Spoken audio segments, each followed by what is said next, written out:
1. Chui Xian of Hushi Village. In the early morning, Hushi Village awakens. As the gentle spring of March unfolds, the villagers find themselves in a leisurely respite from agricultural toil. With no haste to prepare breakfast, groups of idlers and women congregate at the crossroads, engaging in idle chatter. Across the way, the door of the Chui family stands ajar, revealing two adult men accompanied by two young boys, engaged in a playful routine in the courtyard. The idlers exchange knowing glances and whisper with amusement. What on earth are they up to? The whole family has become foolish from studying. Chui Xian, the 80-year-old boy, fell into a stream that barely reached his ankles a fortnight ago and couldn't get back up. Will the eldest and second son still take the imperial examination this year? Indeed, they will. The old Chui has declared that he wishes for his two sons to persist in their studies. Oh dear, it has been nearly a decade. When will it come to an end? In Hushi Village, the Chui family has long been the subject of villagers' gossip. The eldest and second sons have devoted nearly 10 years to the imperial examinations, depleting their family fortune and reducing them to poverty. Yet, these brothers continue to sit for examinations year after year, failing to achieve success. Now nearing 30, they remain pitiable students. In the Chui courtyard, the elderly patriarch, Old Chui, brandishes a ruler, sternly supervising his two sons and two grandsons as they practice the 5 animal frolics to enhance their physical fitness. The villagers, lacking understanding, mockingly refer to it as a form of sorcery.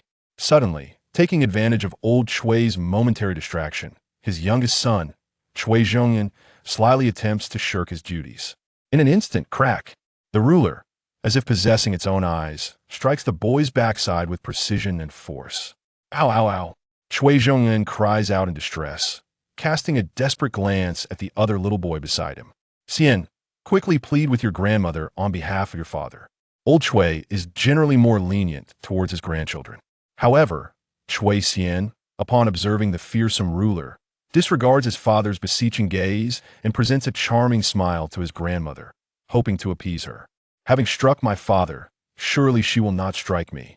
In the courtyard, the eldest son of the Chui family, Chui Bushing, his wife, their eldest daughter, youngest son, and the second son's wife, all maintain a focused demeanor, pretending to be industriously occupied. They fear being entangled in the unfolding drama. After more than half an hour, the 5 animal frolics finally conclude. Old Chui instructs, eldest and second sons, return to your rooms to study. Eldest daughter-in-law, prepare breakfast. Second daughter-in-law, tidy the courtyard. Xian, go feed the chickens. You and Xian, take a short break and then assist your mothers.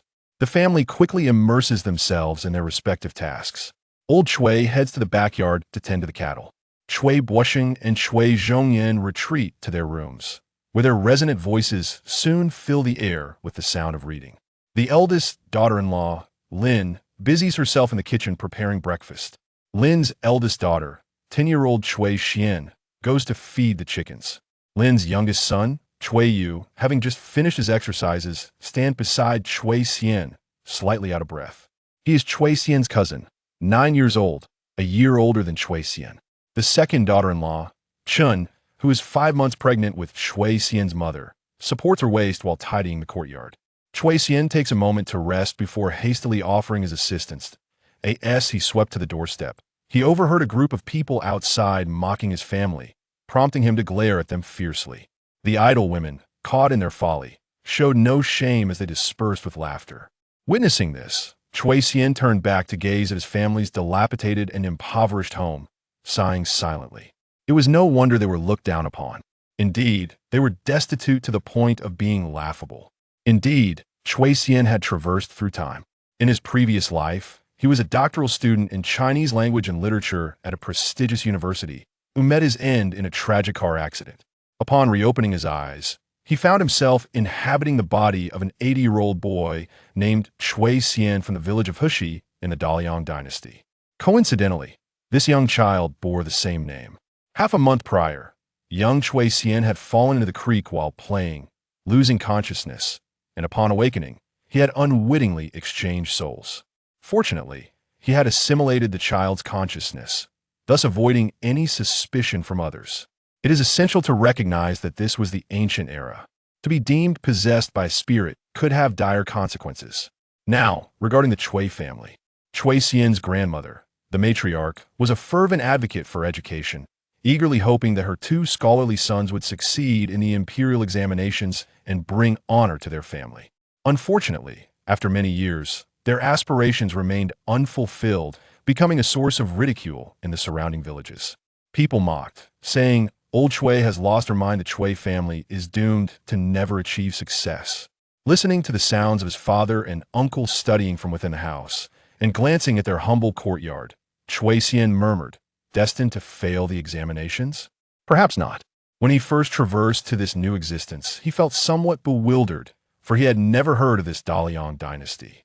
The illustrious figures and renowned scholars from his previous life were nowhere to be found.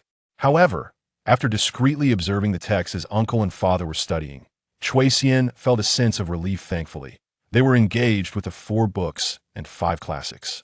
Based on the comprehensive examination system of the Daliang dynasty, including the provincial, metropolitan, and palace examinations, along with various other indicators, he deduced that this dynasty closely resembled the Ming dynasty of his past life, albeit with a change in the ruling surname from Zhu to Liang. For Chui Xian, however, these were trivial matters. As long as the teachings of the 4 books and 5 classics persisted, as long as Confucianism continued to govern the realm, that was sufficient. As a former doctoral candidate in Chinese language and literature, Chui Xian's mind was a treasure trove of knowledge capable of dazzling this era. His expertise extended beyond the timeless and celebrated poetry. He could compose essays, discern classical texts, and write treatises. He had imitated the calligraphy of the revered Wang Shiji. He had thoroughly studied the collected annotations on the 4 books, the official philosophical compendium representing Confucian thought, essentially serving as the standard for examination answers. He understood Zhu Shi's principle of investigating things to extend knowledge. He was well acquainted with Wang Yangming's concept of the unity of knowledge and action. He had also perused the 9 chapters on the mathematical art. He had reviewed the comprehensive collections of the top scholars' palace examination papers throughout history. He had read the exploitation of the works of nature, Compendium of Materia Medica, Travels of Su Xiaka, and the Art of War by Sun Tzu. He had even delved into the study of Thick and Black, Discourse on Salt and Iron, and Treatise of the Hidden Man. These were the foundations of Chui Xian's confidence. In fact, from a certain perspective, his time travel was a fortuitous event. Before his crossing, he was merely a somewhat knowledgeable doctor. After his transition, he became nothing short of a walking cheat code. In an era where social hierarchy is dictated by the agrarian and commercial classes, with scholarship reigning supreme, the moment Chui Xian opened his eyes upon arrival, a path to greatness was already laid beneath his feet. Chui Xian is a remarkably resilient individual. In his previous life, he was an orphan, facing a cataclysmic beginning, yet he persevered through numerous struggles and ultimately attained his doctorate. Although he felt a tinge of despair due to his current dire circumstances, he would not be easily defeated. At the very least, in this lifetime, he has a family and loved ones. Temporary poverty poses no real threat. He firmly believes that he can leverage his extensive knowledge to carve out a distinguished existence in this unfamiliar ancient dynasty. As Chui Xian pondered upon how to distinguish himself, a voice resonated from the kitchen. "Dinner is ready." It was his Aunt Lin calling out. The family promptly set aside their tasks and gathered around the worn dining table in the main room, their eyes eagerly anticipating the meal. The fare was modest: coarse grain-steamed buns and a thin soup. A large bowl of stir-fried shepherd's purse and another of cold marron heads accompanied it. Yet, at the center of these humble dishes lay a generous slab of cured pork, its rich, succulent meat contrasting starkly with the surrounding frugality. Chui Xian recognized this piece of meat as the old performer of the household. Indeed, as grandmother Old Chui glanced at the cured meat, a glimmer of nostalgia filled her eyes. "When your grandfather and great-grandfather were alive, our family enjoyed a lavish spread of chicken, duck, fish, and meat at every meal." Elder Uncle Chui Bushing immediately chimed in. "Mother speaks true. My son and brother shall strive to excel in the imperial examinations, ensuring that you feast daily and adorn yourself in finery." Aunt Lin added, "With mother managing the household, we shall live comfortably. Even without this cured meat, we are the envy of the village." Chui Xian's father remarked, "In my youth, I dined excessively on meat with my grandfather. Now, I crave only the lightest fare." Chui Xian's mother interjected, The daughter-in-law is suffering from severe pregnancy nausea. The sight of this meat unsettles her. Cui Xian gulped and declared, I am not at all tempted. Finally, the eldest grandson of the Cui family, little Yu, solemnly concluded, this cured meat embodies our grandmother's hopes and encouragement. Please, grandmother, put it away, saving it to spur us on each day. Restoring the family's former glory. Cui Xian remained expressionless, muttering, were you to wipe the drool from your lips, I might believe your fanciful words. Huh, what a family of pretenders. Truly, the children of the Cui family possess ambition. Upon hearing her family's words, Granny Cui felt a wave of satisfaction and instructed Lin, eldest daughter-in-law, please set the cured meat aside. Lin complied, skillfully returning the meat to the kitchen. The family then eagerly commenced their meager breakfast. Cui Xian found the meal quite distressing.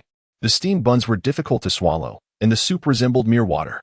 The stir-fried shepherd's purse had been reheated multiple times, yielding an odd flavor. The cold marron heads, however, were crisp and relatively palatable. Yet, in the context of a feudal agrarian household, simply having food to fill their bellies was a blessing. Who were they to be choosy? They must accept their lot. After the meal, Granny Cui wiped her mouth and announced, starting tomorrow for the next fortnight, we shall add 3 eggs to our evening meal. The eldest and second will each have 1, and the remaining 1 shall be shared by the entire family. The evening meal referred to dinner. The Cui family lived in poverty, seldom indulging in meat, and eggs were a rarity, typically exchanged for money. However, upon hearing Granny Cui's words about improving our diet, rather than rejoicing, the atmosphere grew tense. Cui Xian understood well that in half a month, the imperial examinations would take place for the second time in the 3rd year of the Liang dynasty. Uncle, my father, having been a student, has already passed the county and prefectural examinations. The next step is to partake in the academy examination for the title of Shotsai. The additional eggs are a nourishing gift from old lady Cui to her 2 sons who are about to take the imperial examinations. However, upon reflection, this will be the 7th academy examination for brothers Cui Bushing and Cui Zhongyuan. The previous 6 attempts have ended in failure, and 9 years have slipped away like water through one's fingers. The Cui family once basked in affluence. How is it that, in just over 20 years, they have fallen into such destitution? Is it not due to the burden of supporting 2 scholars? It is often said that all pursuits are of lower worth, save for the pursuit of knowledge. Yet, after so many years and expenditures, they have been unable to succeed. Now, with their circumstances worsening, should they persist in this quest? The 2 daughters-in-law were expressions of concern. Cui Zhongyuan's gaze is dimmed. Yet, in the presence of old lady Cui, who daily speaks of achieving recognition on the imperial list and restoring the family name, none dare to utter the words to cease our studies. Uncle Cui Bushing takes a deep breath and, voice trembling, says, thank you, mother, for your understanding. This time, I assure you, I will pass the examination and bring honor to you. He has forgotten how many times he has made similar promises. From the ambitious aspirations of a decade ago to the current state of despair, the journey is indeed heart-wrenching. Old lady Cui appears oblivious to the family's expressions. With a warm smile, she encourages, do not feel pressured, focus on your studies and perform well. A few days ago, your father visited me in a dream, assuring me that you 2 will surely succeed this year. I have faith in you both, though she speaks of alleviating pressure. Under her fervent and nearly obsessive gaze, the eldest and second son of the Cui family feel almost suffocated. Eventually, it is the aunt who breaks the silence, saying, husband, the younger brother should return to his studies. With that, Cui Bushing and Cui Zhongyuan breathe a sigh of relief and retreat to their rooms to study. Meanwhile, the 3 women of the Cui family, old lady Cui, Lin, and Shen, head to the courtyard to weave rami. The younger ones, Cui Xian, Cui Yu, and Cui Xian, are tasked with the lighter work of gathering the rami threads. During the slack seasons, villagers stockpile rami to weave into cloth, either for their own garments or to exchange for a little silver at the cloth shop. Yet, the rami fabric is coarse and among the cheapest available, yielding little profit. For the impoverished Cui family, it is but a drop in the bucket. Cui Xian is unwilling to remain shackled by poverty. However, at only 8 years old, he finds it challenging to turn the tide in a short span. In ancient times, the most effective means of escaping poverty and elevating one's social standing was through the imperial examination system. Yet, as he contemplates his father and uncle's imminent participation in the examinations once more, despair fills his heart. As day transitions into night, Aunt Lin concludes her weaving and prepares a meal as unpalatable as that of the morning. The family hastily finishes their meal.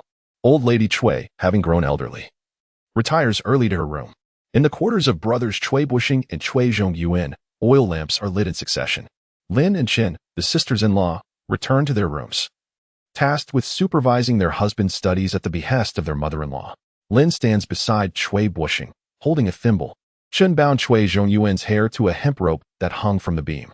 At the hour of the jiazi, while the dawn was still dim, the Wang dynasty arrived at the outskirts of Shang's pastoral fields and swore an oath. The king wielded a yellow halberd in his left hand and a white banner in his right, proclaiming.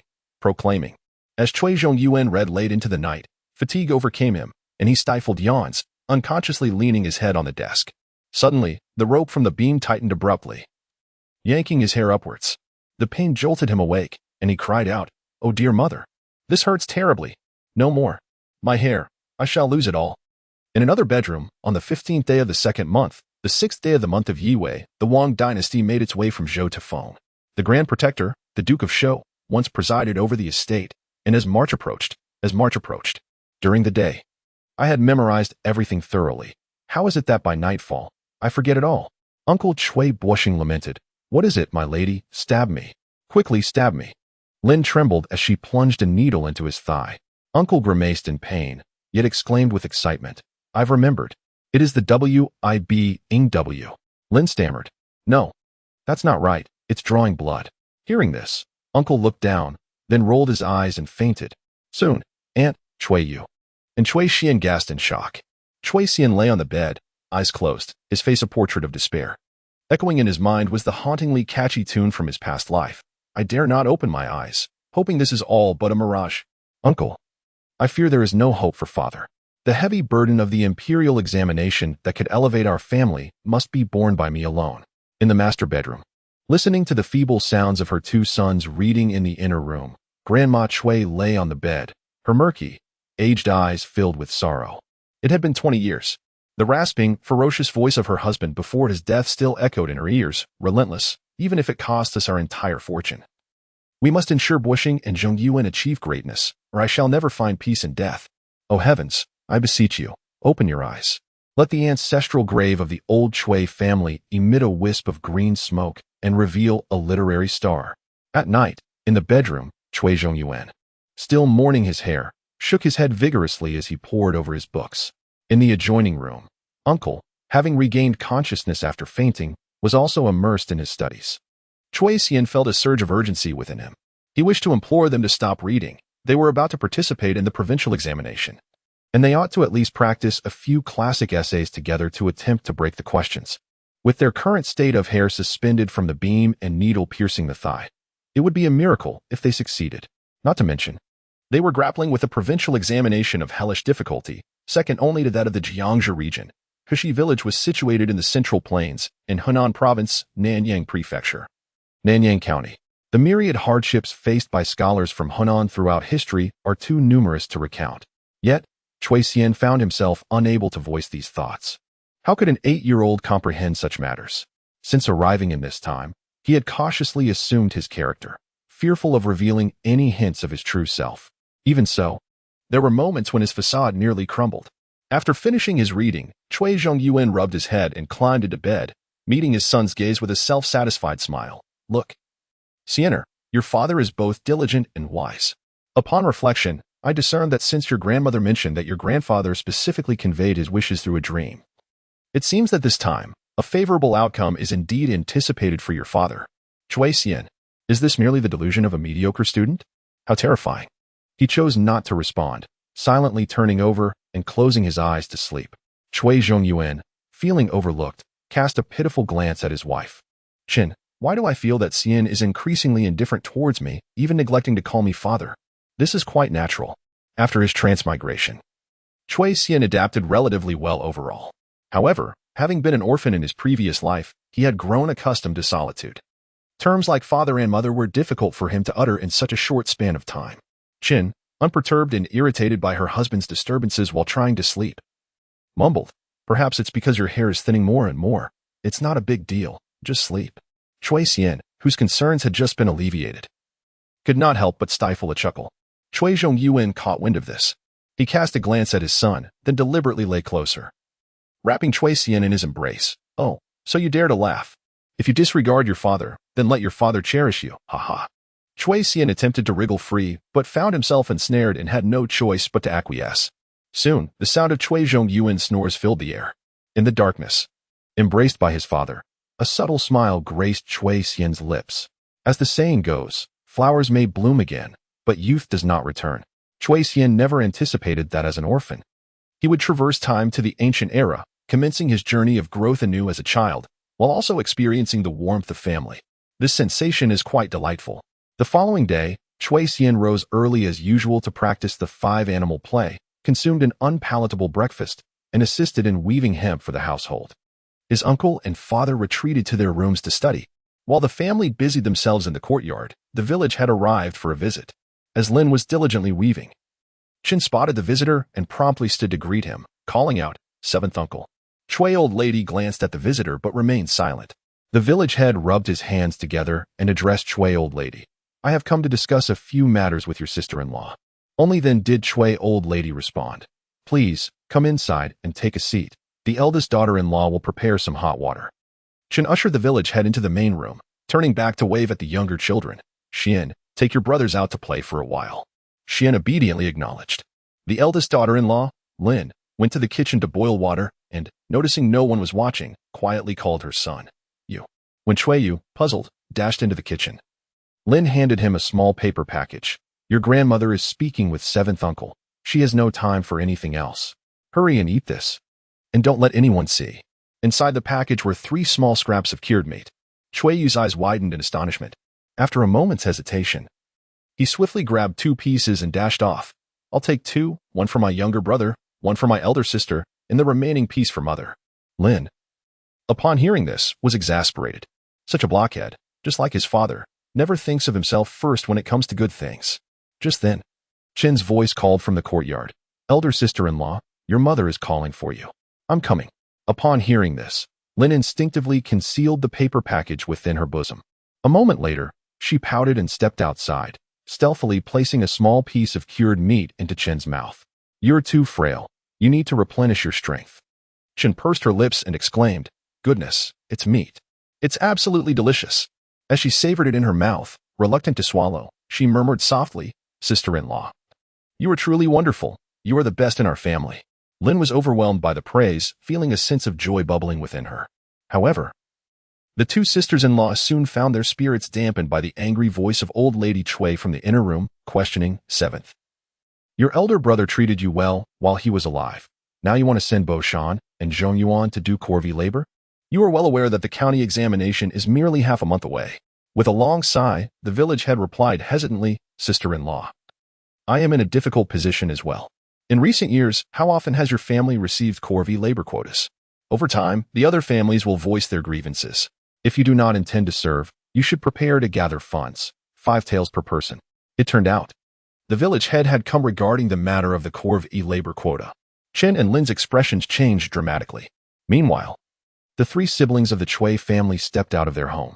Hushi village was not particularly small, comprising around 100 households, all living in dilapidated and shabby conditions. As Chui Xian observed the wretched surroundings, a profound sense of sorrow welled up within him. Having thoroughly studied history, he was acutely aware of the dire straits faced by the peasant class under feudal dynasties. Thus, he resolved to find a way to escape Hishi village. Despite his vast knowledge, remaining in this backward and remote village would yield no prospects for advancement. Indeed, Chui Xian had contemplated discussing his desire to study with his family. Yet, with 2 scholars already being supported, the burden was too great, and he found himself unable to voice his thoughts. Old Lady Chui devoted her efforts entirely to her sons. As for her grandsons, they were occasionally taught a few simple characters by their 2 sons, merely as a form of enlightenment. The rest of their education was entirely neglected. Alas, the only viable course of action was to take things one step at a time.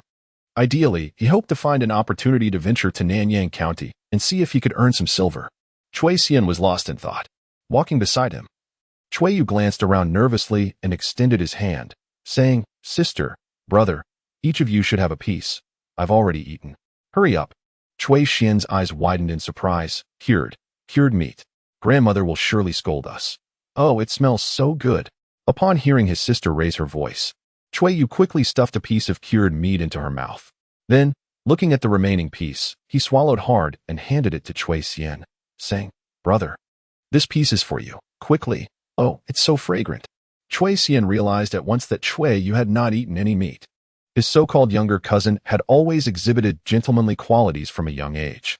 Therefore, Chui Xian pretended to reach for the piece of meat and, taking advantage of the moment, directly placed it into Chui Yu's mouth. As a modern individual, he was not particularly tempted by that morsel of cured meat. Chui Yu instinctively began to chew the cured meat, momentarily bewildered, and anxiously exclaimed, "Brother, that was meant for you." Chui Xian was equally astonished. However, Chui Xian did not wish to waste words over a piece of meat and swiftly made his way home, saying, "You enjoy it. Finish it and swallow before heading back. I will check on what the village head came to our house for." Recalling the expression of the village head upon visiting the Chui family, there was an undeniable sense of foreboding. Chui Yu, lost in thought while chewing on the meat, turned to Chui Xian and remarked, "Sister, Xiangu has always been fond of the cured meat, yet he is reluctant to share it with me." Chui Xian nodded fervently. "Indeed, the meat is so fragrant." Chui Yu smiled and said, "Since Xiangu has offered me cured meat, I too shall share something with him." Chui Xian, intrigued, asked, "What do you intend to give him?" Chui Yu merely shook her head, unwilling to elaborate, and together they hurried to catch up with Xiangu. Not long ago, their grandmother had privately approached him and stated, "If your father and uncle do not achieve success this time, I shall send you to the county to study under Master Gu." Chui Yu instinctively inquired, "What about Xiangu?" The grandmother fell silent. The family was impoverished, struggling to support 2 scholars, and it would be a considerable burden to take on another. It was only logical to prioritize the eldest grandson. Yet, after much contemplation, Chui Yu, being both the eldest grandson and the brother, believed he should be self-effacing. Moreover, Xiangu had always been intelligent, destined to achieve greater success than himself. Thus, he resolved to allow Xiangu the opportunity to pursue his studies. Upon returning, Chui Xian found that the village head had already departed, but the atmosphere in the household was fraught with tension. Lin and Chun were sobbing, wiping their tears. Chui blushing was kneeling on the ground, repeatedly bowing to the matriarch, pleading in a mournful tone, "Mother, I shall no longer study. I will go serve my time, allowing my younger brother to take this year's examination." Chui Zhongyuan hurriedly knelt beside him, exclaiming, "No, it should be the elder brother who participates in the imperial examination." However, before he could finish, the matriarch suddenly seized a ruler and struck it fiercely towards her 2 sons, her face contorted with rage as she shrieked, "I could strike you both dead, ungrateful wretches. For your education, your mother and I have endured sleepless nights for over a decade. And now you say you will not study? Do you have any regard for me or your father? If anyone dares utter another word against studying, I shall take my life right here and seek your father below." Her words, tinged with hysteria, revealed an underlying madness. The Chui brothers were shaken to their cores, trembling and rendered speechless. Lin and Chen's sobs abruptly ceased. Following behind Chui Xian, Chui Xian and Chui Yu were equally pale with shock. What on earth had transpired? Only Chui Xian caught the phrase "serve time," feeling a heavy weight settle in his heart. In his past life, he had perused historical texts and felt a twinge of pity upon reading about serving time or military service, grateful to have been born in prosperous times. Now, having crossed over into this historical narrative, he faced the oppressive realities of ancient feudal society and truly grasped the helplessness inflicted upon ordinary citizens by such a rigidly hierarchical system. In the main hall, having chastised her 2 sons, the matriarch silently turned and returned to her chamber, carefully unwrapping a cloth bundle she had kept hidden away. Inside lay a pair of gold and jade bracelets. She took out a handkerchief and meticulously polished the bracelets, reminiscent of her own wedding day when she first entered the Chui family. As the new bride served tea, her mother-in-law meticulously polished a bracelet, adorning the bride's delicate, fair wrist with a smile. Decades swiftly passed, transforming the bride into an elderly woman. Her once smooth wrist was now adorned with wrinkled, coarse skin, suppressing her nostalgic yearnings. The elderly lady tucked the bracelet into her bosom, resigned to the inevitability of parting. It was futile to hold on, thus selling it seemed the only option. Stepping out of the bedroom, Mrs. Chui observed her family's despondent expressions and calmly instructed, "Eldest and second, continue your studies. The rest need not worry. I shall visit the county town." Mrs. Chen lamented, "Mother, are you going to pawn something again? The labor tax for 2 heads amounts to 10 taels of silver, and all our valuable possessions have long been forfeited." Mrs. Chui, unperturbed, stepped outside. Chui Xian instinctively clenched his fists. 10 taels of silver. For this impoverished household. Such an expense was truly daunting. Gazing at his family's forlorn faces, Chui Xian resolved that he could no longer remain passive. He must take action. At that moment, as Mrs. Chui hurriedly left the house, she stumbled slightly, almost losing her balance. Chui Xian's eyes brightened. What a fortuitous opportunity! He exaggeratedly gasped, rushing to support his grandmother. Grandmother, be careful. Allow me to assist you. Good boy, Xian Jier, Mrs. Chui replied, her heavy heart lightened by her grandson's thoughtfulness. Thus, she instinctively accepted his support. And together, the grandmother and grandson hurriedly departed, under the watchful eyes of their family. After a while, Chui Yu was the first to react, foolishly stating, "Younger brother has gone to the county town with grandmother." Mrs. Chen wiped her tears and exclaimed angrily, "That little rascal. The moment he hears county town, he becomes more eager than anyone else. Just wait until I return. I shall teach him a lesson." The others, however, had no time for such trivial matters. Especially brothers Chui Buoxing and Chui Zhongyuan, whose eyes were filled with sorrow and shame. Meanwhile, as Chui Xian assisted his grandmother outside, they reached the village entrance and fortuitously spotted a donkey cart ahead. The old man driving it looked familiar. He appeared to be the village's third uncle. Given the distance from Hushi Village to Nanyang County, walking would take at least 5 to 6 hours for a round trip. If they could hitch a ride, they could arrive in just over an hour. Thus, Chui Xian called out, third uncle, wait for us." The old man, hearing the call, halted the cart. "Is that you, Xian boy? What is the matter?" Chui Xian jogged over, panting, "My grandmother and I wish to go to the city. I happened to see you heading out. If it's on your way, could you take us along?" The old man chuckled, "Of course, it's on my way. Hop on." Chui Xian expressed his gratitude, climbed onto the cart, and called out to the old lady who was still behind, "Grandmother, hurry up. We can ride in the donkey cart." Once Mrs. Chui boarded the vehicle headed for the county town, she finally realized and shot a glare at her grandson. "You clever boy. When did I ever agree to take you to the county town?" Chui Xian smiled charmingly. "Do not worry, grandmother. I assure you, I will not cause you any trouble." While conversing, he also attentively offered to massage Grandma Chui's legs. Despite her heavy heart, Grandma Chui found herself unable to suppress a smile at her little grandson's antics. She marveled at how much smarter Stin had become since his near drowning. Perhaps he would prove to be quite the scholar in the future. Alas, given their current circumstances, they could afford to support only one more child, Yuga. Feeling a pang of guilt, Grandma Chui spoke to Chui Xian, "When we enter the city, stay close to your third uncle. Once I finish my errands, I will come find you. Do not be mischievous. I will treat you to meat buns." Chui Xian was not particularly interested in the meat buns.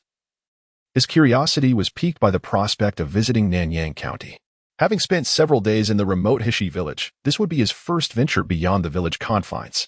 About an hour and a half later, the donkey cart arrived at Nanyang County. Chui Xian gazed at the ancient city gates and the bustling crowd, unable to tear his eyes away. Having dreamt for centuries, he now found himself immersed in this unfamiliar dynasty, a sense of surreal finality washing over him.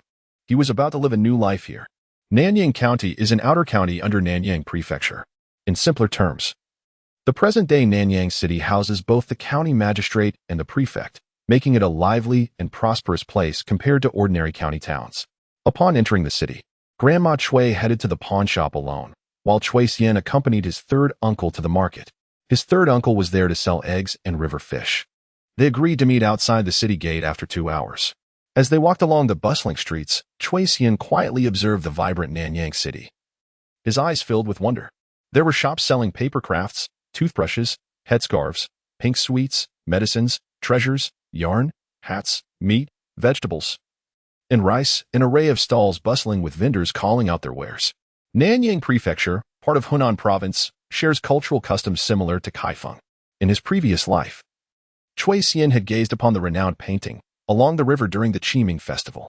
The scene before him bore a striking resemblance to that depicted in the artwork, evoking a sensation of being immersed within the painting. The thriving commerce was undoubtedly a boon for Chui Xian, as discovering business opportunities could easily lead to financial gain. However, what could an 8-year-old child possibly do in terms of business? Chui Xian's eyes scanned the market, a hint of urgency creeping into his demeanor. Their household's precarious situation made this rare trip to the county all the more precious. Yellow clay dolls for sale. Fun mud yellow dolls. A vendor's call suddenly pierced through the air. Chui Xian paused, his eyes brightening with excitement. The clay yellow doll, a ceramic figure made of mud, was a beloved toy among children in ancient times, akin to modern figurines. Not only were children fond of them, but adults would also use yellow dolls to coax drinks. The dreams of the Capitol records. In the capital, singing girls and dancers fill the gardens and pavilions, returning at dusk, each carrying dates, pancakes, yellow dolls, knives, rare flowers and fruits, theater props, duck eggs, and chicks, referred to as earthly offerings at the gate. The lively market was alive with such vibrancy. The vendor's call of Huang Pang not only captured the attention of Cui Xian, but also successfully attracted a multitude of eager little boys and girls who gathered around, eyes wide with anticipation. "Mother, I want to buy Huang Pang." Me too, me too. However, the price of these clay figurines was not inexpensive, starting at 20 or 31. For those of superior quality, intricately carved, the price could reach 50 or 61. Consequently, many parents were reluctant to part with such extravagant sums. Seizing the moment while his uncle was busy selling eggs, Cui Xian squeezed closer to take a look, only to be met with disappointment. The craftsmanship was rather crude. From a modern perspective, it was merely a clay figure that had been rolled through a kiln. It lacked color, appearing rather dull and gray. To add to this, the vendor adopted an air of exclusivity, declaring, "Stand back if you're not buying. Don't touch." Cui Xian fell into deep contemplation. At the tender age of 8, it was certainly inappropriate for him to venture into business unaccompanied. Yet, if he utilized the Huang Pang toys as a means of entry, it would become significantly more plausible and less likely to raise suspicions. However, he faced 3 obstacles: a lack of startup capital, no connections, and no kiln. How could he engage in commerce? Ultimately, it came down to his youth. "I want all the Huang Pang." A youthful voice startled Cui Xian from his reverie. It was the wealthy boy, Fei Ge, a lad just over 10 years old. Adorned in luxurious silk, approached the Huang Pang stall and boldly declared his intention to purchase all of them. Unsurprisingly, gasps of awe and envy erupted from the surrounding children. Cui Xian looked up. The young master, dressed in finery, was slightly plump, and as for his appearance, well, he was an ordinary boy. Upon noticing the wealthy young master, the vendor's demeanor transformed, greeting him with eager enthusiasm. "Ah, it is young Master Pei. My apologies. Why have you not brought your servants today? Allow me to deliver the Huang Pang directly to your estate to spare you the trouble." Young Master Pei responded with a nonchalant him. At this moment, not only the children, but also the adults turned their attention towards him. It was indeed the heir of the Pei family. No wonder he was so generous. The Pei family had produced 2 esteemed scholars. A family with 2 scholars? In Nanyang County, and even throughout Nanyang Prefecture, they were undoubtedly considered a prestigious household. It seemed this boy was not only wealthy but also of noble descent. Cui Xian felt a twinge of envy. The vendor, elated, bid farewell to the affluent boy, carrying a basket of Huang Pang as he set off to deliver the goods to the Pei residence. Meanwhile, the lavishly indulged young Master Pei, disregarding the astonished gazes of those around him, sat alone on the steps by the street, looking rather dejected. Strangely, Cui Xian could intuitively sense the young master's current predicament. Either he had run away from home or was skipping school. Returning home would surely earn him a scolding. Yet remaining away was exceedingly dull. It was during such moments that the wealthy boy was most susceptible to persuasion, or rather, the most amenable to forming new friendships. With this realization, Cui Xian pondered, who said that business must always be conducted in partnership with adults? After all, what were startup funds and connections to someone like young Master Pei? A fleeting thought crossed his mind as he recalled his cousin, who often took on the role of an older brother. An idea began to take shape. He stepped forward and took a seat beside the affluent gentleman, carefully positioning his hands as if cradling something delicate. Young Master Pei, lost in a state of ennui, instinctively shifted to make room when he noticed someone approaching. Initially, he paid little attention to the newcomer. However, as the minutes passed, he observed that the individual beside him remained in a poised, cradling stance, utterly still. Turning with a hint of suspicion, young Master Pei beheld a strikingly handsome boy clad in coarse linen, his beauty reminiscent of fine porcelain. A twinge of jealousy stirred within him as he scrutinized the boy's face, noting its fair and delicate features that nearly rivaled his own. Perceiving young Master Pei's gaze, Cui Xian deliberately adopted a wary expression, protecting the item he seemingly held in his grasp. The affluent gentleman felt a sting of humiliation and, with a hint of irritation, spoke first. "My family possesses ample wealth. Why would I covet your trifles? Show me what you have." Cui Xian initiated the subtle art of conversation with the young boy. The first step was to entice him into engaging. Some individuals, however, had a knack for persuasion. The moment they spoke, one could tell they would be easily swayed. Pretending to hesitate for a moment, Chui Xian cautiously extended his hand, reluctantly stating, "Take a look." Young Master Pei glanced briefly, then again, bewildered, he remarked, "You have nothing in your hand. What is there to see?" Lowering his voice with an air of seriousness. Chui Xian replied, "Fool, do you not recognize this? It is a Mo Ho Luo." If the Huangpang could be classified as an ordinary figurine, then the Mo Ho Luo was the epitome of high-end collectibles in this era, akin to the pop mart of figurines. Historical texts record that in the capital, children often vied for these exquisite, delicately crafted figures, known in local dialect as a Mo Ho Luo. They varied in size and were not inexpensive, often adorned with luxurious garments, much to the envy of southern artisans. Unlike the crudely made Huangpang, the Mo Ho Luo dolls were intricately designed, resembling real people in their attire. They were coveted treasures among the offspring of nobility in the capital. Upon hearing Mo Ho Luo, young Master Pei was evidently taken aback. Only to scoff dismissively, "My eyesight is perfectly fine, you clearly." Before he could finish his sentence, Chui Xian handed over the item. "Please hold my Mo Ho Luo for me." "What? Oh." Young Master Pei's words were interrupted as he instinctively fumbled to catch it. Now it was Chui Xian's turn to mock him. "If you doubt I possess a Mo Ho Luo, why did you bother to catch it?" Young Master Pei's expression stiffened, and in a fit of embarrassment, he feigned to discard it.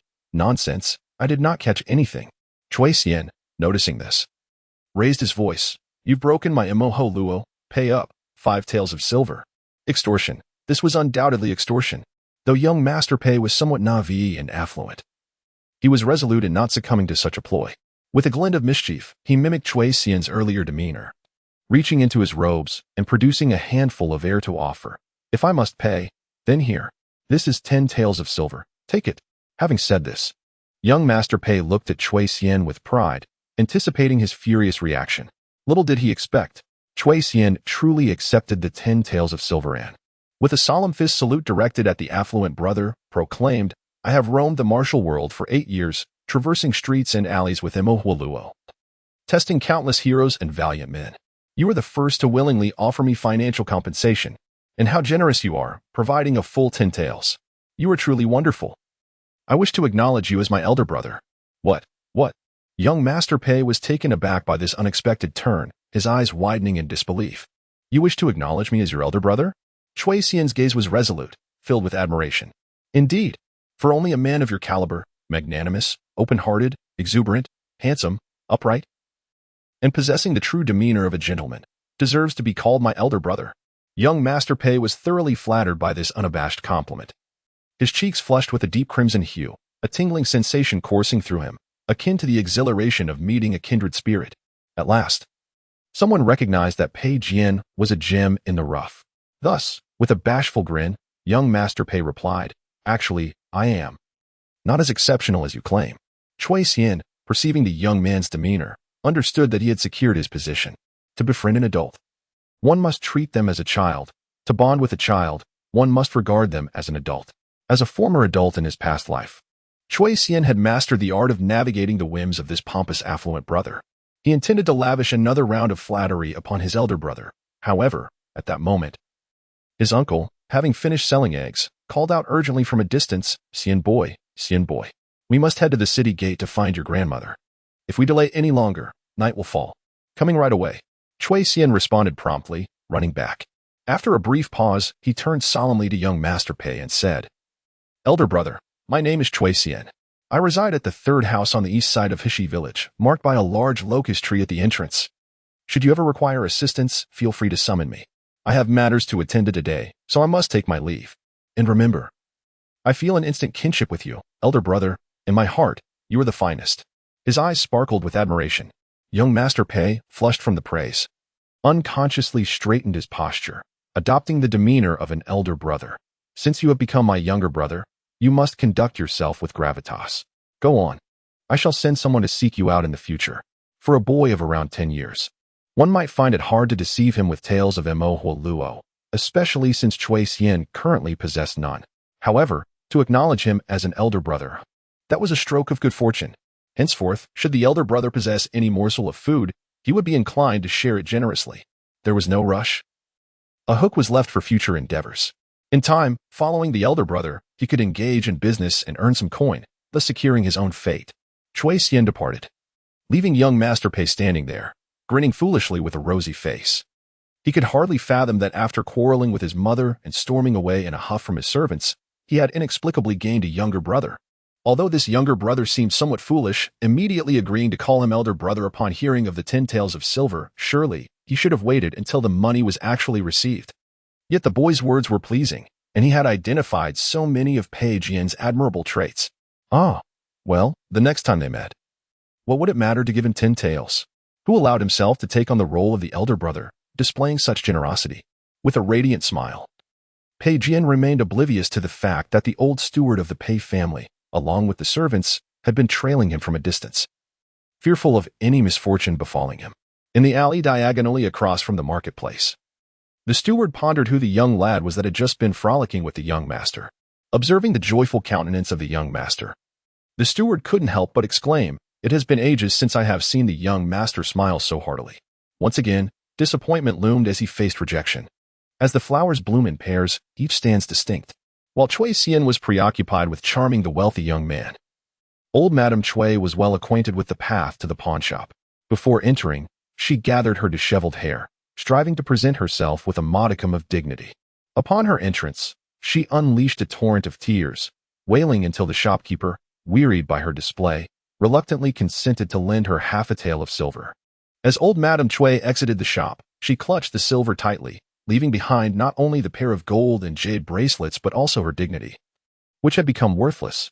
Yet, on the bright side, her 2 sons would be spared from laboring in servitude. This time, perhaps they might succeed. Taking a deep breath, she meticulously adjusted her posture.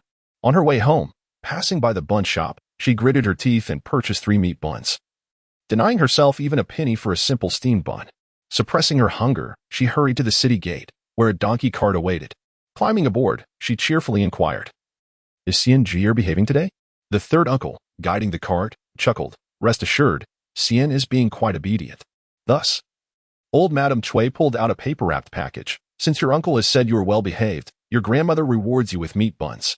Chui Xian's gaze swept over his grandmother, lingering for a moment on the hint of redness at the corners of her eyes, stirring a pang of sorrow within him. However, he concealed his feelings, gratefully accepting the meat bun and taking a hearty bite, mumbled, "Delicious. Thank you, grandmother." He then offered the bun back to her, saying grandmother should have some too. Old Madame Chui took a symbolic nibble, her heart warmed by the sight of her young grandson, enraptured by the aroma of the bun, silently smiling. That day, old Madame Chui and Chui Xian returned home quite late. Yet, upon their arrival, they brought a sense of tranquility to the household. Tomorrow, their mother would pay the labor tax.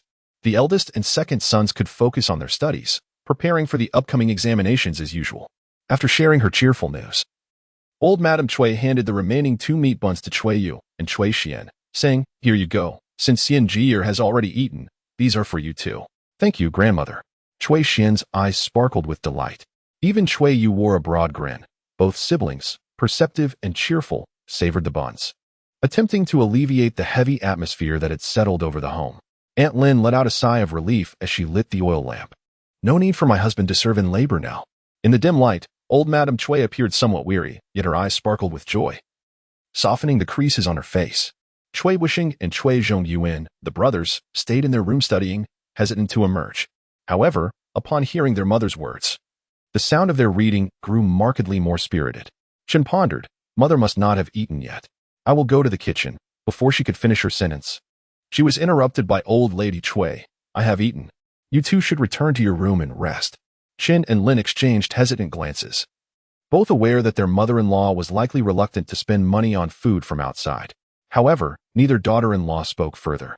Lin went to heat water while Chen prepared a simple noodle soup, which they both delivered to old Lady Chui's room. In the main room, Chui Xian silently observed his grandmother as she slowly made her way back to her chamber, reflecting on the nature of humanity. After all, hearts are made of flesh.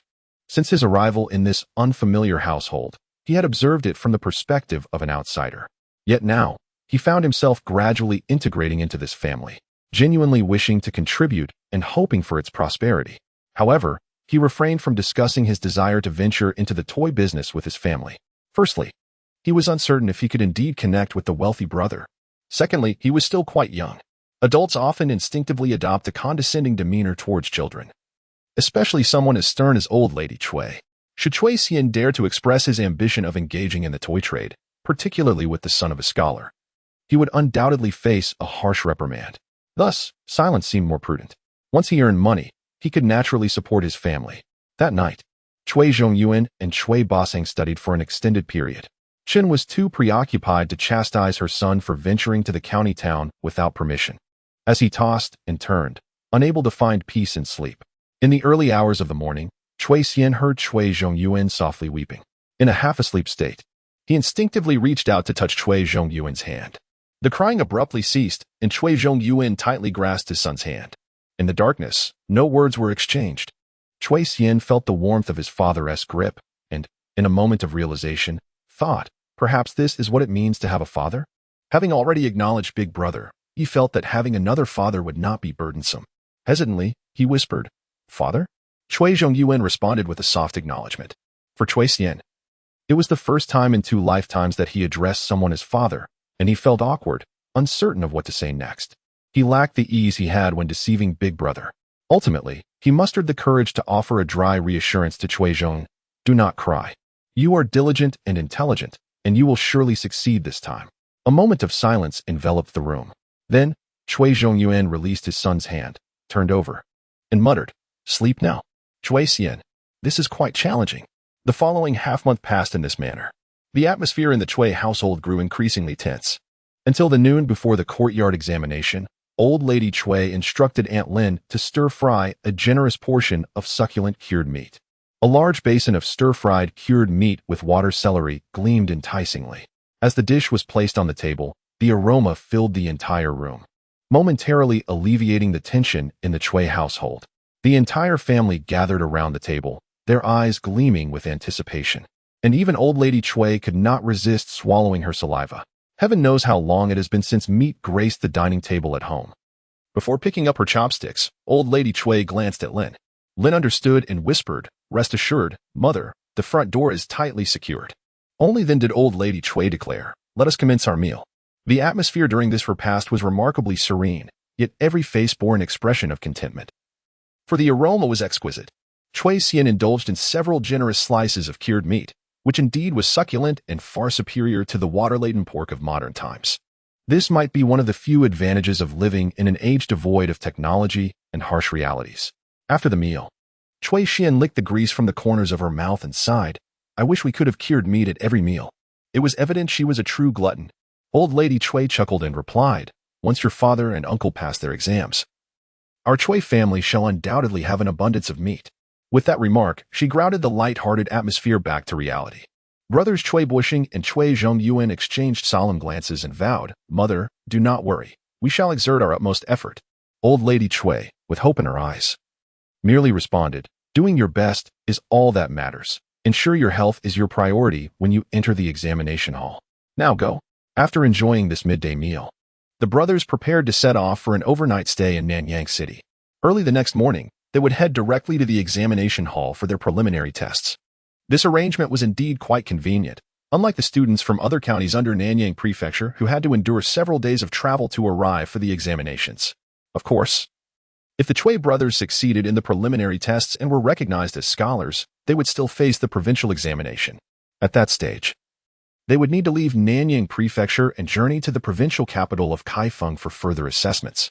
Should they succeed in the provincial examination, they would then need to traverse mountains and rivers to reach the capital for the imperial examinations. But let us not dwell on that, as the Cui brothers had once again faced failure. On the eve of their departure for the examinations, they boldly proclaimed, "This time, we shall surely succeed." Yet, upon returning from the exams, their countenances were pale, and their words faltered as they both retreated into their home, refusing to venture outside. Old lady Cui, anxious about the examination results, was filled with dread and did not dare to inquire how her sons fared. When the day of the result announcement arrived, she personally accompanied her 2 sons to the yamen. Outside, the crowd was packed tightly, with some who had passed weeping tears of joy, while others who had failed lamented their misfortune, encapsulating the myriad facets of life. Old lady Cui, desperate to see the results, squeezed her way through the throng. squinting her aged eyes in hopeful anticipation as she scanned the list repeatedly. Though she recognized a few characters, she could not find her son's names on the red announcement board. After a lengthy wait, she finally succumbed to despair, breaking down in tears amidst the crowd. They did not pass, still did not pass. Why, oh heaven? Why is this so? Cui Wuxing and Cui Zhongyuan, overwhelmed with shame, stood pale and speechless. The onlookers cast sympathetic glances their way, murmuring in pity. Those are the Cui brothers, who have failed after a decade of attempts. Alas, it seems the Cui family is simply cursed. Indeed, it would be wise to accept their fate early on. Quickly, summon that scholar-s attendant. In Funyo Alley, the bluestone pavement lay immaculate, and though situated in a bustling market, there was not a hint of clamor. A broad and pristine river meanders gracefully from the back alleys, flanked by willows that sway gently, creating an enchanting landscape. The people of Nanyang affectionately refer to it as the Baiha. Along the banks of this river lies Funyo Lane, renowned as the most affluent nobleman's lane in Nanyang County. It is here that the notable gentry and wealthy families reside. Among them, the Pei residence, home to a family with 2 successful scholars, undoubtedly stands as one of the most distinguished households in Funyo Lane. However, at this moment, the main courtyard of the Pei family's grand residence is in disarray, filled with the chaos of chickens flying and dogs jumping. As expected, it is the young Master Pei Jian who is causing the commotion once again. About half a month ago, after a quarrel with his mother, Pei Jian stormed out of the house and stubbornly refused to attend school. When this incident reached the ears of the elderly matriarch, Pei Jian's grandmother, she imposed a half-month house arrest on him. Yet, the young master, resolute in his decision to abandon his studies, remained unyielding even under confinement. He even devised a plan to sneak out of the estate over the wall. Of course, the wall was too high for him to succeed. Nevertheless, the household staff had heard that he had been frequently lamenting, claiming he had become someone's big brother. It was said that his little brother outside was charming and loyal, prompting him to consider forsaking the Pei family to join his little brother instead. Those who heard this were left speechless. The matriarch, accustomed to her grandson's occasional mischief, simply and bluntly offered a solution. You want a little brother? Go find one. Oh dear, as long as he is willing to study, anything goes. However, adults often fail to grasp the sentiments of children. In the matriarch's understanding, a little brother meant a follower or a book boy. Consequently, a dozen boys of similar age were sent to the Pei residence. The matriarch addressed her grandson. Choose from these many little brothers. Pei Jian surveyed the lineup of little brothers, but none of them met his expectations. One was too dark, another too stout, and yet another seemed quite dull. Well, a bit dull is acceptable, but not excessively so. They should be able to speak sweetly and flatter him. In short, none possessed the qualities befitting a little brother. After rejecting each candidate, he declared, "No need. I already have a little brother, and these individuals cannot compare." As for that little brother who dared to forsake the Pei family to seek him out, the matriarch, upon hearing this, elegantly rolled her eyes and suppressed her irritation, saying, "Where does your little brother reside? I will instruct the steward to investigate, if suitable. We shall hire him as your book boy." On that day, the steward noted that the young fellow interacted splendidly with the young master and had previously sent someone to inquire about Cui Xian. However, Cui Xian was not from Nanyang County, and the steward could not uncover any information. Hearing his grandmother's words, Pei Jian's eyes lit up. But he soon shook his head. He chose to acknowledge me as his big brother. How could I possibly make him my servant? A book boy is merely a euphemism. In essence, he is a servant. Currently, there are 2 kinds of servants. One type comprises those from impoverished backgrounds, sold by their parents and bound by contracts of servitude. These servants lack personal freedom, belonging wholly to their masters, and must serve for a lifetime. Another option is to refrain from signing a contract of servitude, wherein the master employs an individual for labor, establishing an employer-employee relationship. However, irrespective of the choice made, both parties ultimately remain subordinates. Young Master Pei Jian, having been raised in affluence, possesses a character that is somewhat haughty and rarely contemplates the needs of others. Lady Pei, taken aback, composedly replied, "First, please disclose the address, and I shall instruct the steward to inquire further. Moreover, whether the individual is willing to serve as a book attendant remains to be seen." Pei Jian, upon reflection, acquiesced and divulged the information. The steward hastened to gather intelligence. The news he uncovered astonished both Lady Pei and Pei Jian, revealing that this young brother indeed has an impressive lineage. His surname is Cui. Over 2 decades ago, The Chui family was well respected in Nanyang County, boasting a scholar among them, a family of considerable repute. However, due to certain circumstances, they gradually fell into decline. The Chui family relocated from the town of Nanyang back to their ancestral village, Hishi Village. Lady Pei found herself lost in reminiscence, murmuring, considering the age. The scholar from the Chui family must be your younger brother's great-grandfather. His great-grandfather was an extraordinary individual, even having imparted knowledge to your grandfather. Oh, and your younger brother's grandfather was once a celebrated talent in Nanyang, achieving the title of scholar at a young age, with intellect surpassing that of your grandfather. Alas, what a pity. It is a tragedy that fate often favors the talented. The Chui family, with a scholar and a talented individual, faced the inevitable demise of their glory. The old steward sighed deeply, reflecting, "It is indeed astonishing to discover they were a family of scholars. Who would have thought?" The elder Chui sacrificed their entire fortune to educate their two sons. I have heard that both sons failed to pass the recent examinations. The family now resides in Hishi Village, living in poverty, their meals often devoid of meat, and they are frequently subjected to ridicule and scorn. Pei Jian's fists clenched in indignation. Who dares to mock his younger brother? Indeed, Chui Xian, appearing frail and weak-minded and burdened by poverty, must often be bullied. Is it any wonder he seeks out his big brother? The purpose of seeking his elder sibling, of course, is to ask for justice. However, since their parting, Pei Jian had been confined and had not immediately sought to understand his younger brother's hardships. As the elder brother, he felt woefully inadequate, overwhelmed with guilt. Pei Jian urgently implored Lady Pei, "Grandmother, I beseech you, please fetch my younger brother from the Chui family. However, do not allow him to sign a contract of servitude, nor a hiring agreement. Let him come simply as my younger brother. I shall provide him with a monthly stipend of 5 taels. No, 10 taels." Lady Pei remained silent. As an adult, she approached matters with a level of discernment that transcended childish simplicity. Knowing that the Chui family was of noble descent and not mere peasant farmers, she recognized the need to afford them the respect they deserve. To abruptly visit and inquire whether they would permit their child to serve as a book attendant would be overly presumptuous.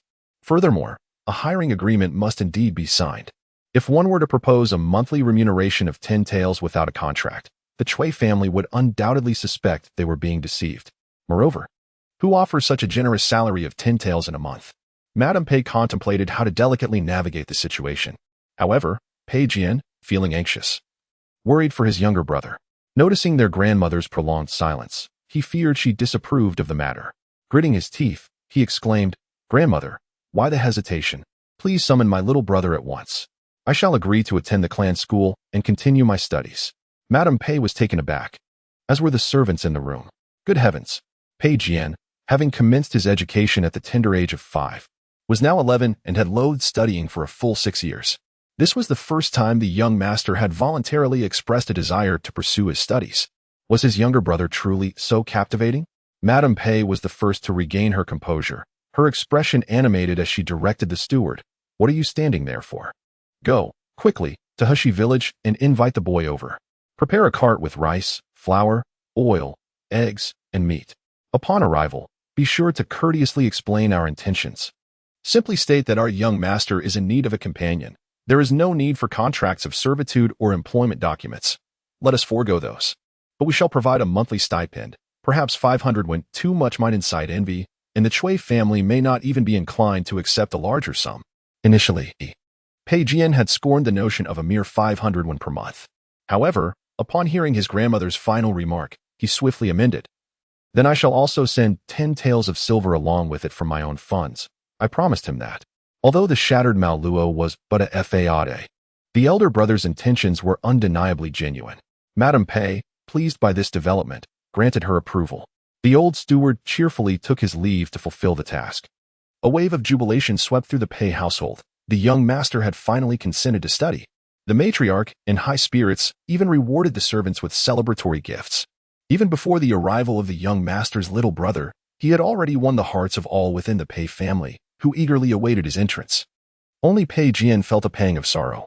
The burden of being an elder brother weighed heavily upon him. He had truly compromised far too much for his younger sibling.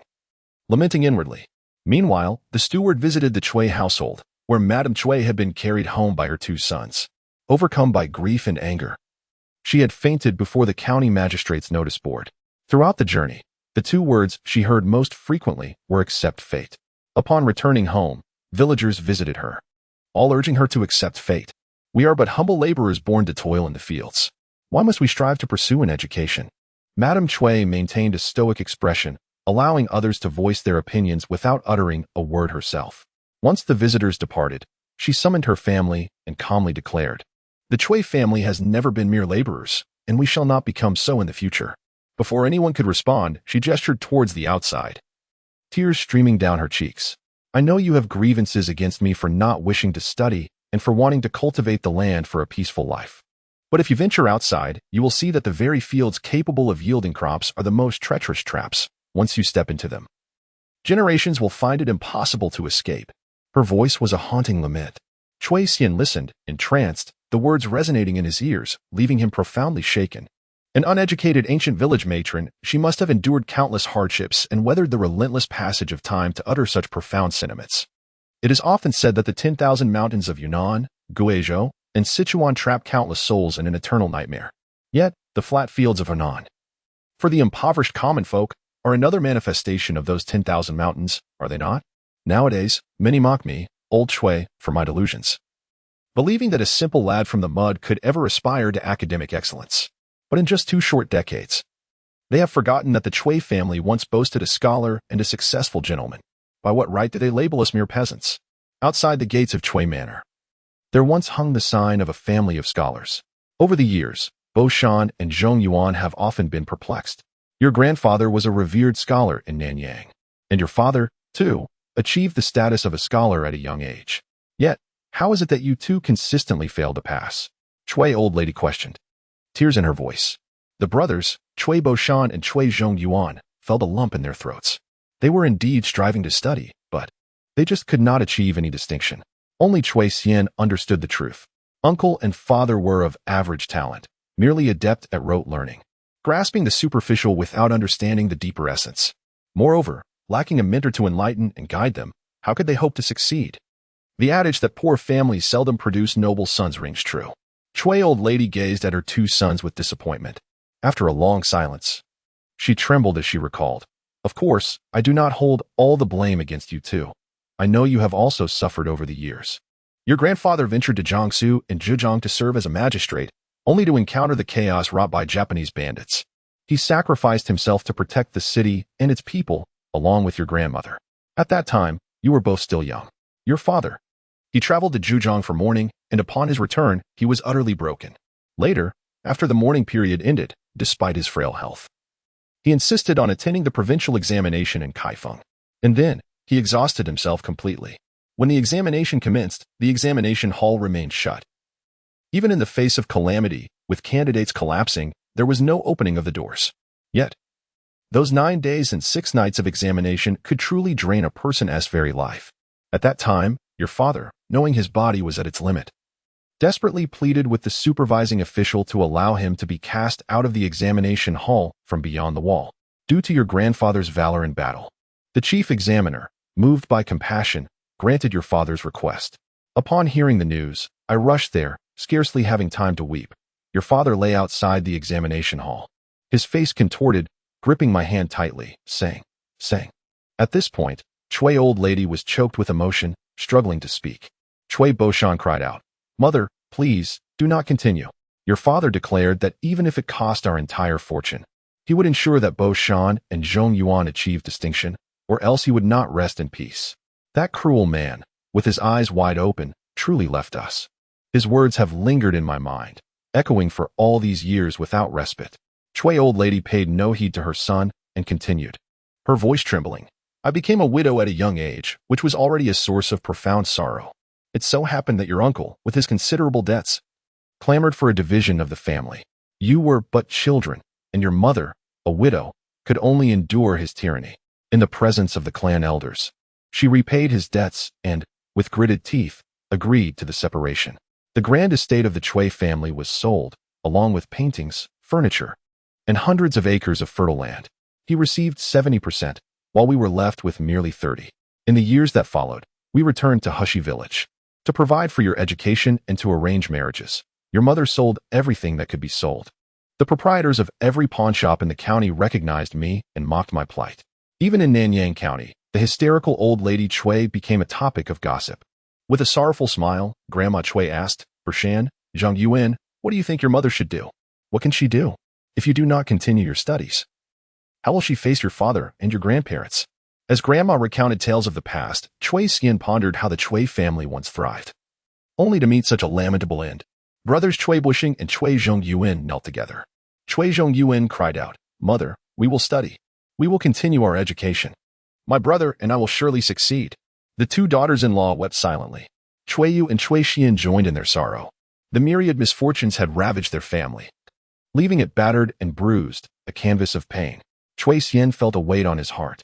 He thought to himself, days had passed, and still, there was no news from Brother Fu. Perhaps it was time to broach the subject of going to the county for studies. If this continued, the family would perish. However, before Chui Xian could speak, he heard his grandmother declare, "Education is paramount. Wuxing, Zhang Yuan, you must continue your studies. I believe it is time for you to begin his education as well." At this, a profound silence enveloped the room. Chui Xian was taken aback. All of Grandma Chui's previous words had been a prelude to this declaration for Yu's education. Chui Yu shot a quick glance at Chui Xian, poised to object. Aunt Lin was the first to react, exclaiming, "Mother, our situation is dire. We simply cannot afford it." Chen also chimed in, "What my sister-in-law says is true. Our family rarely sees meat. How can we support another?" Chui Zhong Yuan began to speak in defense, but Chui Bushing placed a hand on his brother's shoulder, unusually refusing their mother. "Mother, we must carry on with our lives. If you insist on sending you to school, then I shall not study," Grandma Chui swiftly interrupted, her previous sorrow transforming into a stern resolve. "No, you must study, the second must study, and you must also study. I will forego a meal every day to ensure you receives an education." This declaration plunged the family into despair. At that moment, the old steward of the Pei family arrived at their door. "May I inquire if this is the Chui residence? I am the steward of the Pei estate. My visit today is at the behest of my master, to request that your esteemed young master Chui Xian serve as a tutor for our young master." The steward stood at the entrance, his voice sincere and polite, explaining his purpose to avoid any misunderstandings. The steward took the time to explain, "Our esteemed master's intention is that young master Chui Xian is nominally here to serve as a book boy, but in reality, he is to serve as a companion for our young master." Book boy? Upon hearing this, the other members of the Chui family were still in a state of confusion. Chui Yu was the first to panic. He immediately recalled that just a few days ago, his grandmother had asked him if he wanted to study, and he had countered with a question about what would happen to Xian Guer. His grandmother had remained silent. Could it be that the family's finances were insufficient, and to allow him to pursue his studies, his grandmother had sold Xian Guer to become a book boy for the young master of the Pei family in exchange for money? Now, the steward from the Pei residence had come to take Xian Gui away. The more Chui Yu thought about it, the more convinced he became of this possibility. He burst into tears, looking at his grandmother and crying out, "Grandmother, have you sold Xian Guer? I do not consent. If you must sell someone, sell me instead, and let my younger brother study." Chui Zhong Yuan and Chun Shi's expressions changed drastically, hurriedly shielding their son behind them. Had the old lady truly sold Xian Guer? The other members of the Chui family shared the same look of horror. "Mother, have you sold Xian Guer?" Chui Zhong Yuan questioned loudly. The bewildered Chui matriarch finally regained her composure and retorted in anger, "What nonsense are you talking about? When have I ever sold Xian Guer? Our family is poor, and we can only afford to send the eldest grandson to school, which is already favoritism. But how could I ever commit such an act as selling my own grandson?" Upon hearing this, Chui Yu's sobs suddenly ceased. The other terrified members of the Chui family also breathed a sigh of relief. Only Chui Xian speculated that the steward must have been sent by elder brother. It seemed that the cries of elder brother that day were not in vain. Chui Xian looked at his mother, whose face was full of protective instinct, and at his father, who stood in front of him. He then glanced at Chui Yu, who had immediately knelt before their grandmother, willing to be sold in exchange for his younger brother's well-being, and felt a warm glow in his heart. "Thank you all for fulfilling my every beautiful fantasy of a warm family. So this is what family is, what kinship is. How wonderful. And such a beautiful home. How could Chui Xian, who was once an orphan in a past life, bear to watch it grow impoverished, tormented by suffering?" After crossing over, the only lingering concern he had was, who exactly was he? But from this day forward, at this very moment, Chui Xian thought it no longer mattered. Let the past be swept away with the wind. From now on, He would be Chui Xian of the Chui family in Hushi Village. He would carry on the glory of his ancestors and shoulder the heavy burden of restoring the family's honor. Having come to this realization, Chui Xian felt as though he, like a rootless duckweed, had found his anchor in this unfamiliar time and space of the great Liang dynasty. Thus, he became increasingly vibrant, his eyes and brows alight with joy. Noticing that the family remained in a state of shock, Chui Xian gently suggested, "There must be some misunderstanding. Perhaps we should invite the steward from the Pei residence in to clarify." "Indeed, let us invite him in to inquire further," Aunt Lin exclaimed, slapping her forehead. "I will go open the door." However, upon opening the door, the entire Chui family was taken aback. The steward from the Pei residence had arrived, bringing gifts, an entire cart filled with an abundance of provisions: rice, flour, pork, eggs, live chickens and ducks, lard, all piled high in the cart. There were even 2 splendid bolts of exquisite fabric. The Chui family had indeed fallen on hard times in recent years. Thus, the arrival of such a lavish gift made a profound impact. The Lin family stared in astonishment, their eyes wide as they beheld the bounty, their hearts racing. What could this mean? A gift for the Chui family? No, that cannot be. In the next moment, the old steward busied himself with 2 attendants, bringing the cart full of gifts into the courtyard of the Chui residence. The steward first nodded politely to the Lin family members who had opened the door, then turned to the matriarch of the Chui family, smiling as he said, "I apologize for our abrupt visit. It is indeed a breach of decorum. This is a humble gift prepared by our master for your esteemed household, and we kindly request that you accept it." "Goodness gracious! A humble gift, you say?" The Lin family gasped, while the Chui brothers and the Qin family looked on with envy. Yet, despite their longing, no one dared to speak up and accept it. One does not receive gifts from the heavens without a reason. From the steward's words, it seemed this was intended for young Xian. With great difficulty, the matriarch of the Chui family tore her gaze from the gift cart and, with a bitter smile, addressed the steward of the Pei family. "Please forgive my jest, but we are a poor household, lacking in both clothing and sustenance. This cart of goods is far beyond what we could ever consider a humble gift. However, as the saying goes, one should not receive rewards without merit. We cannot accept these gifts. Please take them back. Furthermore, I wish to inquire, your mention of young Xian, is it because my grandson, being so young, has inadvertently offended someone from your esteemed household? If he has indeed erred, I will certainly discipline him accordingly." Though her words were courteous, they subtly defended her grandson. After all, the steward claimed to hail from the Pei family, a family of notable distinction in Nanyang, of which the matriarch had certainly heard. Yet, what left the entire Chui family dumbfounded was the steward's sudden change in countenance upon hearing her words, as he hurriedly clarified, "No, no, no, dear matron. You have misunderstood. Young Chui Xian has done nothing wrong. He is quite well. Not only does my young master hold him in high regard, but so does our matriarch, as well as everyone in the Pei household. It is we who have intruded upon you. Please do not hold young Chui Xian accountable." This revelation left the entire Chui family, including the matriarch, in a state of disbelief. They looked incredulously at Chui Xian, who blinked innocently, meeting the gazes of his family. The steward continued earnestly, "A few days ago, my young master and young Chui Xian hit it off splendidly and played together with great joy. Since then, he has been thinking fondly of young Chui Xian. Therefore, our matriarch instructed me to prepare a card of gifts to invite young Chui Xian to our residence to be a companion to my young master. Rest assured, our matriarch has expressly stated that this is not a contract of servitude or employment. Young Xian is simply invited to stay with us, and he will receive 500 won in wages each month." 500 won? The 3 women of the Chui family, who toiled endlessly at weaving, would not earn that much in 2 or 3 months. And here was young Xian, merely 8 years old, already being offered such a generous sum. Moreover, a grand cart of gifts had been brought to personally invite him. The members of the Chui family stood there, utterly astonished. Chui Xian was somewhat taken aback. He truly did not anticipate that his elder brother would be so magnanimous. Not only did he present a gift and secure a job, but he also provided for meals and lodging. My goodness. It was as if he were about to hand over cash directly. However, it soon became clear to Chui Xian that his perspective had been too narrow. His elder brother was indeed a true elder brother, not only bestowing gifts and employment, but also monetary support. The old steward, having spoken at length, noticed the Chui family's lack of response and felt a pang of anxiety. Then, with a sudden snap of his fingers, he retrieved another 10 taels of silver from his bosom, exclaiming, "Oh, how forgetful of me. Here are an additional 10 taels of silver. I kindly ask that you accept it. Heavens, how much is that? 10 taels of silver. It could cover the labor costs for 2 people. The Chui family, having exhausted their resources, could hardly afford such a sum. This was unacceptable. The matriarch of the Chui family was rendered dizzy by this series of extravagant gestures. Struggling to maintain her composure, she declared, "We cannot accept these gifts or this money. As for your intentions, I am already aware. However, Xian is still quite young and cannot bear such overwhelming generosity. Please allow us some time to contemplate."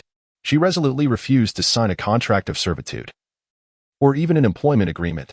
After all, her grandson was only 8 years old. She could hardly bear the thought of him leaving home to earn a living at such a tender age.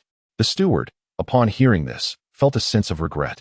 Yet his eyes were filled with admiration and respect. He could see that this family, though impoverished, remained unyielding to the allure of riches. It was no wonder that young Chui Xian had captured the interest of the young master. Quietly admiring them, the steward's demeanor softened further as he smiled and said, "Madam, you are mistaken. You cannot refuse these 10 taels of silver, for they are not intended for you. They are a gift from our young master to young Chui Xian, as per our agreement. As for this carload of gifts, should you choose not to accept them, consider them a temporary deposit at your residence. Our young master has been eagerly anticipating young Chui Xian's move to our estate. There is no need for you to hastily decline today. Take your time to ponder it. If you agree, simply send a word to the Pei residence, and I shall come to escort young Chui Xian immediately. If you ultimately decide against it, that is also perfectly fine. However, this would mean that our Pei residence will impose upon you, as the young master wishes to move in and play with young Chui Xian. I hope you will not mind. The young master has a hearty appetite. I suspect this cart may not suffice, and we may need to send for 2 more carts in due course. Truly, the eloquence of a steward from a prestigious family is commendable." Having said this, the old steward unceremoniously pressed the 10 taels of silver into Chui Xian's hands before taking his leave. In the courtyard of the Chui family, the family remained in a state of shock, completely devoid of the previous atmosphere of sorrow and despair. With 10 taels of silver, along with an entire cart filled with rice, flour, oil, and cloth before them, who could still feel anguish? It was a blessing just to refrain from bursting into laughter. This unexpected turn of events was beyond anyone's imagination. Lin Shi, fearing that others might take note of their good fortune, stealthily closed the front door. Then, the entire family turned their astonished gazes toward Chui Xian, their eyes brimming with wonder. Chen Shi, cradling her belly with one hand, voiced what everyone was thinking. "Xian, what? What on earth is going on? Please, tell us everything."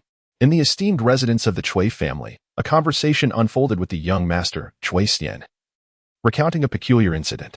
It was conveyed that on a day when he accompanied his grandmother to the county town, he fortuitously befriended a young gentleman from the prestigious Pei family while his great-uncle was engaged in selling eggs. Despite their brief acquaintance, a profound bond had formed, leading the young master to constantly think of Chui Xian. He offered a generous array of gifts, including 10 taels of silver and a monthly stipend of 500 won, in hopes of inviting Chui Xian to the Pei estate as a companion. Should Chui Xian decline, the young master was even prepared to seek him out at home. Upon hearing this account from Granny Chui Xian coughed lightly and, under the incredulous gazes of his family, innocently nodded in agreement, asserting the plausibility of the situation. However, Granny Chui appeared bewildered, questioning the rationality of such an extraordinary tale. If the protagonist were not her own grandson, she might have suspected that the young master from the Pei family had been ensnared by some trickery. Seeing the puzzled expressions of his family, Chui Xian felt a surge of elation. It was essential to embrace joy, for dwelling in sorrow and shedding tears would render life unbearable. After elucidating the details, Chui Xian presented the 10 taels of silver, gifted by the steward of the Pei household, to his grandmother, saying, "Grandmother, please accept this money. It can support my father, uncle," and he glanced at his brother, Chui Yu, who still bore traces of tears, and continued, "and my elder brother, as they pursue their studies. We need not fret about finances any longer. Let us not argue over such matters." Acknowledging the family's dire financial situation, Chui Xian did not refuse the silver offered by his elder brother, though he silently etched this moment into his memory. With his youthful hands cradling the 10 taels, he extended them towards his grandmother. She was moved, yet found herself unable to accept the offering. The other members of the Chui family remained silent, lost in their thoughts. Chui Xian, sensing the unusual atmosphere, cheerfully urged, "Grandmother, please take it. Once I go to the Pei estate, I will receive 500 when monthly. This will not only support my elder brother's education, but also improve our meals at the dining table. Grandmother, why are you crying? Initially, Granny Chui shed tears quietly, but soon she could not restrain her sobs. Trembling, she embraced Chui Xian, her voice quavering as she expressed, Xian, my dear child, I am filled with joy and guilt. Previously, I only permitted your elder brother to begin his studies, neglecting to mention you. Do you harbor resentment towards me? Chui Xian gently wiped away his grandmother's tears, reassuring her, I am well aware of our family's circumstances. Why would I resent you? My elder brother, being the eldest, should naturally have the first opportunity to study. His words were sincere, possessing a wealth of knowledge. Chui Xian would not allow such trivial matters to stir discontent within him. Moreover, he felt a sense of guilt, occupying the place of one grandson. How could he contend with another for the chance to pursue education? However, before Chui Xian could complete his thought, Chui Yu, his eyes slightly reddened, interjected with conviction. I shall not go to school. Chui Xian turned to him with a smile, reflecting on his brother's resolute stance. Then, Chui Xian inquired of his grandmother, Grandmother, if there were still some surplus money at home today, would you allow me and my elder brother to embark on our studies? Without hesitation, Grandma Chui replied, of course. Upon hearing this, Chui Xian smiled. I believe you would certainly do so. The saying goes that one's heart is as dear as one's flesh. When Grandma first mentioned sending his elder brother to school, she didn't even glance at him. Chui Xian pondered how much resolve she must have summoned before uttering such words, and how heavy her heart must have felt. Upon hearing this, Grandma Chui felt tears welling in her eyes. What merit had she to be blessed with such a dutiful grandson? At merely 8 years old, while other children of ordinary families were still indulging in mischief, he already displayed a maturity that was heart-wrenching. However, the more mature Chui Xian became, the less Grandma Chui could bear to let him serve as a scholar's attendant. No child should endure hardship. Although the Chui family was impoverished, it was not so destitute as to send an 8-year-old to work for a living. Clearly, the other members of the Chui family shared this sentiment. Uncle Chui Buoxing was the first to speak. Xian, we all understand your intentions. However, I cannot agree to let you work as a scholar's attendant, nor can your elder brother accept money earned by you to further his studies. Aunt Lin, upon hearing this, also spoke with teary eyes. What your uncle says is true. I may have a weakness for beautiful things, but rest assured, I still possess a sense of fairness. You are but 8 years old. If I were to take your money, I would be scorned by others. Chui Zhongyuan and Chun, the boy's parents, exchanged grateful glances with their elder brother and sister-in-law. Naturally, they did not wish for their son to toil at such a tender age. Once they had finished speaking, Grandma Chui took Chui Xian's hand and said with a smile, Did you hear that? Your uncle and aunt are right. We cannot accept these 10 taels of silver or the cartload of goods outside. We shall return them tomorrow. The steward had good intentions and a gentle demeanor, but the Pei family is of high status, and you are still too young. Ultimately, you would have to live under their scrutiny. Chui Xian felt deeply moved by her words. However, he was determined to go to the Pei household. He needed to escape from the impoverished Hishi village. Compared to the conventional path of attending school, the role of the young master's attendant seemed far more suited to him. He would not be confined to the classroom, but instead would have ample space for activities and could leverage the title of the young master of the Pei family to earn a living. In due course, he could follow the young master to study for a few days, thus crafting an image of a prodigious child who, through exposure to literature and listening to the young master's lessons, effortlessly grasped knowledge. This would secure his future path. Thus, Chui Xian broke free from his grandmother's embrace. And before the entire family, he flicked his long robe and knelt on both knees. Though only 8 years old, he displayed a resolute demeanor, his posture straight as a pine or bamboo. Even at such a tender age, he possessed an innate grace. No, he must go to the Pei family.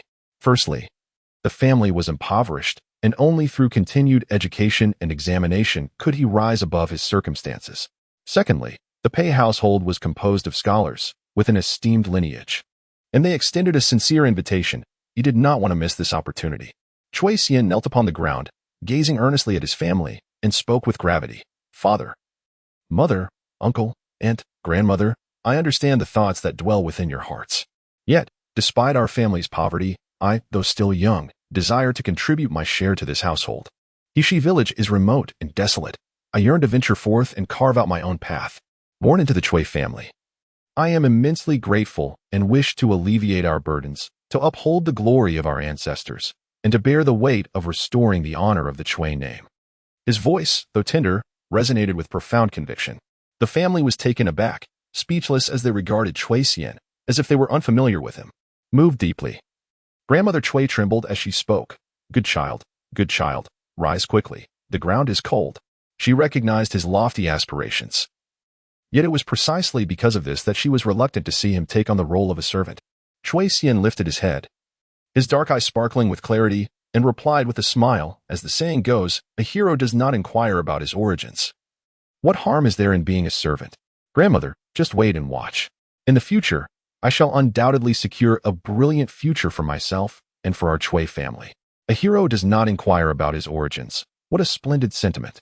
Grandmother Chui smiled as she wiped away her tears, her expression a blend of comfort and excitement. After 20 years, during which her two sons had faced countless failures, her heart, once cold and lifeless, was rekindled by her grandson's words. Ultimately, Grandmother Chui acquiesced to her grandson's request. 3 days later, Chui Xian was sent to the Pei residence. Concurrently, the 10 taels of silver were divided into 2 portions. 5 taels were allocated for household expenses and for Yu Guru's education, while the remaining 5 taels were given to Chan Shi. The cart full of generous gifts, rice, flour, oil, and eggs, was stored away, and the meat was prepared for future meals. The 2 pieces of cloth were also divided. One was kept at home, while the other was taken by Aunt Lin to the county town for urgent tailoring, to create 3 sets of clothes for Chui Xian. That very evening, Aunt Lin hurried back from the county town, declining Chun Shi's offer of assistance, and busily prepared a large dish of stir-fried pork with radish and another of scallion scrambled eggs. The house was filled with a delightful aroma. Yet, even the gluttonous Chui Xian remained silent, refraining from picking up her chopsticks, aware of the origin of this meal. It was a result of selling off Adi. Aunt Lin eagerly served Chui Xian a generous bowl of meat, her voice trembling with embarrassment as she said, "Stin Gur, eat, do have more." Just as she had stated. Allowing an 8-year-old child to work to support her son's education had taken a toll on her pride as the eldest daughter-in-law of the Chui family. However, her position did not hold sway. Grandmother Chui made the final decision. The next day, Yu Gur would be sent to the county town to begin his schooling with Master Gu. Enough, Aunt. I cannot eat anymore, Chui Xian said, looking at the overflowing bowl and shaking his head, beckoning to everyone. Sister, grandmother, you all should eat. He then inquired, by the way, where's brother? Aunt Lin glanced at Grandmother Chui, her expression awkward. Uncle replied in a low voice, he is hiding in the bedroom, crying and refusing to come out. I will talk to him again tonight. Chui Yu stubbornly refused to attend school. Due to this, the ever-reasonable individual had already caused quite a stir in the afternoon. He cried out loudly, declaring that he would never use the money from selling his younger brother to pursue an education. However, old lady Chui had made up her mind, and no one could sway her. Upon hearing his uncle's words, Chui Xian picked up the bowl of meat, saying, I shall go and persuade her. Once Chui Xian departed, the dining area fell into a profound silence, with no one daring to speak. Moments later, Chui Zhengyuan could no longer contain himself. He leaned on Chen's shoulder, quietly shedding tears. He felt a deep pang for his son. If Chui Xian were to be forcibly sent to be a servant, Chui Zhengyuan, as his father, would undoubtedly stand up to protect him. Yet this time, it was Chui Xian who earnestly wished to go. The earlier words of a hero does not inquire about their origins not only moved old lady Chui, but also touched Chui Zhengyuan and his wife, Chen. When a son desires to venture out into the world, what reason do parents have to impede him? In the bedroom of his uncle's family, Chui Yu curled up on the bed, covering himself with a quilt as he hugged his knees and wept silently. The corner of the quilt was lifted, and then another frail figure swiftly burrowed in, nudging Chui Yu's shoulder with theirs. Chui Yu shifted to the side, and the other person pressed against him, moving along with him until Chui Yu found himself cornered against the wall, with no further retreat. Then, a teasing laugh emerged from the quilt. Oh dear, are you crying? Just this one remark inexplicably irritated Chui Yu. He abruptly threw off the quilt, eyes red with anger, and exclaimed, You dare to laugh. Do you not understand the dangers of the world, to even consider becoming a servant? Isn't it far better to pursue a stable education than to be? The words be a servant were ones Chui Yu did not even have the courage to utter. Chui Xian sighed. If I go to study, what about you? Without a moment's hesitation, Chui Yu replied, I am your elder brother. If anyone is to become a servant, it shall be me. If the Pei family does not want me, I will return. At worst, I will endure like grandmother, skipping a meal each day to support your education. Hearing this, Chui Xian was deeply moved, filled with a sense of profound emotion.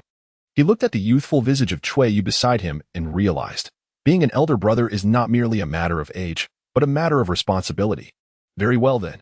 If I have accepted my elder brother, parents, and grandmother, what harm is there in having another brother? Thus, Chui Xian spoke earnestly, Elder brother. Chui Yu's eyes glimmered with hope upon hearing this. Are you regretting it? Younger brother, your words today touched grandmother. Listen to your elder brother. Go and tell grandmother that you no longer wish to go to the Pei family, but instead want to pursue your education. Trust me, grandmother will surely agree. It must be said that despite his tender age, Chui Yu possessed remarkable insight. As he spoke, he eagerly tugged at Chui Xian, attempting to lead him outside. However, Chui Xian remained still. Chui Yu turned back, speaking in a near-pleading tone. Younger brother, I beg you. The thought of using the money from selling you to pursue my education pains my heart. He was merely 9 years old. In modern society, he would still be an innocent child. A precious gem cherished by his parents. Born into a humble peasant family in a feudal era, I was forced by the harshness of life to learn the art of compromise at an early age. I bore the weight of my elder brother's responsibilities, displaying a maturity that tugged at the heartstrings. I have made up my mind to go to the Pei family. Brother, this book is meant for you to read. The bond of brotherhood flows through our veins. Just as you cannot bear to see me become a servant, I too cannot bear to see you take that path. Yet, someone must go, mustn't they? Chui Xian chuckled as he extended his fist. As brothers, there is no need for excessive sentimentality. Come, let us strike our fists together, forming a brotherly pact. Regardless of whether our fathers achieve success in the future, we must each strive diligently from this moment onward. United in spirit, we shall meet at the summit one day, bringing glory to the Chui family lineage. Chui Yu shook his head incessantly, rejecting the gesture. Chui Xian had once privately regarded Chui Yu as possessing the demeanor of a gentleman, even at such a tender age. A gentleman, however, can be persuaded with reason. Thus, feigning discomfort, Chui Xian continued, though I have resolved to serve as a scholar's aide in the Pei household, my heart is filled with trepidation.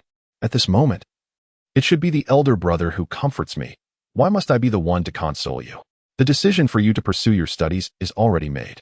Can you not even agree to this brotherly pact with me? Indeed, upon hearing these words, Chui Yu's eyes brimmed with tears as he relented. Trembling, he extended his hand, and their youthful fists collided with resolve.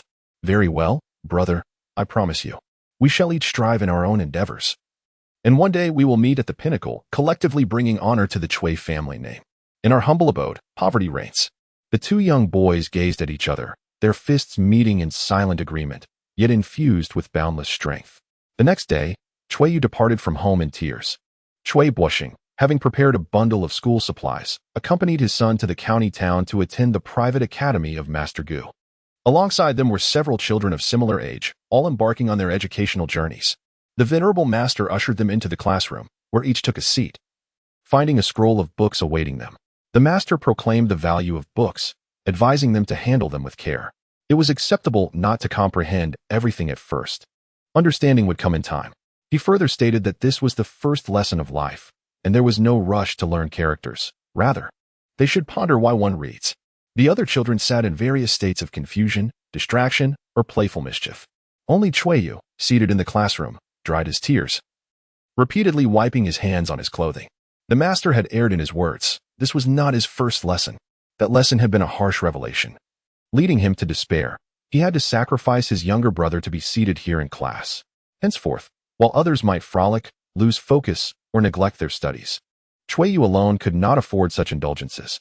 As he repeatedly cleaned his hands, Chui Yu contemplated, why read? To prevent the sacrifice of my brother. To bring honor to the Chui family, to rise above the status of a common laborer. To ensure that every common laborer could receive an education without sacrificing their siblings. The scroll of knowledge is vast, encompassing the wisdom of countless generations, revealing to him the insignificance of his own existence. Yet it is also small, incapable of fulfilling even the simplest desires of an uninitiated child. At this moment, Chui Yu was utterly oblivious to the grand and magnificent vision he had set forth. His gaze was solely fixed upon the scroll of books before him. The morning light gently spilled into the classroom, illuminating the space. His hands, though reddened from the coarse hemp garment, remained clean as he delicately opened the tome on the table. It was said, reading is beneficial. The day before Chui Xian was to depart for the Pei residence, his new garments were completed. 3 entire sets, crafted from the fine, lightweight, and resilient silk sent by the Pei family, resplendent in its vibrant hues. His aunt hastily returned from the county town with the clothes, urging, quickly, Xian Gu try them on to see if they fit. After receiving the garments, Cui Xian retreated to change in his room. When he emerged, his appearance dazzled the entire family. He looked exceptionally handsome. Cui Xian was already quite striking, with fair skin and a tall stature. Now, clad in a long robe of smoky blue silk, he appeared even more charming, his lips a vibrant red against his white teeth. Cui Xian's eyes sparkled with admiration. Brother, you look so handsome. Cui Xian, feeling a rare flush of bashfulness, asked, Isn't it a bit too bright? His Aunt Lin, eagerly adjusting his attire, replied with a smile, not at all. At your age, it suits you perfectly. Upon hearing this, Cui Xian raised his head to look at Lin and earnestly said, I appreciate all the hard work you've done for me these past few days. Lin felt warmth in her heart and hurriedly waved her hand, saying, We are family. There is no need for such formalities. Cui Xian laughed. In that case, uncle and aunt, please do not be so formal with me in the future. His words elicited laughter from the elders in the family. Chun, holding her belly, looked at Lin, saying, What Xian Guer said is true. We are family and should support one another. Uncle and aunt exchanged glances, relieved to hear this. Indeed, we are family. It is only right, Lin responded, a hint of shyness in her tone. After a moment, she looked at her husband and tentatively said, Though we say this, Xian Guer is about to leave home. As elders, we should show our care. Right, my dear husband? Cui, blushing, nodded eagerly, then returned to the room to fetch a package, grinning as he said, This is for Xian Guer. Inside were 2 sets of thin summer shirts, a jar of preserved fruits, a pack of osmanthus cake, a bag of sunflower seeds, and 2 pairs of cloth shoes that Lin had sewn overnight. It was evident that a considerable amount of money and effort had gone into this gift. Cui Zhongyuan quickly interjected, No, this is too much. Brother, what are you doing? But Cui Xian was quicker than his father, accepting the package with joy, exclaiming, Thank you, uncle and aunt. Then, Cui Xian opened the jar of preserved fruits and handed a handful to Cui Xian, saying, Sister, have some.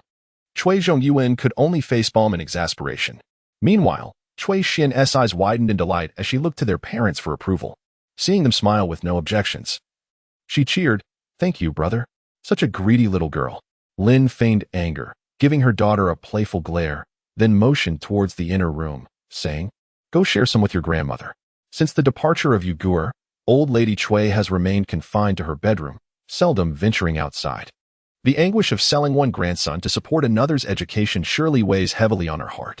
Obediently, Cui Xian entered her grandmother's chamber. The matriarch savored candied fruits, a delightful gift from Xian Guer. Under normal circumstances, old Lady Cui would have refused such indulgence, yet today she relished one, savoring its sweetness. In the main hall, the eldest and second sons, along with their wives, were engaged in lively banter, the atmosphere light and cheerful, listening to the faint sounds of laughter. Old Lady Cui found herself lost in thought. How long had it been since the family experienced such warmth? It seemed that ever since the eldest and second sons failed their examinations, the household had been shrouded in gloom for years. The generous gifts from the Pei family, along with a substantial sum of silver, alleviated their immediate financial distress. Moreover, the perceptive Xian Guer, with his quiet yet profound influence, eased the family's awkwardness. As old Lady Cui savored the candied fruit in her mouth, she recalled the day Xian Guer knelt before her, speaking with unwavering conviction. Suddenly, an inexplicable certainty surged within her. This child, Xian Guer, would undoubtedly achieve great success in the future. Meanwhile, the young man, regarded by his grandmother as destined for greatness, was being admonished by his father for accepting the parcel from his uncle. In the dim light of the bedroom, the oil lamp cast a warm glow. As Cui Zhongyuan continued his relentless chatter, Chenshi grew increasingly impatient. The brother and sister-in-law felt guilt over their actions. Receiving the gifts brought them a sense of relief. Cui Zhongyuan fell silent, but moments later, he could not help but resume his rambling. Have you packed everything? Did you put in the shoes from your elder sister-in-law? Oh. And remember to sew a pocket into each outfit for money. Xian Guo has never slept well, always tossing at night. I wonder if the Pei family's bed is spacious enough. As he spoke, his voice began to quiver. Chenshi, who had just moments ago found her husband's chatter excessive, now felt her eyes welling with tears. Cui Xian sighed, taking hold of both Chenshi and Cui Zhongyuan's hands. The three of them huddled together on the bed, with two neatly packed bundles beside them. All right, what is this? How can I feel at ease going out to earn a living with you both in such a state? Father, you must focus on your studies at home and not be lazy. Mother, you need to eat well, sleep well, and take care of yourself so that you can safely bring our brother or sister into the world. Chui Xian gently wiped away his parents' tears, feigning melancholy. In any case, it is exhausting for men to earn money outside. You both must take care of yourselves and not burden me with worries while I toil away.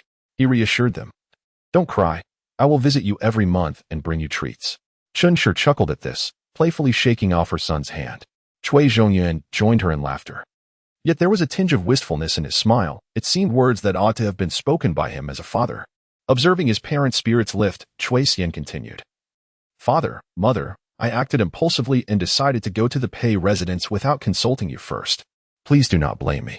Rest assured, my son will strive diligently after his departure, striving to make a name for himself. In the future, we shall move away from Hishi village, acquire a grand residence, amass considerable wealth, pursue academic excellence, and secure a title for your mother. Under the flickering oil lamp, the young boy, on the verge of leaving home, gazed earnestly at his parents, sharing his heartfelt aspirations. Chun, with a tender embrace, spoke through tears. Dear Xian, you are such a good boy. How could your father and I ever blame you? I know you possess great ambitions and have the potential to achieve something remarkable. However, the pursuit of wealth, a grand estate, and titles sounds exceedingly burdensome. At such a tender age, do not let your heart be twisted with anxiety and unnecessary weight. Take care of yourself first. Nothing is more important than your well-being. Chui Zhongyuan nodded in agreement, affirming, Indeed, your mother speaks wisely. If you encounter any grievances at the Pei family, return immediately. Our family's health and safety are paramount above all. At this moment, Chui Xian felt a swell of emotion, realizing that he was now a cherished child with loving parents. How splendid! The following morning, the Pei family's carriage arrived once more at the Chui household, with the old steward personally coming to escort him. The entire family gathered to bid farewell to Chui Xian. Last night, Chen had found her husband somewhat verbose, yet now she held her son's hand, repeating her heartfelt instructions. Grandmother Chui leaned against the doorframe, her aged eyes filled with affection and guilt. Behind them lay their dilapidated and impoverished home. Father, mother, elder sister, uncle, aunt. And grandmother, Chui Xian's gaze swept over his family as faces as he smiled, saying, I am leaving. Take care of yourselves. Having spent over a month traversing this new life, he had fully embraced this family, becoming a part of it. As the moment of parting drew near, he could not help but feel a pang of reluctance. Grandmother Chui looked at her grandson, now on the brink of maturity, and with a trembling voice filled with warmth, said, Very well, go forth, dear Xian. Take care of yourself. Chui Xian approached and embraced his frail, elderly grandmother. Then, turning away from his family, he waved goodbye and boarded the Pei family's carriage. The old steward assured them repeatedly that he would take good care of young Chui Xian before instructing the coachman to depart. The Chui family stood at the threshold, their eyes following the carriage as it grew increasingly distant, until it vanished from sight at the end of the road. This year marked the 16th year of the Jiaya era of the Great Liang dynasty. At just 8 years old, Chui Xian left his home in Hishi village, embarking on the grand stage of history. Awaiting him was a future destined to be resplendent and filled with promise. 7 days to inspire the young master's love for learning inside the carriage heading from Hushi village to the Pei residence. The old steward looked at Chui Xian and said with a smile, I informed the young master that I would be bringing you into the manor this afternoon. Thus, the young master spent the morning playing outside and will return in the afternoon. Once we are inside, you will first meet our esteemed matriarch, the young master's grandmother. She has some important matters she wishes to discuss with you beforehand. At this juncture, the old steward paused, contemplating how to express his thoughts delicately. Upon hearing the words, Chui Xian understood and smiled. So I shall accompany you out of the residence, feigning that it is my first visit this afternoon to meet the young master, correct? Brother Fuguei is simple-minded and easily deceived.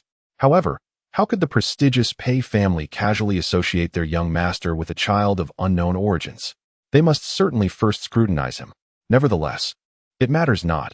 Since we have already managed to deceive Brother Fuguei, we might as well deceive his grandmother as well. The old steward, astonished by Chui Xian's perceptiveness and fearing he might overthink, explained, Yes, that is the intention.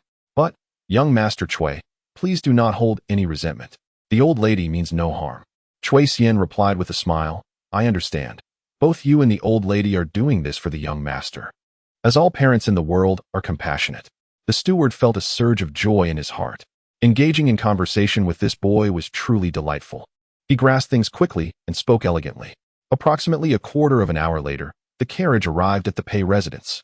As a renowned noble family of Nanyang County, the Pei family's three-courtyard mansion was quite grand, adorned with pavilions, rockeries, and flowering trees, opulent yet imbued with a refined essence. The old lady Pei resided in the back courtyard. When the steward led Chui Xian inside, the servants were busy washing the bluestone floor. Chui Xian glanced at the damp, immaculate floor devoid of any dust, then looked down at his mud-stained shoes and chuckled. Please allow me to take a moment. After greeting the steward, Chui Xian surveyed the surroundings, borrowed a cloth from a nearby servant, and meticulously wiped the soles of his shoes clean. Once finished, he washed the cloth and returned it to its owner. Throughout this process, he maintained a calm demeanor, showing no signs of embarrassment. He even smiled at the steward, saying, "The rural mud is abundant. I hope it does not offend you." The old steward waved his hands in dismissal. When the old lady Pei emerged, she witnessed this scene. A young boy, composed and unperturbed, cleaning the mud from his shoes under the watchful eyes of those in the courtyard.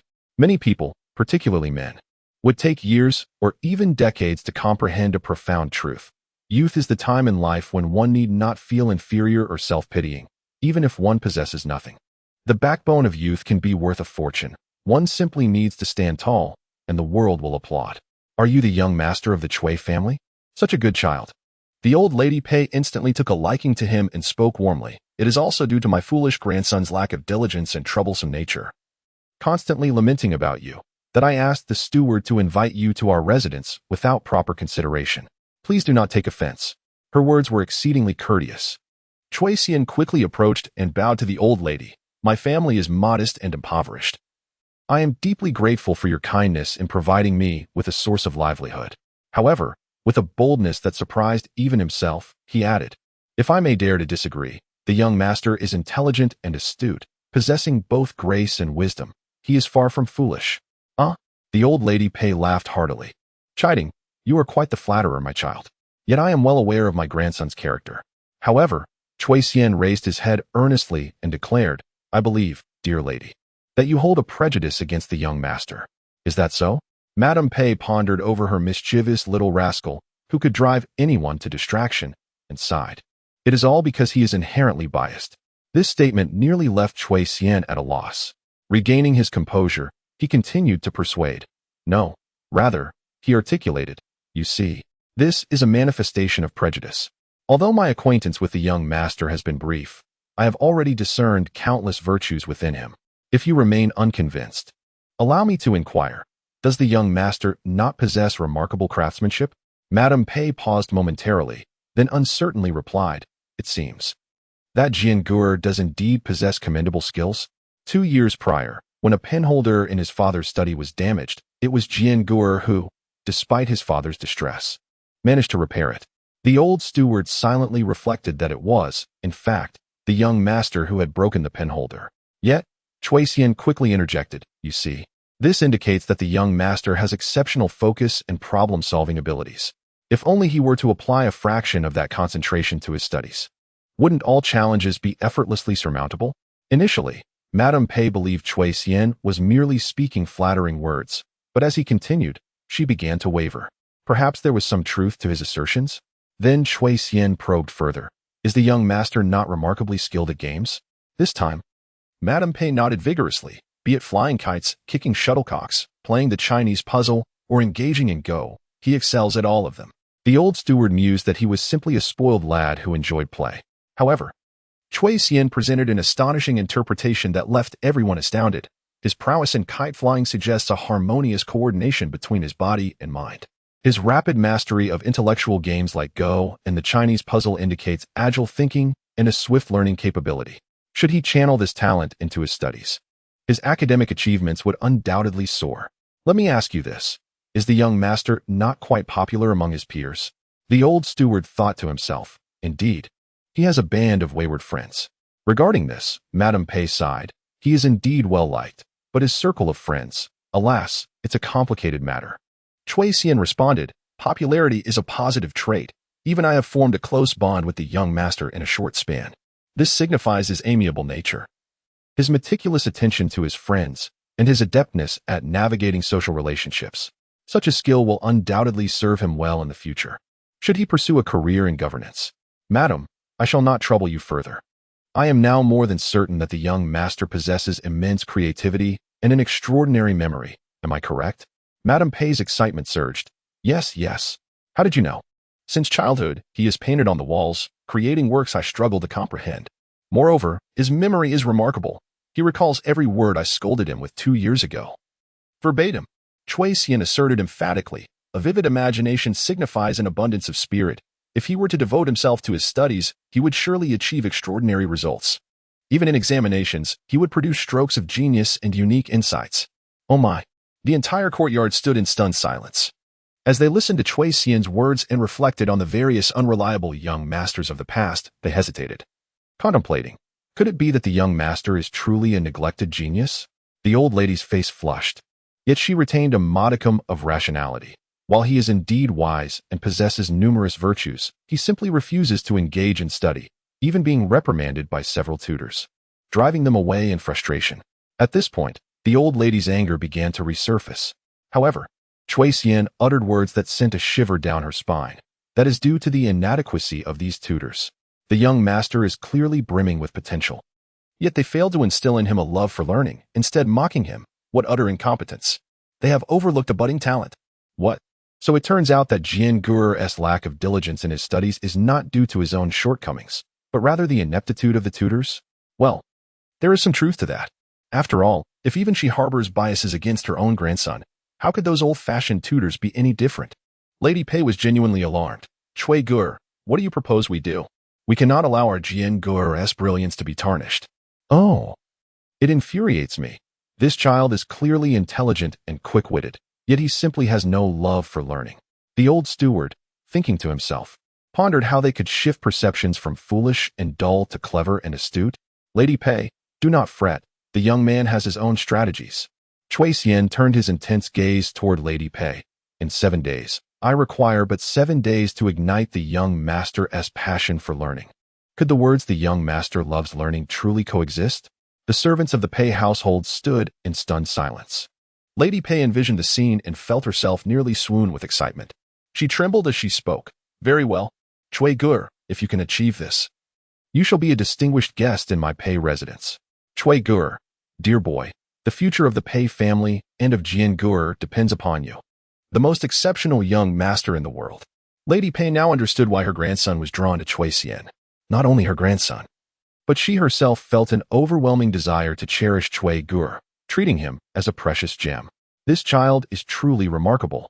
Yet, she failed to realize that Cui Xian and Pei Jian were hardly acquainted. The praises he bestowed could easily apply to any mischievous boy. The phrase "this child has been clever since childhood, but simply despises learning" is a surefire way to placate parents. At noon, Lady Pei specially instructed the kitchen to prepare a sumptuous feast to honor Cui Xian.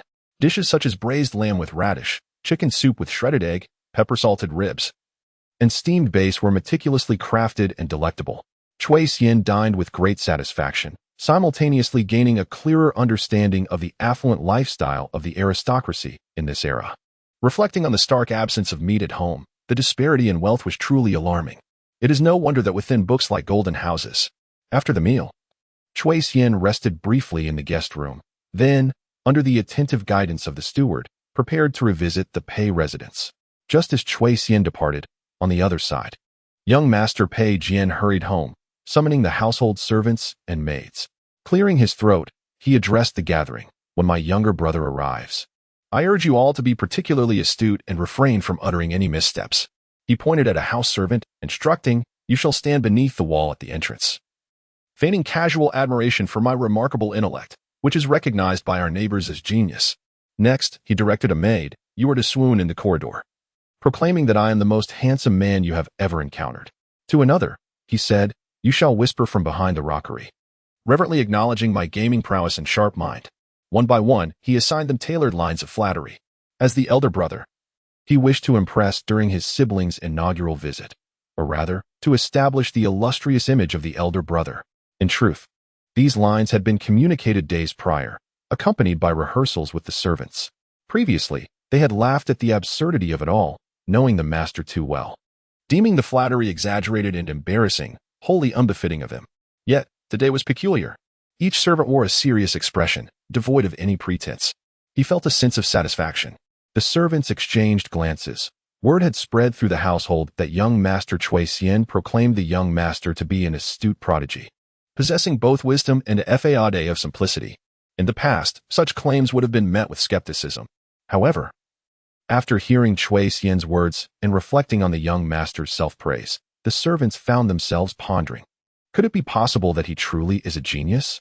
Outside the gates of the Pei residence, Pei Jian stood anxiously at the entrance, pacing back and forth, his anticipation mounting. Why had he not yet arrived? As he eagerly awaited Chui Xian's arrival, he found himself inexplicably nervous. Upon reflection, their encounter had been brief, and they were not well acquainted. Pei Jian had always been unliked, his temperament troublesome, enduring years of ridicule and criticism. Born into a family of scholars, he had earned the ire of numerous tutors for his lack of scholarly pursuits, being labeled as rotten wood. The admirable traits his younger brother had described, magnanimity, openness, charm, integrity, and gentlemanly demeanor, were qualities Pei Jian did not possess, save for one, his good looks. Yet, for the first time in his life, to be lauded and admired by a stranger brought him immense joy. He wished to maintain the imposing image of the big brother before Chui Xian. But what if his facade crumbled? What if his younger brother discovered that the elder was, in fact, a fool and turned away? The more he thought, the more anxious he became. He could not help but adjust his attire, striving to present himself in the best possible light. Just then, the sound of hoofbeats drew near, followed by brother. Chui Xian leapt from the carriage, his face alight with surprise, exclaiming with admiration, "You sent an enormous card of lavish gifts to my family, and even bestowed upon me 10 taels of silver. I have never seen so much money in my life. You are truly generous. Wow, is this your home? It is magnificent." Strangely, upon hearing those words, Pei Jian suddenly felt an unexpected calm.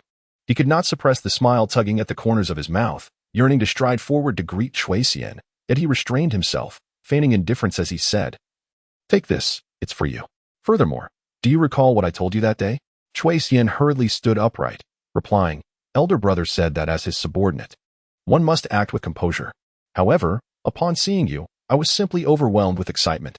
Ah, he truly wishes to be my little brother. He remembers everything I said."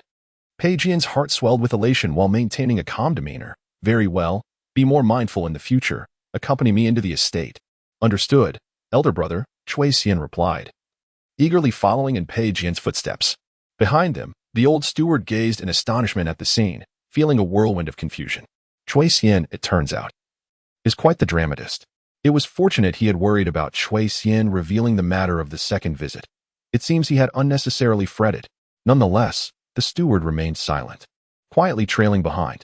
As the group entered the estate, they heard a servant, with his back turned, sweeping nearby, exclaiming loudly and with exaggerated emphasis to another servant, "Hey, have you heard? Our young master has once again been praised by the schoolmaster today." The other servant nodded enthusiastically, responding, "Indeed, I have heard.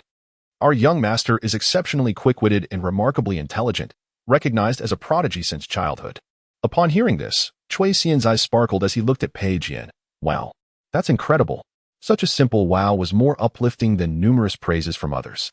Pei Jian waved his hand, striving to suppress his pride, adopting a humble demeanor. "They speak in jest. I am not that exceptional." The old steward and the other servants exchanged glances, bewildered. Who exactly is making such claims? When they reached the flower corridor, a maid, cradling a pot of flowers, stood under the corridor, murmuring loudly, "Our young master is the most handsome man I have ever seen in this world." Pei Jian felt his ears grow warm, his gaze fixed intently on his little brother. After a brief silence, Chui Xian, showing great respect, exclaimed, "Wow, elder brother, a young lady has praised your beauty." Pei Jian could no longer contain the smile on his lips, reflecting, "Beauty is, indeed, a form of pressure." Chui Xian remained speechless. Subsequently, the two meandered through the estate, taking an extensive detour.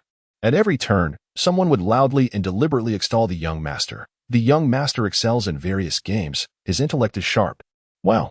He is upright and generous, with friends across the globe. Wow. Amidst the chorus of wows, Pei Jian found himself completely lost in the moment. Finally, after a long journey, they reached his courtyard, where Cui Xian thoughtfully summarized, "Elder brother, we have encountered so many praises along the way. I truly did not misjudge you. You are the most outstanding elder brother in the world." By the end of the day, Pei Jian's smile had become nearly unbearable. He arranged for his little brother to stay in the adjacent room next to his own, generously offering an assortment of pastries, candied fruits, and a variety of toys to entertain him. The younger brother was so astonished that he could hardly contain his joy, exclaiming, "Brother, you are truly wonderful." That evening, as Pei Jian drifted into slumber, laughter danced through his dreams. Never had he felt such lightness of spirit, as if he were, in his reverie, the most exceptional elder brother in the world. However, upon awakening, a maid gently reminded him at the bedside, "Young master, you must rise early for your studies today, as the old matriarch has instructed me to awaken you." In an instant, Pei Jian's elation vanished, and clarity dawned upon him. He was anything but exceptional. Perhaps it would be best to abandon the notion entirely. Thus, Pei Jian feigned illness, constricting his voice as he lamented, "Oh dear, I am unwell. My throat is troubling me. Please inform grandmother that I may not attend the academy today." Upon hearing this news, the old matriarch was jolted back to reality. What genius! He was merely a fool. The evening before arriving at the Pei residence, Cui Zhongyuan had expressed concern, wondering if Xian Ji's sleeping habits would be troublesome, uncertain if the Pei family's bedding would be sufficiently spacious. Yet, his worries were unfounded, in stark contrast to the cramped and stifling earthen room of the Cui family. The guest chamber at the Pei residence was broad and elegant. The oil lamp cast a bright glow, and the bedding was soft and inviting. A maid had thoughtfully lit a soothing incense for Cui Xian as slumber. He enjoyed a night of sweet dreams. At the break of dawn, the house staff and maids at the Pei family rose early to commence their duties, while the young master remained in deep slumber. Cui Xian, having awoken early, engaged in simple morning ablutions before exercising in the courtyard. Having been granted a second chance at life, he understood the paramount importance of good health, thus maintaining the daily morning exercise routine he had established while at the Cui household. After completing his regimen and having breakfast, the day had fully brightened before the maid was dispatched to awaken the young master. Predictably, Pei Jian proclaimed himself ill. The old matriarch, infuriated, hurried to Pei Jian's small courtyard, barely able to refrain from reprimanding him. Wasn't the plan for the younger brother to attend the academy? A promise broken, a fool indeed. Yet, before she could voice her grievances, Cui Xian, fully aware of the situation, gestured for silence. The old matriarch swallowed her words, her expression hopeful as she turned her gaze toward Cui Xian. Could this child possess a solution? Under the watchful eyes of the old matriarch and the assembled servants, Cui Xian knocked softly on the young master's door, his voice laced with concern. "Brother, I hear you are unwell." From within the room, Pei Jian, feeling somewhat guilty, replied, "Yes, indeed." Cui Xian's voice filtered through the door. "Is it serious? Should we summon a doctor? In the county, I once saw a scholar's attendant, carrying a book box and holding an umbrella for the scholar, looking quite impressive. Today marks my first day as your attendant, and I have prepared a book box and an umbrella for you in advance. I was so excited that I couldn't sleep last night, eagerly anticipating accompanying you to the academy today." Upon hearing this, the maid who had lit the incense for Cui Xian the previous night wore a peculiar expression. A sleepless night? Had she not witnessed Cui Xian sleeping soundly, she might have been deceived. Yet, Pei Jian believed him. Although it is difficult to comprehend the significance of presenting a book box or holding an umbrella, upon hearing the anticipation in his younger brother's voice, he found it hard to refuse. After a moment's hesitation and a firm resolve, he rose from his bed. Though he may not be exceptional, he is, after all, an elder brother. Moments later, the door to his chamber creaked open, and amidst the astonished gazes of Madame Pei and the household servants, Pei Jian emerged, fully dressed, and declared, "I merely felt a bit unwell upon waking, but I am fine now. Where are the book box and umbrella you prepared? Let us head to the academy." This, so easily acquiesced? Cui Xian cheered, hastily preparing. "Yes, elder brother." Pei Jian could not help but smile. For the first time in his life, he was going to the academy with a joyful spirit, rather than the usual dread akin to visiting a grave. Once Cui Xian grasped the small book box and opened the oiled paper umbrella, chatting and laughing as they departed, the elderly Madame Pei, who had been momentarily stunned, finally reacted. She trembled as she dabbed at the corners of her eyes with a handkerchief and exclaimed, "Quickly, Write to the master and the young master, informing them that our Jian is finally willing to study. This boy, Jian, is indeed a treasure of our Pei household. The master and young master referred to Pei Jian's grandfather and father, both of whom were Jiren, successful candidates in the imperial examinations. The elder Pei served as an aide to the governor of Kaifeng, while the younger Pei studied at the local academy. Tracing back 3 generations, the Pei family had even produced a minister of revenue, holding a rank of the 3rd grade, a distinguished official indeed. Generations of hard work had forged a well-to-do and reputable Pei family, which established its own clan academy. The Pei Clan Academy, situated deep in Funyo Alley, was built against the backdrop of the White River and embraced by lush bamboo groves. Outside the bamboo thicket, along the riverbank, stood a verdant expanse of willow trees. The scenery was elegant, a serene retreat amidst the bustling world. Why were the residences in Funyo Alley the most expensive in Nanyang? The answer lies in the academic district. Every male descendant of the Pei clan, upon reaching a certain age, could attend the clan academy free of charge. Moreover, affluent families in the city could pay a handsome sum to enroll their children in the Pei Academy. Being able to send one's child to the Pei Clan Academy was a source of pride for parents, a joyous occasion that could be boasted about for years. However, outside the Pei Academy, Pei Jian appeared conflicted, hesitating to enter. Behind him, Chui Xian feigned confusion. Elder brother? Pei Jian cleared his throat, turned to Chui Xian, and said, I suddenly feel that.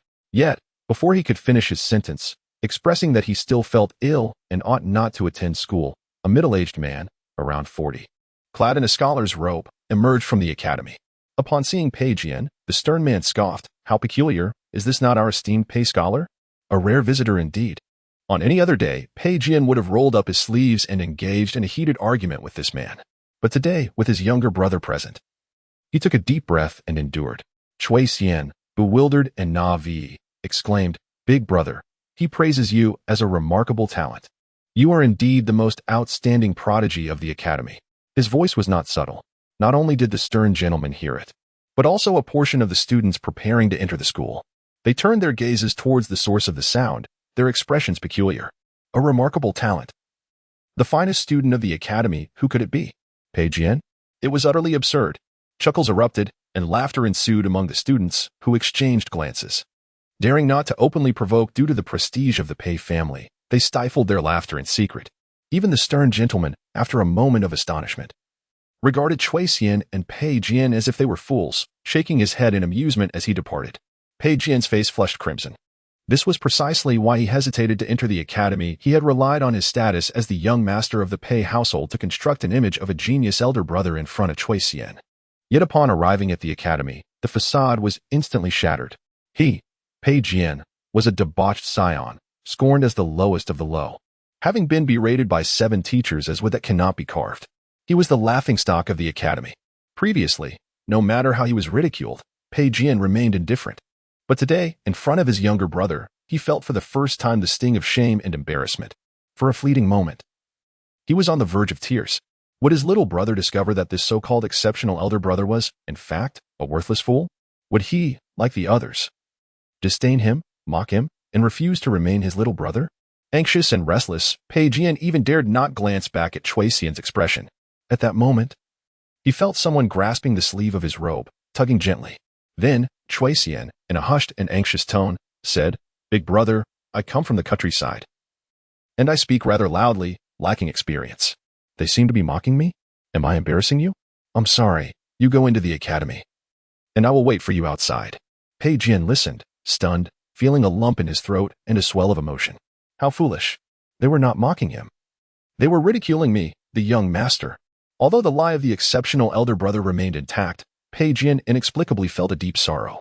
Chui Xian, coming from a humble background, was often pointed at in the village and must have been profoundly lacking in confidence.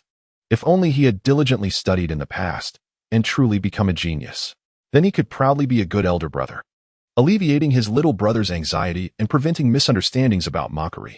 A multitude of thoughts flashed through his mind. Initially resolute in his decision not to enter the academy, Pei Jian, in a moment of impulse, grasped his younger brother's sleeve and raised his voice, saying, What nonsense are you spouting? You are my little brother, the second most exceptional person in the world after me. How could you ever embarrass me? Who dares to mock you? They are warmly welcoming us. What can I say? My reputation as a genius prodigy is simply too illustrious. Come, let us enter. Pei Jian, taking hold of his younger brother, strode confidently into the academy, disregarding the odd stares from those around them. He walked with unwavering determination, oblivious to the subtle smile that danced at the corners of Cui Xian's lips. At the age of 17, the prodigy was born. Cui Xian followed Pei Jian into the academy, which revealed a realm of wonders within. The school buildings, dormitories, dining halls, tea rooms, and music rooms were all impressively furnished with complete amenities. Alongside the corridor outside the main hall of the academy, a middle-aged, stern man who had just made sarcastic remarks to Pei Jian was now surrounded by a group of young boys, eagerly seeking knowledge. Master, to restrain oneself and return to propriety is to be benevolent. The benevolent find peace in benevolence. Is there an error in this question? One student, having scoured the analects, could only find the first half of the phrase. Cui Xian looked over at the commotion. There was no mistake in the question. It was a bridging question. The first half was drawn from the Analects of Confucius, specifically from Yin Yuan, while the latter half came from the chapter on Ren. In bridging questions, this one was rather simple. Yet, these young scholars dared to question its validity, indicating their limited exposure to classical texts, likely having not yet participated in the imperial examinations. Indeed, the stern man explained, this question is not erroneous. It is a bridging question. The first half is from the Analects of Confucius, Yin Yuan, and the second half is from the chapter on Ren. One must approach it by using self-restraint as the foundation for finding peace and benevolence, referencing the propriety of benevolence to unravel the question, elucidating the unity of internal and external cultivation. The students listened, half comprehending, exclaiming, "How difficult!" The stern man shook his head and chuckled, as Xuanzi's encouragement of learning states. Learning must not cease. Do not lose heart in the face of challenges. How will you participate in the examinations in the future? With that, he prepared to teach, bidding the students to continue their studies. The students bowed and dispersed. The stern man stood up just as he caught sight of Pei Jian and Cui Xian entering. His smile abruptly vanished, even producing a disdainful snort from his nostrils before he turned to enter the classroom. Pei Jian's forehead twitched in irritation, suppressing his anger as he said to Cui Xian, "This is Wu Master extending a gesture of goodwill towards me. Do not misunderstand." Cui Xian replied, "So just how inept were you in the past for Master to hold such disdain?" He seemed to find this explanation rather forced. Pei Jian took the book box that Cui Xian was carrying and remarked, "I am off to class. If you find it dull, you may rest in the adjoining room where tea, pastries, books, and writing materials are available." With that, Pei Jian gritted his teeth and followed Wu Master into the classroom. Inside, the students were already seated. Upon Pei Jian's entrance, they exchanged knowing glances, the atmosphere lighthearted. Wu Master stood at the front of the class, his gaze fixed intently on Pei Jian, wary that the scion would cause trouble again. However, today was peculiar. Pei Jian sat down quietly, making no noise, his expression remarkably composed. This unexpected demeanor left Wu Master, who was prepared for a confrontation, quite unsettled. Had this troublemaker turned over a new leaf? Yet, Pei Jian inwardly lamented, for his little brother was watching him from outside the classroom. He could only steel himself to perform, immersed in the role of a genius. He unwittingly found himself genuinely engrossed in the craft. Outside the classroom, Cui Xian observed Pei Jian's lackluster performance for a while, stifling a laugh before stealthily departing. His acquaintance with Pei Jian was primarily a result of his own guile. Nonetheless, during a time of hardship for the Cui family, Pei Jian had extended a helping hand, providing rice, flour, cooking oil, and silver. For this, Cui Xian would forever hold him in high regard and encourage his diligence in studies. After leaving the classroom, Cui Xian meandered through the Pei Clan Academy, first visiting the introductory class Pei Jian had mentioned. After a brief moment of contemplation, he shook his head and quietly exited. As a former doctoral candidate in Chinese language and literature, Cui Xian had traversed back to ancient times without arrogance, never believing himself capable of outshining the great scholars or poets. He held the wisdom of the ancients in high esteem. However, this did not imply he wished to earnestly start anew, laboring through the basics of literacy. That would be too excruciating. Cui Xian intended to bypass the junior class and leap directly to the intermediate or senior class, drawing a parallel to his previous life in kindergarten. The Pei Clan Academy could be crudely categorized into 3 levels: junior, intermediate, and senior.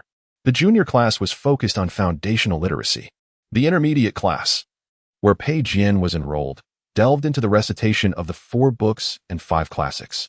The senior class comprised students who were surrounding Master Wu, seeking guidance. As they began studying the eight-legged essay, attempting to break down topics in preparation for the upcoming imperial examinations. After exploring the academy, Cui Xian proceeded to the ear room. As mentioned by Pei Jian, this space served as a combination of a tea room and a lounge equipped with writing materials, paper, ink, brushes, and inkstones. At this moment, the students were engrossed in their studies, leaving the ear room rather empty. The Pei Clan Academy exuded an air of aristocracy. Even the young master's attendants were permitted to attend classes as auditors. Master Wu, coming from humble beginnings, understood the struggles of farming families. Hence, he specifically instructed that all household servants were welcome to practice their writing in the ear room. Unfortunately, few attendants came to write. The robust voice of Master Wu's lecture resonated next door, while a gentle breeze rustled through the bamboo grove, carrying the sweet scent of bamboo leaves, causing the papers on the desk to flutter. Unbeknownst to anyone, in the ear room, before the writing desk, a young attendant, after perusing a stack of crooked characters annotated by Master Wu, began to grind ink. Cui Xian had come to the Pei residence as a book attendant to earn money and support his family. However, his aspirations extended beyond mere financial gain. He aimed to craft a persona of a super genius prodigy, paving the way for his future in the imperial examination system. Thus, he had entered the academy, cleverly persuading Pei Jian to accompany him to class, for it was within the walls of the academy that he could commence his performance. And the neighboring Master Wu, delivering his lecture, was the very first audience Cui Xian had selected for his act, though upon entering the classroom, he had faced ridicule due to Pei Jian. After wandering through the academy and gathering information, Cui Xian held a favorable impression of Master Wu. Moments later, with pen in hand, Cui Xian summoned all his strength to laboriously scrawl a piece of unsightly writing. Gazing at the characters he had just penned, Cui Xian felt an overwhelming sense of dissatisfaction. The writing was simply too exquisite. No, this would not do. He crumpled the sheet of paper into a ball and tucked it into his pocket. After a moment's contemplation, he placed a clean, weighty inkstone upon his left forearm and resumed his writing. Upon completion, he found himself lightly perspiring from his forehead. Pretending to be a poor student was indeed a formidable challenge. It appeared that being a mediocre scholar was no simple feat. He carefully flattened the unsightly characters he had produced and set them upon the desk, listening to the sound of Master Wu's lecture next door. With a smile playing on his lips, he silently mused, "Dear audience, are you prepared to witness the emergence of a prodigious genius?" Approximately an hour later, after concluding his class, Master Wu retreated to the study for a brief respite. Today, Pei Jian had behaved unusually well, which put Master Wu in a relatively good mood. As he settled at his desk, he instinctively glanced at the documents before him, checking for any writing that required his annotations. Simultaneously, he poured himself a cup of tea. However, that single glance shattered his good spirits, causing him to slam the teacup down in a fit of anger. He realized that the writing on the desk had been produced by some household servants or scribes. Thus, despite its appalling appearance, Master Wu endeavored to provide annotations as a means of encouragement. Yet today, the writing was beyond the realm of unpleasant. It was utterly atrocious. One could scarcely produce such hideous script even with their feet. The individual responsible for this writing not only lacked talent, but also exhibited an utter disregard for the art of calligraphy, embodying a restless arrogance and an inflated sense of self-importance. How could anyone render each character so grotesque? A chicken could leap into an inkpot and then onto a sheet of paper and still produce something more aesthetically pleasing. It was a sheer desecration of ink and brush. As Master Wu scrutinized the abhorrent script, his fury intensified. He seized a brush dipped in red ink, and in a fit of rage, he crafted a line that would haunt him in sleepless nights to come, filling him with regret and shame. A rotting wood cannot be carved. In the study, after furiously annotating with the words "a rotting wood cannot be carved," Wu Qinglan found himself beset by an absurd thought. The inept individual who penned this piece must be even more incompetent than that scoundrel Pei Jian. It was indeed astonishing to discover someone more foolish than that young ruffian. Achoo! After class, Pei Jian stepped out and let out a tremendous sneeze. How strange! Could it be that someone was cursing him from behind? Pei Jian, filled with suspicion, rubbed his nose. Out of the corner of his eye, he spotted a younger companion waiting in the corridor. With a cunning glint in his eye, he began to feign a series of loud sneezes. Cui Xian, hearing the commotion, displayed genuine concern and hurried over, asking, "Elder brother, are you still unwell?" Pei Jian quickly nodded, feigning a pained expression. Yes, indeed. I felt ill all morning. Yet, as a diligent and hard-working young master, I must attend the academy even in sickness. Cough, cough. Chui Xian blinked in confusion. Elder brother, you were just sneezing relentlessly, and now you are coughing? What illness is this? Should we summon a physician? Alas, in a moment of distraction, I have made a blunder. Pei Jian nearly lost his composure upon hearing this. Ahem. Achoo. Ahem. It should not be anything serious. No need to summon a physician. Ahem. It is most likely due to the recent overwhelming academic workload, causing mental strain. I shall take a half-day leave this afternoon to rest at home. Achoo.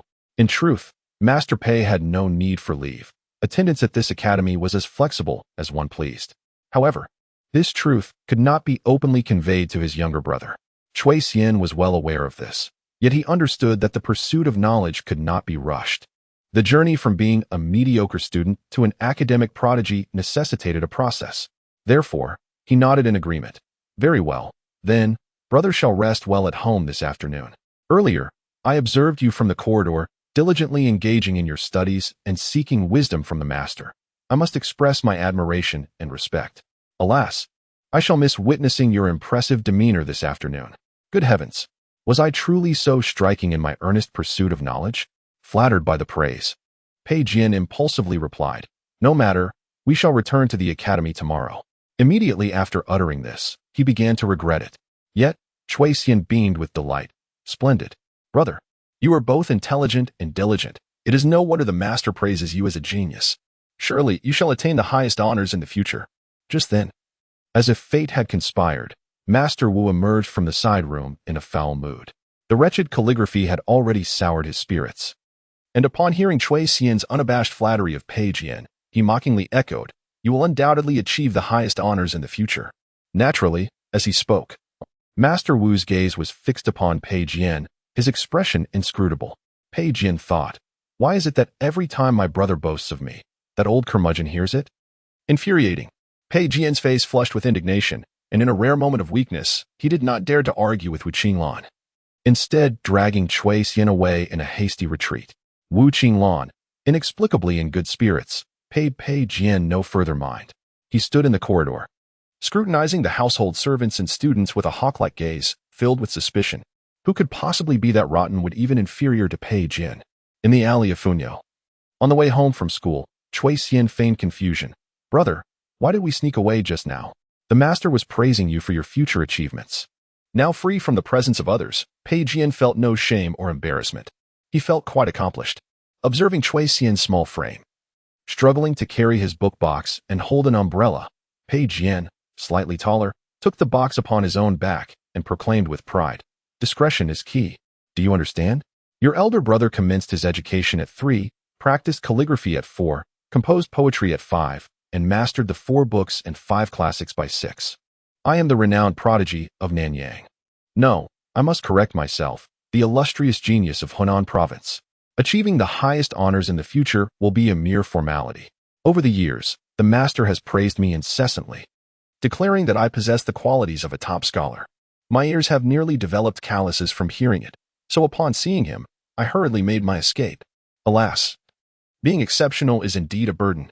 Chui Xian replied, You truly have a talent for boasting. Despite the inner complaints, Chui Xian maintained an expression of astonishment, exclaiming, Wow! I always knew my elder brother was remarkable, but I never anticipated he was this formidable. Oh, it's just average, 3rd in Hunan, Pei Jian modestly replied, having indulged in his own praises.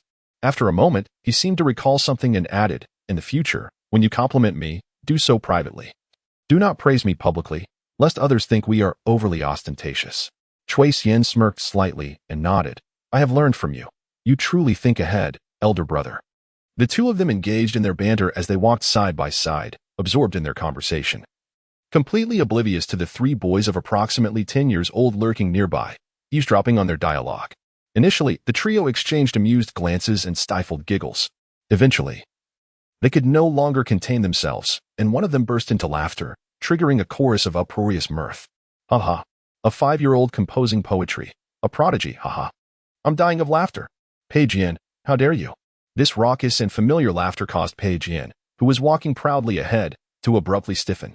Gradually, he turned around to find his 3 friends doubled over in laughter, and his face flushed crimson. What on earth are these fools doing here?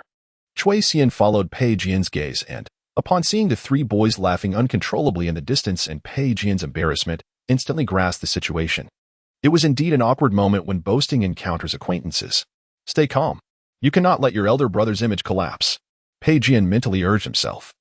Deliberately ignoring his friends and addressing Chui Xian with composure, I have encountered a few exceptional classmates. I shall engage in scholarly discussions with them.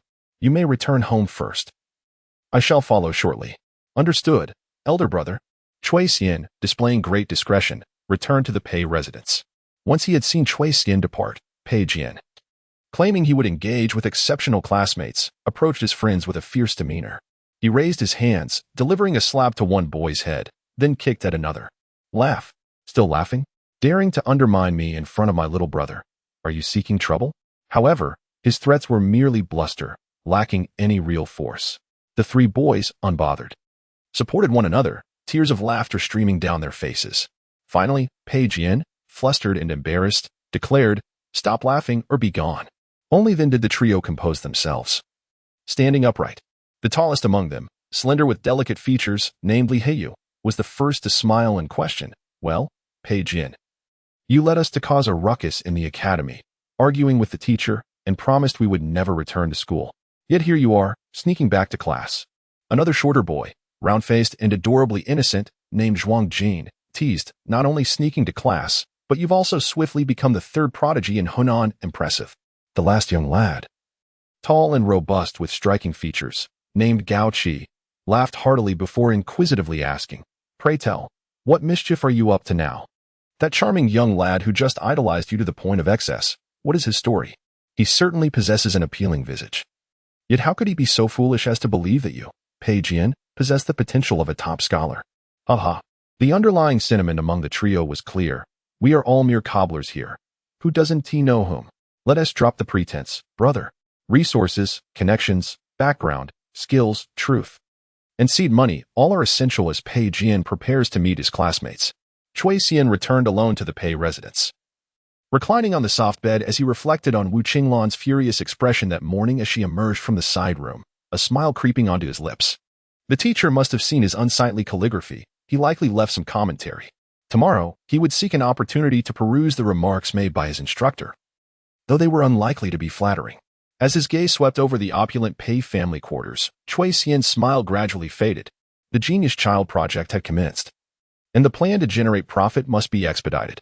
Just as Chui Xian pondered how to adeptly persuade Pei Jian to join him in the profitable venture of Huangpang and Mo Luo toys, a voice from the courtyard announced, "The young master has returned." Chui Xian hastily sprang from the bed.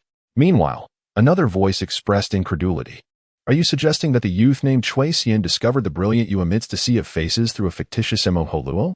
He was captivated by your charismatic persona, convinced of your attractiveness, generosity, and exceptional character, thus wholeheartedly recognizing you as an elder brother and even regarding you as a gifted prodigy, worthy of top honors. Is this plausible?"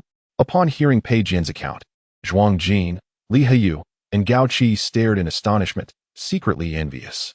Pei Jian beamed with pride. "It is entirely reasonable. I have always been exceptional."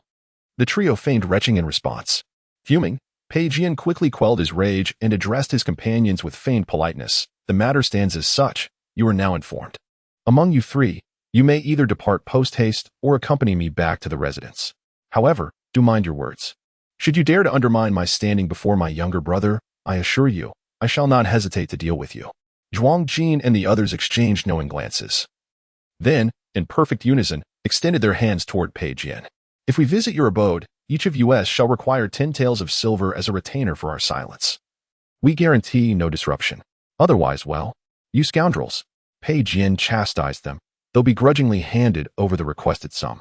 Thus, when Chui Xian heard of the young master's return and stepped out of the chamber, he was met with the sight of Pei Jian, flanked by the three youths, peering at him with the curiosity of children.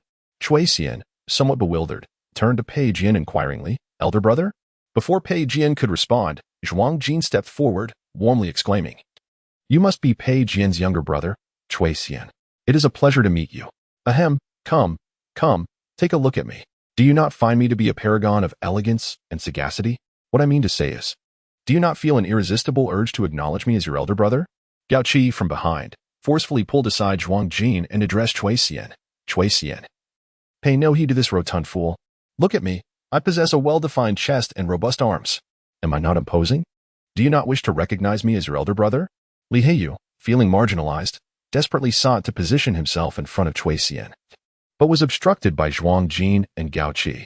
He could only rise on his toes, attempting to greet Cui Xian from behind. Hello, Cui Xian.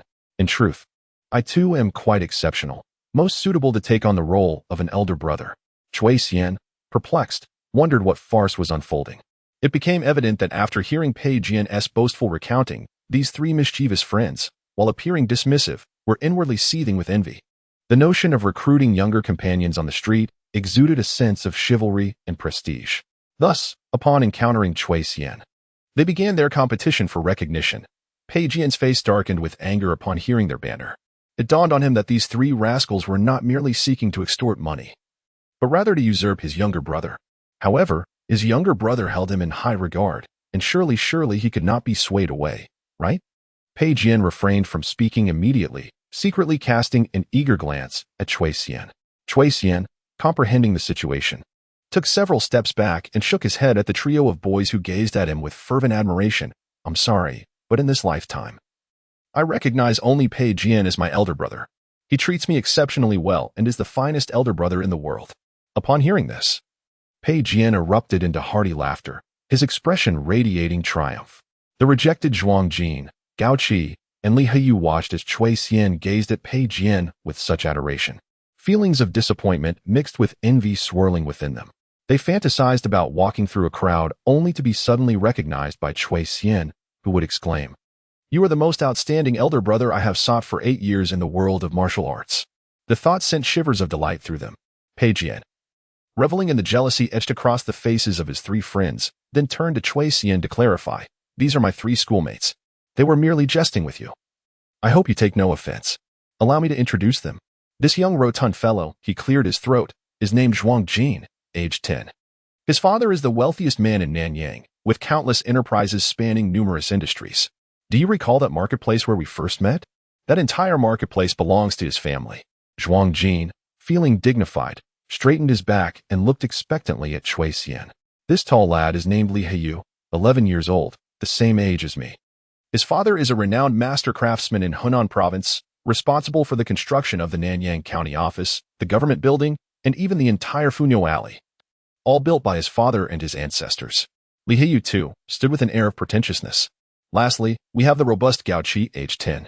His father is a captain in the Nanyang Guard." Gao Qi lifted his chin haughtily, yet could not help but steal glances at Cui Xian. After Pei Jian's elaborate introductions to these 3 youths, Cui Xian's eyes sparkled with interest, internally exclaiming, "What remarkable individuals! Is this the circle of the affluent brotherfu?" "Indeed, it is remarkable. First, let us speak of the son of Nanyang's wealthiest man, who possesses both vast resources and influential connections. Then, there is the son of a skilled craftsman, endowed with exceptional talent. Lastly, we have the son of a 5th-rank official, whose status is unquestionable, as he epitomizes the essence of authority in Nanyang County. Furthermore, Pei Jian, hailing from a prestigious family of dual literati, boasts a reputation, a formidable background, and abundant resources." Previously, Cui Xian paid little heed to Pei Jian's affluent companions. However, upon learning of their esteemed identities, it becomes evident that this quartet represents a formidable alliance of scholars, merchants, and warriors capable of addressing any challenge within Nanyang County. It seems that the companionship of these 4 young masters is, in large part, sanctioned by their elders. In childhood, they played together, and as they matured, they supported one another, a quintessential practice among the scions of affluent families. Cui Xian's ambition to venture into the toy business, from production to distribution and sales, appears as effortless as child's play to these young masters. Under normal circumstances, Cui Xian, a farmer's son of modest means, would never intersect with these illustrious young gentlemen while residing in Nanyang. Yet, intriguingly, through Pei Jian, the most potent intermediary, the 3 distinguished young masters gaze intently at Cui Xian, eagerly anticipating his response. Since they are so keen to extend their friendship, how could Cui Xian possibly decline? Thus, under the expectant gazes of the 3 young masters, Cui Xian exclaimed, "My dear brother, Your friends are truly exceptional, handsome, upright, intelligent, and embodying the spirit of gentlemen. Together, you form the illustrious four scholars of Nanyang, captivating the hearts and minds of all who behold you. What? The four scholars of Nanyang? Upon hearing this, the faces of the four young masters flushed with excitement, barely able to contain their enthusiasm. Each made a concerted effort to stand tall and adjust their appearances, envisioning themselves parading down the street, eliciting awe from passers-by who would exclaim, "Here come the four scholars." The thought alone filled them with an unparalleled sense of elation. They had long been regarded as frivolous and academically challenged, often subjected to ridicule wherever they went. It is no exaggeration to say that the compliments these young masters have received throughout their lives pale in comparison to the praise bestowed upon them by Chui Xian today, delivered with such grace and charm.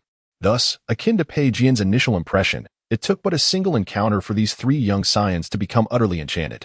They found Chui Xian not only handsome, but also a delightful conversationalist, as if they were kindred spirits destined to forge a profound friendship. He understands me, they thought.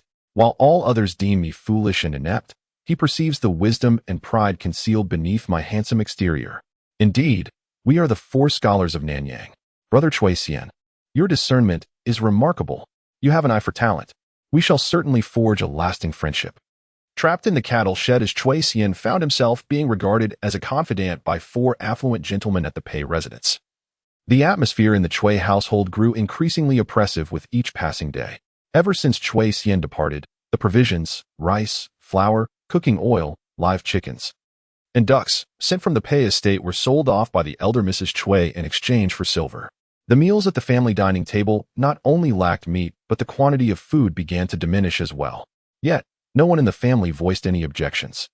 Chui Wuxing and Chui Zhongyuan, the two brothers, became even more determined in their studies. The three women, Grandma Chui, Lin, and Chen, including Chui Xian, worked tirelessly day and night weaving hemp. The warm familial atmosphere that had briefly softened due to Chui Xian's presence became taut once more with his absence, even more suffocating than before. On this particular day, as the women of the Chui family busied themselves in the courtyard, the third uncle arrived, guiding a donkey cart laden with earthen bricks and tiles into their yard. Lin was momentarily taken aback, exclaiming, "Oh dear, uncle, what are you doing? We haven't purchased any bricks." Chui Wuxing and Chui Zhongyuan, who had been studying in the bedroom, were also startled and came out in confusion. The third uncle, puffing on a pipe, glanced at Grandma Chui and asked, "Sister-in-law?" "I bought them," was her terse reply. Ignoring the bewildered looks from the family, she instructed the third uncle, "Take the donkey cart to the small back courtyard's cattle shed. Can it be completed today?" With a sympathetic glance at his two nephews, the third uncle muttered, "Yes." As he drove the donkey cart to the back courtyard, Lin exchanged a subtle look with Chun, sensing something amiss. Chun, feigning discomfort while cradling her pregnant belly, jokingly inquired, "Mother, are we to renovate the cattle shed? You clean it every day. If it's to be remodeled, the cattle will have a better living condition than we do." Ever since you and Xian left home, Grandma Chui's temperament had grown increasingly peculiar. Only Chun, emboldened by her pregnancy, dared to utter playful remarks within the household. Upon hearing her daughter-in-law's tentative question, Grandma Chui brushed off the hemp fibers from her clothes, set down the woven cloth in her hands, and calmly replied, "It is not for the cattle, it is for Bushing and Zhang Yuan to live in." The family's expression shifted dramatically at her words. Chui Wuxing trembled, his voice quavering. "Mother, that cattle shed is cold, damp, and drafty. How can it be suitable for humans?" Grandma Chui's murky eyes turned to her two sons as she gritted her teeth. "Eldest, second, do not blame your mother for being harsh. After all these years, you both have claimed you would succeed in your studies, yet time and again you have disappointed me. Lately, I have been unable to sleep at night, haunted by your father's dying words and thoughts of Xian. My poor grandson, only 8 years old, is forced to leave home to earn a living. The Pei household is of high status and fraught with rules. Sten lives under their roof, uncertain if he will be fed or clothed, and unaware of the hardships he endures. As the elder uncle and father, if you possess even a shred of conscience, you ought to study diligently, excel in your examinations, relieve the family's burdens, and bring Xian back to enroll him in school. Instead of permitting an 8-year-old child to venture out and earn money for your education, Mrs. Chui scolded sharply, her words piercing like daggers. This afternoon, after your third uncle repairs the cow shed, you too shall move in there. From today until the commencement of the examination next year, you are to remain within the confines of the cow shed, diligently studying. The chamber pot shall be exchanged daily, and your meals will be passed through a small window. This is akin to treating humans as livestock in captivity. Mother, my wife begs you. I will certainly supervise my husband's studies. Please do not make him live in the cow shed. That cow shed is utterly uninhabitable. The two daughters-in-law turned pale, pleading desperately. Cui Xian was equally struck with fear, her face devoid of color. Yet, Mrs. Cui remained unmoved. Her gaze fixed intently on Cui Bushing and Cui Zhongyuan. Consider your father's last words. Think of little Xian Gu and the suffering he has endured. You too, who have proven worthless. If you cannot rise again, must I confine you Gu and Xian Gu in the cow shed as well? That day, the Cui household was filled with cries of despair. Ultimately, the brothers, Cui Bushing and Cui Zhongyuan, acquiesced and took residence in the newly repaired cow shed. The cramped shed was divided into two small rooms, oppressive and stifling. A tiny window at the top served for passing meals and retrieving the chamber pot. This square cow shed resembled a prison cell, ensnaring the two brothers within. They sat inside, numbly perusing their books, while Mrs. Cui stood outside, equally expressionless. A mere cow shed had entrapped three individuals. After a considerable time, Mrs. Cui finally regained her composure.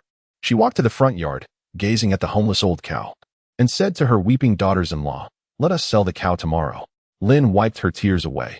"If we sell the cow, how shall we till the land?"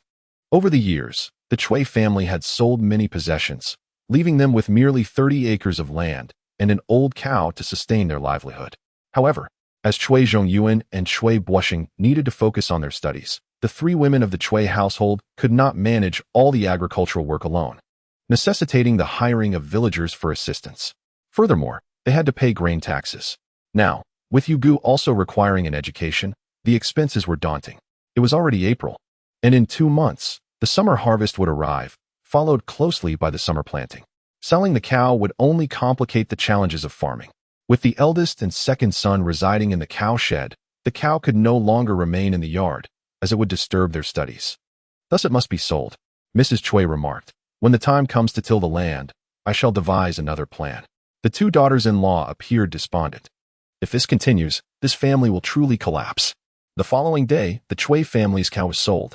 In the village, nearly no secret remained hidden, and the series of drastic actions taken by the Cui family became the talk of all Heshi village. Old Mrs. Cui has truly lost her mind. She has forced her two sons to reside in the cow shed. Is that a place fit for human habitation? Oh, how tragic. In my opinion, the Cui family is doomed to never achieve success, not to mention attaining high marks. They are so impoverished that they can hardly afford to eat. Everyone observes this. This is the pitiful outcome of their relentless pursuit of education. I have heard that not long ago, the venerable Mr. Cui sent his grandson to serve as a servant for others. One must say, this is truly heartless. I would rather perish from hunger than allow my grandson to attend to anyone else. The Cui family is beyond redemption. The brief afternoon passed swiftly, and Cui Xian had successfully befriended 3 affluent gentlemen.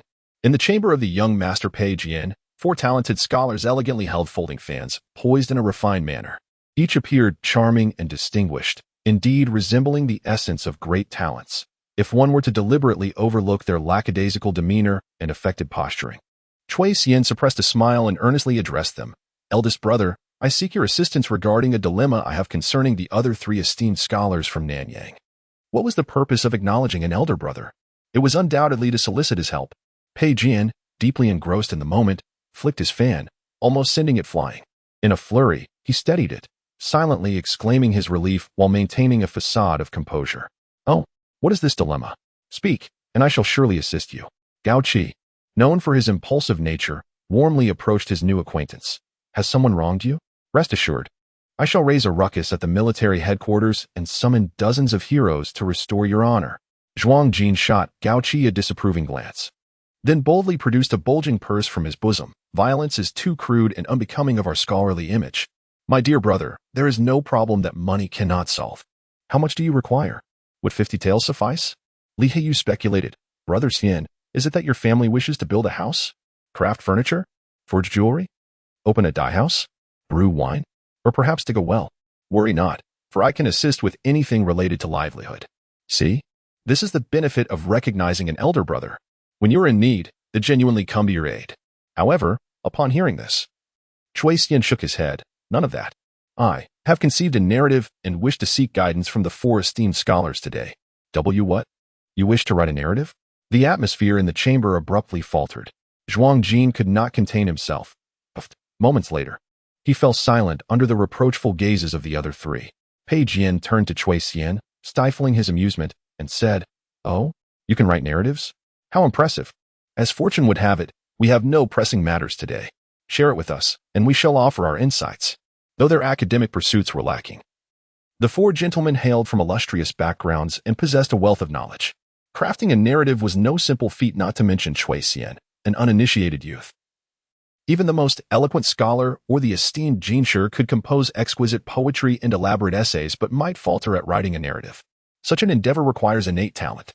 Yet, Pei Jian, being a good elder brother, did not wish to discourage his younger companion and chose to encourage him instead. The other three soon realized and eagerly awaited Chui Xian's narration. Feigning a bashful demeanor, Chui Xian declared, "The narrative I have crafted tells the tale of a chivalrous spirit, one who rescues the common people, titled The Legend of Hong Mao and Lan Tu, the Seven Heroes. If we were to regard Mo Ho Luo and Huang Peng as figurines, then, employing modern commercial thinking to sell figurines in ancient times and stand out from the ordinary market offerings, one must first tell an engaging and captivating story. Transform the narrative into a bestseller and cultivate a loyal readership, subsequently selling merchandise. This strategic approach, if executed proficiently, could certainly lead to a prosperous venture for the Chui family, potentially establishing a legitimate figurine store that generates continuous revenue. One must never underestimate the purchasing power of fans of the anime culture. The tale selected by Chui Xian revolves around themes of chivalry and heroism, encapsulating the essence of martial arts, particularly the beloved animated series Rainbow Cat and Blue Rabbit, the seven heroes cherished by the youth of the 90s. It is entirely plausible for an 8-year-old to craft a narrative for animation. Ultimately, business is a nuanced endeavor. Recklessly involving the four elder brothers might invite objections from their parents. However, a shift in perspective could yield a different outcome. The four aimless scions collaboratively author a book. A narrative is indeed a form of literature. Chui Xian is confident that once this book is published, it will achieve remarkable success. Financial gain is secondary. The parents of the four brothers will undoubtedly be overwhelmed with joy, exclaiming with tears of pride, "Our ancestors are smiling down upon us. My son has succeeded." By aiding these four young gentlemen in finding their rightful path, Chui Xian will surely garner the gratitude of their families. Through this, he seeks to elevate the Chui family's financial standing, social status, and network, pulling them from the impoverished and remote Hushi village. In the bedroom, upon hearing the peculiar title of the narrative, the four young men exchanged glances, rendered speechless and unspoken consensus that it seemed somewhat lacking. Yet, they maintained their composure, attentively listening as Chui Xian's youthful voice resonated within the room. Once upon a time, there existed a picturesque mountain forest known as Zhangjiaji, where birds and beasts cohabited harmoniously and streams flowed gently. However, a devastating fire plunged this tranquil haven into an unprecedented crisis. It was revealed that the fire was deliberately set.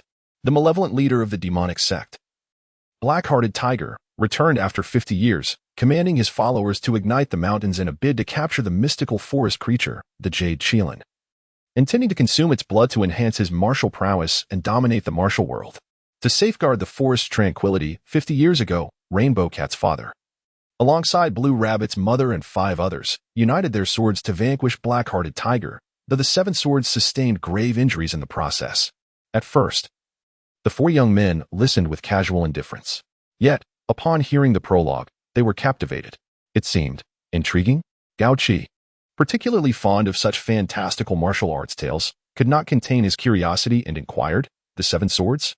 Chui Xian smiled and replied, "They are 7 legendary swords known throughout the world: the Long Rainbow, the Ice Soul, the Purple Cloud, the Rainflower, the Thunderbolt, the Azure Light, and the Whirlwind." Upon hearing the names of these 7 illustrious swords, the 4 young men's expression shifted, filled with awe. How impressive they sounded. Pei Jian's anticipation grew, urging, "Please, continue."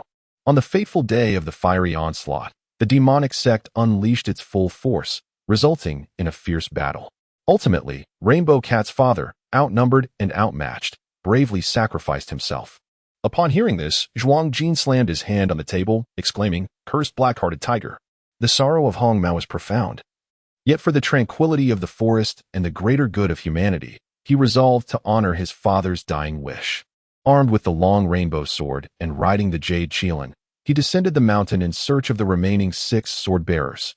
Together, they would unite the 7 swords to vanquish the malevolent black-hearted tiger and eradicate the demonic sect. Thus, the saga of the valiant Hong Mao and his struggle against the dark forces began to unfold. Li Hiyu straightened his posture, his expression taut with urgency. "You must prevail." Young hero Hong Mao. However, the minions of the demonic sect were numerous. During his desperate flight down the mountain, Hong Mao encountered the formidable Niu Xianfeng and Zhu Wujie, who led a host of cloaked assailants to besiege him. Driven to the edge of a precipice, Hong Mao fought valiantly to escape. But just as he seemed poised to break free, the black-hearted tiger and his subordinates arrived. The odds were heavily stacked against him. Hong Mao found himself overwhelmed, struck by several arrows, and plummeted off the cliff. Hiss! Upon hearing this, the 4 youths went pale, their breaths hitching in their throats. They had immersed themselves in the narrative, genuinely concerned for the safety of the protagonist, young hero Hong Mao. As Cui Xian narrated the tale, he keenly observed the expressions of the 4 boys, secretly amused. In his previous life, as a child watching the legend of Hong Mao and the 7 heroes, his own expressions had been even more intense and anxious than theirs. Throughout the decades of animated productions in his past life, none, mark you, none, could rival the character design of Hong Mao. The essence of a hero was vividly manifested in him. In that former life, this animated series aired simultaneously on over 500 television stations worldwide, achieving phenomenal ratings, while its eponymous best-selling book sold over 15 million copies. Such remarkable accomplishments were truly astonishing. The martial arts fantasy narrative remained grounded in reality yet was easily comprehensible. Coupled with the dynamic plot twists of the legend of Hong Mao and the 7 heroes, complete world-building, and vividly distinct characters, it would not seem out of place in ancient publications and possessed the potential for immense popularity. Observing the eager expressions of the 4 young talents, one could glimpse the burgeoning excitement. When this book is released, a wave of royalties will be garnered to cultivate a fan base, followed by the sale of authentic merchandise and the establishment of a themed experience shop dedicated to the 7 heroes. Surely, the young boys and girls of Nanyang would go mad for it. Cui Xian's eyes sparkled with visions of an endless stream of wealth cascading towards him. The 4 young scholars shared the same gleam in their eyes, eagerly urging, "And then? What happens next? Please continue." In the year 22, the pampered youth authored a book.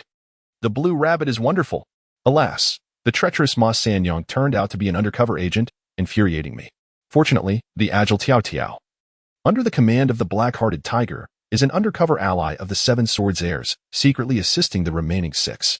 The black-hearted tiger is indeed contemptible, yet somewhat pitiable. This night is destined to be sleepless. From the outset, the 4 young lords scoffed at Cui Xian's narrative, yet they soon found themselves utterly engrossed. They commanded their servants to light the oil lamps. The 4 sat in an orderly fashion, entranced as they listened to Cui Xian recount the legend of Rainbow Cat and Blue Rabbit. Cui Xian spoke throughout the night, his voice growing hoarse. At dawn, the tale finally reached its climax. After the black little tiger was killed in an explosion, the black-hearted tiger, stricken with grief, vowed to exact revenge on the 7 swords. His army besieged the 10-mile gallery. In a moment of peril, the 7 swords ultimately united, vanquishing the black-hearted tiger and shattering Ma Sanyong's sinister plot. The forest once again regained its tranquility and peace. As the narrative concluded, the young listeners remained in a daze, lost in contemplation, their thoughts still entwined in the story. As if they had journeyed alongside the valiant Rainbow Cat and the 7 swords on a tumultuous quest for salvation. It was profoundly shocking, exceedingly splendid. Observing the astonished expressions of the young lords, Cui Xian secretly chuckled but feigned anxious confusion. My story has concluded, yet why do these 4 talented gentlemen remain silent? Is it truly that my tale is lacking? Lacking? Who would dare utter such a thing? The young master would strike them down. Pei Jian was the first to leap up, exclaiming, "Not lacking, not in the slightest. This is the most extraordinary story I have ever heard." The other 3 fervently nodded in agreement. However, facing the enthusiastic young lords, Cui Xian lamented, I wish to write, yet I have not been formally educated. I have merely followed my father and uncle for a few days, barely recognizing a few characters. As for writing, that truly baffles me." The room fell into a profound silence. After a lengthy pause, Gao Qi stammered. Xian, are you saying that without formal education, you could conceive such an exquisite narrative? Remarkable. Cui Xian blinked. Yes, but that is hardly impressive. My elder brother, Pei Jian, is hailed as a prodigy, the third genius of Hunan. That is truly remarkable. Pei Jian nearly bit his tongue upon hearing this. Cui Xian continued, and you three are equally exceptional, just like my elder brother. At such a young age. You are renowned prodigies of Nanyang. Compared to you, I am utterly insignificant. This left the other three young lords with equally remarkable expressions. Moments later, they regained their composure.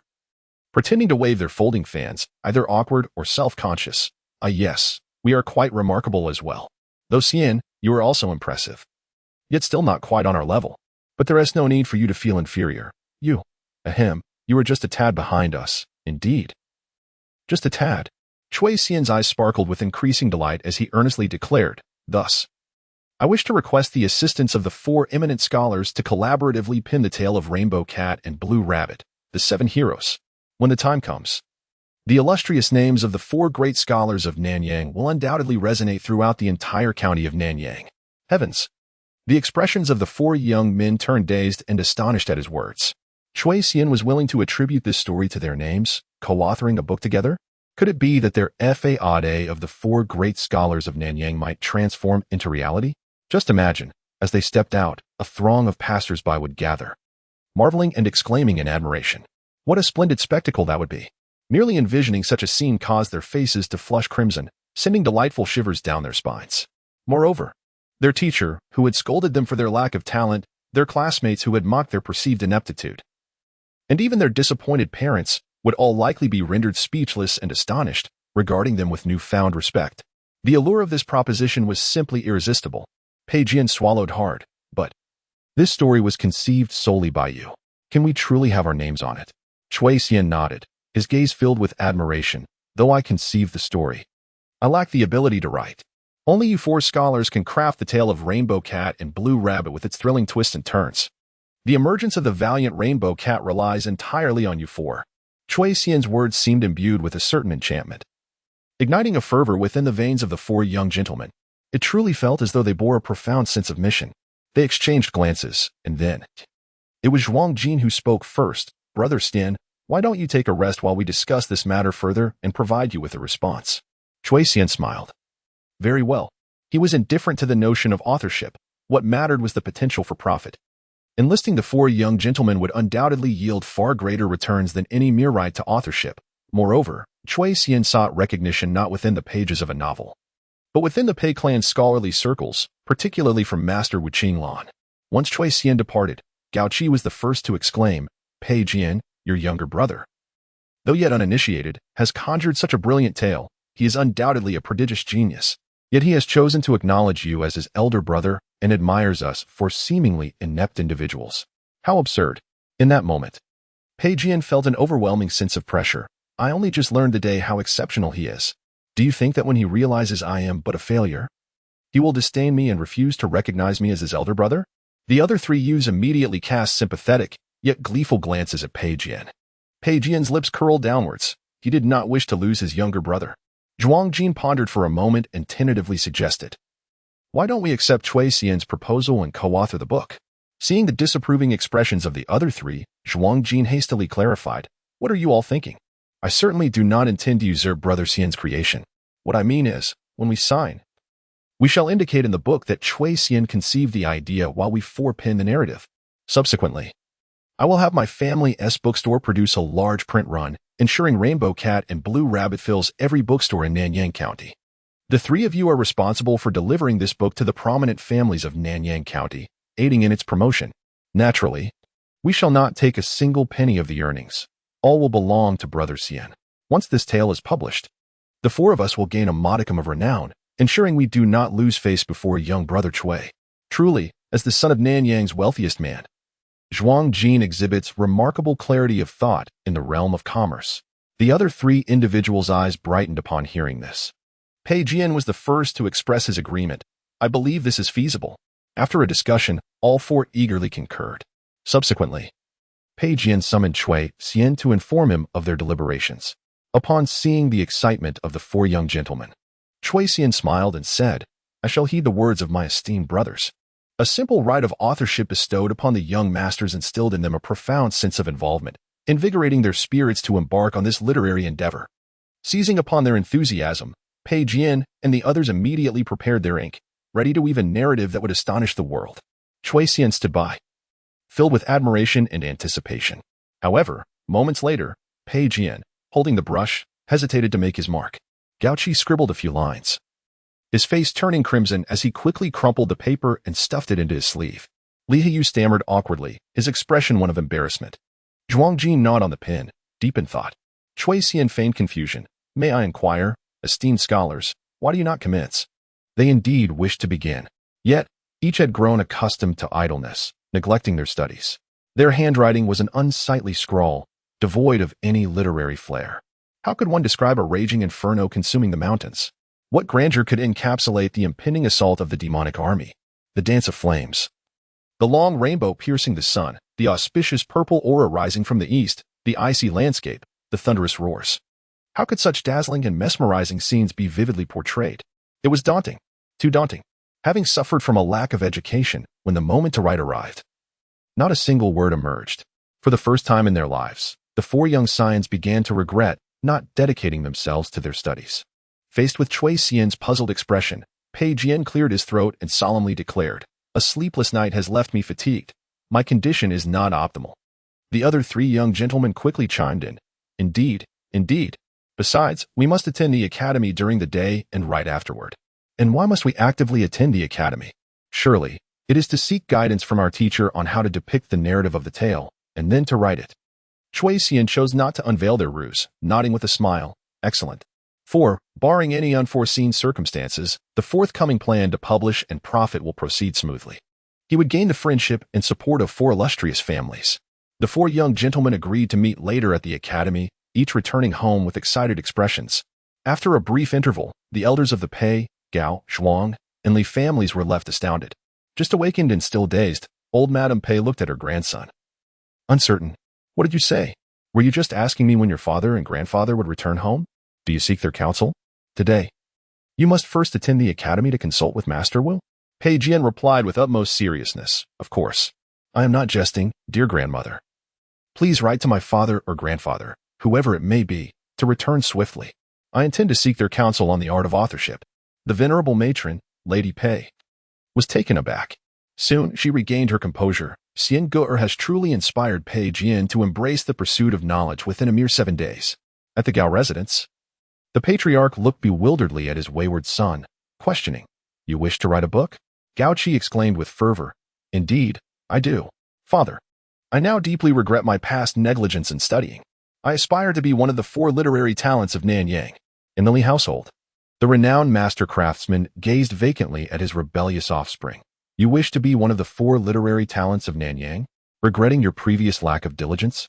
Li Heyou confidently asserted, "Naturally, father, you indulged me too much in the past. Had you disciplined me more rigorously, I would not have faced such humiliation before Xiandi." At the Zhuang residence, the wealthiest man in Nanyang, in a daze, inquired, "Xiandi, who is he?" Zhuang Jin, with animated enthusiasm, replied, "He is Pei Jian's younger brother. And, well, also my younger brother. Ah, although he has rejected my overtures, I have resolved to unilaterally assume the role of his elder brother.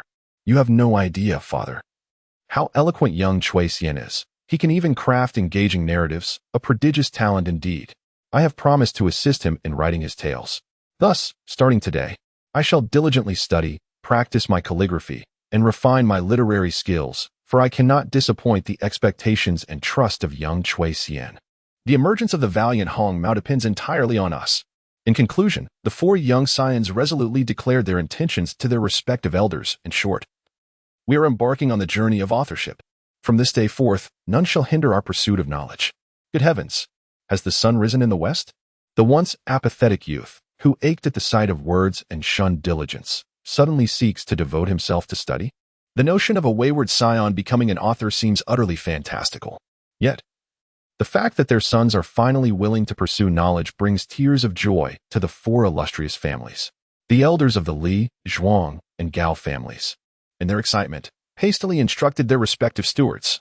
Go, quickly inquire into the identity of this Chui Xian, this remarkable individual capable of transforming our young masters into diligent scholars. He is indeed a great benefactor to our families. On the 23rd, has the withered wood begun to bud? As the four extravagant elders were moved to tears. Outside the Pei Clan Academy, Pei Jian, Gao Qi, Zhuang Jin, and Li Hiyu stood side by side in their long robes, holding folded fans, each exuding an air of arrogance.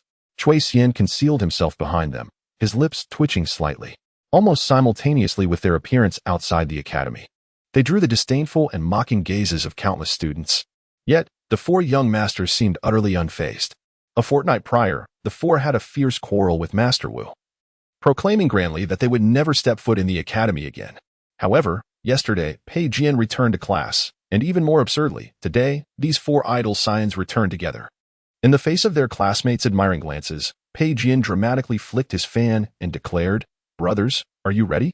Let us seek out that scoundrel Wu Qinglan." The other three responded with fervor, "We are ready. Let the battle that belongs to us commence. This battle is destined for victory."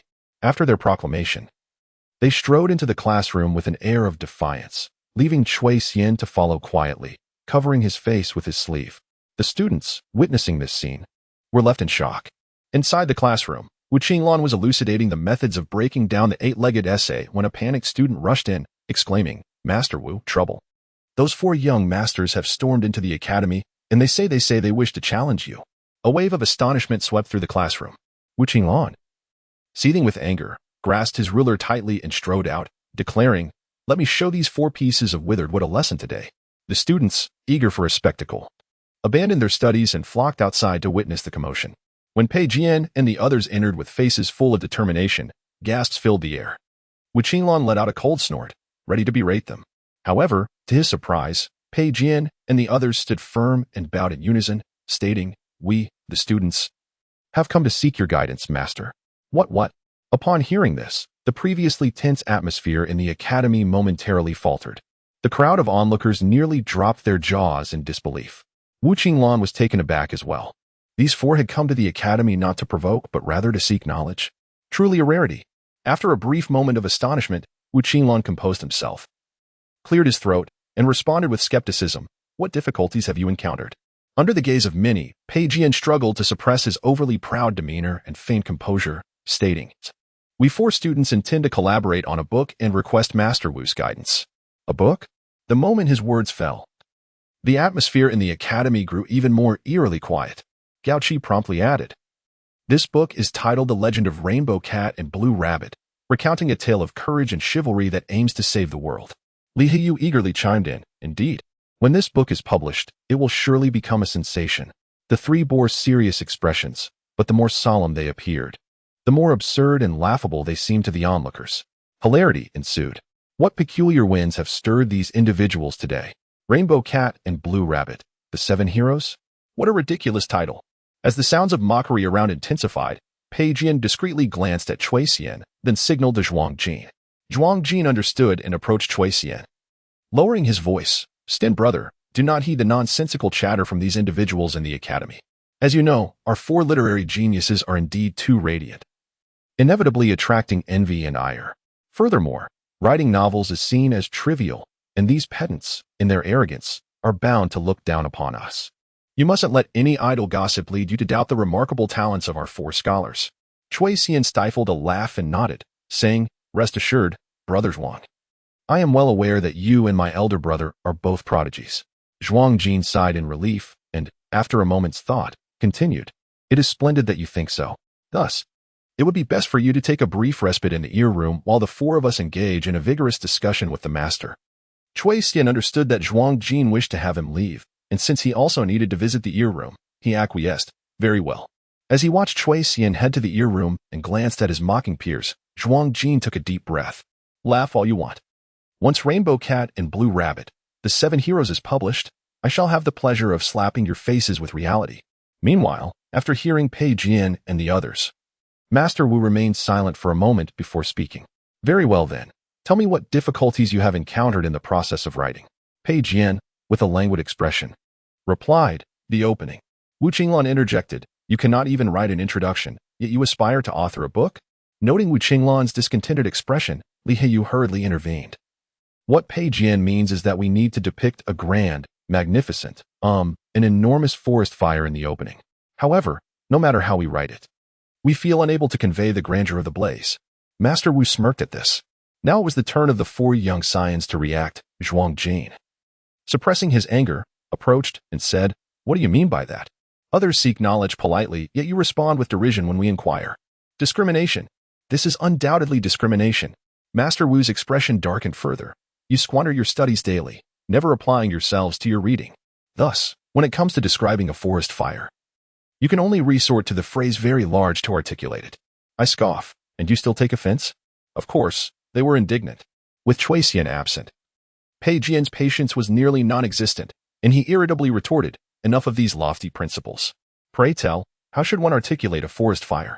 Master Wu coldly laughed once more and replied, when it comes to matters of fire, especially celestial phenomena and calamities, the Book of Documents offers the richest descriptions. The Book of Documents, Hong Fan states, fire is said to ascend. To portray a great fire, merely using the word great is superficial and laughable. Flames surge upwards, fierce and scorching. Their light billowing to the heavens capture that essence. The Book of Songs, Xiaya, the intersection of October declares, brilliant is the lightning, though it speaks of thunder rather than flames. One may still employ the term yi to depict a fierce fire, with its brilliant glow soaring towards the heavens.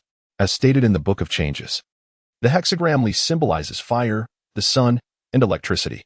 One may draw upon the connotations represented by the Li hexagram. Fire illuminates yet also heralds destruction. The blaze, akin to Li, consumes countless trees in its wake. The Zhuozhuan chronicles the devastation wrought by fire, leaving nothing but desolation behind. When one endeavors to depict a great conflagration, it is imperative to master the technique that conveys its ferocity and destructive power, turning flora to ash, causing birds and beasts to lament, and shrouding the sky in smoke, altering the very colors of heaven and earth. After hearing Master Wu's eloquent references, the four young scions stood in astonishment. Merely portraying a great fire could yield such a plethora of artistic nuances? How daunting, then, would it be to compose an entire narrative? The four gentlemen appeared dazed. As their mentor, Wu Qinglong reveled in the admiration reflected in their awestruck gazes. Sensing he had captivated the four young lords, he jovially quipped, "What, are you intimidated? Will I ever witness the completion of that tale, the 7 heroes of Rainbow Cat and Blue Rabbit, in my lifetime?" Pei Jian, incensed by the remark, retorted, "Who is intimidated? Just you wait. Within a month, we shall surely complete it." Wu Qinglong, maintaining an impassive demeanor, replied with a nonchalanto, "If that is the case, why not head to the academy for lessons? Without diligent study, how do you intend to write?" The four young masters exchanged glances, steeling themselves, and obediently made their way to the academy.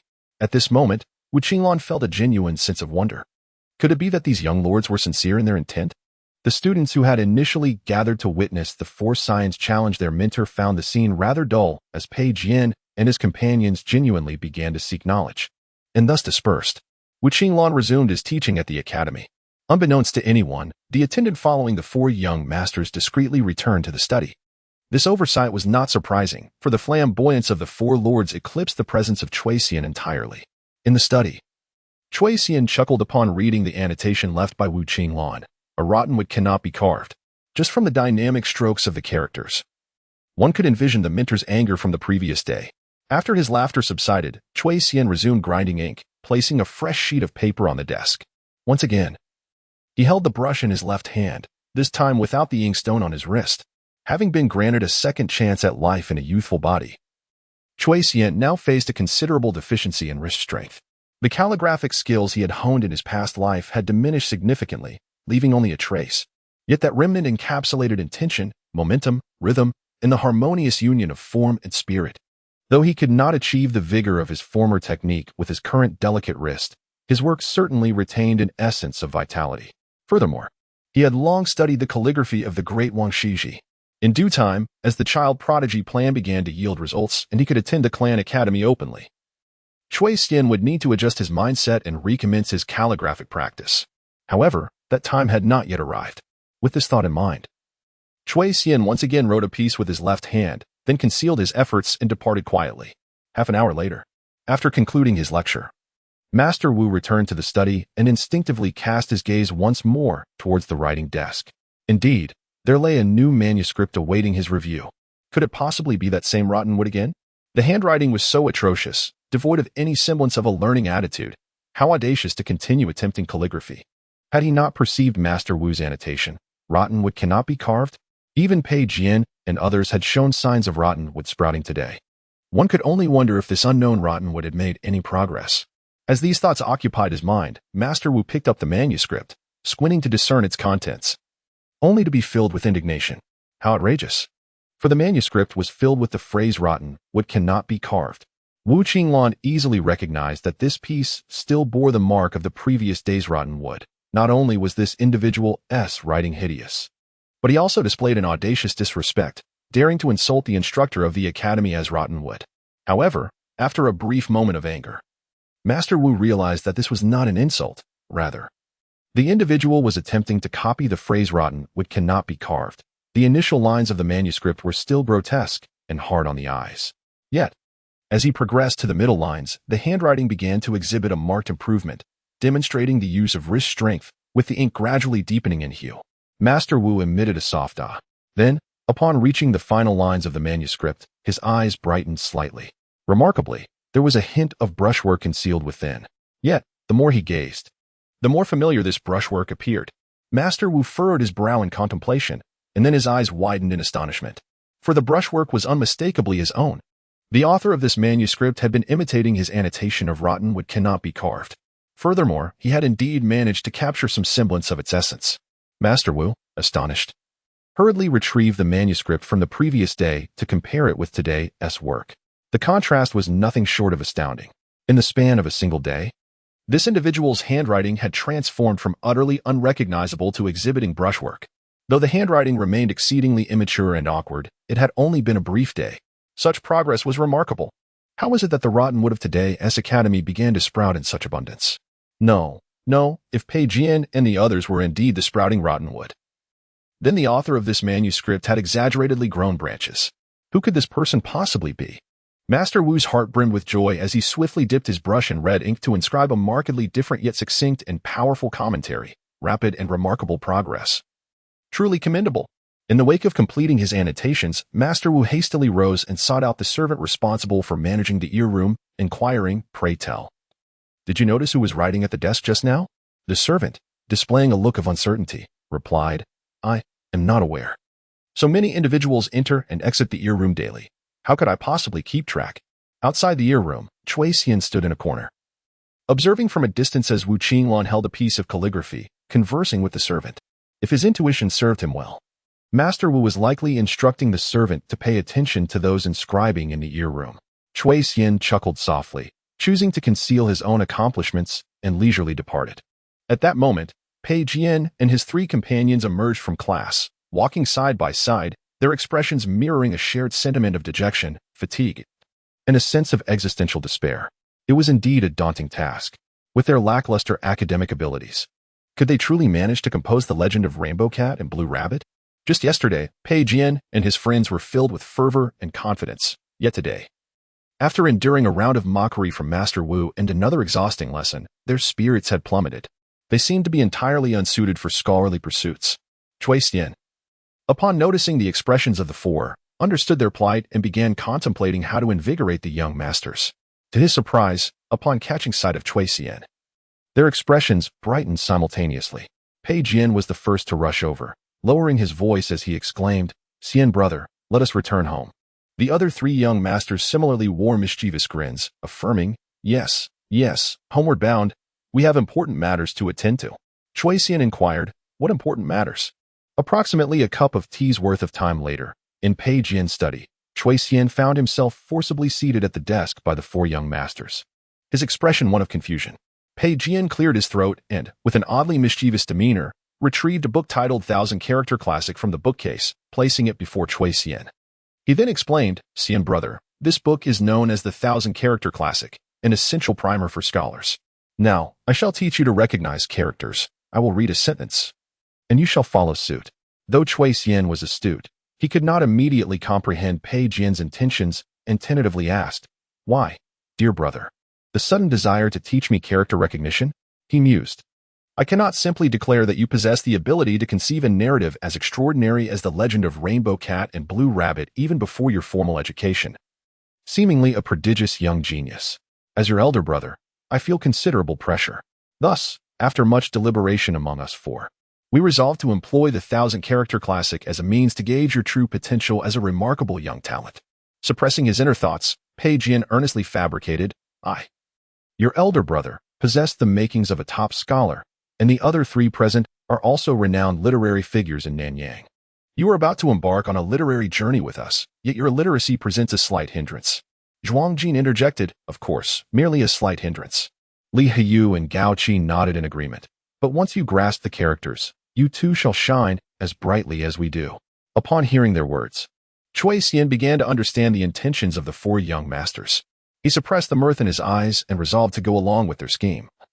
Feigning ignorance as he nodded in agreement, very well. Rest assured, esteemed scholars, I shall endeavor to study diligently. Thus, Pei Jian opened the volume of 1,000-character classic, pointing at the text as he said to Cui Xian, Come, I shall read it once, and you shall follow suit. Heaven and earth are profound and yellow. The universe is vast and ancient.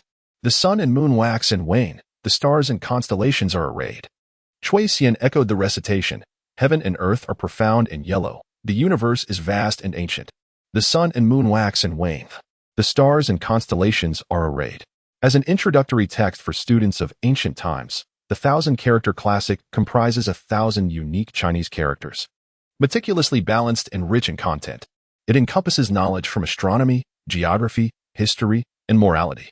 Cui Xian had been pondering how to navigate through his early education to advance to the middle class or senior class. Now, an opportunity had presented itself.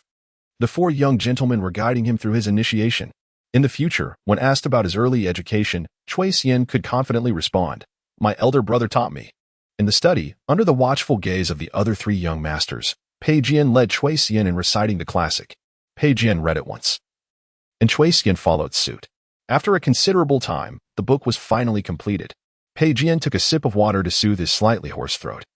Instinctively mimicking the posture of Master Wu, and inquired, Have you learned it? I have learned it, Cui Xian replied. Noticing that Pei Jian had finished and was drinking water, Zhuang Jin promptly took over, addressing Cui Xian, Xian Di, it's all right if you haven't learned it yet. Let me guide you again. Suddenly, Zhuang Jin paused mid-sentence, realizing he raised his voice. What did you just say? You've learned it? The other three young masters turned to him in disbelief. Pei Jian, holding the teacup, trembled slightly, nearly losing his grip. Meeting the astonished gazes of the four, Cui Xian innocently nodded. Indeed. How is that possible? Pei Jian, disbelieving, hastily set down the teacup and flipped to the first page of the 1,000-character classic, stating, If you have learned it, then read it yourself. The other three young masters fixed their eyes intently on Cui Xian. He nodded, took the book, and began to read with clarity and precision.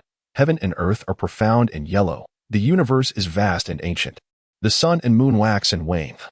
The stars and constellations are arrayed. In the study, Cui Xian held the 1,000-character classic, reading each character and sentence aloud. At first, the four young masters were skeptical expressions, their faces betraying disbelief. After a moment, their eyes widened in astonishment. Could it be that he truly could read? Surely.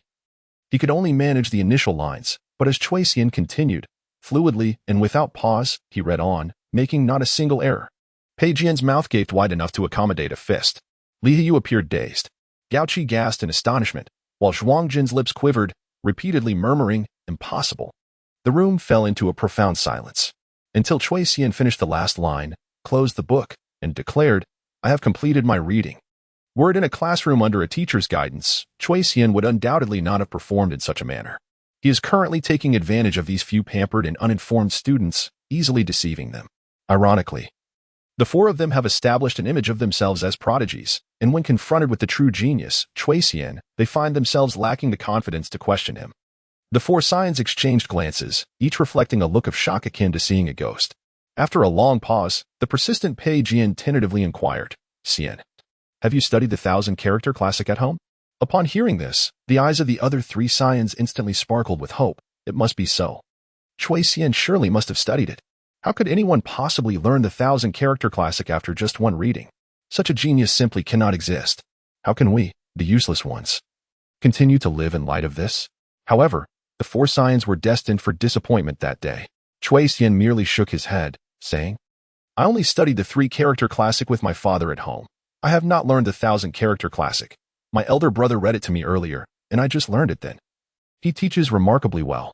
At this juncture, Chui Xian feigned a look of trepidation as he glanced at the four, his face filled with guilt and self-deprecation. By the way, why did you ask that? Is it because I am so foolish that I read it all wrong? Alas, I truly envy you, my elder brother. And you 3 talented scholars, who have been endowed with such astonishing gifts since childhood. Unlike me, I am far too dull-witted to learn anything. The 4 of them were left speechless. No, you are not at fault. We are the ones who are mistaken. Our fault lies in the fact that we, as failures, should not even exist in this world. Even more erroneous is our audacity to flaunt ourselves before you, calling ourselves geniuses and prodigies. Yet, it is fortunate that you are, well, somewhat excellent, and can barely stand comparison with us. After a moment of silence, Pei Jian reluctantly uttered these insincere words and continued. So, Skin, you may leave for now. We 4 must begin our studies. Chui Xian nodded and rose to depart. Once he was certain that Chui Xian had left, Pei Jian's body slumped to the ground as he murmured in shock, such a terrifying super genius exists in this world. What is even more alarming is that he has acknowledged me as his elder brother. How on earth shall I manage this? The other 3 shared the same stunned expression, gasping in disbelief. If a teacher like Wu Qinglan or an ordinary student from the academy had been present, they would undoubtedly have questioned him immediately. Yet these 4 students, lacking in academic prowess and akin to decayed wood, dared not challenge a genius. No. Chui Xian is not merely a genius, he is a terrifying, invincible super genius. As Pei Jian and the others reflected on the boast they had made before Chui Xian in recent days, they felt an overwhelming sense of shame, their embarrassment rendering them incapable of facing the ground. After a prolonged silence, Zhuang Jin murmured, Should we introduce young brother Chui Xian to Master Wu? Master Wu is renowned for his appreciation of talent and would undoubtedly take the time to personally instruct him. 25. Impossible. Outside the study, Chui Xian feigned departure, yet concealed himself by the window, eavesdropping on the conversation of the 4 dandy young masters within. Upon hearing Zhuang Jin express his intention to introduce himself to Wu Qinglan, Chui Xian raised an eyebrow slightly. It seemed a change of plans was in order. He had initially intended to remain hidden for a while longer, allowing Wu Fuji to fret and lament the loss of a genius before finally revealing himself. However, in the next moment, he overheard Pei Jian raise his voice slightly. No, he cannot be introduced to Wu Qinglan. What I mean is, my little brother is an extraordinary prodigy. How can a mere scholar like Wu Qinglan be worthy of teaching my little brother? Moreover, with Xian as a mere book boy, if he were to exhibit his talents recklessly in the clan school, it would inevitably invite jealousy and criticism. I plan to introduce Xian to my father and grandfather. Though they are not particularly impressive, they are at least Jiren, barely qualified to teach my little brother. Furthermore, with the imminent publication of the legend of the Rainbow Cat and Blue Rabbit, Xian's reputation will undoubtedly sweep across the entire Nanyang County. At this point, Pei Jian paused momentarily, his voice inexplicably subdued. He is the true genius who can become the foremost scholar of Nanyang. A silence enveloped the study. Zhuang Jin, Li Heiyu, and Gao Qi, noticing Pei Jian's dejected expression, approached him, patting his shoulder in consolation. Brother, cheer up, you're not lacking either, Zhuang Jin said, wrapping an arm around Pei Jian's shoulders with a cheerful smile. After all, you are the elder brother of the super prodigy of Nanyang. This remark lightened the somewhat oppressive atmosphere in the study. Gao Qi also chimed in proudly, and the 3 of us, though seemingly useless, are also formidable figures who have been honored with the title of great scholar by the super prodigy of Nanyang. Pei Jian let out a chuckle. Truly, my dear friends, you are unparalleled in your shamelessness. Come, assist me in grinding the ink. I wish to write to my father and grandfather, hoping they recognize the opportunity and hasten back from Kaifeng to become teachers for my little brother. The other 3 exchanged discreet glances, seemingly unperturbed, as they helped grind the ink, pretending not to notice the slight redness in Pei Jian's eyes. After filling 5 pages with praises for Chui Xian, Pei Jian dried the ink and carefully placed the pages into an envelope, then, in a teasing tone, remarked, In truth, I have always known. I am but a withered wood. My family deems me unaccomplished, and my teachers consider me a useless fool. Then I met Xian, who has been the only person over the years to genuinely praise me, believing me to be exceptional. He is willing to call me brother, and that brings me immense joy. The feeling of being a big brother is truly delightful. creating an illusion that I am not merely a useless fool. Once I send this letter to Kaifeng and the legend of the Rainbow Cat and Blue Rabbit is published. Once Cui Xian's reputation as a scholar resonates throughout Nanyang, the truth of my ineptitude will inevitably be revealed. At that point, he will surely no longer wish to be my little brother, and I shall have no face to be his elder brother. Thus, the preceding words were not mere indulgence. I simply wished to convey. The phrase to convey was repeated several times, yet Pei Jian could not articulate it. Li Haiyu took over the conversation. His expression unusually grave. Brother, rest assured, we understand your intent.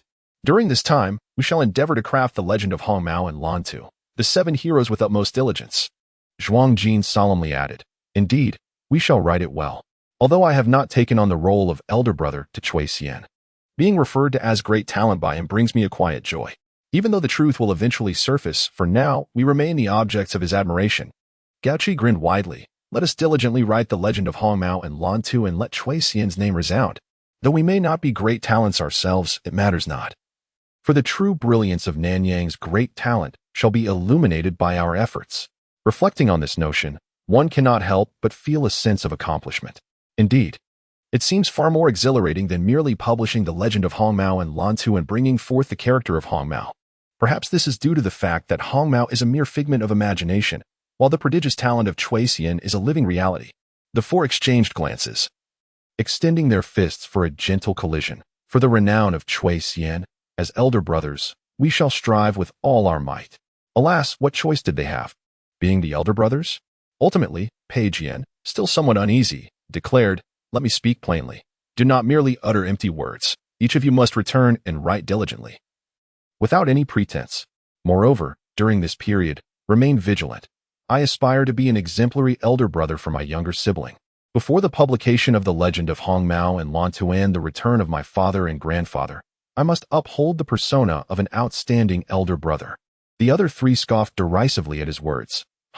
You criticize us for being frivolous, yet you are the most frivolous among us. Pei Jian chuckled, reverting to his usual carefree demeanor. Outside the window, Cui Xian listened quietly, a smile gracing his lips. Ultimately, the inherent disposition of these 4 young gentlemen is one of kindness. Though they may appear indulgent and rebellious, they harbor no jealousy towards their younger brother's brilliance. Even at the risk of being abandoned by him, they strive to pave the way for his future. The friendship of youth is pure, unmarred by self-interest. The innocent collision of their fists ignites sparks of sincerity and naivete. And how could such a good elder brother, like Cui Xian, ever abandon them? The journey towards fame and success is long. Having 3 or 5 friends by one's side is indeed a significant blessing in life. Several days later, in Kaifeng Prefecture, Pei Jian's letter finally arrived. Recently, the elder members of the Pei family, far in Kaifeng, received 2 letters from home. The first was sent by the matriarch, informing them that a young scholar had been welcomed into the household, a clever and well-mannered lad who proclaimed that Jian Guo was a prodigious talent. Encouraged by the scholar's words, Jian Guo had begun to engage earnestly with his studies. The 2 scholarly elders of the Pei family scoffed at this. That child, Jian Guo, is in no way associated with diligent study. It is likely that the matriarch has overly indulged her grandson, thus exaggerating the truth. Following this was the second letter. This letter was sent by Pei Jian himself. It is indeed a rarity. In recent years, the father and son have spent little time together. And it is usually the elder Pei who sends letters home, while Pei Jian has never taken the initiative to write. Could it be that the wretched boy has begun to miss his father? With a slight sense of relief, the elder Pei opened the letter, only to be confronted with his son's grotesque scrawl that resembled little more than a child's scribbles, causing his eyes to ache and promptly retracting any paternal affection he had nurtured. How could such a hopeless creature write in such a manner? Suppressing his irritation, the elder Pei read through the letter, which, although ostensibly addressed to him, was filled with extravagant praise for the young servant's supposed genius, leaving him feeling both nauseated and incredulous. It is curious that he has never shown such concern for his own father, yet he expends such effort on a mere servant. As for his son's claims of crafting extraordinary tales before even being taught and being able to recognize all characters after a single reading of the 1,000-character classic, the elder Pei dismissed every word as pure nonsense. Thus, like Confucius, he dipped his ink and took up his brush to compose a reply, a letter he would later reflect upon with equal measures of regret and shame. Impossible, absolutely impossible. Such a genius does not exist in this world. Your young servant is most likely a charlatan, a mediocre talent masquerading as a prodigy. Only someone as uninformed as you could mistake mediocrity for genius. You only serve to provide amusement and provoke laughter. Read more books and broaden your horizons. I have been quite occupied with my studies lately, but your grandfather will have a holiday next month and plans to return home. I will inform him of this matter. And upon his return, he will ensure you receive a proper education. And as for your so-called prodigy servant, as the esteemed Master Pei of the Kaifeng Prefecture sternly reprimanded Pei Jian in his letter, he could hardly fathom that his seemingly inept son had recently devoted himself to diligent study day and night. Moreover, the young scholar whom he deemed a mediocre fraud had become the object of admiration and rivalry among the four prominent families. To elucidate why Pei Jian suddenly became industrious, it was not only due to his aspiration to compose the legend of Hong Mao and Lan Tu, but also because of the immense pressure he faced. In truth, Pei Jian was not alone. Li Heyou, Gao Qi, and Zhuang Jin were also grinding away at their studies with gritted teeth. With a prodigious younger brother capable of comprehending the entirety of 1,000-character classic after a single reading, a veritable prodigy, how could the elder siblings not feel the weight of expectation? Of course, aside from Pei Jian, the other three young masters were merely eager to follow suit. Yet, this detail pales in comparison to the fact that they were genuinely motivated. At home, they burned the midnight oil, immersed in their books, while at the academy, they attentively absorbed lessons and eagerly sought knowledge from Master Wu during their free time. Their fellow students at the clan school were utterly astonished, their expressions akin to witnessing a ghost. Could it be that these once dissolute young masters had truly transformed? How could that be? Cui Xian, the architect of this transformation, observed the four young masters' commendable conduct with a knowing eye, feigning ignorance. Admittedly, the idea that one could master the 1,000-character classic after a single reading seemed exaggerated and unreasonable. However, as a transmigrator and a former PhD in Chinese language and literature, Cui Xian possessed an abundance of knowledge that was indeed quite extraordinary. In order to rationally present this wealth of knowledge in the future, he felt compelled to cultivate an image of a super genius from the outset, starting with minor inconsistencies and gradually building upon them. Over time, people would become accustomed to it and would instinctively attribute his brilliance to innate talent. Cui Xian was a prodigy, capable of anything and everything. Let us not confine our extraordinary genius with your pedestrian notions. For instance, Pei Jian and his companions had entirely ceased to question the plausibility of Cui Xian mastering the 1,000-character classic in a single reading, accepting it as a matter of course, for he was indeed a miraculous prodigy, an unparalleled genius. Silence your inquiries. Understanding is sufficient. The sudden transformation of the four young masters into diligent scholars moved their elders to tears. My son has matured and understands the importance of study. The families of Gao, Zhuang, and Li had already discerned that their son's newfound ambition was entirely due to young Master Cui Xian. On a day designated for a break from classes, the ladies of the three families, accompanied by their sons and lavish gifts, eagerly set forth to visit the Pei residence to express their gratitude to young Master Cui Xian. With the elder master of the Pei household absent, only the matriarch remained, prompting the three families to send their wives in their stead. As the carriage from the Gao family approached the Pei residence, Gao Qi enthusiastically extolled Cui Xian's virtues to his mother. Mother, you cannot fathom just how exceptional young Master Cui Xian truly is. I envy Pei Jian for being the elder brother of Cui Xian. The lady of the household listens to her son enthusiastically praising Cui Xian. She rolls her eyes and whispers to her son, what good is envy? If you truly admire Cui Xian, why not seize him for yourself? What? Gao Qi is taken aback. He quickly shakes his head. No, no. I cannot take my brother's little brother. At this point, Gao Qi falls silent. If he were to snatch away Xian Di, being adored daily and called the most excellent elder brother in the world by him would be a delightful fantasy. Anyway, once the 7 heroes of Hong Mao and Lan Lu is released, Cui Xian's name will undoubtedly soar in Nanyang. The prodigious talent of Cui Xian will dazzle countless eyes, and the truth about Pei Jian's ineptitude will be revealed. Leading to the loss of Cui Xian is his little brother. Since the loss is inevitable, then perhaps it would be better to lose him sooner, allowing Gao Qi to bask in the glory of being an elder brother for a few days longer. Once this thought took root, it became uncontrollable. Noticing her son's shifting expression, the lady of the household lowered her voice further. What brotherhood is there? If Pei Jian truly regarded you as a brother, he should willingly let you have his little brother. My son, mother supports you. Go and take Cui Xian for yourself.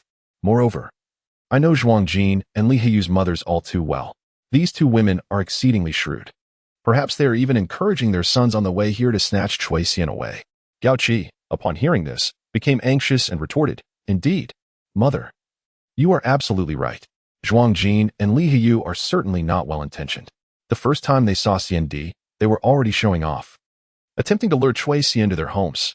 I must act decisively and find a way to bring Cui Xian to our house." As Gao Qi secretly resolved to take action, in the carriages of the Zhuang and Li families heading towards the Pei residence, Zhuang Jin and Li Hiyu were also whispering conspiratorially with their respective mothers, their expressions furtive. Zhuang Jin's mother said, "My son, mother supports you. Although the Pei family is of noble birth, if Cui Xian wishes to leave and stay with us, they will be powerless to stop him." Li Hiyu's mother added, "If Cui Xian is indeed as exceptional as you claim, he should naturally be brought to our home." Both Zhuang Jin and Li Hiyu exchanged glances, their expression shifting between hope and determination, and then resolutely declared, "Then let us seize him." Meanwhile, at the Pei residence, with classes suspended for the day, Pei Jian remained in his study, diligently working. Concerned about disturbing him, Cui Xian was in his own chamber, memorizing his texts. At that moment, the study door creaked open, and it was the old matriarch of the Pei family. Pei Jian frowned. "Grandmother, I thought I instructed you not to disturb me while I am writing." Under normal circumstances, the old matriarch would have left immediately. However, upon seeing her grandson so oblivious, she sighed and approached him, lowering her voice. "Stop for a moment, my foolish grandson. If you continue to be so absorbed in your studies, your little brother may be snatched away." Pei Jian looked up in alarm. "What? Who dares to steal my little brother? They must be courting death." Madame Pei curled her lips, her eyes shimmering with a glint of insight. "Who else could it be but your three esteemed brothers? Just look, as soon as the school took a break today, the wives of the three families came to visit us in unison. They even specially delivered a visiting card, expressing their gratitude towards Xian Ge. Although Xian Ge is indeed admirable, he is still young and merely a junior. It is rather unusual for elders to come to express their thanks personally. Moreover, these three ladies are all shrewd and influential figures in Nanyang. Though grandmother is aged, her vision remains sharp. They are most likely here for Xian Ge's sake. Not only has he inspired you to diligently pursue your studies, but he has also encouraged your other three brothers to excel. Those three ladies must be overjoyed, overflowing with gratitude towards Xian Ge, to ensure that their sons study well in the future. They would undoubtedly go to great lengths to secure Xian Ge's favor. Xian Ge. Reflect for a moment. Have your three brothers ever harbored secret intentions to whisk away Xian Ge? Pei Jian pondered this thoughtfully, and his anger flared. They have. Those three fools have harbored ill intentions since the first time they laid eyes on my younger brother. I consider them brothers. Yet they wish to snatch away my little brother? How outrageous. Upon seeing her grandson's realization, Madame Pei felt a wave of comfort wash over her. Just wait and see. Today those three families will surely bring lavish gifts for Xian Ge. Therefore, grandmother has also prepared a generous gift for him. This child, Xian Ge, truly warms my heart. Pei Jian, upon hearing this, felt a surge of joy. Grandmother, you are truly wonderful. It is fortunate that you reminded me. Otherwise, my little brother would have surely been taken away. As the luxurious carriages of the Gao, Zhuang, and Li families approached the Pei residence, the four so-called plastic brothers were secretly plotting how to abduct the young master Cui Xian. Meanwhile, Aunt Lin set out from Hushi village to visit her son Cui Yu, who was studying at the private school, as well as her nephew Cui Xian, who was serving as a book attendant at the Pei residence. Unbeknownst to the very center of this brewing storm, Cui Xian remained blissfully ignorant, hoping that the four inept young masters would unite to complete the manuscript of Rainbow Cat and Blue Rabbit's 7 Heroes and bring it to publication for profit. On that day, Lin set out from Hushi village, first visiting her son Cui Yu and then her nephew Cui Xian. Upon arriving at the gate of the Pei residence, she hesitated, daunted by the imposing entrance. At that moment, 3 luxurious carriages, accompanied by attendants and lavish gifts, arrived to pay their respects to the Pei family. Lin concealed herself in a corner, waiting for the distinguished guests to enter before summoning the courage to approach the doorman. "Pardon me, young sir, might you know Cui Xian?" The doorman, initially displaying impatience at the sight of a rustic woman, widened his eyes in surprise upon hearing her inquiry. Yes. Who might you be?" His demeanor shifted to one of cordiality. Startled, Lin stammered, I have brought him a few items and wish to exchange a few words." Hearing this, the young attendant grew even more enthusiastic. "Ah, you are a relative of Master Cui Xian? Then please, allow me to escort you inside to meet the old matriarch. She will surely extend you a warm welcome." Alarmed, Lin quickly replied, "No, no. I shall wait here. Please, just ask Chui Xian to step out."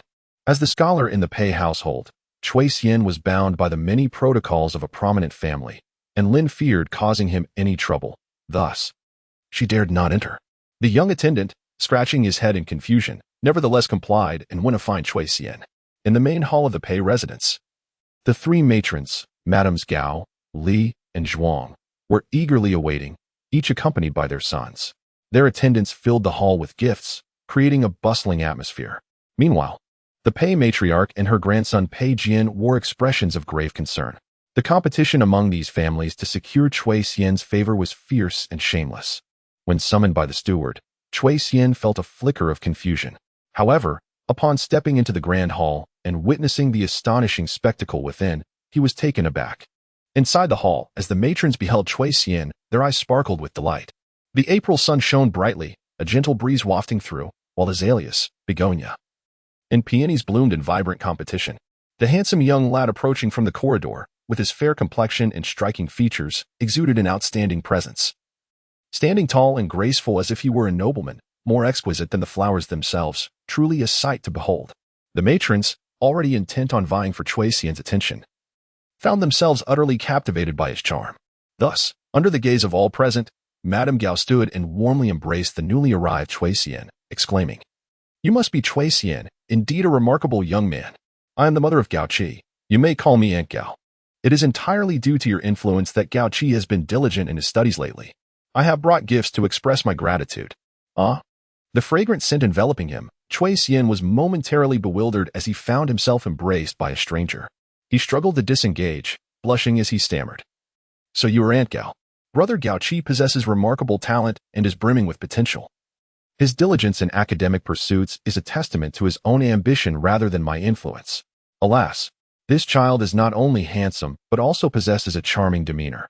Lady Gao, the matriarch, felt her heart soften, fortifying her resolve to bring Chui Xian back to her household. However, unexpectedly, beside her, Madame Zhuang suddenly pushed Lady Gao aside, grasping Chui Xian's hand with warmth and exclaiming, "Good child, I am your Aunt Zhuang, the mother of Zhuang Jin. Let Annie take a good look at you. Oh, how handsome you are."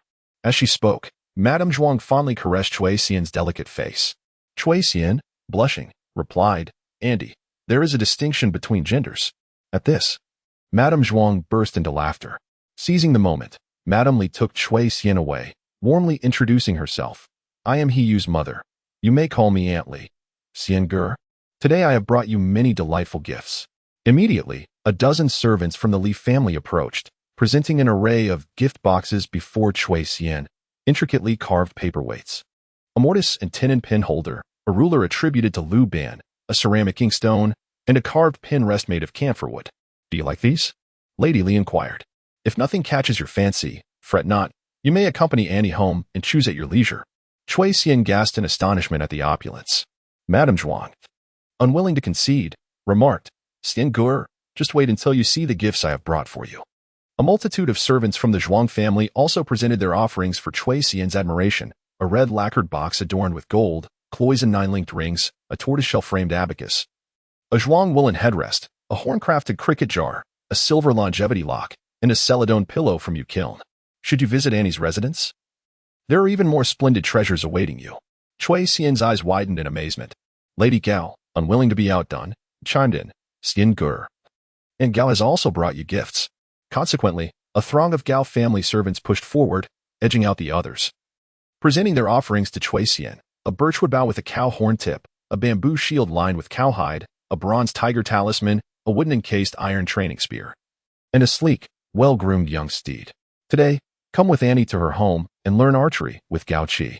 Chui Xian was dazzled by the extravagance. It became evident that it was not his elder brother who was imposing, but rather his mother. However, he dared not accept any gifts. Sensing the tension in the atmosphere of the main hall, the three aunts were subtly competing for his favor, while Li Hiyu, Zhuang Jin, and Gao Qi gazed intently at him. His elder brother, Pei Jian, wore an expression of utmost discomfort as the three ladies revealed their intentions. Old Lady Pei could no longer remain passive. With the authority of the head of the family, she declared, "Xian Ger, since these three aunts have gifted you, you should graciously accept." However, you shall continue to reside in the Pei household and not trouble the three aunts. She added, there is something I have yet to share with you. You are such a clever child, and I hold you in high regard. Therefore, in due time, I intend to discuss with your elders the possibility of sending you to the Pei Family Academy to study alongside Jiangur. I have also prepared a special gift for you. Thus, she concluded her speech. A dozen servants from the Pei family strode forth with their gifts, exuding an air of confidence as if to outshine the attendants of the other three families. They had heard whispers that the ladies from these families were here to vie for the affections of young Master Cui Xian. Such audacity could not be tolerated. Xian Ge. This is a manuscript of Meng Tong's son. Here are a bamboo brush, a coarse porcelain ink wash, a pine soot ink stick, a He County Gold Star ink slab, and a brass book holder. The matriarch of the Pei family introduced each gift with pride and added, from now on, you shall accompany Jian Gu to the clan school for your studies. Remember to support one another and progress together. The moment these gifts were unveiled, the other three families were left in awe. Truly, they were a family of scholars.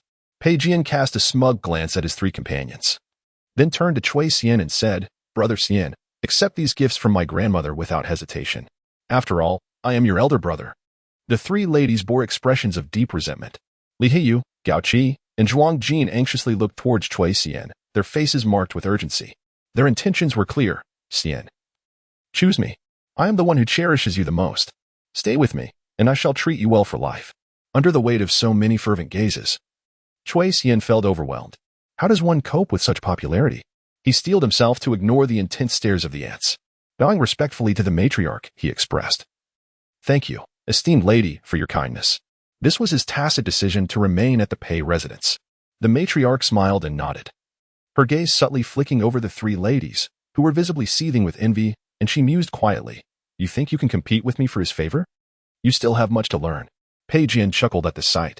The other three young masters were consumed by jealousy, their faces contorting with disdain. How dare you look so pleased? They thought. We are all but spoiled youths. Why should you be the one favored as an elder brother to Xian? Gao Qi was the first to voice his frustration. Xian, you clearly favored the gifts my mother bestowed upon you. However, since you are temporarily residing at the Pei estate, you feel obliged to accept their hospitality. Why not come stay at my home for a few days, and then we can make a decision? In translation, he essentially declared, Xian, you must have your reasons for choosing Pei Jian, but deep down, the one you truly wish to be close to is me. Upon hearing this, Cui Xian felt a wave of dread. The atmosphere was thick with the impending tension of conflict. Ah, has Xian Gu succeeded? Indeed. Upon hearing Gao Qi's remark, Madame Gao quickly grasped the situation and echoed her son. Yes, we mother and son hold a fondness for Xian Gu, which is why we contemplated inviting him to stay with us. The old matron presented herself as if Xian Gu were confined to their residence. Zhuang Jin sneered, indeed, indeed.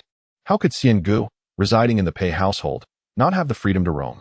Lady Li Hiyu then chimed in with a cutting remark, my poor Xian Gu, why not return home with your aunt? Wherever you wish to go, your aunt will ensure Hiyu accompanies you.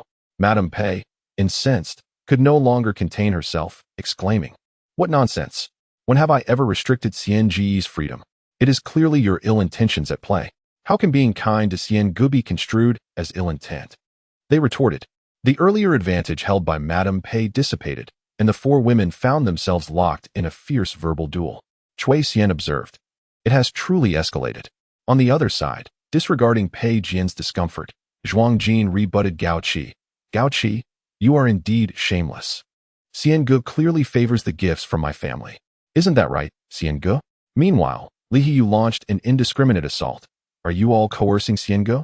Regardless of his choice, I shall support him as his steadfast elder brother. Pei Jian and his companions exchanged incredulous glances. Well, Li Hiyu, you appear so serious. Yet you possess a cunning nature. Thus, the four young gentlemen blushed as they bickered over who Xian Di most wishes to recognize as an elder brother. Cui Xian was bewildered. Wait, how did this escalate into a brawl? The living room descended into chaos. The servants from the Pei, Gao Li, and Zhuang families stood in stunned silence, astonished. These ladies and young masters, of noble status, had countless individuals in Nanyang City vying for their favor, yet here they were, embroiled in a skirmish over a mere scholar. Heavens! Dozens of household servants stared in disbelief at Cui Xian, pondering what extraordinary qualities he possessed that could incite such admiration. At the center of the tempest, Chui Xian felt utterly speechless. This was not how he envisioned the gathering. Were the four noble families not supposed to extend their gratitude? How had it suddenly turned into a quarrel? Amidst the disorder, Chui Xian longed to shout, "Please, cease this fighting." Just then, a servant sent by the Lin family rushed into the main hall. Upon witnessing the scene, his mouth fell agape, both dazed and envious. He then raised his voice. "I report to you, esteemed matron, that young Master Chui Xian's family has arrived, wishing to speak with him about a few matters." Family members had come? Chui Xian's eyes brightened at the news. He then bowed to the quarreling crowd, his feet itching to flee. "Everyone, ahem, please continue your affairs. My family has come to visit. I shall return shortly." Given the tumultuous situation, he dared not linger.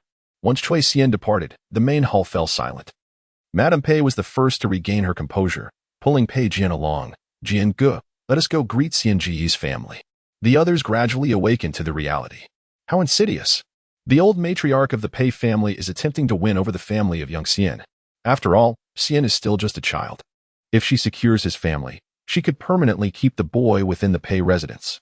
Consequently, the other three ladies became anxious, each accompanied by their sons. They hurried towards the gates of the estate. No, they must reclaim Xian today. Outside the Pei residence, Lin had been anxiously awaiting. "Aunt," she called as Chui Xian emerged at a brisk pace. Lin breathed a sigh of relief and enveloped him in her embrace, inquiring with care, "Xian, my good boy, how have you been at the Pei residence? Have you been mistreated?" Receiving an affirmative response, Lin felt her worries dissipate. She presented the clean garments, some treats, and 50 coins to him. Chui Xian, however, refused the money. "I do not need any funds. Aunt, please take it back." "Do not decline, accept it quickly," Lin insisted. "Your father and uncle need to study. Your mother is heavily pregnant, and your grandmother is not well, so it falls to me to visit you. Focus on your work at the Pei residence and take care of yourself. Do not fret about home. Rest well during your break. There is no need to exhaust yourself returning home. Wait until the summer harvest in June when your mother is also expected to give birth, and then you can return. I have conveyed the same to your brother." In truth, it was because the old matriarch Chui did not wish for her grandson to be aware of the matter concerning his father's confinement to the cattle shed. Thus, she temporarily forbade both grandsons from returning home. Yet, it was only April, and there were still 2 months until the June harvest. Chui Xian found this curious and was about to inquire further when Lin suddenly gasped, her eyes widening as she exclaimed, "Mother!" Following her gaze, he turned around and beheld the old matriarch of the Pei family, the other 3 aunts, the 4 young masters, and a throng of servants emerging in a grand procession. Chui Xian's lips twitched. The old matriarch greeted Lin warmly. "So you are Xian's family? I am the matriarch of the Pei family." She was adorned in opulent attire and exuded a regal presence. Lin was momentarily taken aback and hurriedly replied, "Yes, I am Xian's aunt." "Greetings, matriarch." The Pei family boasted a lineage of 2 scholars, and this matriarch's husband and son were both esteemed scholars. Her status was immensely prestigious. Yet, how could such an illustrious figure deign to converse with a mere village woman like her? Lin was perplexed. What bewildered her even more was the matriarch's eager demeanor. Clearly wishing to continue their conversation, a similarly well-dressed lady abruptly pushed the matriarch aside, her attitude remarkably amiable. "Ah, so you are Xian's aunt. Greetings. I am the wife of the commander of Nanyang Wei." Gasped. The wife of a commander? Lin inhaled sharply. She was accustomed to addressing even ordinary soldiers with a respectful sir in the streets. Before Lin could respond, another lady edged past the commanderess' wife, Xian's aunt. "I am Mrs. Zhuang from the Yuan Baozha family." Heavens! Yuan Baozha, was that not the enterprise of the wealthiest family in Nanyang? Lin was utterly flabbergasted. What left her even more bewildered was the enthusiastic greeting from the third lady. "Greetings, esteemed aunt of Xian Ge. I am the wife of the esteemed craftsman Li." Craftsman Li. Though he bore the title of craftsman, he was indeed the foremost among artisans, the president of the Nanyang Guild of Craftsmen. Even the county offices of Nanyang were constructed by his family. In all of Nanyang, who had not heard of the illustrious name of Craftsman Li? Each of these 4 ladies held a noble status. Yet, why did they go out of their way to greet her with such fervor? Lin was utterly perplexed. As a mere villager, she found it quite overwhelming to be in the presence of such distinguished individuals. "Greetings, esteemed ladies. I merely came to visit Xian Ge. If I have caused any disturbance, please do not take offense. I shall take my leave now." Thus, Lin gently patted Chui Xian's shoulder as a farewell and hurriedly made her exit. Even after she departed, She could sense the eager gazes of those noble women lingering upon her from afar. It was truly daunting. She could not fathom the reason behind this peculiar encounter. In truth, the four ladies felt regretful, having wished to establish a rapport with Sien Gutter's family. Alas, Lin's hasty departure afforded them no opportunity to extend their goodwill. Upon returning home, Lin recounted the incident to Chen and old Madame Cui. Both listened, equally baffled, unable to grasp the situation. Nonetheless, the fact that Sien Guo had not been wronged at the Pei residence brought them some solace. Lin, deep in thought, suddenly ventured a quiet speculation. Mother, sister-in-law. Could it be that those noble ladies are eager to greet me because Sien Guo has achieved success? Upon uttering these words, she chuckled to herself. Chen and old Madame Cui joined in her laughter. How could that possibly be? Once, the young master was deemed inept. The fierce competition over the capture of Sien Guo ultimately concluded with Pei Jian emerging victorious. The three ladies, accompanied by their respective sons, returned home in indignation. Meanwhile, Pei Jian commanded his servants to transport all the gifts from the three families into Cui Xian's chamber. He instructed, in a few days when you take your leave, be sure to bring these gifts back. And remember, if those three offer you anything, accept it, but do not agree to be their subordinate, nor venture to their residences. Understood? Your possessiveness is rather pronounced. Cui Xian nodded helplessly, yet inwardly he fretted that this incident might sow discord among the four dandy young masters. How could they unite to produce the adventures of Hong Mao and Lan Tu? Pei Jian, evidently unaware of the gravity of the situation, contemplated for a moment and added, Grandmother wishes to send you to the clan school for your education, but I think we should hold off for now. Once we receive a response from my father and the adventures of Hong Mao and Lan Tu is published, your fame will soar. And then it will not be too late to enter the clan school. In the meantime, I will gradually teach you foundational texts such as the Jade Collection of Early Learning, the Dragon's Literary Whip, the Enlightenment of Sound and Rhythm, and expanded excerpts of wise sayings. Pei Jian was indeed paving the way for his younger brother. Cui Xian nodded. I will heed your advice, brother. That very night, Pei Jian received a reply from the Kaifeng prefecture. Upon reading the letter, he angrily berated his father for his lack of insight, exclaiming that he had wasted his education. Fortunately, the letter mentioned that his grandfather would return next month. Pei Jian thought to himself, then we shall wait a little longer.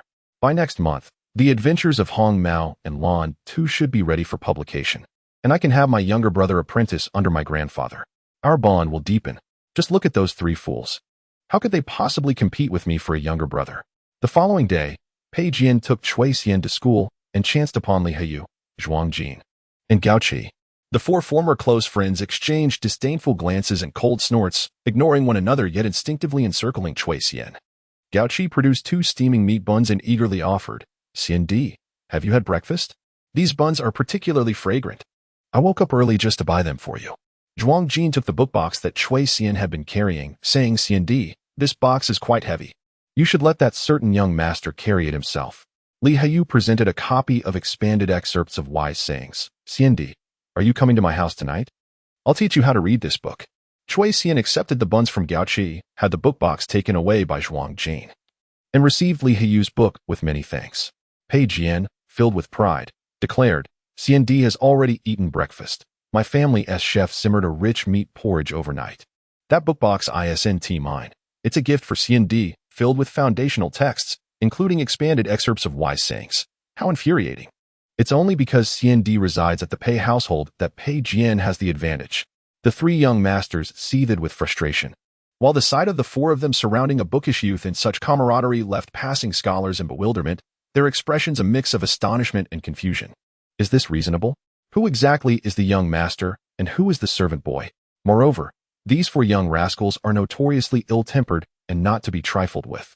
What charm does this servant boy possess that causes these 4 scoundrels to be so captivated by him? It is utterly inconceivable. The servants and student aides in the academy gaze at Cui Xian with admiration and respect. The accomplishments of this servant boy truly set a standard for us all. Thus, the previously inconspicuous servant boy, Cui Xian, became renowned in the clan school in such an extraordinary manner. Cui Xian found himself at a loss for words. In the study, Master Wu observed the 4 rickety figures from a distance, perplexed by their attentiveness to a mere servant boy. However, he soon diverted his gaze, engrossed in the calligraphy manual in his hands. The more he looked, the more he admired it. captivated by the strokes that declared rotted what cannot be carved. Yet, he was greatly troubled by the fact that the manual's owner seemed to have vanished without a trace, never to return. Who could this individual be? Cui Xian watched Master Wu, who was scratching his head in confusion, a subtle smile forming at the corners of his mouth.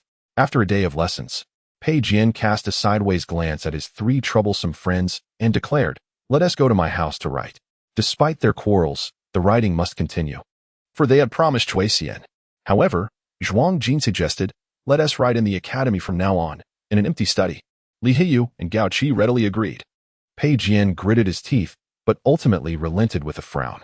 He knew full well what those three were plotting, to whisk Cui Xian away. As tensions rose again among the four, Cui Xian, the object of contention, withdrew his neck in apprehension. When would this farce come to an end? The five of them silently chose an empty study to enter. They made no noise, while in the adjoining study, a group of students remained blissfully unaware, chatting and laughing heartily.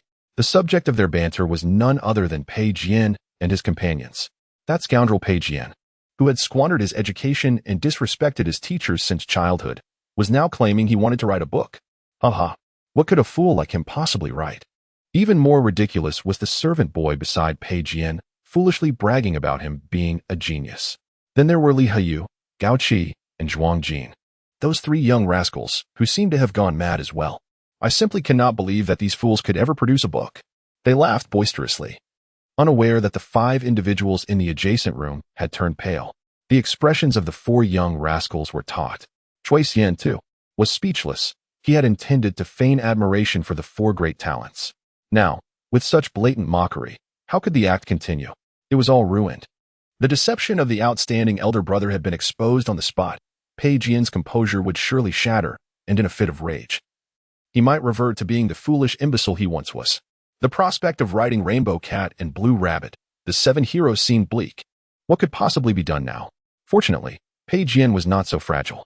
He took a deep breath to steady his mind and turned to Zhuang Jin and the others. "Jesting, they are merely envious of my extraordinary talents, which is why they resort to such slander, right?" Ordinarily, his three mischievous friends would eagerly chime in to support him. However, they were currently embroiled in their own conflict. Thus, Li Hiyu remained silent.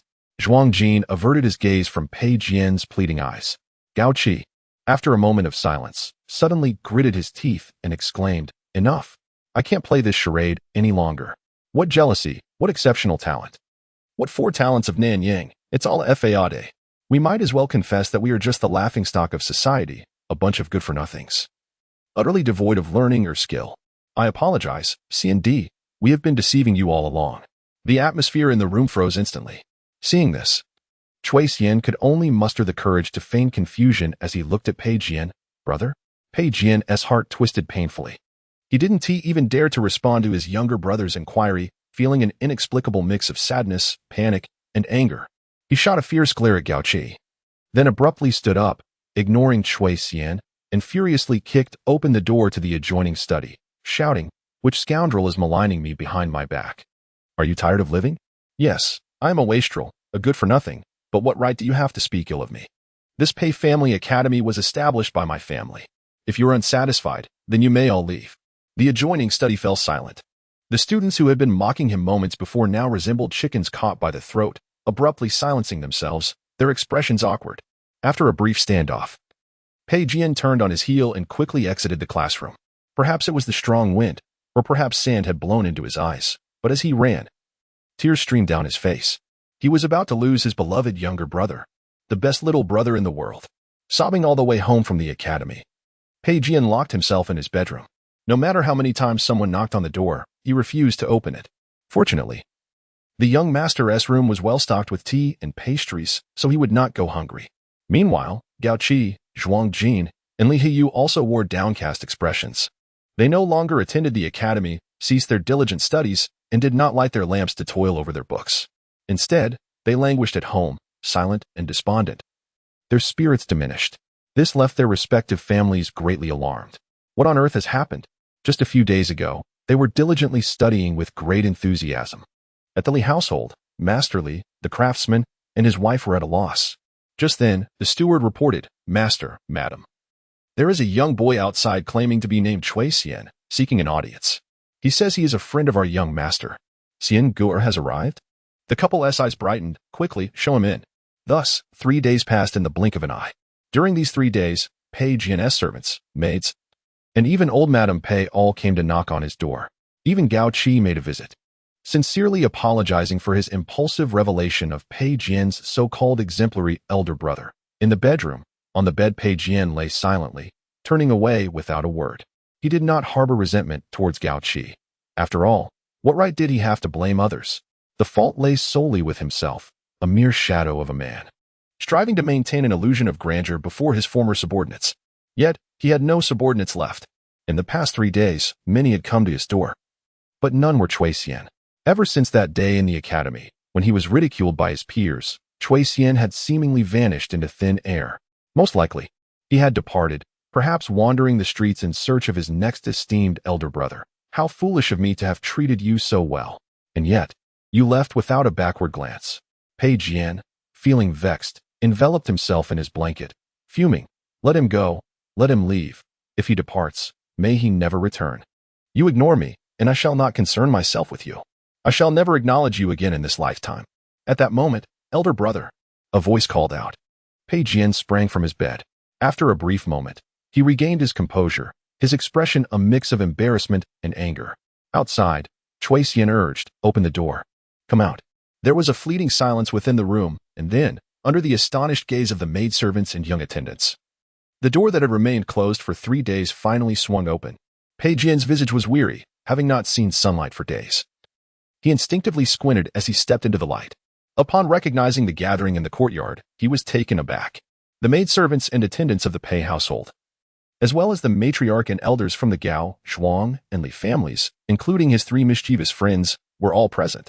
Cui Xian sat on the steps at the entrance, holding something in his hands as if cradling a precious item.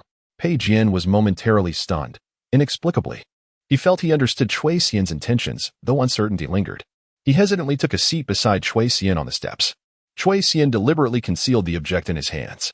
This seemingly trivial gesture brought forth tears from Pei Jian's eyes, for it evoked the very moment when Cui Xian had first acknowledged him as elder brother. Wiping away his tears, Pei Jian imitated his earlier tone, voice trembling as he exclaimed, "This young master has plenty of wealth. Why would I covet your trifling possessions? Pray, show me what it is." Cui Xian extended his hand, revealing, behold, for Moho Luo. Pei Jian cast a glance, expecting once again to see nothing but air. However, as Cui Xian presented the hand, Pei Jian's eyes widened in disbelief. He stared in astonishment, his emotions surging. Not only Pei Jian, but also Li Heyu, Gao Qi, and Zhuang Jin gaped in awe. Under the bewildered gazes of the others in the courtyard, the 4 young masters gathered around. Pei Jian pointed at the object in Cui Xian's palm, stammering, Is it really? Yes, indeed. Absolutely. It's magnificent. The heroic Hong Mao.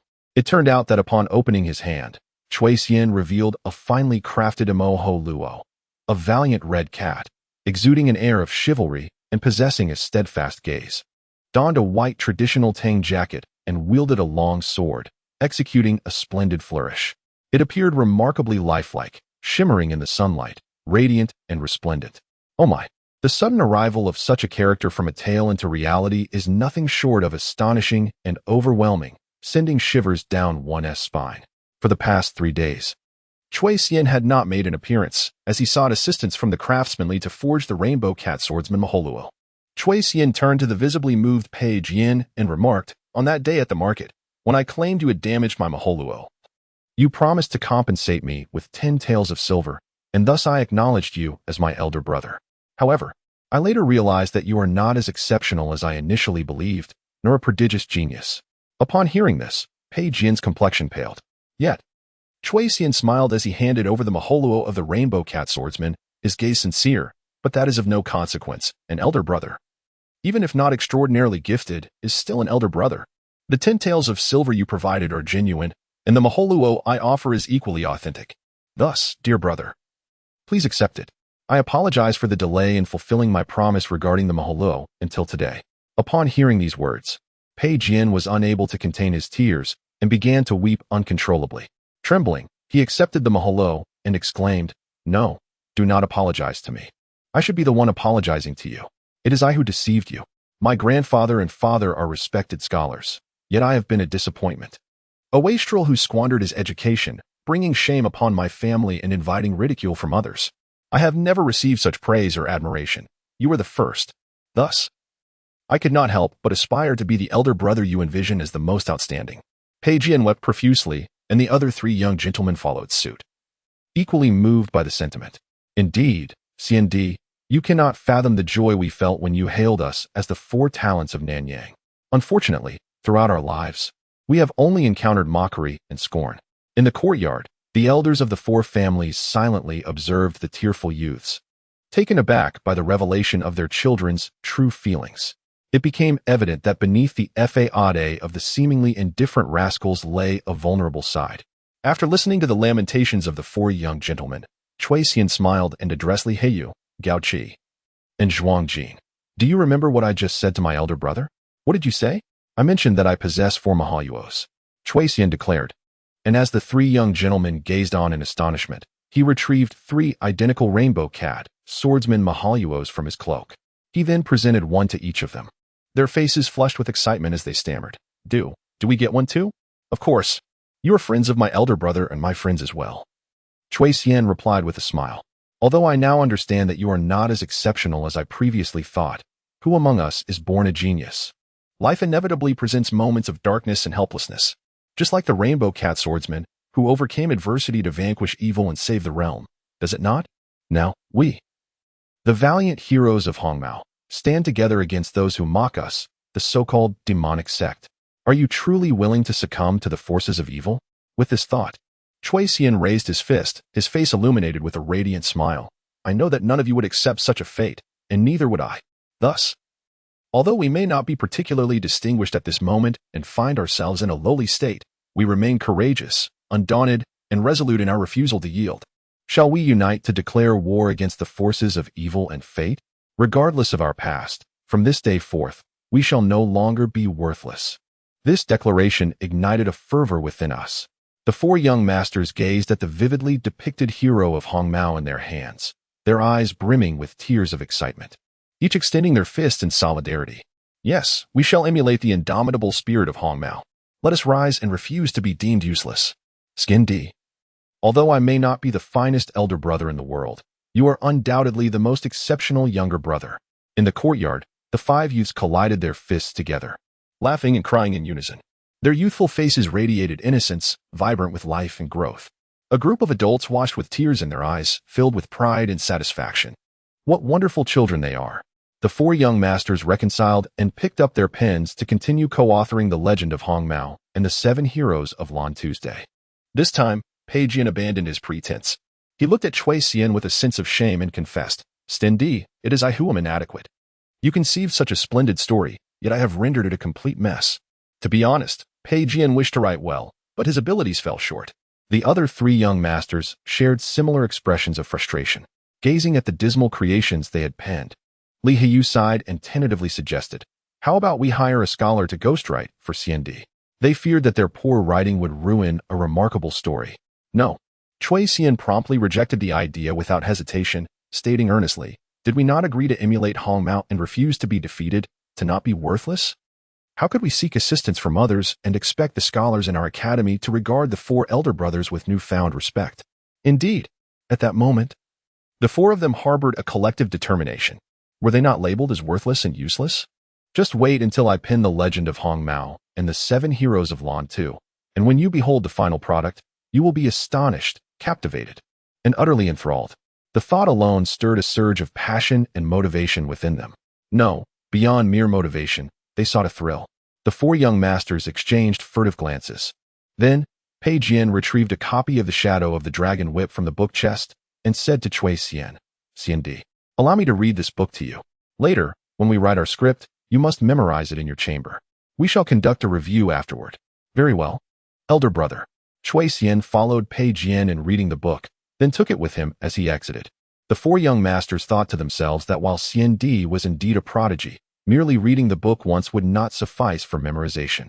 The Shadow of the Dragon Whip contains over 4,000 characters, drawn from the 24 histories, zhuangzi, and various myths and legends, encompassing more than 2,000 allusions. It is the most arduous book among the enlightening texts. At that time, Pei Jian and his companions, while embarking on their intellectual journey, were tormented to the point of tears by this fairy tome. It took them several months to progress from mere reading to memorization. One wonders how long it will take Stand, though it certainly won't require several months. The four young masters were eager to gauge their differences compared to this prodigy, hoping it would spur their ambition. However, they never anticipated such a profound stimulus. As the afternoon slipped away, Cui Xian pushed open the study door and returned.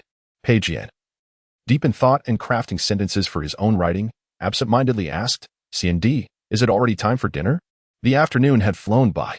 Cui Xian blinked and replied, Not yet dinner time. I have already memorized the shadow of the dragon's whip. The room fell into a sudden silence. After a prolonged pause, Zhuang Jin stammered, Did you really memorize it? Cui Xian shrugged. Of course, once you can read it, memorizing it follows naturally, doesn't it? Aren't you all like that? The four of them responded in unison. We are certainly not like that. Noticing the silence, Cui Xian began to recite on his own, in 4 characters. Impart wisdom to the young. In leisure days of scripture, one must understand the history. The great filial piety of Chonghua, the unwavering loyalty of Wumu. Yao's brows adorned with 8 colors, Shun's eyes bearing heavy pupils. His articulation was clear and rhythmic, reciting flawlessly. The four listened in silence until Pei Jian took a deep breath and declared, Tonight, I shall forego sleep, lighting a lamp to study diligently. Zhuang Jin's complexion turned pale, exclaiming, This is too abnormal, too bizarre. Li Heiyu, lost in thought, murmured, In this world, there exists a prodigy like Stand. Gao Qi plopped down onto the ground. Overwhelmed, this is too stimulating. Observing the 4 young masters questioning their own life choices, a wicked smile crept onto Cui Xian's lips. Practice more, my little fledglings. Let us work hard. With such a remarkable prodigy as their younger brother, the 4 elder brothers were indeed motivated. They returned to the academy, ignoring the gossip of their peers, and immersed themselves in their studies and writing. A month and a half swiftly passed. After relentless effort, the first half of the legend of Hong Mao and Lan Tu was finally completed. Aware of their own capabilities, Pei Jian, accompanied by his 3 friends, sought out Master Wu, saying, We have pinned half of a narrative, and we kindly ask for your guidance and critique. During this period, their diligence was evident, at times. Wu Qinglan would pass by the study and witness the young masters busily writing while eating. Consequently, Master Wu's demeanor was unusually warm as he accepted the manuscript of the first half of the legend of Hong Mao and Lan Tuesday. Pei Jian and his companions anxiously observed his expressions. As he glanced at the manuscript's scrawled handwriting, Master Wu's brow furrowed deeply. Suppressing his irritation, he began to read. Initially, he thought disdainfully, What is this nonsense? The demonic army is overwhelming. The descriptions are utterly lacking. However, the more he read, the more engrossed he became. There was indeed something of substance. Setting aside the clumsy prose, the narrative unfolded with twists and turns, grand and magnificent, truly captivating and rich in emotion. It is said that a scholar, after a separation of merely 3 days, should be regarded with fresh eyes. The 4 extravagant and incompetent youths, who had once caused him much distress, astonishingly produced such a remarkable manuscript. Master Wu, unable to contain his enthusiasm, eagerly perused the draft, his expression one of rapture and excitement. Upon reaching the final page, he was momentarily stunned and quickly turned to Pei Jian and the others, exclaiming, What comes next? What is the continuation of the tale? Pei Jian, suppressing a laugh, replied, It is not yet written. Not yet written. How can that be? Do you have any idea how torturous it is to be left hanging halfway through a story? Master Wu retorted in anger, Then why are you still standing here? Hurry and write. I shall refine the manuscript for you. The 4 youths exchanged glances, their faces brimming with pride and satisfaction, for Master Wu's actions had unequivocally demonstrated that they had succeeded in crafting this half-completed tale. The exhilaration was palpable. However, the lack of a conclusion left Wu Qinglan feeling anxious and restless. Unbeknownst to him, while he was engrossed in the narrative, Cui Xian, who had been secretly lurking for over half a month, stealthily returned to the ear room. His prolonged absence had caused the servants to become lax in their vigilance. Standing before the desk, Cui Xian meticulously ground the ink. This time, he resolved to fully unleash his potential, officially composing his calligraphy with his right hand. The publication of Rainbow Cat and Blue Rabbit, The 7 Heroes, was imminent. With the assistance of Pei Jian and others, Cui Xian's name would soon resonate throughout the entire Nanyang County. Yet, writing tales was merely a trivial pursuit. It was time to deliver a small shock to his carefully chosen first audience. After such a long build-up, it was finally time for the genius prodigy to make a grand entrance. In the study, the sound of students reciting echoed. In the inconspicuous ear room, Chui Xian, with focused brow, held the brush in his right hand, silently recalling the countless times he had painstakingly copied the calligraphy of the Sage of Letters in his previous life, feeling an inexplicable surge of ambition. As the saying goes, a scholar's spirit is buoyant, wielding the brush with vigor. Having been reborn in ancient times, he was once again in his youth. Naturally, he should craft stirring prose, securing a brilliant future for himself and the Chui family. In the story, the young hero Rainbow Cat raised the long rainbow sword. Outside the tale, Chui Xian dipped his brush into the inkstone, saturating it with ink. As the sword was drawn, it pierced the long rainbow. As the brush fell, it stirred up a tempest. Chui Xian vowed to ascend to great heights, aspiring to become a noble of great renown. In a moment of astonishment, Master Wu exclaimed, "A prodigious talent! Pei Clan Academy. Brothers, let's return home and continue our work." After witnessing Wu Qinglan's reaction, Pei Jian was filled with immense pride. Had he possessed a tail, it would surely have been raised high at that moment. The other three young masters were similarly smug expressions. It was only Wu Qinglan, clutching the first half of the manuscript, who, feeling anxious and impatient, urged, "Make sure to write diligently once you're home. Complete it and bring it to me at the first opportunity, for me to assist in refining it. Do you hear me?" Pei Jian did not respond immediately. Zhuang Jin, standing nearby, interjected with an air of superiority, "Let's talk later. After all, we have our studies to attend to." Master Wu was infuriated, nearly spitting blood, as he raised the manuscript in his hand, preparing to strike Zhuang Jin on the head. Zhuang Jin evaded like a loach. Making a face at him, "You old rascal, now do you dare to call the young masters witheredwood again? You see how formidable they truly are." The exquisite sensation of astonishing the master was utterly delightful. Wu Qinglan's face flushed at her words. He had indeed been deeply captivated by the tale of Rainbow Cat and Blue Rabbit.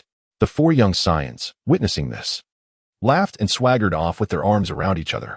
Just as they had taken a few steps, Pei Jian inquired with curiosity, "Pei, where's Xian?" "I'm coming." Chui Xian responded from afar, laughing as he jogged over. As Wu Qinglan watched the four young rascals depart, his mind lingered on the captivating narrative of the Rainbow Cat. The more he pondered, the more he found it extraordinary. Holding half of the manuscript, he could not resist continuing to peruse it, directing his steps toward the study. On his way, he happened to cross paths with Master Wu and Chui Xian. Chui Xian greeted, "Good day, Master." The boy seemed to be Pei Jian's attendant. Wu Qinglan nodded politely in his direction, though his thoughts were still immersed in the story, rendering him somewhat absent-minded. In his peripheral vision, he noticed Chui Xian rejoining Pei Jian and the others. Their expressions were triumphant as they exited, and he could vaguely catch snippets of their conversation. "Xian, you wouldn't believe it. Just now, old Wu's face was a tapestry of emotions, at times exhilarated, at times anxious, while he read the tale. It was simply riveting. When he reached the middle and found it missing, he was in quite a tizzy. Who would have thought our stern master would enjoy reading such tales? Suddenly, he doesn't seem so intolerable anymore." At this, Wu Qinglan couldn't help but twitch his lips. How brazen these four young rascals were. And who said that a master could not appreciate stories? Wu Qinglan had grown up in poverty. The mere act of reading was a luxury, leaving no time or money to indulge in tales. Later on, he successfully passed the scholar's examination, hoping to further his aspirations in the imperial examination. However, years went by without achieving success. To support his entire family, he had to abandon the examinations and, at the invitation of the Pei family, became a master at the family academy. Once he became a master, free from the daily anxieties of the examinations, he found leisure to enjoy stories. Perhaps this was a form of compensation for his younger self? Moreover, Wu Qinglan encouraged the students, attendants, and even the young scholars at the academy to practice their calligraphy in the study, offering guidance. This stemmed from his own childhood, where he lacked proper instruction. Now, as a master, he instinctively extended more care and guidance to those of humble origins. In teaching and nurturing, he also imparted knowledge to the youthful, bewildered version of himself who had sought enlightenment in a humble thatched cottage so many years ago. Wu Qinglan settled at the desk in the study. Overwhelmed with affection for the story of Rainbow Cat and Blue Rabbit, he eagerly began to reread it. As he turned the pages, he pondered how to embellish the clumsy prose. It truly was a pity to waste such a splendid tale. So engrossed was he that he scarcely noticed a new piece of calligraphy that had quietly appeared on the desk today. Yet now, That calligraphy piece is buried beneath the thick stack of manuscripts he brought along. The long rainbow sword, indeed imposing. The black-hearted tiger dares to indulge in the blood of the Qilin. What a delusional fantasy. Even after a second reading, Wu Qinglong remains utterly captivated. Without students present, he feels no need for restraint, allowing his excitement to bubble over as he critiques the work. Each page of the manuscript dwindles away, and sensing this, Wu Qinglong instinctively slows his pace, turning the pages more deliberately. However, vexingly, the manuscript is still quickly consumed. And still, the continuation eludes him. Frustration mounts. At last, when he reaches the final page, Wu Qinglong reluctantly lifts it, lamenting that once he finishes this page, there will be nothing left. With his heart steeled, he bends down to read intently.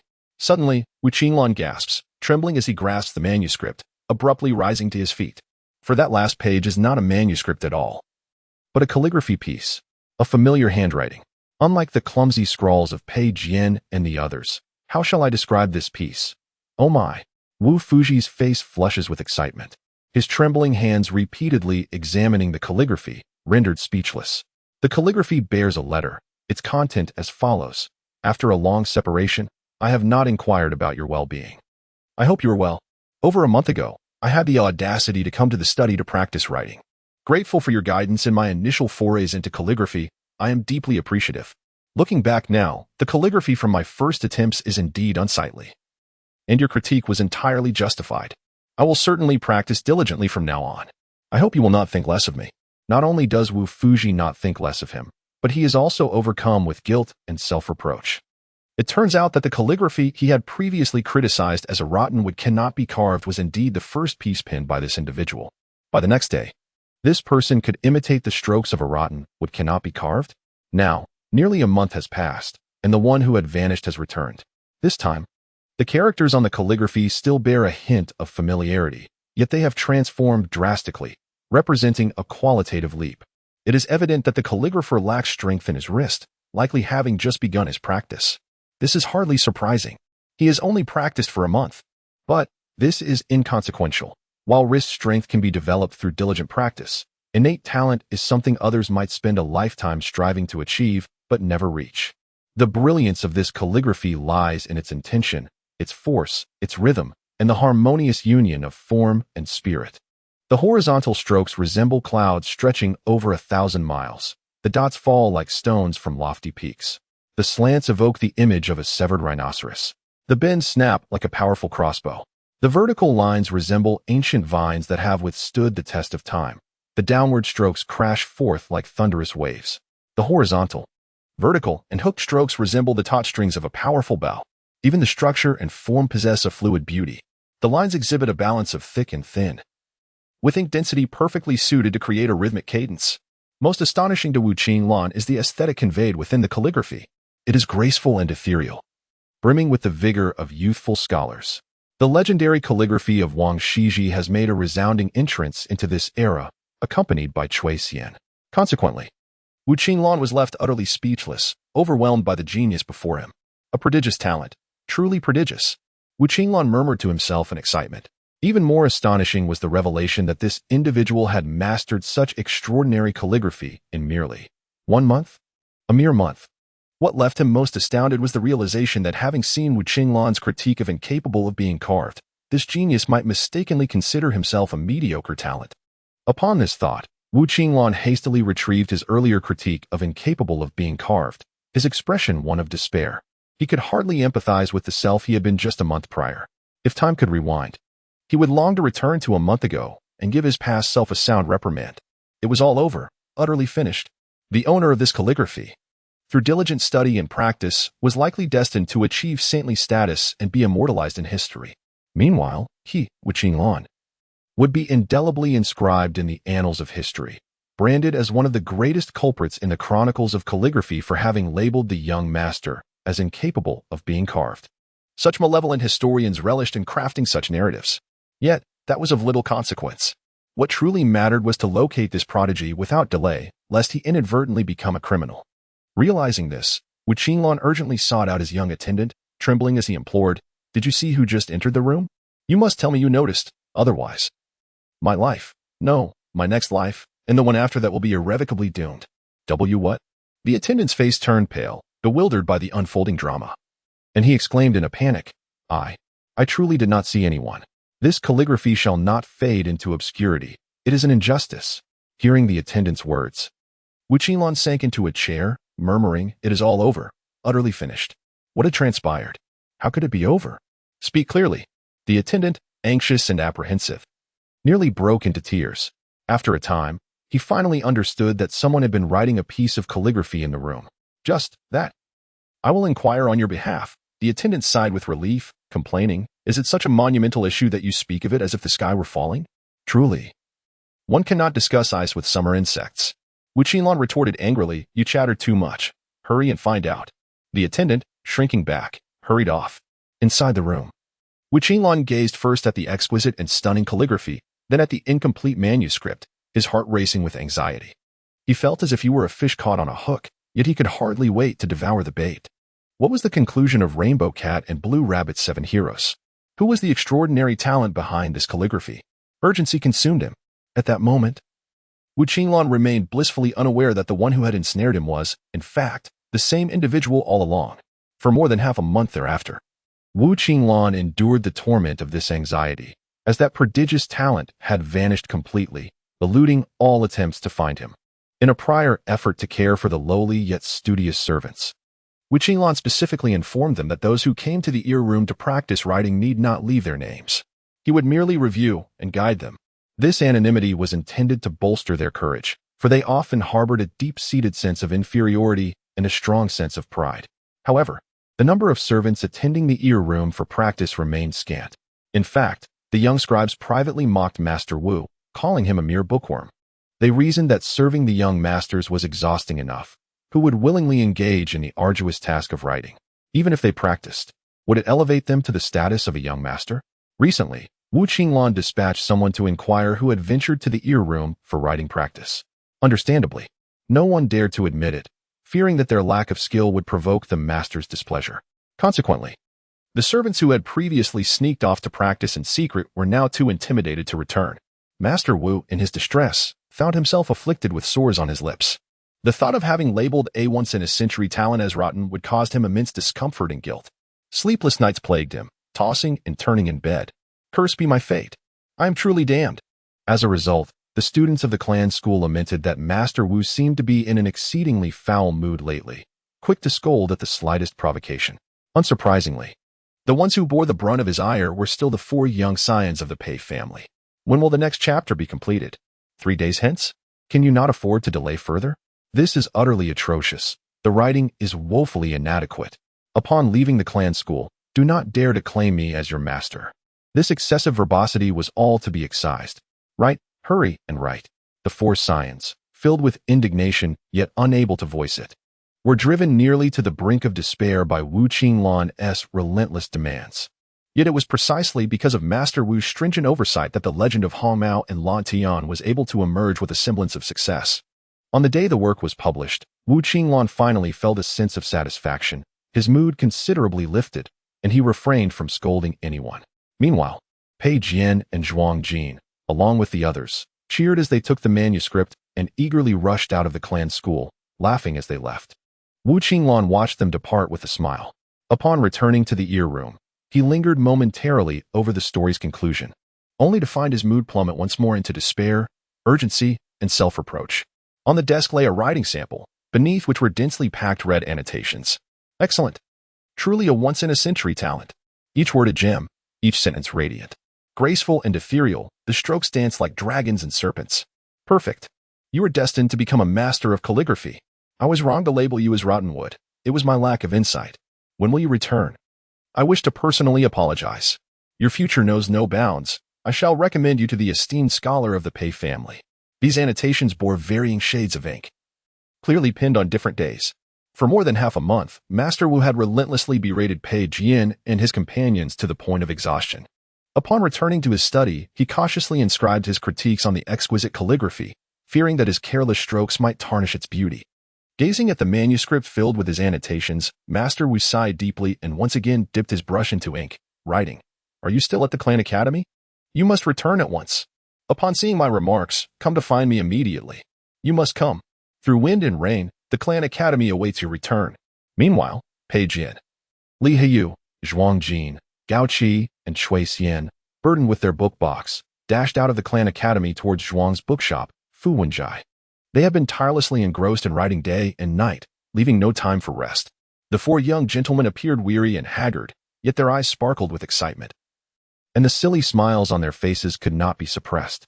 Xian brother, my friends, we are on the brink of fame. The foremost talent of Nanyang, no, the greatest prodigy of Nanyang, along with the four great talents. Our names will soon echo throughout the city. They laughed heartily. I have never been so earnest in my life. Even though I feel utterly drained, yet I am filled with a sense of accomplishment. Next, I shall make Nanyang synonymous with my surname. Onward, brave hero Hongmao.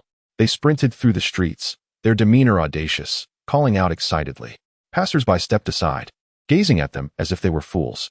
15 minutes later, at the largest bookstore in Nanyang County, Fu Wenjai, Zhuang Jin led his four companions inside, shouting, Old Zhao, where are you? Come out. My book is ready. We need to print it immediately. Within 7 days, I want this book to fill every bookstore in Nanyang County. His brazen tone attracted the attention of countless customers shopping for books. Oh, the young master has arrived. Please, come in. Master Zhao, the proprietor of Fu Wenjai, welcomed the 5 youths into a private room, treating them to food and drink. He then picked up the manuscript Zhuang Jin had handed him and began to read. He had already received word from his superior that the young master and his friends had authored a story and requested his assistance in printing and selling it. Master Zhao felt a pang of bitterness. Was this not absurd? Could the young master, a mere scion of privilege, truly write a book? The thought of saturating every bookstore in Nanyang County with their publication seemed a recipe for disaster. Though he refrained from voicing his thoughts, Pei Jian and Zhuang Jin, keenly perceptive, understood the proprietor's sentiments. They remained unfazed, calmly sipping tea and resting. Zhuang Jin enthusiastically remarked, Xian brother, do try this osmanthus cake. It is delicious. This candied fruit is also delightful. You must have a taste. Would you like some tea? The 4 distinguished young masters surrounded the unfamiliar, handsome young man, attending to him with utmost care. Master Zhao was taken aback. Who was the Xian brother? He appeared unfamiliar yet distinguished. As he casually perused the manuscript, he contemplated how to persuade the young master to print a few copies of the story merely to satisfy his publishing whims, while simultaneously seeking to uncover the identity of this enigmatic young noble. Little did he anticipate, upon opening the book titled The Legend of Hong Mao and Lan Tu, the 7 Heroes, and glancing through it casually, the astute and discerning shopkeeper, Zhao, found himself momentarily stunned. For the next half hour, Zhao exhibited a myriad of emotions, at times elated, at others seething with indignation, and occasionally breaking into a foolish grin. The 5 companions of Pei Jian exchanged knowing glances. Suddenly, with a resounding thud, Zhao slammed the table after finishing the book and turned to the startled young gentleman, his expression brimming with fervor. It must be published. This tale should not only saturate the city of Nanyang, but the entire Nanyang prefecture. Should this book fail to gain popularity, it would be an affront to justice. Indeed, it would become a phenomenal success. The once nonchalant Zhao, now consumed with excitement, his eyes sparkling, could envision the influx of riches that would accompany the book's release. However, to his surprise, Zhuang Jin altered his stance. To saturate the entire Nanyang prefecture? Isn't that a tad too ambitious? Let me reconsider. There is no rush for publication. Hearing this, Zhao's countenance fell, and he quickly implored, It is my folly for not recognizing its worth. Please do not hold it against me. Your manuscript is truly exceptional, unparalleled in its brilliance. Only then did Zhuang Jin smile and inquire, What do you believe such an outstanding manuscript is worth? Pei Jian, Li Heyu, and Gao Qi all turned their gazes toward Zhao, while Chui Xian leisurely sipped tea and savored pastries, relishing the benefits of having an elder brother. From drafting to publishing, marketing, and even negotiating royalties, he bore no burden, merely collecting the profits and reveling in the fame that awaited in Nanyang. Zhao, ever the shrewd merchant, flattered if you were to buy it outright. Such a remarkable manuscript could be worth as much as 20 taels. However, should you approach the owner, and if he is in high spirits, the price could exceed what I can fathom. What nonsense! Zhuang Jin rolled his eyes, playfully retorting, My heavens, are you suggesting this manuscript is worth 30 taels? Zhao, you truly possess an eye for talent. Zhao was about to retort when Pei Jian nodded in agreement. Indeed, 40 taels for the manuscript. Zhao is quite generous. Li Huyu then chimed in, what? Did you say 50 taels? Gao Qi, with a sense of fairness, declared, I propose 60 taels. It cannot be more. Rising from his seat, Zhuang Jin made his way to the cash box, declaring, it's a deal. I shall fetch the silver. Zhao's face paled. Oh dear ancestors. What manuscript could possibly be worth 60 taels? That sum could nearly purchase a house in Nanyang. As the shopkeeper's anxiety became palpable, Cui Xian interjected, elder brother. Esteemed gentleman, 60 taels is excessive. I cannot accept such a boon. Zhao sighed with relief, gazing gratefully at Cui Xian. May I ask who this young master is? Zhuang Jin proudly replied, Cui Xian is my brother. The manuscript you hold is his creation. The four of us merely served as scribes. Astonished, Zhao marveled at the young man's ability to conjure such a captivating tale at such a tender age. His future was boundless. Upon scrutinizing Cui Xian and witnessing the enthusiastic demeanor of the four young gentlemen, he resolutely declared, Young master, I shall remit to you 30 taels as an advance payment. For every copy of this tale sold henceforth, Fu Wenjai will award you a commission of 20%, with settlements at the end of each month. How does that sound? This is indeed a generous offer. Had Cui Xian arrived of his own accord, the proprietor Zhao would have never entertained such terms. Pei Jian and the others glanced at Cui Xian, who, without hesitation, responded with a cheerful nod, I am most grateful to the proprietor. After a brief interval, Cui Xian emerged from Fu Wenjai, his arms cradling a substantial sum of 30 taels, akin to a small portion of the real estate in Nanyang County, for one of his age. It was indeed a fortune. The Cui family of Hishi village, comprising 8 members, would toil for a decade without sustenance and still struggle to amass such wealth. As he felt the bulging pouch against him, Cui Xian experienced a surge of excitement. Having traversed into this world, he had finally earned his first pot of gold. With June approaching and his mother about to give birth, the family would soon be preoccupied with the summer harvest. Having been away for so long, it was time for him to plan a prosperous return home, of course. Cui Xian was well aware that his ability to acquire such wealth was entirely due to the support of his elder brothers. Thus, he exuberantly proclaimed, Today, I shall treat my elder brother and 3 esteemed siblings to a splendid feast. Seeing Cui Xian's elation, Pei Jian and the others did not dampen the spirits, eagerly exclaiming their desire to indulge in a feast. As the young lads cheered and departed, Zhao, the proprietor, observed their retreating figures, particularly focusing on Cui Xian, murmuring, This young master Cui Xian is destined for greatness. He is young, talented, and maintains close ties with 4 distinguished young gentlemen. Surely, he will not remain unrecognized in the future. Since leaving Hishi village, Cui Xian had been a mere book attendant, blending into the background of the young gentleman's circle. Even though he had garnered the favor of their esteemed elders, he had yet to showcase his talents. Now, the time was ripe. Young book attendant Cui Xian was poised to make a name for himself, ready to shine brightly in the public eye. On that day, Cui Xian spent 2 taels of silver to host his elder brothers for a lavish banquet. The elder brothers did not partake without reciprocation. Upon returning home, Li Huyu hurriedly sought out his father, exclaiming, Father, you haven't forgotten what I told you earlier, have you? The craftsman Li, engrossed in reading the legend of Hong Mao and Lan Tu, immediately reassured, Fear not, my son. The 7 workers in our printing workshop have begun the day and night printing of this tale. Your writing is exceptional. I am truly proud of you. Li Huyu, for the first time in his life, blushed at such praise from his father, feeling a swell of joy within. Meanwhile, the wealthiest man in Nanyang was even more exhilarated than Zhuang Jin. Within 7 days, every bookstore in Nanyang must stock at least 20 copies of the legend of Hong Mao and Lan Tu. My son is thriving. My son is thriving, ha ha ha. Zhuang Jin scoffed, feigning disdain at his father's exaggerated excitement, though secretly his smile stretched from ear to ear. At the Gao household, the esteemed gentleman was filled with regret. His son Gao Qi was upset with him. Li Huyu, Zhuang Jin, and Pei Jian's families are all contributing to the legend of Hong Mao and Lan Tu, and you are the most lackluster. With only a band of ineffectual henchmen at his disposal, the captain awkwardly declared, I have an idea. In a few days, during the holiday, I shall send my soldiers into the city to promote the book The 7 Heroes of Hong Mao and Lan, with 1,000 soldiers at my command. Imagine the impact of 1,000 promoters. Splendid. Gao Qi's eyes sparkled with excitement as he exclaimed, Indeed, let us proceed with this plan. The captain's face brightened with joy and pride as he remarked, Truly, you are my son. You have outdone yourself this time. Gao Qi, filled with self-satisfaction, replied, Of course. Over at the Pei residence, the elderly matriarch was exuberantly distributing invitations, proclaiming, "To everyone in Nanyang City with whom we have dealings, let them receive our notices. Those who once mocked Jiangu as a failure will soon witness me, an old woman, reveling in his newfound glory, in the estate of the young master." The summer heat was palpable, accompanied by the incessant chirping of cicadas. Pei Jian fetched a bucket of well water and took a refreshing cold bath with Chui Xian. The two then relaxed under the shade of a tree, leisurely enjoying slices of watermelon. As they indulged, Pei Jian's face lit up with a foolish grin.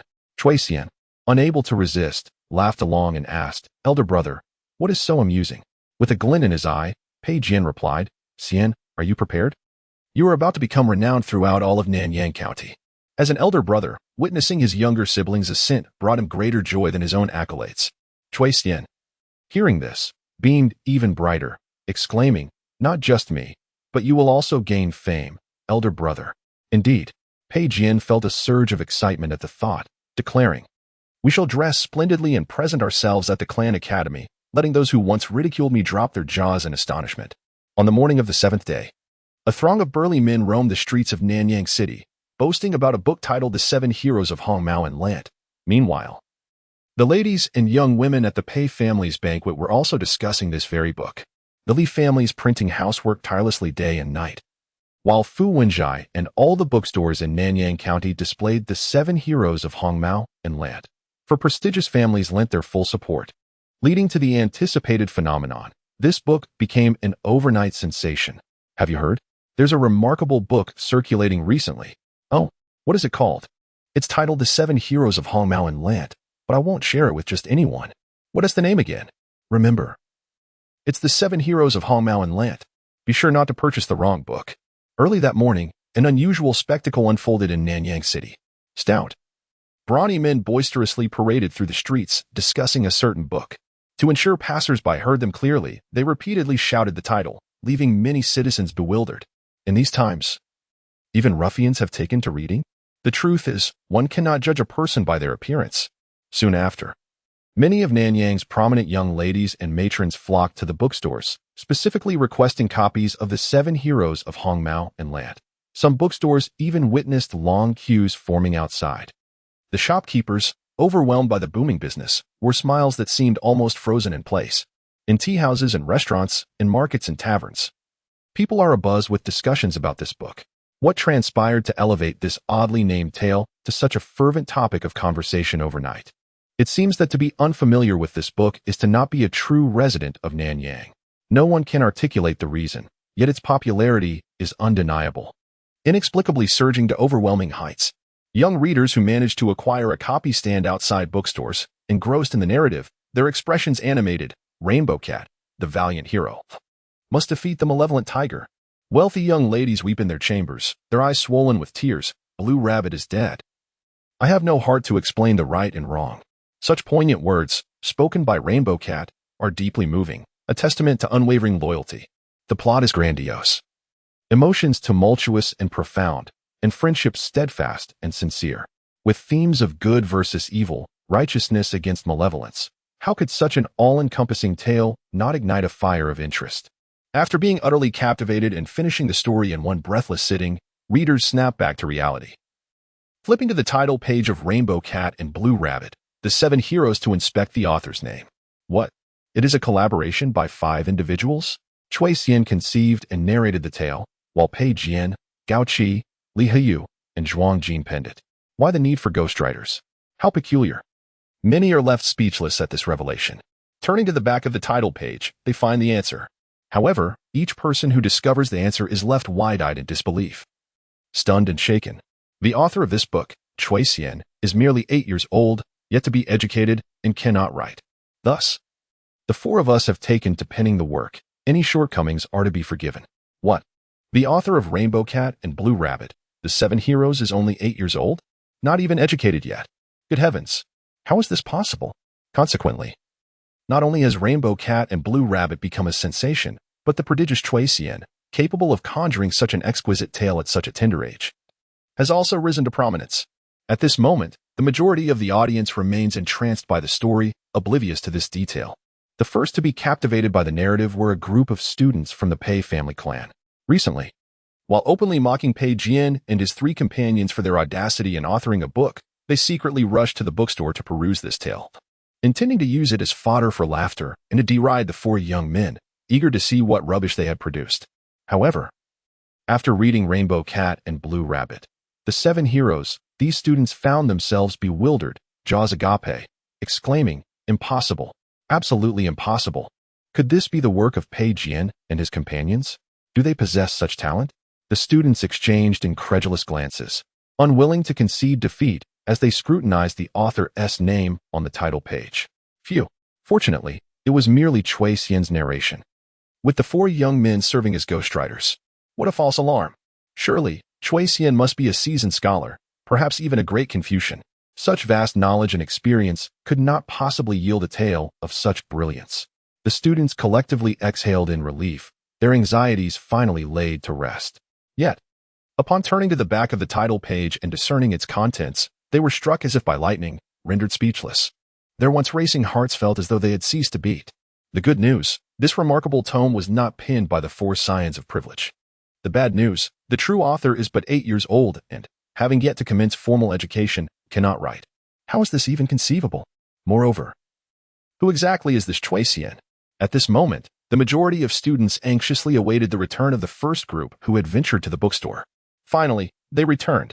What news do you bring regarding the writings of Pei Jian and his companions? Were they not utterly ludicrous? Why do you remain silent, your faces pale and peculiar? Is the narrative truly unfit for scrutiny? As the first batch of students returned without uttering a word, the onlookers were perplexed. Coincidentally, it was at this very moment that Pei Jian and his companions arrived at the clan academy. Today, the four young masters donned remarkably modest attire, while Cui Xian, shedding his usual low profile, wore a finely tailored golden silk snow satin garment provided by the Pei residents. Clad in flowing white, he appeared strikingly handsome. In a few years, he would undoubtedly become a figure of elegance, unmatched among his peers. The students took notice of him, their eyes lighting up. Who is this individual? Truly exquisite in appearance. He even cast Pei Jian and his companions in shadow. Although unfamiliar, he somehow seems vaguely recognizable. Only the group who had returned from the bookstore, having perused the narrative, cast furtive glances at Cui Xian, their expressions betraying a hint of realization and fervor. Cui Xian, 8 years old? Judging by his appearance, it seems. The age aligns. Could it be him? The young scribe Cui Xian, who once quietly trailed behind the young masters, is now being thrust into the spotlight by Pei Jian, who intends for his younger brother to make a stunning entrance at the clan academy. Noticing the inquisitive gazes directed at Cui Xian, Pei Jian, fully aware of the intrigue, deliberately turned to his brother and exclaimed, "Cui Xian, what splendid weather we have today." Zhuang Jin, Li Heiyu, and Gao Qi joined in with exuberance. Indeed, indeed. Cui Xian, what say you? Cui Xian, have you eaten? Cui Xian, your attire is remarkably white today. Cui Xian could only helplessly facepalm. The majority of students found this exchange utterly baffling. However, those who had just returned from the bookstore were exhilarated, ecstatic, and unable to contain themselves. Under the astonished gazes of their fellow students, this group of young scholars, their faces flushed, encircled Cui Xian. Heavens, heavens! You are indeed Cui Xian. You are but 8 years old and have yet to begin your studies. Yet you authored the legend of Hong Mao and Lan Tu's 7 heroes? A genius, a prodigy. This tale, with its twists and turns, is imbued with chivalry and valor, leaving me utterly entranced and yearning for more. You are remarkable. Nay, you are veritably the ancestor of narrative literature. I am truly in awe. Having just finished reading your work, I already hold you in the highest regard. Might you be so kind as to inscribe your name upon my copy of the legend of Hong Mao and Lan Tu's 7 heroes? The county magistrate is my devoted admirer. As I observed Cui Xian surrounded by enthusiastic students, the 4 young masters wore expressions of both pride and satisfaction, their exhilaration surpassing even their own fame. Today, Xian Di has made a remarkable impression. As the eldest brothers, they finally had the opportunity to showcase their cherished younger sibling with great flourish. Pei Jian and Zhuang Jin swaggered forth, parting the throng of students. Make way, maintain a safe distance. Li Heiyu and Gao Qi took up the rear, acting as protectors for Cui Xian. If you wish to know more about Cui Xian and the intriguing tales behind the creation of Rainbow Cat and Blue Rabbit, the 7 heroes, join us in the academy. We shall sit down and converse leisurely. Their demeanor was undeniably haughty, yet The students seemed utterly unfazed, genuinely eager to follow along. Suddenly thrust into the limelight, Chui Xian felt somewhat overwhelmed and sheepishly remarked, "Are we perhaps being a bit too ostentatious?" Prior to their arrival at the clan school, Pei Jian had deceived him into believing that the five of them would don snow satin garments, intending to make a grand entrance together. In the end, however, the four elder brothers all wore simple attire, willingly playing the role of supporting characters while allowing Chui Xian to take center stage. Was this ostentation? Upon hearing Xian D's words, Pei Jian shook his head vigorously. If only the eldest brother possessed half, no, a tenth of your talent. Not only would the Pei clan school be aware, but even the dogs on the streets of Nanyang would know of my genius. The other three young masters chuckled in agreement. Chui Xian was utterly amused. Well, that may not be necessary. As they entered the academy, a throng of students, having read the tales, followed closely behind the five. The remaining students were left bewildered. One student pondered aloud, "Isn't Chui Xian Pei Jian's servant? Why has he suddenly garnered such popularity?" Pei Jian's servant? The mention sparked a flicker of recognition among the crowd. However, upon hearing this, a student who had read Rainbow Cat and Blue Rabbit, the seven heroes glared fiercely at his companion. What of being a servant? Do not look down upon him. Do you know how remarkable Chui Xian is? Just wait. In a few days, he will undoubtedly become renowned throughout Nanyang County. If you doubt me, I shall lend you the tale. Read it for yourself. With that, the student handed over Rainbow Cat and Blue Rabbit, the seven heroes, and fervently followed Chui Xian. The students who had not yet read the tale remained skeptical. Immediately, they began to flip through the book. Before long, those who had initially scoffed were now flushed with excitement. A rainbow arching across the sky, so dashing. Has the valiant Rainbow Cat fallen from the cliff? No, please. Turn the page quickly. You're reading too slowly. Witnessing their fervor, the other students grew anxious, scratching their heads. Yet due to the overwhelming number of people, they could hardly squeeze through. Thus, they began to seek out copies of Rainbow Cat and Blue Rabbit, the seven heroes to read. Consequently, the entire Pei Clan Academy was enveloped in an inexplicable fervor. One and all, the students were utterly captivated by the valiant Rainbow Cat. Dressed in a pristine white silk robe, the handsome and striking Chui Xian occupied the central position. Four young masters flanked him on either side, while a throng of fellow scholars from the clans surrounded the study, their expressions brimming with excitement as they eagerly posed questions. One inquired, "Chui Xian, is it true that you conceived such an extraordinary tale without having undergone formal enlightenment?" Another remarked, "Chui Xian, how did you craft such a thrilling narrative?" Yet another asked, "Chui Xian, it seems you are Pei Jin's book attendant?" Rest assured, I mean no mockery. The atmosphere was charged with fervor and grandeur.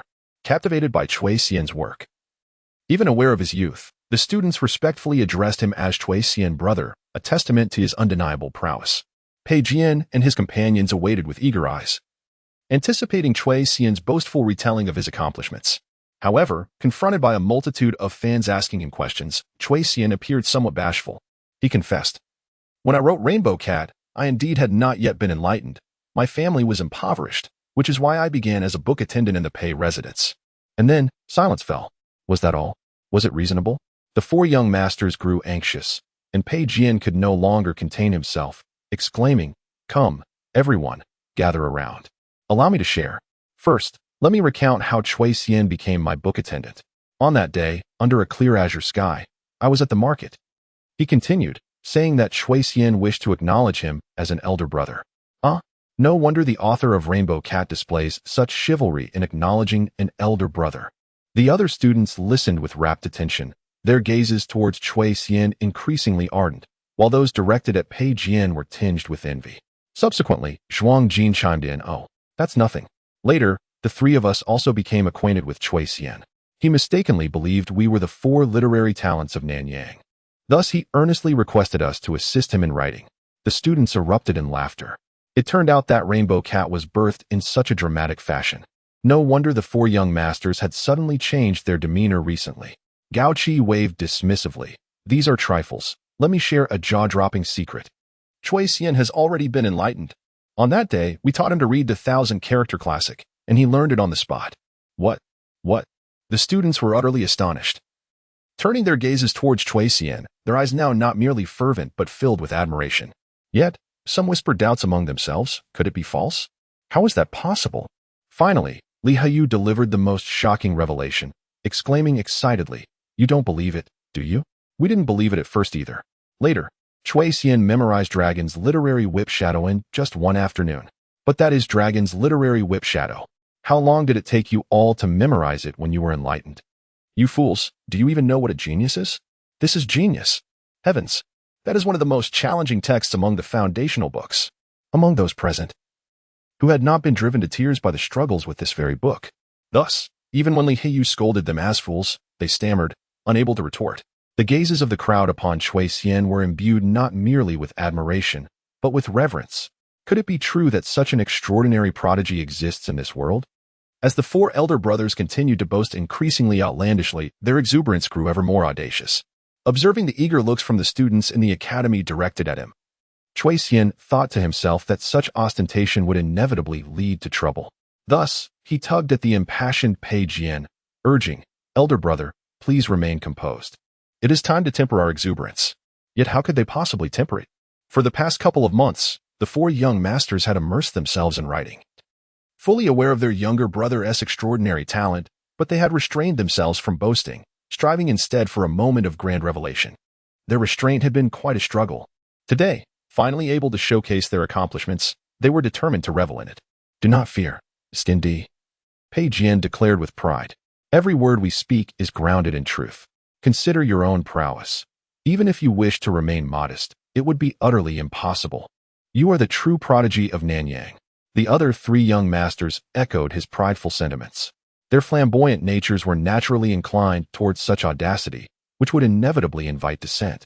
Indeed, a student rose to voice a loud objection. Is it truly possible for someone to recite the dragon's shadow in an afternoon before their enlightenment? Surely. This is mere boastfulness. The academy fell into a hushed silence. Pei Jian, incensed by the remark, retorted, "Do you doubt it? Then summon Master Wu. We shall verify it on the spot. Do not use your mundane reasoning to measure the extraordinary talent of a prodigy." Upon realizing that dissent had emerged, Gao Qi and the others were invigorated. Indeed, where is Master Wu? Quickly, bring him here. As more and more students gathered to witness the unfolding drama, the four young masters exchanged sly glances, their eyes glimmering with mischief. They were not merely being audacious. They were seizing this opportunity to elevate Xian Di's renown. As the saying goes, one must seize the moment to achieve fame. The recognition derived from writing tales could never compare to the awe inspired by scholarly brilliance. Having already captured the limelight today, they resolved to amplify it even further. "Very well, I shall fetch Master Wu at once," declared the questioning student, resolutely insisting that he would not accept the existence of a so-called super prodigy. Thus, a dispute commenced within the Pei family academy. Meanwhile, in the Nanyang County office, the idle county magistrate, Yi Huifeng, dismissed his subordinates and secretly nestled behind his desk, delighting in the reading of a particularly captivating tale. The Adventures of Rainbow Cat and Blue Rabbit. As he read, he became increasingly animated, exclaiming, "Excellent, splendidly written. The author of such a sweeping narrative, rich with heroism and tenderness, must surely be a literary master." Suddenly, the magistrate realized he had not yet glimpsed the author's name. He hurriedly flipped to the title page, his eyes widening in astonishment. The author was merely 8 years old and had yet to undergo formal education.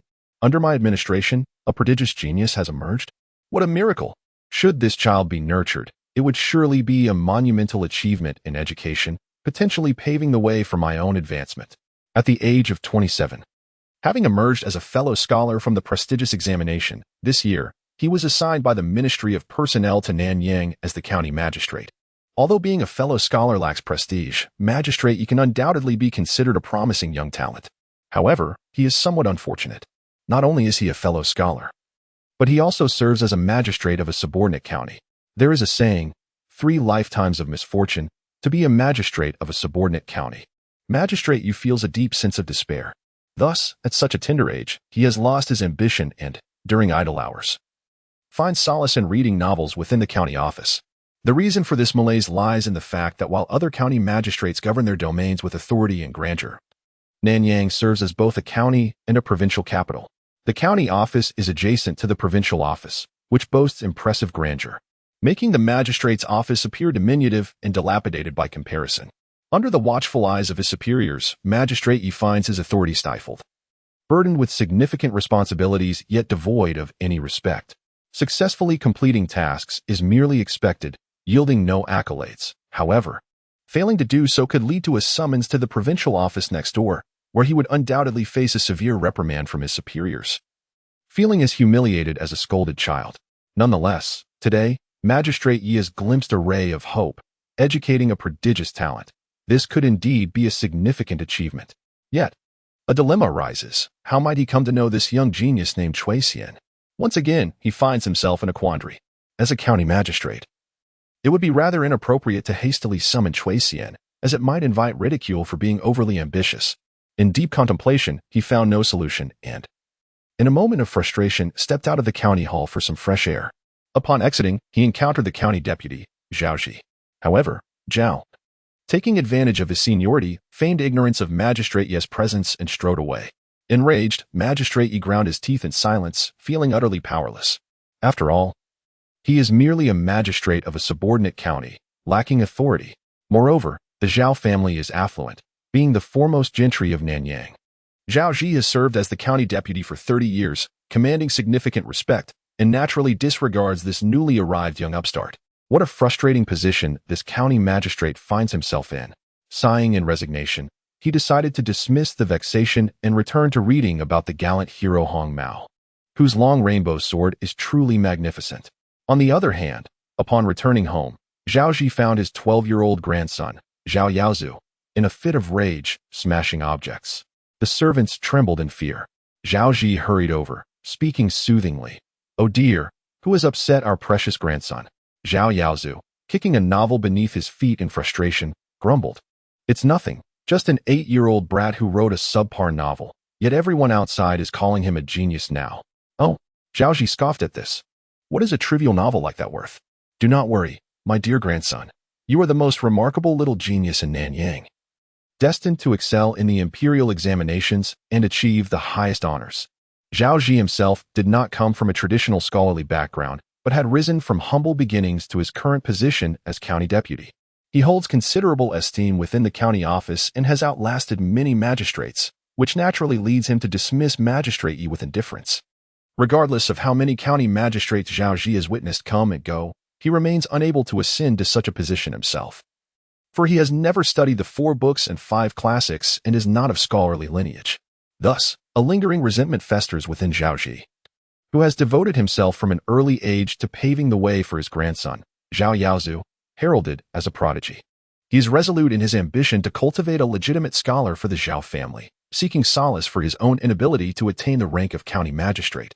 Initially, Zhao Ji would have had no reason to intersect with Cui Xian. However, an unforeseen event soon cast the Zhao family's gaze, rife with ulterior motives, upon Cui Xian. At the Pei Clan Academy, as the student who had raised doubts hurriedly sought out Master Wu Qinglan, Cui Xian bore an unusual expression. Unsurprisingly, Master Wu was likely preoccupied with searching for the calligraphy genius practicing in the ear room. Previously, Cui Xian had been inconspicuous among the 4 young masters. Today, however, he had taken the spotlight, and it was inevitable that Master Wu would notice him. Pei Jian had just extolled Cui Xian's talents, yet as the moment of truth approached, a sense of trepidation crept in. He quietly inquired of Cui Xian, "Xian, you are confident, are you not?" The other 3 young masters fixed their gazes intently on Cui Xian. He cleared his throat and vaguely replied, "It should be all right, barring any unforeseen circumstances." If all went as anticipated, not only would there be no issues, but a dramatic scene would unfold, with Master Wu publicly shedding tears and exclaiming, "At last, I have found you, the most extraordinary young talent of Nanyang." Seeing Cui Xian's steadfast confidence, Pei Jian and the others felt emboldened. Yet, an unexpected turn of events occurred. Master Wu had taken an impromptu leave and was absent from the academy that day, leaving the doubting student empty-handed. Upon receiving this news, Gao Qi exclaimed in dissatisfaction, "This old man Wu is utterly unreliable. He is always in the academy, yet vanishes at the most critical moment." Pei Jian, equally displeased, glared at the questioning student. "Just wait. It's not worth fretting over this day. When Master Wu returns, we shall reveal the truth before all." The doubting student retorted haughtily, "Consider yourselves fortunate today. When the master returns, he will surely expose your boasting." The 2 parties exchanged heated words, but with Master Wu's absence, this farce ultimately dissipated.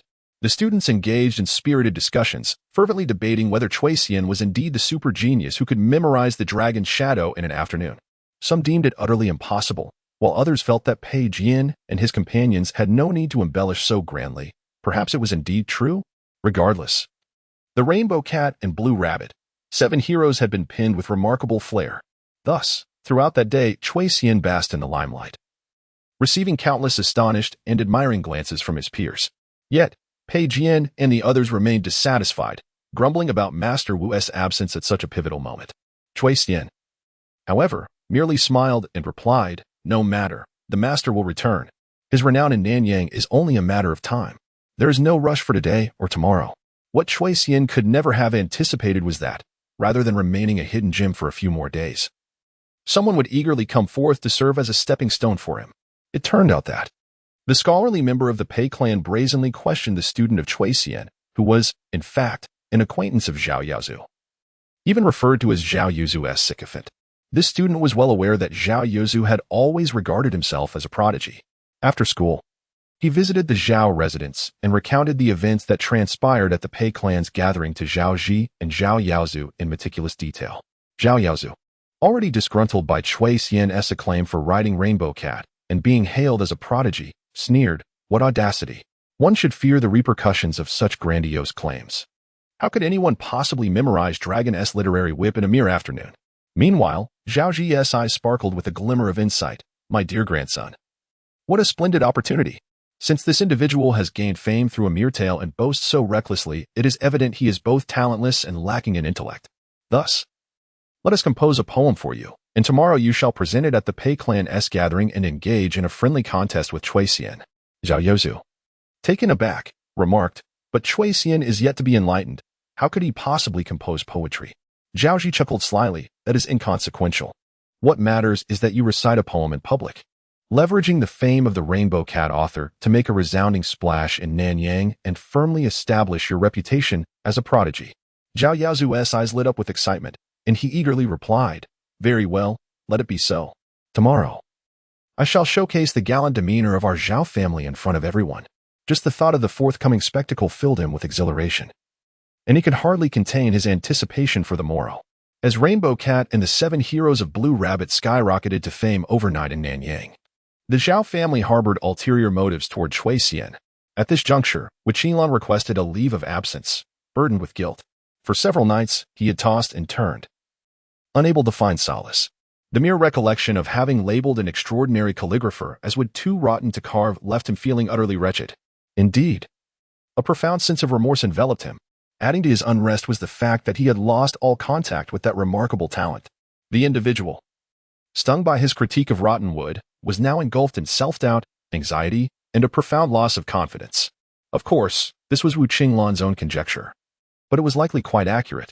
Thus, he resolved to take a leave of absence, then embark on a journey from Nanyang to Kaifeng by carriage, seeking assistance from the 2 scholars of the Pei family to help locate that extraordinary talent.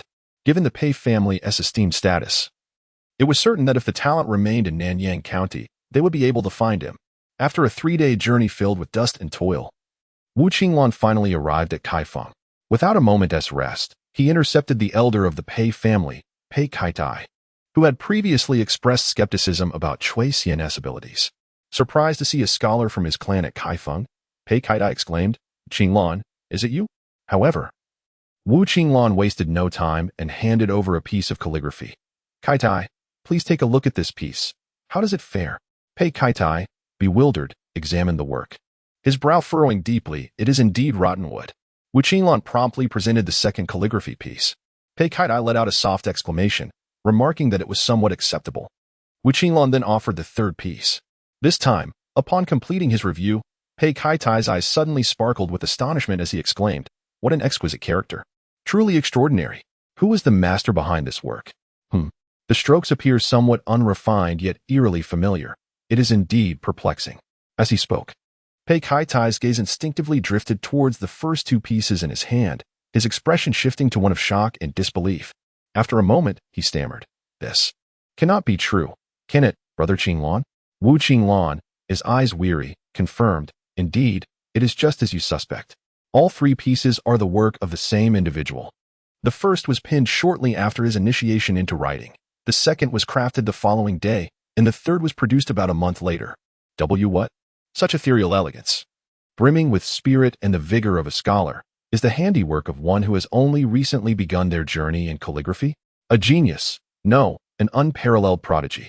If honed and refined, this individual could undoubtedly emerge as a master of the art, perhaps even ascend to the revered title of Sage of Calligraphy. Pei Kaitai, his eyes alight with excitement, inquired, "Did you seek me out because this remarkable talent hails from my Pei family academy?" Wu Qinglan nodded affirmatively. Pei Kaitai erupted into laughter.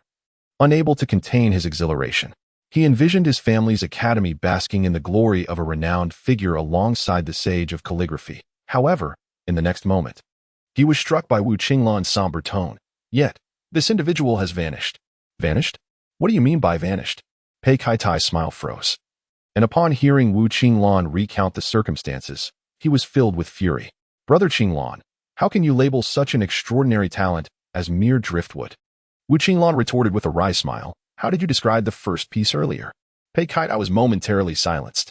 Then, in a flurry of urgency, he exclaimed, "Your timing is unfortunate. My father is currently on leave. He just departed for Nanyang half a day ago. Otherwise, I would pen a letter." "No. Such an important matter must be addressed promptly. Brother Qinglan, please wait here. I shall request leave from the academy and accompany you back to Nanyang. If this unparalleled talent is indeed delayed in such a dramatic fashion, it would be a grave injustice on our part." Wu Qinglan sighed in relief. This was precisely the reason for his visit to Kaifeng. With the assistance of the two scholars from the Pei family, he was certain they could locate this remarkable prodigy. Meanwhile, Pei Kaitai could never have anticipated that the prodigy he was so eagerly wishing to fly back to Nanyang to find was actually residing within his own household. Cui Xian was busy packing his belongings. That morning, he would attend the academy with Pei Jian, and in the afternoon, he planned to request leave to return to Hishi village. With the summer harvest approaching and his mother likely close to giving birth, the household would undoubtedly be bustling with activity. Although he had not yet communicated his intentions, Cui Xian intended to return ahead of time. He has now earned a substantial sum from his writing, and he will continue to receive monthly royalties, soon to gain recognition in Nanyang. Truly, he is in a period of great success. It is time for him to return and support his family. Although he feels a bit reluctant, "Xian, you should stay home for a while this time.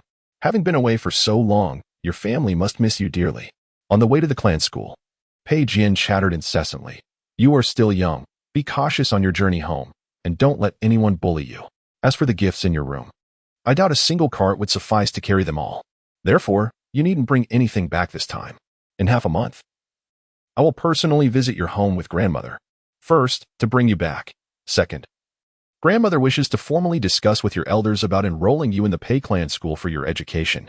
Last time at the banquet, you spent a full 2 taels of silver. After much contemplation, I realized that your earnings are hard-won. Hence, I have taken the liberty of adding some money to your package, totaling 30 taels to bring home, which will surely delight your family. As for your wages from these past months, they are but a trifle. You may keep that for yourself." Young Master Pei, at merely 11 years of age, is typically rather unreliable, yet in this moment, he acts like a concerned father, fretting over every little detail. Cui Xian finds this both amusing and touching. "Brother, I understand. You've been rambling all the way." Upon hearing this, Pei Jian immediately fell silent. After a moment, he eagerly added, "Just one last thing. If I cannot help myself and come to fetch you early, do not be angry." Cui Xian couldn't help but chuckle. "All right." As the two continued their conversation, they approached the Pei clan school, spotting Zhuang Jin, Li Heiyu, and Gao Qi, along with a throng of students rushing towards them. What is happening? Soon after, they heard Gao Qi shouting in anger. "Pei Jian, Xian, you have finally arrived. The school is in chaos. That scoundrel Zhao Yaozu is outside the school, declaring that he cannot stand Xian's pursuit of fame and intends to publicly challenge him to a poetry duel." "A poetry duel?" Pei Jian was momentarily taken aback, then quickly reacted with fury. "Zhao Yaozu, that coward, dares to accuse my younger brother of seeking fame? Clearly, he sees Xian's rising reputation and wants to use him as a stepping stone. How shameless. Xian has not yet officially begun his education. How could he possibly compose poetry?" The other students responded with indignation. They surrounded Cui Xian, their expressions filled with concern. "Brother Xian, perhaps you should not attend the school today. Zhao Yaozu is clearly prepared. His grandfather wields immense power in Nanyang, and he himself possesses a certain reputation, making him quite formidable." Following the release of Rainbow Cat and Blue Rabbit, the seven heroes, Cui Xian quickly garnered a plethora of true fans within the school. However, before he could speak, Zhao Yaozu approached amidst the crowd, exuding an air of arrogance and triumph. You must be Cui Xian? You dare to call yourself a genius prodigy of Nanyang. Yet you lack the courage to compete with me. How laughable. Pei Jian stepped forward, positioning himself protectively behind Cui Xian, glaring fiercely at Zhao Yaozu. What is the matter? Is your skin still itching? Did I not teach you a lesson last time? Zhao Yaozu was momentarily taken aback. It is worth noting that the two harbored a past grudge, having engaged in numerous altercations, albeit with Pei Jian unilaterally dominating Zhao Yaozu. The previous day, Zhao Yaozu, envious of Cui Xian being hailed as a prodigy, had also seen Pei Jian's name inscribed upon the same literary work. However, today, Zhao Yaozu's intention was not to brawl but to establish his own reputation. Thus, he deliberately ignored Pei Jian and turned to Cui Xian, challenging him. What skill is there in hiding behind others? I ask you, do you dare to engage in a poetic duel? Should you lack the courage, you must publicly concede, admitting your arrogance and that the title of prodigy is but fade. Furthermore, I hear that the work Rainbow Cat and Blue Rabbit's 7 Heroes was also penned by another on your behalf? Upon hearing these words, Pei Jian and his companions were incensed and ready to retort. Yet, Cui Xian placed a reassuring hand on Pei Jian's shoulder, signaling him to remain calm. He then stepped forward, a peculiar smile gracing his face as he addressed Zhao Yaozu. You wish to challenge me to a poetic duel? Very well. As they proceeded towards the bamboo grove behind the Pei Clan Academy, a voice rang out, announcing the unfolding events, causing a stir among the onlookers. Although Pei Jian and his companions had boasted with reckless abandon the day before, many remained skeptical about Cui Xian's status as a genius prodigy. Nonetheless, the narrative of Rainbow Cat and Blue Rabbit's 7 Heroes was undeniably captivating. Moreover, Cui Xian was one of their own, while Zhao Yaozu was an outsider seeking to undermine him. More critically, the 8-year-old Cui Xian had yet to formally embark on his studies, if one could even consider his experience with Pei Jian and the other wastrels as an initiation. Regardless, it was indisputable that Cui Xian would not possess the ability to compose poetry. What, then, was the point of this poetic contest? Zhao Yaozu harbored ill intentions, aiming to use Cui Xian as a stepping stone to elevate his own status.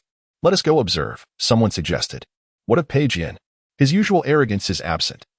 How could he allow Zhao Yaozu to ensnare Cui Xian so easily? Such audacity from the shameless Zhao Yaozu. With the master absent, the constraints were lifted. Indignant students surged forth from the academy, all heading toward the bamboo grove. The Pei Clan Academy was enveloped by a lush bamboo grove. Beyond it lay willows swaying gently in the breeze, alongside the broad, pristine expanse of the beautiful White River. On this summer morning, the sun shone brilliantly, casting golden reflections upon the river's surface, where waterfowl flitted about and white geese floated gracefully. The scenery was truly splendid. However, just outside the bamboo grove, by the riverbank, stood a group of youthful boys, divided into 2 opposing factions. Zhao Yaozu's side appeared triumphant, while the Pei Clan Academy's contingent was fraught with anxiety. This unease stemmed from the fact that just a short while ago, Cui Xian had accepted Zhao Yaozu's challenge. Subsequently, Zhao Yaozu had proposed that they compose poetry based on the scenery visible to them, shamelessly declaring that he would not take advantage of Cui Xian, as they would select the topic and venue spontaneously. Each shall rely on their own talents, he proclaimed, so that you may concede with true conviction. How outrageous! Pei Jian scoffed, surveying the surroundings. What a convenient excuse for a spontaneous topic and random venue. Zhao, surely you have sought assistance in crafting a poem beforehand, have you not? With the scenery before our eyes as the theme, allow me to ponder. Is it bamboo you write of, willows perhaps, or the rising sun, or the flowing river? Zhao Yaozu's expression darkened, his teeth clenched in frustration, for Pei Jian had indeed guessed correctly. However, he was unwilling to concede, sneering coldly. I have no desire to exchange words with a mere fool. The competition has commenced. Remain silent so as not to disrupt my creativity. With that, under the watchful gaze of the crowd, Zhao Yaozu began to feign deep contemplation. Pei Jian rolled his eyes and, with a worried expression, turned to Cui Xian. Brother Xian, do you truly possess the ability to compose poetry? You have yet to undergo proper enlightenment. Cui Xian, with a sense of righteousness, replied, but I have been enlightened. My elder brother and the other 3 brothers have guided me in my studies. The onlookers' expressions grew increasingly despondent. While Zhuang Jin and the other 3 felt a bitter taste in their mouths, they were utterly inept themselves and could impart nothing of value to Cui Xian. Gao Qi, with a glint of mischief in his eye, suggested, "What if I were to go over and knock Zhao Yazu out with a single punch? Then we could dismiss this poetry contest altogether." Such a ludicrous idea. Cui Xian shook his head, whispering, "Rest assured, my friends. I am aware that Zhao Yazu wishes to use me as a stepping stone. However, it remains uncertain who will ultimately serve that purpose." Though he had intended to maintain a low profile for a few more days, the provocations of others would not be tolerated by Cui Xian. His reputation as a genius prodigy had yet to be fully established. He could not allow Zhao Yazu to take advantage of him. Zhuang Jin anxiously interjected, "While that may be the case, the crux of the matter is, Brother Xian, you have never studied poetry." Cui Xian blinked in response, "But I have. Brother Zhuang, do not forget. Among the enlightening texts my elder brother taught me, there is one titled The Awakening of Rhymes." "Ah, and what of it?" Zhuang Jin and the others were perplexed. Cui Xian earnestly explained, "The Awakening of Rhymes is a book designed to train young minds in composing poetry and mastering the rules of sound and rhythm. I have read it thoroughly. Hence I have learned to compose poetry."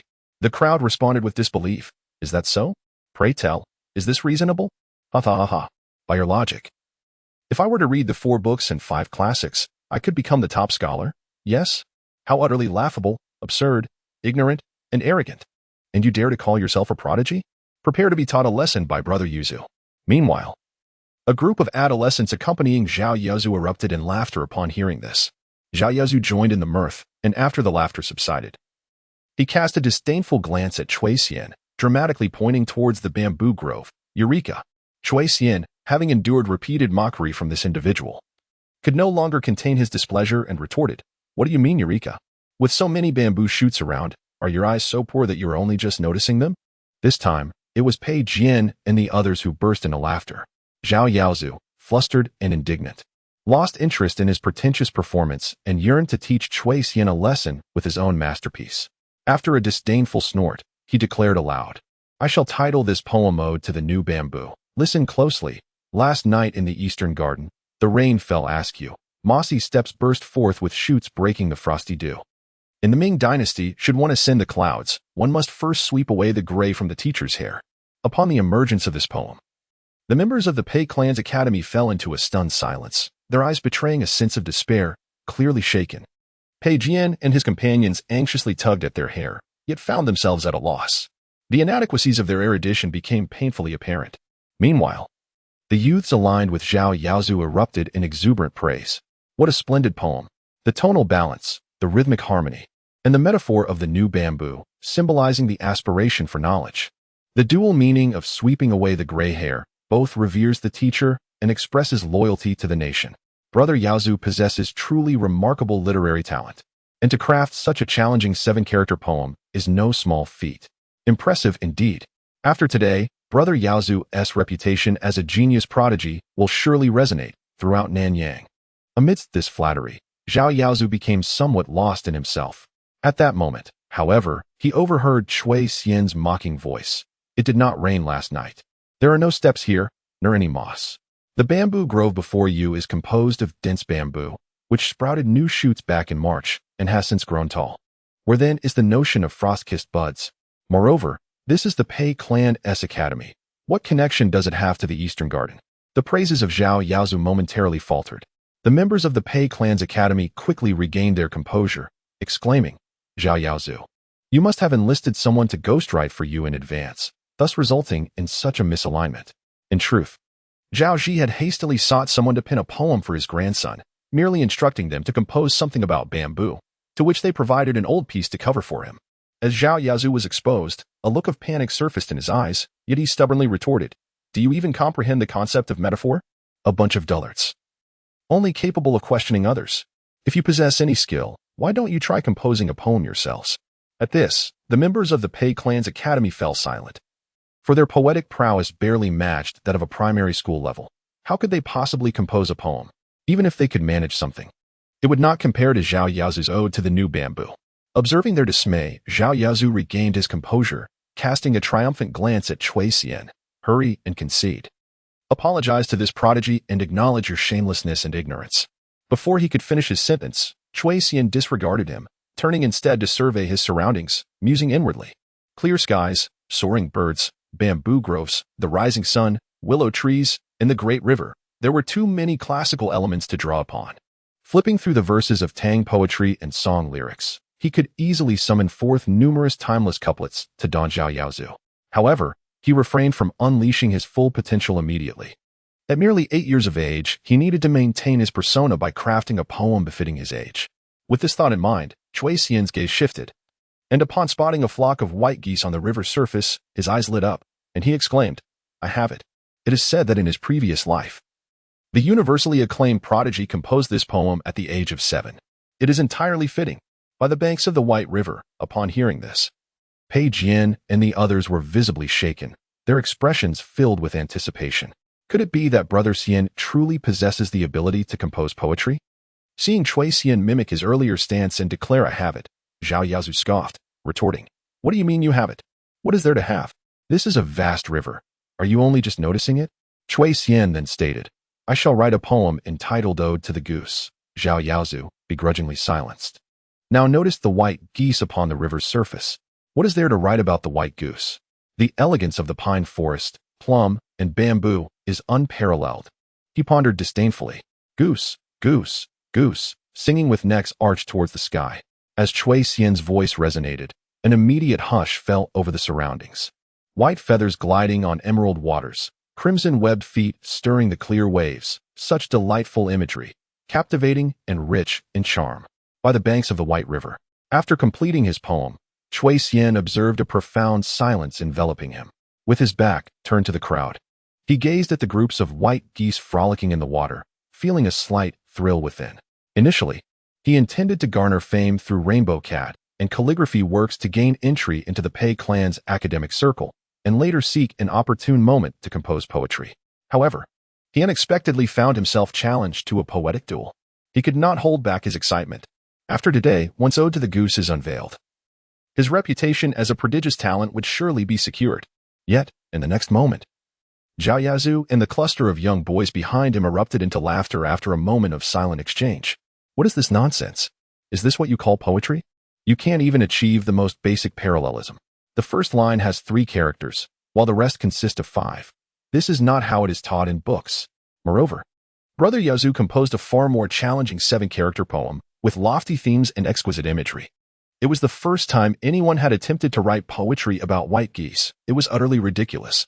Cui Xian, upon hearing these mocking remarks, slowly turned around, his expression frozen in disbelief. "No, my friends, is this right?" Zhao Yaozu and his companions laughed arrogantly, mercilessly critiquing Ode to the Goose. Cui Xian looked to Pei Jian for help. "Brother, please say something for me." Yet, Pei Jian merely managed an awkward smile, struggling to find words. Gone was his earlier bravado. Even the 3 young masters of Zhuangjin and the scholars from the Pei clan appeared despondent. Clearly, they shared the same sentiment. How could this be called poetry if it lacks parallelism? The books say that poetry must adhere to such structure. As for Cui Xian's Ode to the Goose, while the last 2 lines might initially sound somewhat plausible and even rhyme, the first 2 lines were undeniably lacking. Realizing this, Cui Xian could only feel an overwhelming sense of absurdity. Ode to the Goose was outperformed by an unknown piece of drivel, its defeat attributed to an opponent's ignorance and ineptitude. If Luo Binwang were to learn of this, he might very well turn in his grave. Yet, faced with such a culturally deficient crowd, Cui Xian found it impossible to articulate his reasoning. He vowed never to engage in low-tier matches again. His opponents were utterly unrefined, and despite their lack of skill, they were adept at undermining one's confidence. After an extensive session of mockery towards Ode to the Goose, Zhao Yaozu declared himself the victor, proudly asserting that he was the most formidable prodigy in Nanyang, and admonished Cui Xian to practice more. Before departing, Zhao Yaozu feigned magnanimity and cheerfully asked Cui Xian, "Do you have anything else to say?" After a prolonged silence, Cui Xian sincerely suggested, in the future, when challenging others to a poetic duel, remember to bring your own judges. If one truly cannot find it, they should inform their opponent in advance to bring a judge along. Today, had there been even one scholar present, the outcome would have been far from absurd. This is merely nonsensical chatter arising after defeat. Zhao Yaozu, failing to comprehend, chose not to inquire further. With a cold snort, he departed, accompanied by a group of inept followers, who cheered in triumph. Upon returning, he hastily transcribed my masterpiece along with Cui Xian's poem Ode to the Goose, eager to disseminate it throughout the streets and alleys. The title of the prodigy of Nanyang undoubtedly belongs to me, Zhao Yaozu. Ha ha ha. This was Zhao Yaozu's ultimate goal today, to overshadow Cui Xian. And indeed, he succeeded. Rainbow Cat is currently gaining immense popularity in Nanyang County. And the tale of an 8-year-old child composing a narrative has become a topic of conversation over tea and meals. Fortune, favorable circumstances, and harmony among people all align perfectly. The more Zhao Yaozu pondered, the more exhilarated he became, even neglecting to return home. He went straight to the academy, enlisting his classmates to assist in transcribing his masterpiece in preparation for its widespread acclaim. Curiously enough, just moments ago by the banks of the Bai River, everyone agreed that Zhao Yaozu's ode to the new bamboo was commendable. Yet now, as they began transcribing, they found it utterly forgettable. Conversely, Cui Xian's ode to the goose came effortlessly to mind, becoming increasingly fluid and melodious with each reading. After a few transcriptions, one student hesitantly suggested, "Brother Yaozu, should we seek our grandfather's counsel on these two poems before making a decision?" Zhao Yaozu, visibly displeased, retorted, "There is no need. Can I not discern which of these poems is superior? Hurry and transcribe." The others, fearing the Zhao family's influence, dared not speak further and continued to write in silence. With so many hands at work, over 100 copies of the poems were soon completed. Following Zhao Yaozu's instructions, a group of adolescents set off, distributing the poems throughout the streets. However, they were selective, targeting only those donned in scholarly robes to achieve the swiftest fame. Shortly after the students ventured out to distribute the poems, Zhao Yaozu's teacher arrived at the academy.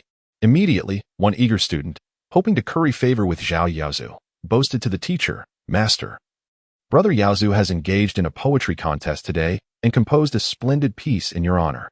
The teacher, upon hearing this, chuckled, "Oh, Yaozu has written another poem? Please recite it for me."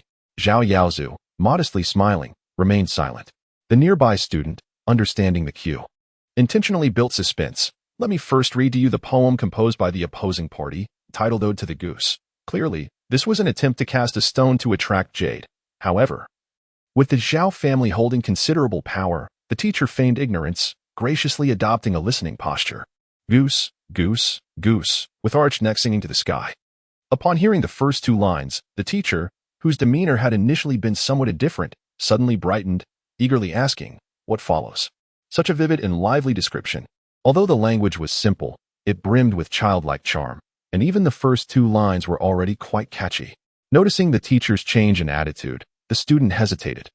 Continuing with uncertainty, white feathers flowed on green waters. The teacher instinctively stroked his beard, his mind conjuring an image of white geese frolicking in the water. In truth, poetry possesses an artistry that is vividly alive. The red palm stirs the clear waves. The esteemed scholar, upon hearing this, was so moved that he inadvertently plucked at his beard, contorting his face in pain. Yet, he could not restrain the flush of excitement that colored his cheeks as he exclaimed, "Excellent! Excellent! What a magnificent depiction of the red palm stirring the clear waves! A stroke of genius indeed. Whose work is this?" The entire poem is filled with exquisite charm, delightful to the ear, with a refreshing ambience that lingers endlessly. I am truly in awe. I cannot compare. To think that in my Nanyang city, such a poetic talent exists. Pray, who is the esteemed author of this poem? Lead me to meet him at once. As these words fell, an eerie silence enveloped the surroundings. Everyone stood agape. After a moment of stunned silence, Zhao Yaozu's expression shifted dramatically. "Esteemed scholar, this pathetic poem lacks parallelism. What merits does it possess? It is merely a mediocre verse crafted by an 8-year-old child. My poem, Ode to the New Bamboo, surpasses it by 1,000-fold. Just moments ago by the banks of the Baiha, my poem garnered resounding applause, while this mediocre work attracted nothing but ridicule. My victory was easily secured. Allow me to recite Ode to the New Bamboo for you." Upon hearing this, the scholar initially found it hard to believe, but then his face gradually shifted from excitement to, a deeper shade of red, filled with indignation. He turned to Zhao Yaozu and stammered, "So you won with such a flawed poem against the Ode to the Goose? And the author of the Ode to the Goose is merely 8 years old?" Upon receiving confirmation, the scholar felt darkness cloud his vision, nearly collapsing. An 8-year-old prodigy-esque poem, deemed a classic, ultimately loses to a flawed verse. The dramatic irony is palpable. Without a doubt, this poem is destined for fame. Coupled with the tumultuous tale of this poetic duel, it shall not merely be popular, but extraordinarily so, once this matter is publicized. Zhao Yaozu, along with the esteemed teacher he praises in his poem, which is none other than himself, will undoubtedly become the subject of ridicule in the literary circles. Reflecting on this, the scholar suddenly regained his composure, almost pleadingly inquired, "This matter, is it yet known to anyone?" Zhao Yaozu, brimming with pride, replied, "How could it not be? I have already enlisted my classmates to transcribe over 100 copies of the poem, distributing them throughout the entire city. It is over. All is lost." Under the astonished gazes of those around, the scholar collapsed onto the ground, despair etched across his face. Zhao Yuzu, witnessing this, protested, "Esteemed scholar, what is the meaning of this? Is my line about sweeping away the scholar's gray hair not superior to that mediocre poem?" Before he could finish, the scholar suddenly leaped to his feet and, with a resounding slap, struck him on the forehead in fury. "Sweep away the gray hair. It is precisely because of foolish individuals like you that I have gray hair. You have never shown such respect for your teacher, and now, for no reason, you wish to associate me with your flawed verse. Henceforth, whenever Ode to the Goose is mentioned, we shall be the subjects of mockery. Fool, do you not comprehend that a widely acclaimed poem can endure for years, even decades? My lifelong reputation is now tarnished by your folly." After Zhao Yaozu departed, Cui Xian, Pei Jian, and the others returned to their clan's academy. Due to a defeat in a poetry contest, the students departed in discontent. Whispers of discontent echoed among them. If one cannot compete, it is foolish to feign strength. Lacking even in parallelism, how dare one engage in poetic duels? Not only had they suffered personal embarrassment, but the entire clan's reputation was tarnished as well. Pei Jian, incensed by the comments, found himself embroiled in a heated argument. Zhuang Jin cautiously glanced at Cui Xian and offered words of comfort. "Dear Xian, do not heed their unfounded slander. You are truly remarkable." Li Yu suggested, "Why not return to Hushi village a bit earlier today, Xian?" This proposal garnered unanimous approval from several young masters. Given the current awkwardness, it would be wise for Xian to leave. With a resigned sigh, Cui Xian acquiesced. To make matters worse, Wu Qinglan was absent, leaving no one to advocate for him. Thus, he decided to head home. Before departing, Cui Xian made one last visit to the study, diligently composing the poem Ode to the Goose and placing the polished work upon the desk. He was confident that when Master Wu arrived, he would surely comprehend its significance. After a brief interval, Cui Xian, assisted by his elder brother Pei Jian, boarded a carriage, clutching 30 taels of silver, returning home in prosperity. Gao Qi and his companions, disheartened, also made their way home, their studies abandoned. An hour later, Master Zhao Yaozu arrived breathless at the Pei Clan Academy, specifically seeking Cui Xian, only to find himself disappointed. Alas, such is fate. The old master murmured in despair, and that very night, he departed homeward with his family, unable to bear the shame. Meanwhile, Zhao Yaozu dispatched a few adolescents to deliver the poems Ode to the New Bamboo and Ode to the Goose to the scholars in Nanyang for their perusal. He notably declared, "This Ode to the Goose was penned by the author of Rainbow Cat and Blue Rabbit, 7 Heroes, a man of fame yet devoid of talent, a mere charlatan. Thus, my poem Ode to the New Bamboo utterly eclipses it." This was clearly an attempt to elevate Zhao Yaozu's own reputation. Under normal circumstances, scholars would dismiss such clumsy tactics. However, with Rainbow Cat and Blue Rabbit, 7 heroes currently enjoying immense popularity in Nanyang, many were keen to read the poems. After perusing Ode to the Goose, one scholar erupted into applause, elated. Upon learning that Ode to the Goose had been bested by Ode to the New Bamboo, he was enraged. "This is preposterous. How could such a nonsensical poem prevail?" The youth who had delivered the poems stood dumbfounded and then scurried away, sensing trouble brewing. This scene unfolded in various corners of Nanyang County.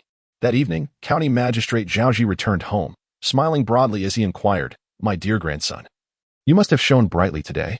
What splendid poem did that young lad compose?" Zhao Yaozu forced a smile. He is but 8 years old. What remarkable poetry could he possibly produce? Zhaoji agreed, cheerfully exclaiming, "Let us see what tomorrow brings. I shall enthusiastically promote your name." The magistrate was in high spirits, dreaming of his genius grandson making a name in Nanyang, oblivious to the subtle unease on Zhao Yaozu's face. Impossible. That Ode to the Goose is utter rubbish. The master must be losing his eyesight. Zhao Yaozu murmured to himself, but for some reason he felt a twinge of unease, which prevented him from speaking the truth to his grandfather. The following day, Zhaoji ventured out and unexpectedly overheard several scholars discussing Ode to the New Bamboo, mentioning phrases such as the prodigious talent from Nanyang. Elated, Zhaoji approached with a hearty laugh, proclaiming, The humble child is fortunate to receive such praise from esteemed gentlemen. I am indeed the grandfather of the author of Ode to the New Bamboo. To his dismay, the scholar's expression shifted abruptly. They cast a disdainful glance at him before turning away with a huff. Zhaoji pondered, what rudeness. These mediocre individuals display no gentlemanly demeanor. Could it be that they are envious of my talented grandson? The world truly is in decline. At the Baihe dock, a grand vessel gradually anchored in Pei Chongqing. The distinguished gentleman of the Pei family disembarked. Recently on a retreat, he had returned from Kaifeng to Nanyang by boat. Look, it's Lord Pei, someone exclaimed. Lord Pei, I recently came across a poem that is said to be penned by an 8-year-old child. Upon reading it, I was utterly astonished. Please, do take a look. Recognizing Pei Chongqing, an individual presented a poem entitled Ode to the Goose with both hands. Pei Chongqing accepted it casually, assuming it was yet another child seeking to make a name for themselves. However, upon reading the poem, he was overwhelmed with excitement. It was as if he could envision the scene of white geese frolicking in the water, white feathers floating on green water, red feet stirring the clear waves. Excellent. Truly remarkable. Vividly alive, the poem translates into a painting, repeatedly confirming that the creator was merely 8 years old. Pei Chongqing's eyes sparkled with delight. Nanyang has given birth to a poetic prodigy. Might I know the identity of this child? Yet, the person who had presented the poem shook their head. This, for now, remains unknown. Pei Chongqing grew anxious. How could this be? He must hasten home and inquire about this little genius. In his hurried return along Funuxiang, Pei Chongqing encountered Gao Qi's father, Gao Qianhu. Although Gao Qianhu was a lowly military officer, he held the rank of a 5th-grade official. Thus, despite Pei Chongqing's urgency, he could only feign patience and engage in pleasantries with Gao Qianhu. Speaking of which, Gao Qianhu chuckled, not long ago. Our two families had a minor dispute over a book boy. Book boy? Pei Chongqing vaguely recalled that last month, his grandson Jian Gu had written to Kaifeng, boasting about a book boy, only to be reprimanded by his son, Kai Dai. Let not our families develop any rifts over such trivial matters. Thus, Pei Chongqing graciously responded, it is a small matter, of no consequence. If your son truly admires that book boy, I shall arrange for Jian Gu to gift him to Gao Qi.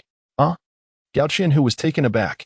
Then, joy flooded his face as he expressed his gratitude and departed, exclaiming that he would share this magnificent news with his son. Pei Chongqing, puzzled, thought to himself, it is merely a book boy. Is it truly such a big deal? He shook his head, still preoccupied with the Ode to the Goose, and hurried home. To his surprise, both old Madame Pei and Jian were not at home. They had gone to the dock to welcome him upon learning of his return. However, due to favorable winds, Pei Chongqing's vessel had arrived ahead of schedule. Steward, send someone to the dock to inform old Madame and Jian that I have returned home safely. Pei Chongqing issued a command, and then casually remarked, by the way, does Jian have a young scholar by his side? Earlier, I promised Gao Qianhu that I would gift this scholar to Gao Qi. Please inform Jian about this later. Having said this, the elder Pei hastily entered his study, leaving the housekeeper standing in shock, his face ashen. The other servants of the Pei family, who had overheard the conversation, wore expressions of sheer terror as if the sky had fallen. The master has gifted Jian to young Master Gao? Good heavens! The families of Gao, Zhuang, and Li had exerted tremendous effort to prevent Jian from being taken, yet the master has carelessly given him away. When the matriarch and the young master return, they will surely be beside themselves with rage. In the study, oblivious to the impending turmoil, Pei Chongqing was lost in thoughts of the poem Ode to the Goose. The more he contemplated it, the more he found it enchanting. Truly, it was bursting with childlike wonder and delightful to recite. The excited elder Pei picked up a book from the desk and began to pace back and forth, pondering how to track down this prodigious talent. The Legend of Hong Mao and Lan Tu, a tale.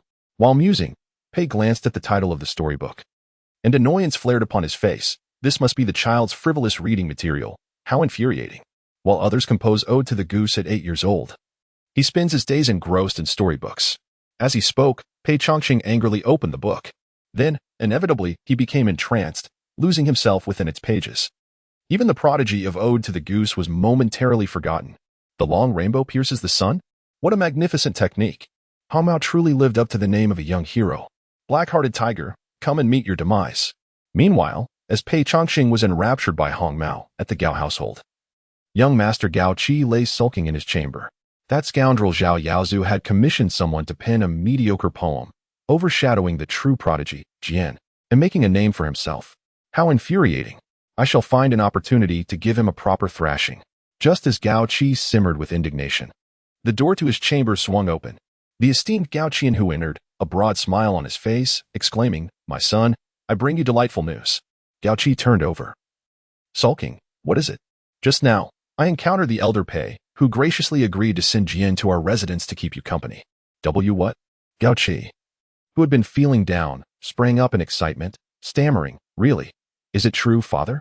Please do not deceive me." Gao Qianhu assured him. "It was the elder Pei himself who said so. It cannot be false." Upon hearing this, Gao Qi felt as though he had been struck by a bolt of joy. How wonderful! But surely Pei Jian would be furious, right? Never mind, I cannot concern myself with that now, this time. I did not actively take your little brother, so blame your grandfather instead. With a flurry of thoughts racing through his mind, Gao Qi leapt from his bed, eagerly declaring, "Jian has returned to Hishi village, father. I wish to seek him out right away and share this splendid news." "No?" Gao Qianhu glanced at the scorching sun outside and hesitated, saying, "In June, during the busy farming season, the villagers are all preoccupied with harvesting wheat. There is no time to entertain us.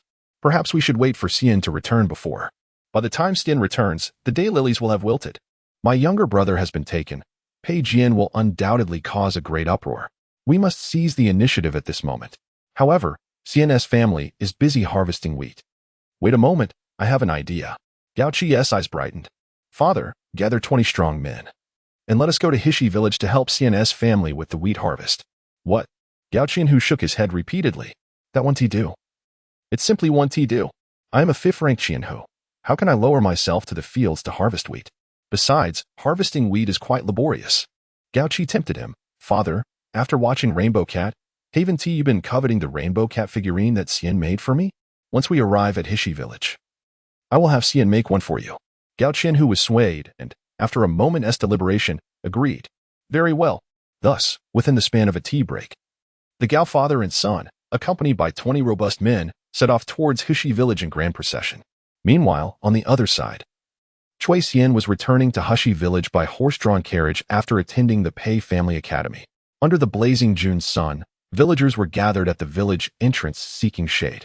Suddenly, they spotted a carriage arriving at Hishi village and widened their eyes in curiosity. To their surprise, it was none other than Cui Xian. "Oh, this is quite the spectacle." They crowded around, their expressions filled with amusement. "Xian, you really were sent by old Cui to be a servant?" they exclaimed. "Heaven help you. You haven't returned in such a long time. Surely you don't know that your grandmother has gone mad, locking your father and uncle in the cattle shed. And to add to that, your family's ox has been sold. With the wheat harvest finished, how will you plow the fields without an ox? Not to mention, even the wheat harvesting has become a challenge for your family." Cui Xian felt a heaviness in his heart, but masked it well, feigning curiosity as he asked, "Is the harvest this year poor for everyone?" A quick-tongued ant replied instinctively, "Indeed, it has been great." Cui Xian smiled upon hearing this. "No wonder. If you spend so much time gossiping about others, it's no surprise the harvest is subpar." The adults were taken aback, unable to respond. However, Cui Xian was already disinterested in their chatter and hurried home. After 2 or 3 months away, seeing his family's dilapidated house again evoked a sense of nostalgia. "Grandmother. Father, mother. I'm back," he called out as he pushed open the gate. His sudden return startled the family. "Xian?" Old Cui and Lin immediately rushed out upon hearing the commotion. Soon after, the rotund Chen also stumbled out, her expression brimming with excitement. "Xian, how did you return? Come here and let your mother take a look." Cui Xian quickly ran over, and mother and son shared a heartfelt reunion. Just then, Cui Xian and Cui Yu, his siblings, emerged from the small backyard, holding their bowls of rice. Upon seeing Cui Xian, the siblings were initially filled with joy, but then, recalling something, hurriedly concealed their bowls behind them. The meal was intended for the brothers, Cui Bashan and Cui Zhongyuan, in the cattle shed. The atmosphere in the household grew palpably tense. Cui Xian feigned ignorance, smiling as he exclaimed, "Sister, brother, I have returned. By the way, where are father and uncle? I have delightful news to share with everyone." The elder Mrs. Cui replied vaguely, "They are studying." The 2 daughters-in-law remained silent. Cui pressed his lips together. He had returned from school just 2 days prior. The family's situation was dire, and they had yet to discuss when to bring Xian back to inform him of the heavy news. Thus, the Cui family had not rested well for days. To their surprise, Xian had returned on his own. Well, since he was back, some truths could no longer be concealed. Chin sighed, gently ruffling her son's hair. You must be tired from your journey. Come, let us enter the house. Mother and grandmother have matters to discuss with you. The family entered the main hall in silence, each face etched with worry. Only Chui Xian continued to smile, his handsome features and dark eyes radiating charm, making his laughter particularly captivating. So much so that both Chun and the elder Mrs. Chui moved their lips several times, but found themselves at a loss for words. How could they express that his father and uncle were confined to the cattle shed for their studies and had recently suffered from heat stroke, leading to severe illness that incurred significant medical expenses, that the family had sold their cattle, that they were preparing to harvest wheat the following day, yet had not secured laborers, as those aware of the Chui family's plight were deliberately quoting exorbitant prices, that the elder Mrs. Chui had been in tears for several days, that the Chui family had become the subject of ridicule in the village. There was nothing but distress, and not a single positive matter to discuss. How could they possibly broach such subjects? Young as he was, Chui Xian had already faced considerable challenges as a servant in the Pei household. How could they burden him with these troubles? Seeing that no one was willing to speak, Chui Xian cheerfully offered, Then, shall I share my good news first? Chin. Her voice strained, replied, Please, Xian, do tell. I am listening. Thus, under the watchful gaze of his family, Chui Xian stood up, reached into his pocket, and withdrew a plump purse, which he promptly opened and poured its contents onto the table. Clink! A cascade of shiny silver coins danced across the surface. In that moment, the atmosphere in the Chui household became stagnant. The elder Mrs. Chui's eyes widened in shock as she gasped. Chui Yu and Chui Xian stood there, dumbfounded. Chin clutched her stomach, exclaiming in astonishment, Oh my! Lin suddenly sprang to her feet, her face a mask of disbelief, observing the stunned expressions of his family. Chui Xian chuckled, This is the good news I wish to share. Recently, I penned a script and earned 30 taels in royalties. How much? 30 taels. Good heavens! That is a full 30 taels. All earned by Xian? Chin and the others were rendered speechless, utterly astonished. In their lifetimes, they had never encountered such a sum of money. Old Mrs. Chui shivered as she suddenly draped a tattered garment over the pile of silver, her voice trembling as she said, Eldest daughter-in-law, please close the door and call over Bushing and Zhong Yuan. Moments later, the brothers Chui Bushing and Chui Zhong Yuan, who had been confined to the cow shed for several months without permission to emerge, entered the hall with a look of confusion. Unsurprisingly, the two brothers were astounded. 30 taels? Did Sienna earn this? They exclaimed. Heavens, such a vast sum. Surely, I must be hallucinating from living in the cow shed. Lower your voice, lest someone overhears. 43. A prodigy turned mere scribe? In the Chui family hall, Sienna, did you mean to say that although you have yet to be formally educated, one day inspiration struck you, and you conceived a story? Young Master Pei and his 3 classmates assisted you in pinning it and publishing it, and thus you earned 30 taels of silver? Facing their astonished, dazed, and excited family, Chui Xian nodded innocently and smiled. Yes, is there a problem? At first glance, there seemed to be none. Yet, the reality remained that it was indeed a staggering 30 taels. Chui Zhong Yuan swallowed hard. Our entire family could go without food or drink for 10 years and still not amass such wealth. Sieno had only been away from home for less than 3 months, and he had accomplished this, especially when considering he was merely 8 years old. This realization imbued the moment with a surreal quality. Just over 2 months prior, when Chui Xian left home, old Mrs. Chui had thought to herself that this child would surely achieve great things in the future. Yet, there was no need to wait for the future. Sienna was already flourishing. With this thought, old Mrs. Chui contained her excitement. Carefully stowing the silver and handing it back to Chui Xian, Good child, the money you earned should naturally belong to you. The family unanimously agreed. Seizing the moment, Shin remarked, Mother, Sienna has returned after such a long absence. Let your husband sleep in the bedroom tonight to keep him company. Chui Zhong Yuan's eyes sparkled with anticipation. Lin and Chui Bushing exchanged anxious glances with old Mrs. Chui. In a particularly good mood, old Mrs. Chui readily consented. Very well. Let the eldest also spend time with you. Instantly, the family was filled with joy. Chui Xian then inquired, By the way, mother, grandmother, did you have something to discuss with me earlier? There had indeed been something, but now, with 30 taels in hand, nothing seemed to matter. This substantial sum was capable of revitalizing a fractured family. Old Mrs. Chui, smiling, waved her hands dismissively. None of that matters now, dear child. You are the great benefactor of our family. In recent days, The Chui family had endured ridicule from the villagers. Chui Xian could likely surmise some of his grandmother's thoughts. He smiled, thinking that 30 Tales was merely the beginning. Before long, Wu Qinglong would likely come personally to seek out the most gifted child prodigy of Nanyang. At that time, the entire family would surely be even more astonished and elated. The Chui family would finally have their moment to stand tall in the village. Yet, Chui Xian still yearned for a more modest existence. As the imminent arrival at the Chui residence approached, it was evident that it was not merely Wu Qinglong who was involved. On that day, the esteemed patriarch of the Pei family, Pei Chongqing, had set sail from Kaifeng to Nanyang. Within a matter of hours, Wu Qinglong and Pei Kaitai hurriedly boarded a vessel bound for Nanyang. At the dock, the matriarch of the Pei family, along with Pei Jian, waited for an extended period without receiving any word from the patriarch, but instead welcomed back Pei Kaitai. Upon seeing the duo, Pei Kaitai expressed his surprise. Mother, Brother Jian, how did you know I had returned? The matriarch, equally perplexed, replied, Kaitai, why are you back from the academy? I am awaiting your father. Meanwhile, Pei Jian, glancing at Wu Qinglong who accompanied their father, suddenly understood, Teacher Wu? I wondered why you had been absent from the clan academy these past few days. You went to Kaifeng. The four exchanged bewildered glances, sensing something was amiss.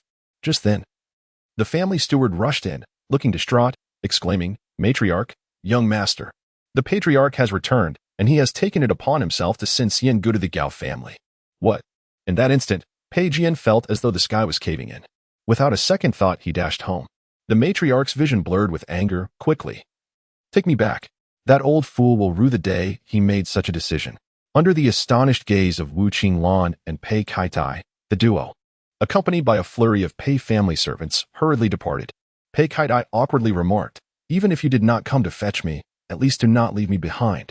Wu Qinglong, preoccupied with matters of the academy, replied, since Brother Kaitai has returned to Nanyang, I shall make my way back to the clan academy. He was anxious about the extraordinary talent residing there. What if that prodigy returned during his absence? Pei Kaitai, fully aware of his thoughts, quickly encouraged, go ahead, Qinglong. I will handle everything here. Thus, the two parted ways at the dock, with Wu Qinglong heading to the academy. Upon his return, he was soon surrounded by a throng of students clamoring to report grievances. They spoke of Xian Gu, who had composed the legend of the Rainbow Cat and Blue Rabbit before even beginning his education, and how Zhao Yaozu, after losing a poetic duel over Ode to the Goose, was utterly arrogant. What were they even discussing? Wasn't Rainbow Cat a collaborative work of Pei Jian and the other young masters? Anxious to reach the inner chamber, Wu Qinglong hastily dismissed the students. However, upon entering the room and beholding the poem Ode to the Goose laid upon the table, he was immediately struck with astonishment. It was he. That extraordinary talent had indeed returned. The handwriting was as breathtaking as ever. After finishing the poem, Wu Qinglong felt a rush of exhilaration, his face flushed with excitement, nearly compelled to dance in the room. What a remarkable masterpiece. If a person possesses the potential to become the future sage of writing, one must consider them an extraordinary genius. Moreover, would this future sage also write poetry? Could this not be a celestial literary star descended to earth? Suddenly, Wu Qinglong recalled the students had mentioned Ode to the Goose. He picked up the poem and stepped outside, raising his voice to inquire, who penned this Ode to the Goose? This was penned by Chui Xian, the humble attendant of Pei Jian. Master, we just informed you that the poem Ode to the Goose lost to Zhao Yaozu's Ode to the New Bamboo. Upon hearing this, Wu Qinglong's first thought was, so the prodigy is that inconspicuous young attendant by Pei Jian's side. His second thought was, at merely 8 years old, having just begun his studies, he has already composed Ode to the Goose? He must indeed be a celestial being of literature. His third thought was, Ode to the Goose lost. Lost? Wu Qinglong felt a surge of unbridled fury rising within him, gritting his teeth in indignation. This is intolerable. Utterly intolerable. From this moment forth, I, Wu Qinglong, shall stand in opposition to the Zhao family. How could such a superb piece as Ode to the Goose be bested by a mere nonsensical poem? The students in the clan academy were left dumbfounded by this revelation. Meanwhile, Pei Kaitai returned to the Pei residence. Unsurprisingly, chaos ensued upon his arrival. Pei Jian, with a face full of anger and reddened eyes, was questioning his grandfather about something. Meanwhile, the matriarch, Pei Leo Furin, acted even more outrageously, scratching Pei Chongqing's face in a fit of fury. The scholarly gentleman Pei Chongqing, in a state of disarray, attempted to evade her, exclaiming, It's just a mere attendant. Must you both go to such lengths? Stop scratching, stop. Elder lady, you are going too far. Why not wait until I finish this story before you resume? I was quite engrossed in it. Pei Kaitai, what even is going on here? And what story could possibly warrant enduring such scratches? Besides, he is merely an attendant. It hardly seems warranted. At that moment, Pei Jian let out a cold laugh. Do you still have the audacity to read stories? The author of Rainbow Cat and Blue Rabbit. The 7 Heroes has been given away to the Gao family by you. Pei Chongqing was taken aback. The little attendant he carelessly gifted away is the author of Rainbow Cat? Regret welled up within him. Just then, Wu Qinglan rushed to the Pei residence, proclaiming loudly, Brother Kaitai, we have found that extraordinary talent. His name is Cui Xian, Pei Jian's attendant. Now, Pei Kaitai shot an angry glare at his father. Father, do you not realize that this attendant may very well become a literary sage? After being reprimanded by his grandson and his wife, Pei Chongqing was incensed. What literary sage? You dare speak to your father in such a manner? At that moment, Wu Qinglan interjected. Not only is he a future literary sage, but Cui Xian also possesses remarkable poetic talent. Just look at Ode to the Goose, which he composed at the tender age of 8. Oh, a future literary sage who can write poetry? Pei Kaitai was intrigued. Pei Chongqing, however, was utterly stunned. Filled with regret. What? Ode to the Goose was written by that little attendant? He is truly only 8 years old this year. No wonder Gao Qianhu appeared as though he had struck gold. I have unwittingly gifted away a treasure. With that, he rushed out the door. No, I must find Gao Qianhu and reclaim him. Simultaneously, Pei Kaitai, having read Ode to the Goose, was filled with excitement. What a splendid poem. What a splendid poem indeed. But the thought that such a prodigy had been so carelessly relinquished by his own father filled Pei Kaitai with further indignation. Mother, my father has truly lost his wits. You must scold him fiercely. Madam Pei Jian was left utterly astounded. What on earth was happening? Only Pei Jian, upon hearing Ode to the Goose, began to comprehend the situation. Observing the reactions of the master, father, and grandfather, could it be that Ode to the Goose was indeed a remarkable piece? The troubling part was, Pei Jian murmured, could it be? Ode to the Goose was merely a casual creation by Xian after finishing the enlightenment of rhyme. Wu Qinglan and Pei Kaitai were jolted by this revelation. Good heavens! That evening, when the esteemed lord collected wheat for their family, the return of Cui Xian allowed the family to enjoy a rare peaceful night's sleep, especially for brothers Cui Bosheng and Cui Zhongyuan. After several months in the cowshed, they could finally once again rest upon a proper bed. It was indeed no small feat, so much so that, during the night, Cui Zhongyuan held his son Xian tightly, reluctant to let go. Shen Shi was also grinning foolishly. Their son had truly made something of himself. Meanwhile, Cui Xian wore a distressed expression. In the sweltering heat of June, being held incessantly by his father made him feel quite hot. The following day, as the rooster crowed and the cicadas chirped, Cui Xian awoke, enveloped in an indescribable sense of comfort and tranquility. Although the Pei residence was splendid, no gilded nest could compare to one's own humble abode. He stepped out of his room to find that the entire family was already awake. Grandmother Old Cui appeared invigorated. Soon, the eldest daughter-in-law will accompany me to the neighboring village to hire laborers. I just noticed some families have already begun harvesting wheat. We must act swiftly. Lin Shi responded with a smile, of course. The 30 taels of silver that Xian had brought back served as a powerful reassurance, instilling confidence in the entire family. Cui Yu was studying in the courtyard when he saw Xian rise and, with a smile, ran over to affectionately call out, "Little brother." After months apart, Xian appeared noticeably thinner. Now that he had officially begun his studies, he bore a hint of scholarly air, resembling a miniature teacher. Elder brother. Cui Xian extended his hand, and the two brothers shared a knowing fist bump. Observing the harmonious bond between the brothers, Old Cui and the others exchanged glances, silently understanding each other's thoughts. With Xian having earned such a substantial sum, it was illogical to keep him as a mere bookkeeper. After the summer harvest, they would send Xian to study alongside you at Master Gu's private school. Of course, the immediate priority was still the wheat harvest. The eldest and second sons, accompanied by the two little ones to build their strength, while the eldest daughter-in-law prepared breakfast. Grandmother Cui glanced up at the sky. There is much to be done today. Cui Xian cheerfully remarked, I have a break now. It's the perfect opportunity for me to assist in the wheat harvest. Thus, the family began their tasks in an orderly fashion. Remarkably, the typically tense atmosphere at home, filled with burdens, seemed to dissipate at Xian's return. After their labors, as they gathered for breakfast, Lin Sure generously added a salted egg for everyone.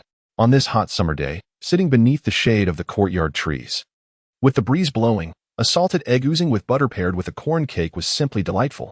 Just then, the village head of Hushi Village has once again darkened the mood by paying a visit. Upon seeing him, the matriarch of the Chui family, Miss Chui, furrowed her brow. What is it? Is there another labor quota being allocated to our household? The other members of the Chui family also stood up, apprehensive.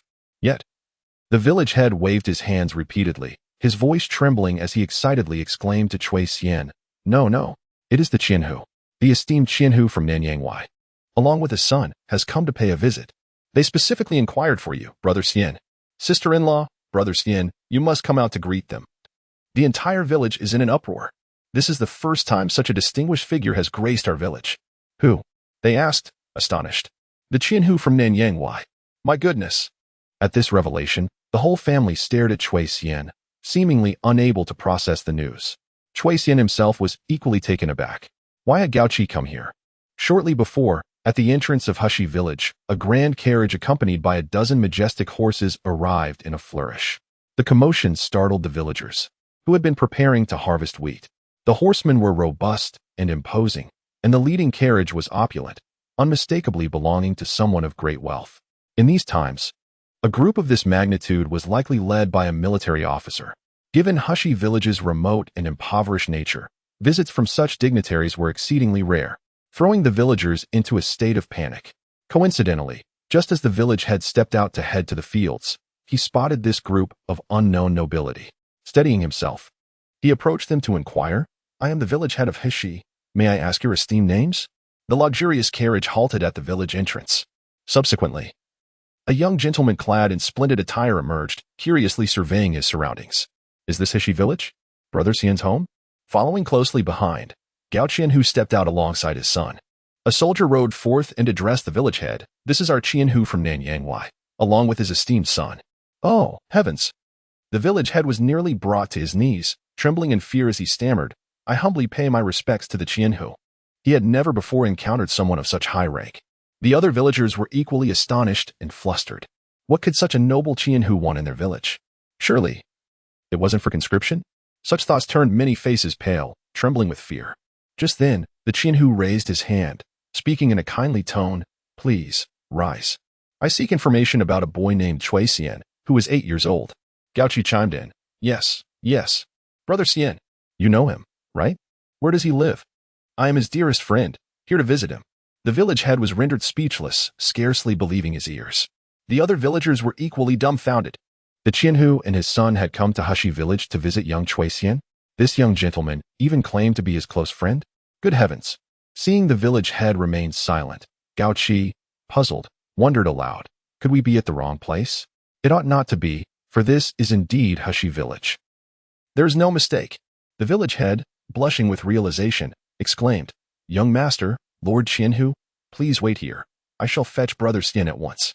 Without waiting for Gao Qi's response, the village head hurriedly ran back to the village to call for him. Gao Qi, dissatisfied, grumbled, Why rush off so quickly? You haven't even let me finish my words. I came to find my brother. You could simply point the way, and I would visit him myself.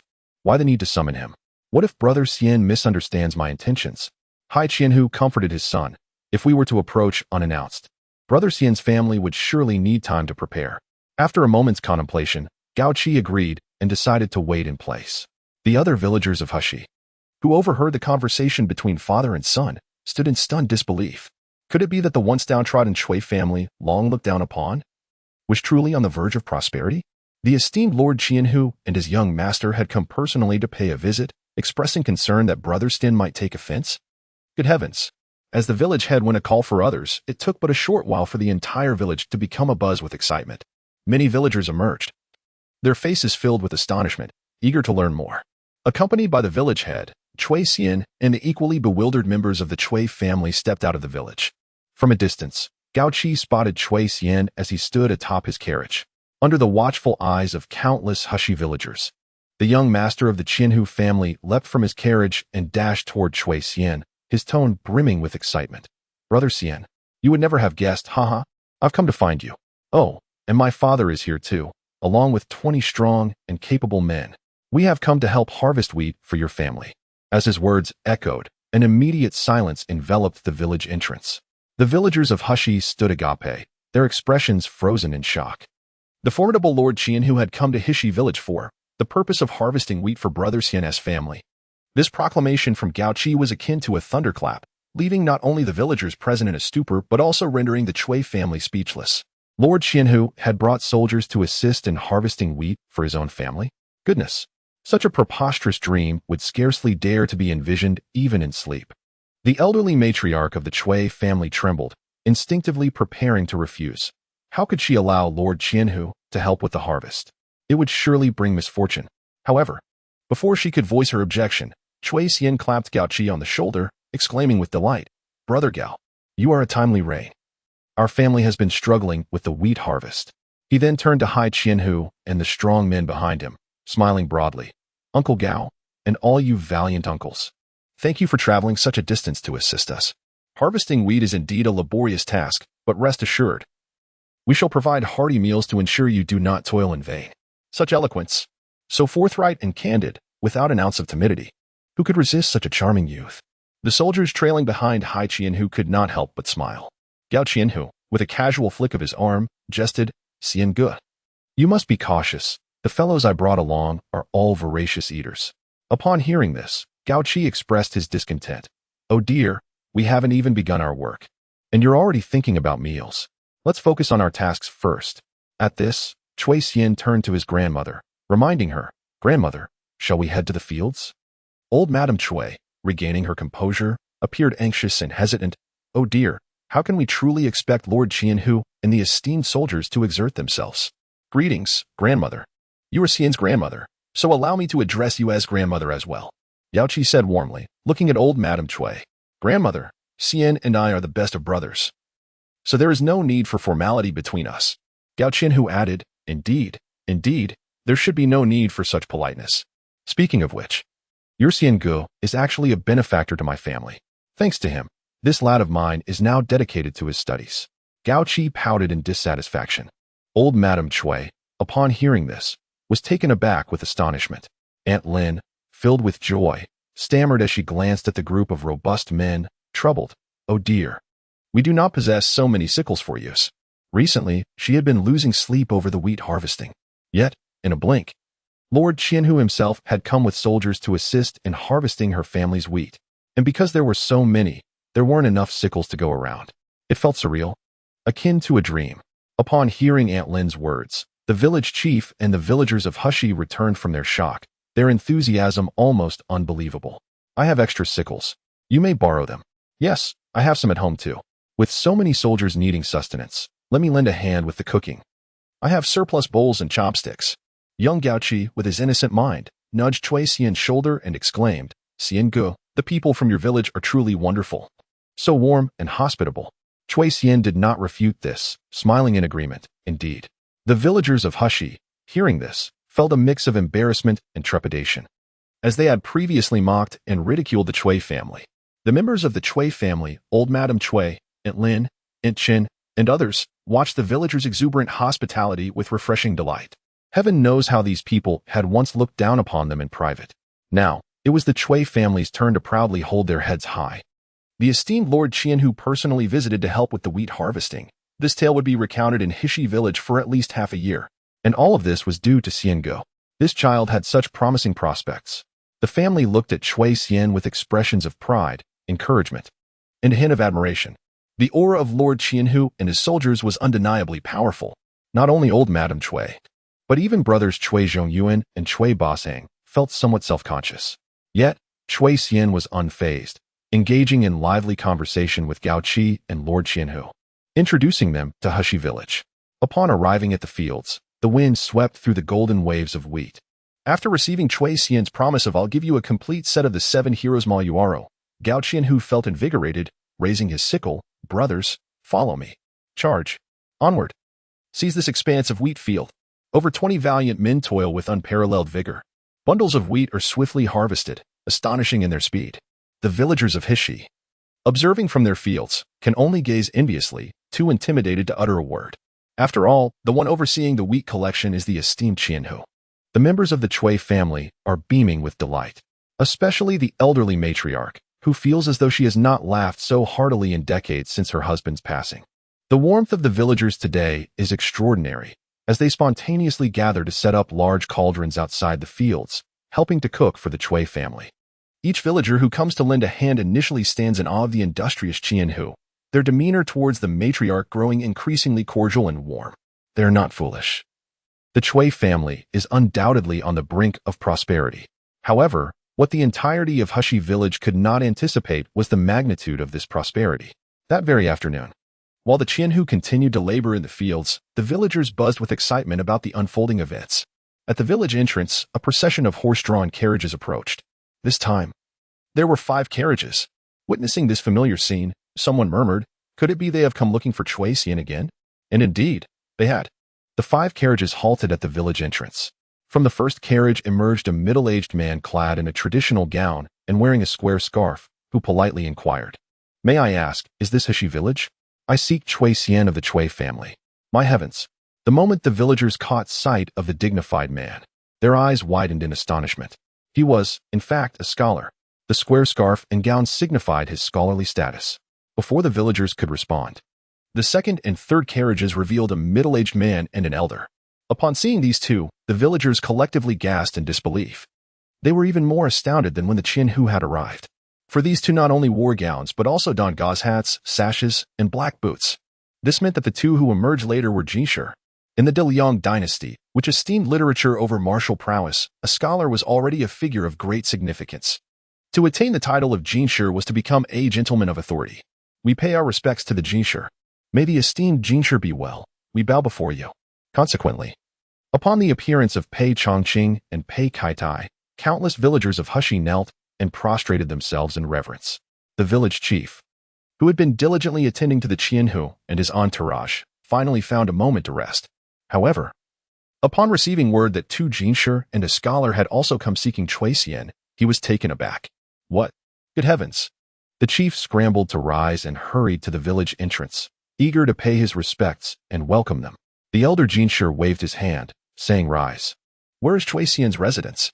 Let us there swiftly."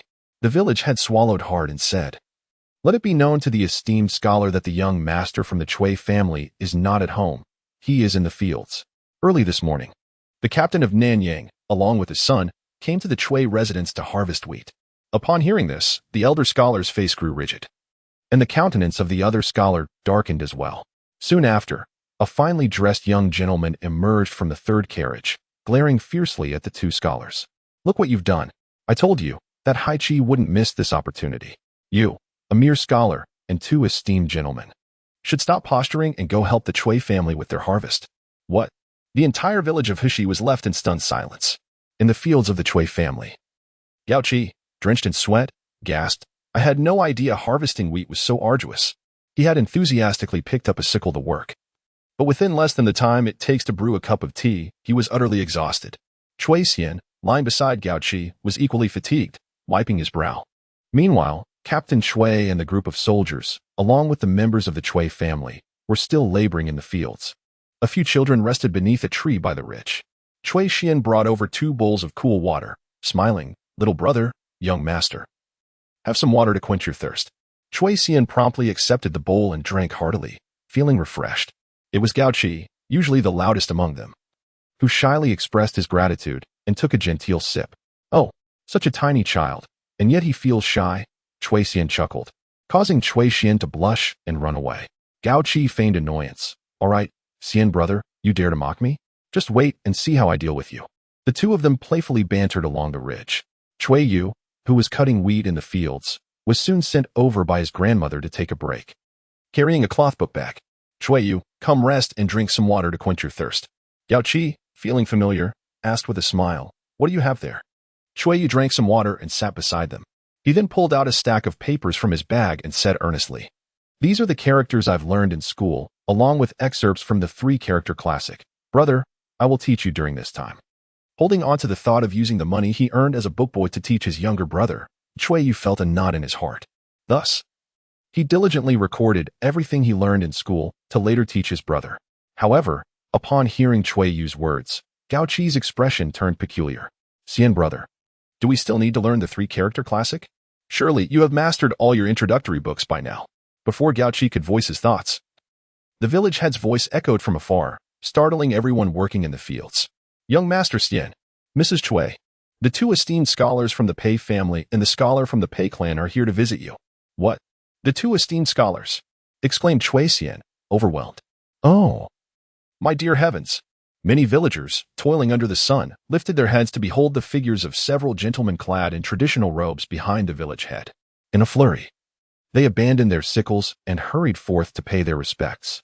The members of the Cui family gazed in disbelief, hardly able to trust their own eyes. The elder Cui squinted and, with flushed cheeks, exclaimed, dressed in flowing robes, adorned with silk caps, belted at the waist, and shod in black boots. They are indeed the esteemed scholars. Were they also here in search of Xian Gua? Her joy nearly rendered her speechless. Only Gao Qianhu and his son, Gao Qi, were expressions of indignation. The Pei family had evidently reneged on their agreement, intent on reclaiming Xian Gua. How shameless! Upon hearing the commotion, Cui Xian expressed his surprise. What brings you here, elder brother? And you, Master Wu, along with the two esteemed gentlemen from the Pei family? He had anticipated Master Wu's arrival, but had not expected the two scholars as well. Gao Qi muttered. What else could it be but to snatch him away? However, after Pei Jian arrived, he did not immediately attempt to snatch anyone. Instead, he called out with fervor, Sten Di, at last, we have found you. Master Wu, my father, and my grandfather all proclaim you to be an extraordinary talent. They say you have penned a remarkable calligraphy piece, destined to become the future saint of calligraphy, and that your poem ode to the goose surpasses Zhao Yu's ode to the new bamboo by 1,000-fold. What? Gao Qi was taken aback. The members of the Cui family and the villagers of Hushi were equally stunned. Wu Qinglan, with a look of disdain, pushed Pei Jian aside. His excitement directed towards Cui Xian, his face flushed with enthusiasm, as if he had discovered a treasure. Cui Xian, we have finally found you. How splendid! At long last. The most brilliant prodigy of Nanyang. No, the most exceptional genius in all of Hunan, indeed throughout the entire Great Liang. I have searched for you with great difficulty. At these words, countless eyes widened in astonishment. The elder Cui trembled with emotion, a glimmer of excitement illuminating his murky gaze. Yet, it was evident that the scholar and the two esteemed gentlemen were even more fervent and impatient than the rest. Pei Kai abruptly pushed Wu Qinglan aside, expressing his dissatisfaction.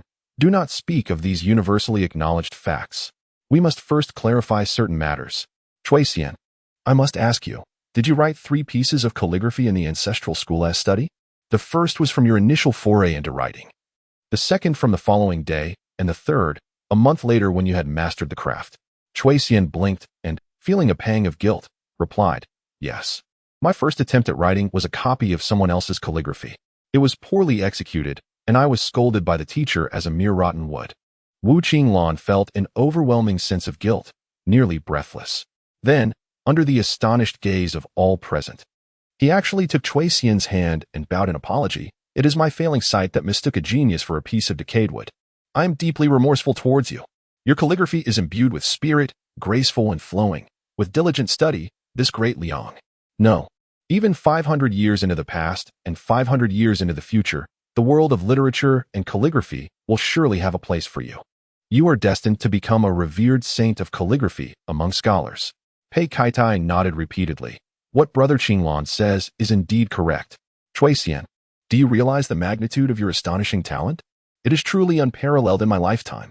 The surroundings were enveloped in silence, as everyone gazed in astonishment at the 8-year-old Cui Xian, gradually coming to terms with the extraordinary revelation. The distinguished scholar and the talented student had come to seek out Cui Xian, compelled by the boy's remarkable literary aptitude. The initially exuberant Cui family found themselves in a state of disbelief, as if they were victims of an auditory mirage. Suddenly, Pei Chongqing pushed his son Pei Kaidai aside and turned anxiously to Cui Xian. Cui Xian, I must ask you, is the poem ode to the goose truly your creation? Cui Xian nodded affirmatively, to which Pei Chongqing, taking a deep breath, inquired with heightened excitement. But you have yet to be formally initiated into learning. How could you compose poetry? Wu Qinglan and Pei Kaitai also fixed their eyes upon Cui Xian, who, with unwavering confidence, declared, I have indeed been initiated. I learned to write in the family school study by copying texts. As for the books that initiated my learning, such as The Dragon's Shadow, my elder brother taught me. And regarding poetry, I have completed the sound patterns primer, which is how I acquired the skill. The crowd was taken aback. Was this indeed true? Only Gao Qi and Pei Jian remained unfazed, well aware of Cui Xian's extraordinary talents. Pei Kaidai, staring at Cui Xian, found himself at a loss for words. Suddenly, a thought struck him, and he turned to his father. You said that Cui Xian learned the 1,000-character classic after just one reading. Is that true? Pei Jian shrugged. Of course it is true. And that's not all. Cui Xian memorized the dragon's shadow in just one afternoon. A collective gasp escaped Pei Chongqing, Pei Kaitai, and Wu Qinglan. Meanwhile, Cui Batang and Cui Zhongyuan, who had spent their days immersed in books, were equally astonished as they looked at Cui Xian. The prior statements had surpassed their understanding, leaving them incredulous. But memorizing the dragon's shadow in a single afternoon, what sort of genius was this? Heavens! Wu Qinglan, overwhelmed with excitement, began to stomp her feet, ultimately bursting into laughter as she exclaimed, a once-in-a-lifetime genius, while declaring, I am too exhilarated. I must calm myself by harvesting a plot of land. To the astonishment of everyone present, she indeed went to cut wheat. Following closely behind her, Pei Chongqing proclaimed, the contemporary literary star, and joined in the fray to calm himself through the act of harvesting. Witnessing the increasingly erratic behavior of these two, Pei Kaidai tightly grasped Cui Xian's hand, fearful that the young prodigy might vanish. He then turned excitedly to old Madame Cui. You must be Cui Xian's grandmother. May I inquire if you would permit Cui Xian to join our Pei family school for his initiation? Rest assured, we will provide him with the finest education. Upon hearing these words, old Madame Cui could no longer contain her emotions, and tears streamed down her face in public ecstasy. Goodness gracious! After years of longing, she had finally witnessed the arrival of a literary star in the Cui family.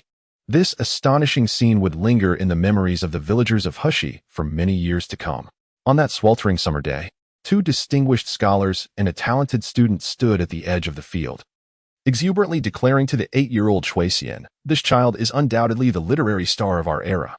Old Mrs. Cui's lips moved for a long while, her eyes red and filled with tears as she cautiously inquired, esteemed scholar, is it truly so that my son Xian possesses remarkable talent for study? Happiness had descended upon her so unexpectedly that she feared it might all be a dream. Pei Kaidai nodded affirmatively. Indeed, in all my life, I have never encountered a more gifted scholar than your Xian. He is not merely a genius. To call him the contemporary star of literature would not be an exaggeration. Wonderful, wonderful! Old Mrs. Cui wailed, tears streaming down her face as she looked around. Did you hear that? Did you all hear? The esteemed scholar praises our Xian as the contemporary star of literature. My insistence on having the family pursue education was indeed justified. The villagers, witnessing her joy, naturally shifted from their earlier mockery to expressions of admiration and agreement. Who could have imagined that the once destitute Cui family would rise so splendidly? Chen, Lin, as well as Cui Buoxing and Cui Zhongyuan, were all aglow with excitement, their smiles wide. The Cui family had finally endured hardship and emerged into sweetness. Noticing that old Mrs. Cui had yet to provide a definitive response, Pei Kaidai grew anxious. You must give us a clear answer. May Xian attend the Pei Family Academy for his enlightenment? I will personally ensure he receives a monthly stipend of 5 taels for his living expenses. 5 taels a month. The villagers gasped in astonishment. Upon hearing this, their eyes nearly bulged out in envy. While others had to pay for their education, Xian would not only incur no expenses but would also be compensated. Old Mrs. Cui was taken aback and hurriedly shook her head. That would be inappropriate. It is a blessing for Xian to attend the Pei Family Academy. We cannot accept money. Pei Jian placed a reassuring hand on Cui Xian's shoulder and smiled at old Mrs. Cui. Grandmother, please accept it. If you do not, my father will be troubled.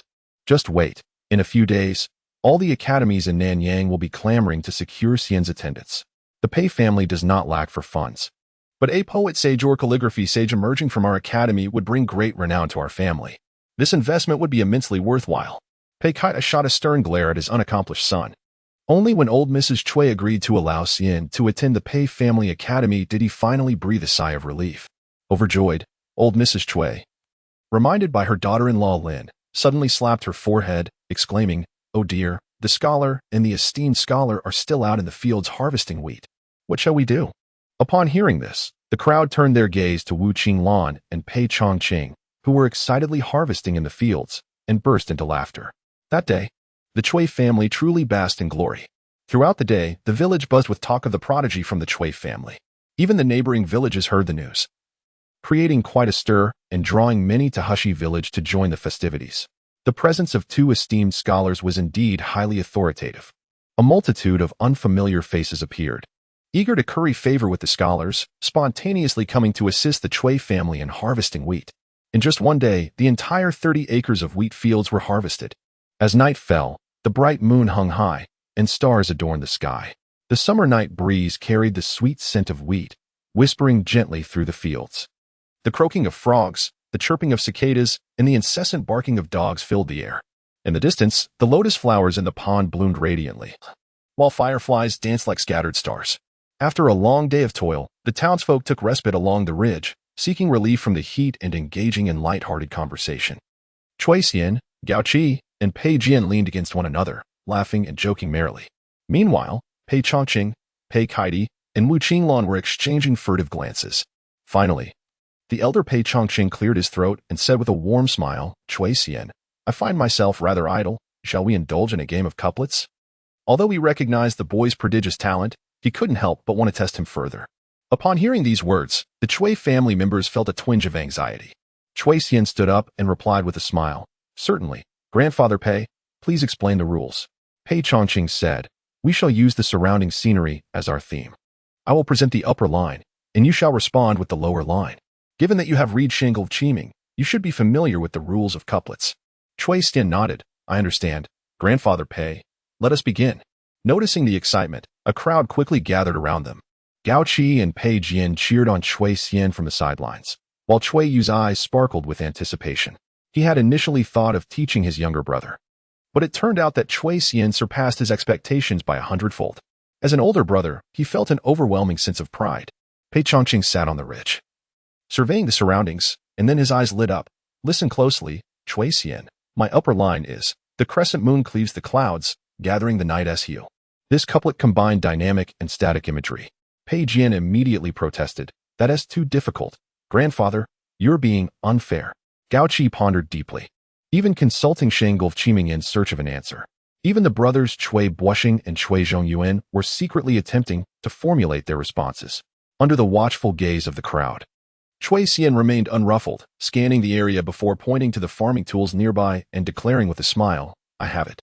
The lower line is, the broom star scatters light over the valley. Wu Qinglan immediately applauded, exclaiming, Brilliant, absolutely brilliant. What an exceptional line. The earlier protester, Pei Jian, turned around, somewhat sheepish, and then gave Chui Xian a thumbs up. Such a limited topic required not only knowledge but also quick reflexes to swiftly combine the present scene and objects while aligning with the upper line's content. Hence, with just one couplet, Pei Chongqing and the others realized that Chui Xian was undoubtedly gifted. Excellent, Pei Chongqing exclaimed in admiration, then pondered a moment before stating, for my second line. It is, the Milky Way spills to earth, forming waves of gold. Chui Xian, with a beaming smile, pointed to the nearby mound of grain and replied. The jade dipper tilts the heavens, transforming it into a mountain of wheat. Such nimble wit. At this, Pei Chongqing was genuinely astonished. With a twinkle in his eye, he pointed to himself and declared with a hearty laugh, the old man jovially speaks of bountiful years. Truly, the esteemed scholar could conjure up topics with ease, even incorporating himself into the couplet. This line was both easy and challenging to answer, easy in terms of its modest difficulty. It is difficult to respond, as one wonders how to, like Pei Chongqing, seamlessly embed oneself into couplets. Chui Xian paused for a moment, lost in contemplation. Upon noticing this, Pei Chongqing chuckled mischievously. Wu Qinglan and Pei Kaidai were left speechless, an old man's wicked sense of humor, teasing the young ones. The rest of the Chui family and the villagers of Hushi watched with great interest. Though illiterate, they found delight in such playful literary antics. Then, under the astonished, admiring gaze of all present, Chui Xian's eyes sparkled. I've got it, Pei Chongqing exclaimed. So soon? Be sure to think it through before answering. This couplet is not as simple as it appears. Chui Xian replied with a smile. I have thought of three. Chui Jian and Gao Qi suddenly felt embarrassed. Neither could come up with even one. Chui Zhongyuan and Chui Buoxing also blushed, realizing they were outshone by an 8-year-old. Pei Chongqing expressed skepticism. Oh, what are the three? Pray tell. A gentle breeze brushed through the fields, and fireflies from the pond floated over. Beneath the bright moonlight, Chui Xian leapt lightly, clasping his hands to catch a firefly, his smile radiant. My first couplet is, a young child claps his hands to catch the fireflies. Upon landing, he opened his palms to release the firefly, then tilted his head to listen. My second couplet is, a young child tilts his ear to interpret the insect script.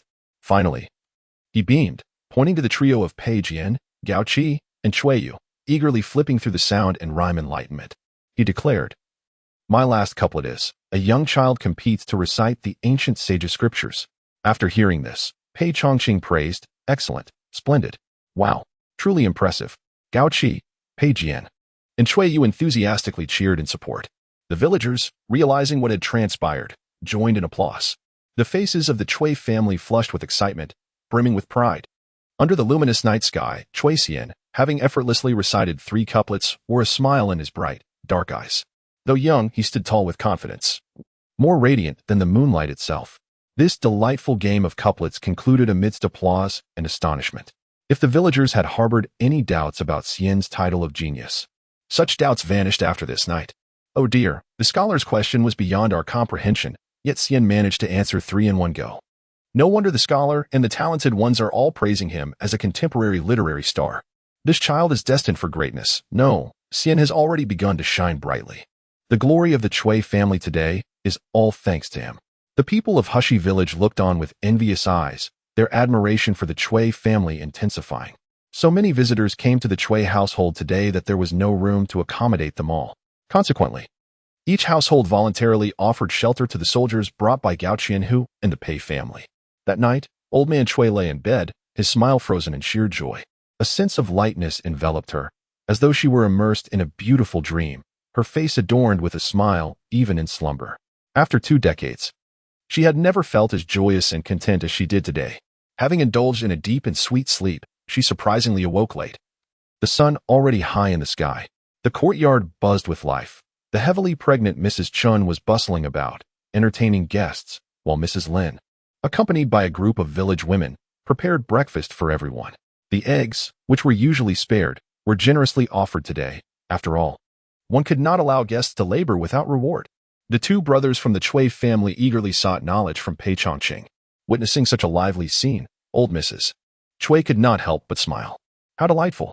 Sister-in-law, oh, you finally awoke, exclaimed a neighboring woman, her tone laced with envy and warm compliments.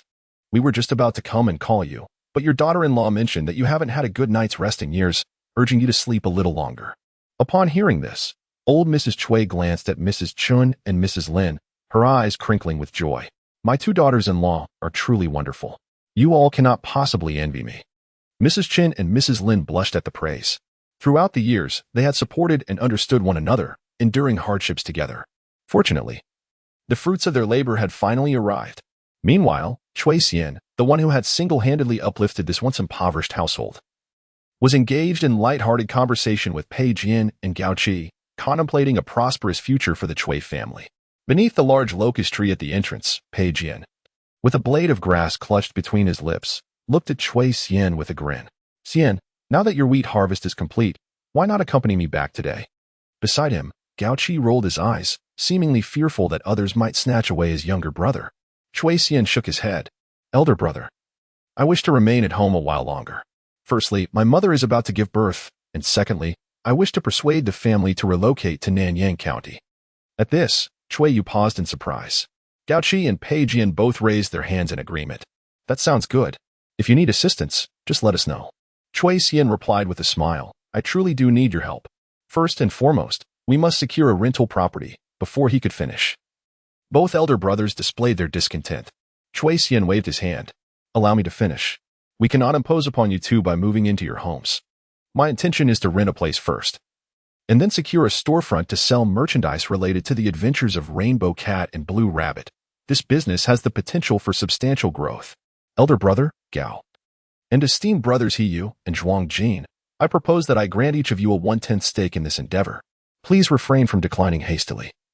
I would not be where I am today without your support. Now that I am thriving, it is only right that I invite you all to share in this fortune.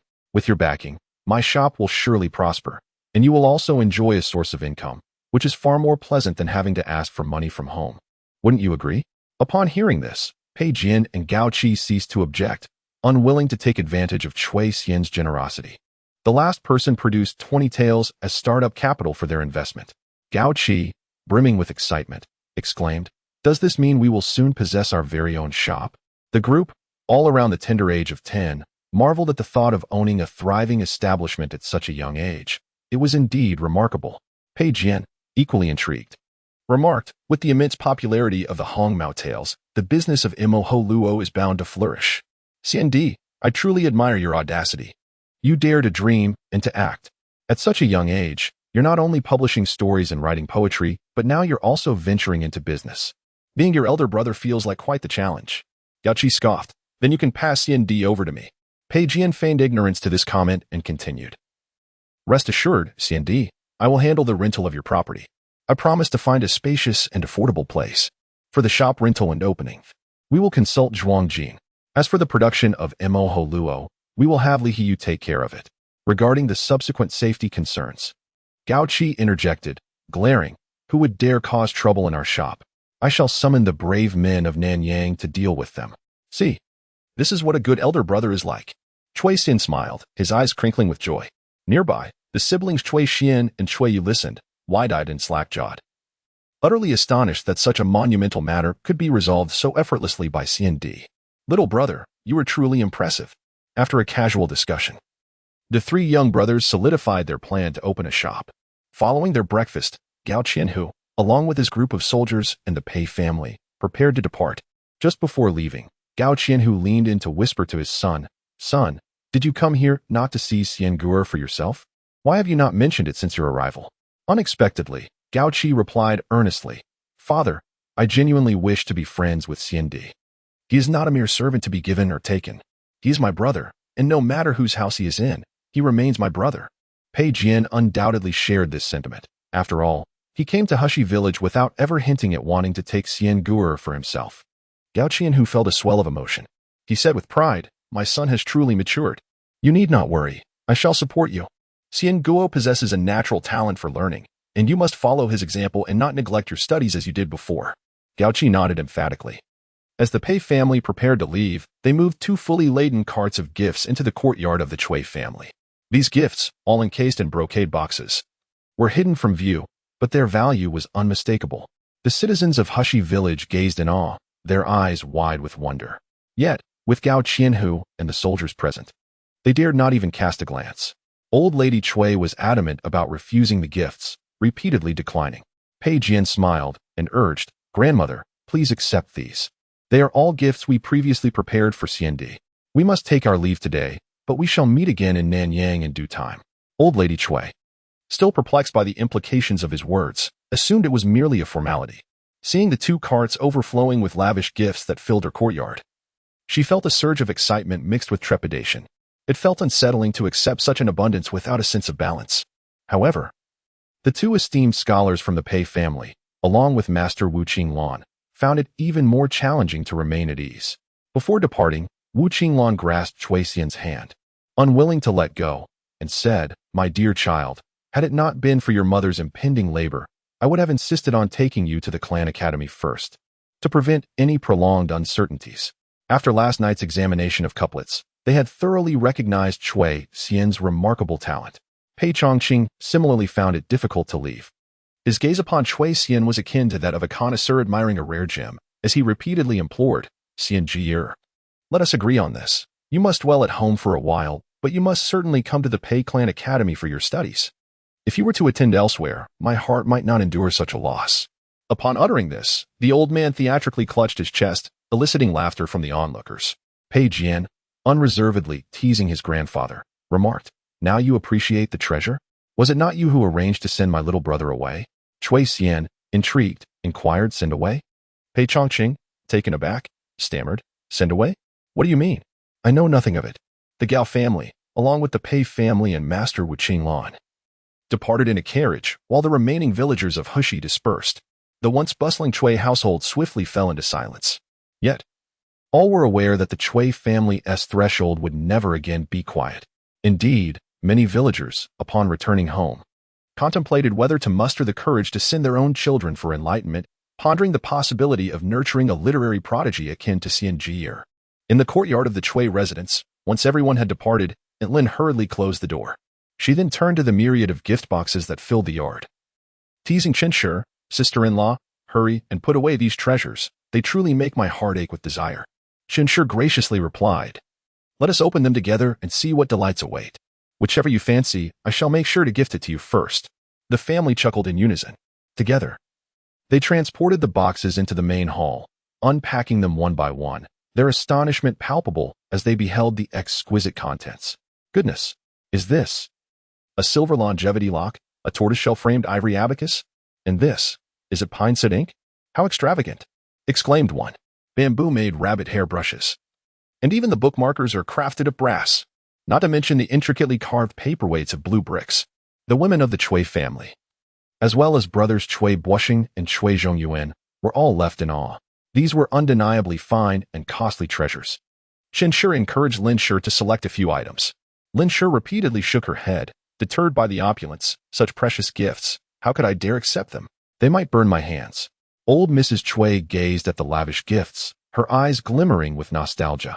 In our prosperous days, we resided in Nanyang County, surrounded by such fine artifacts.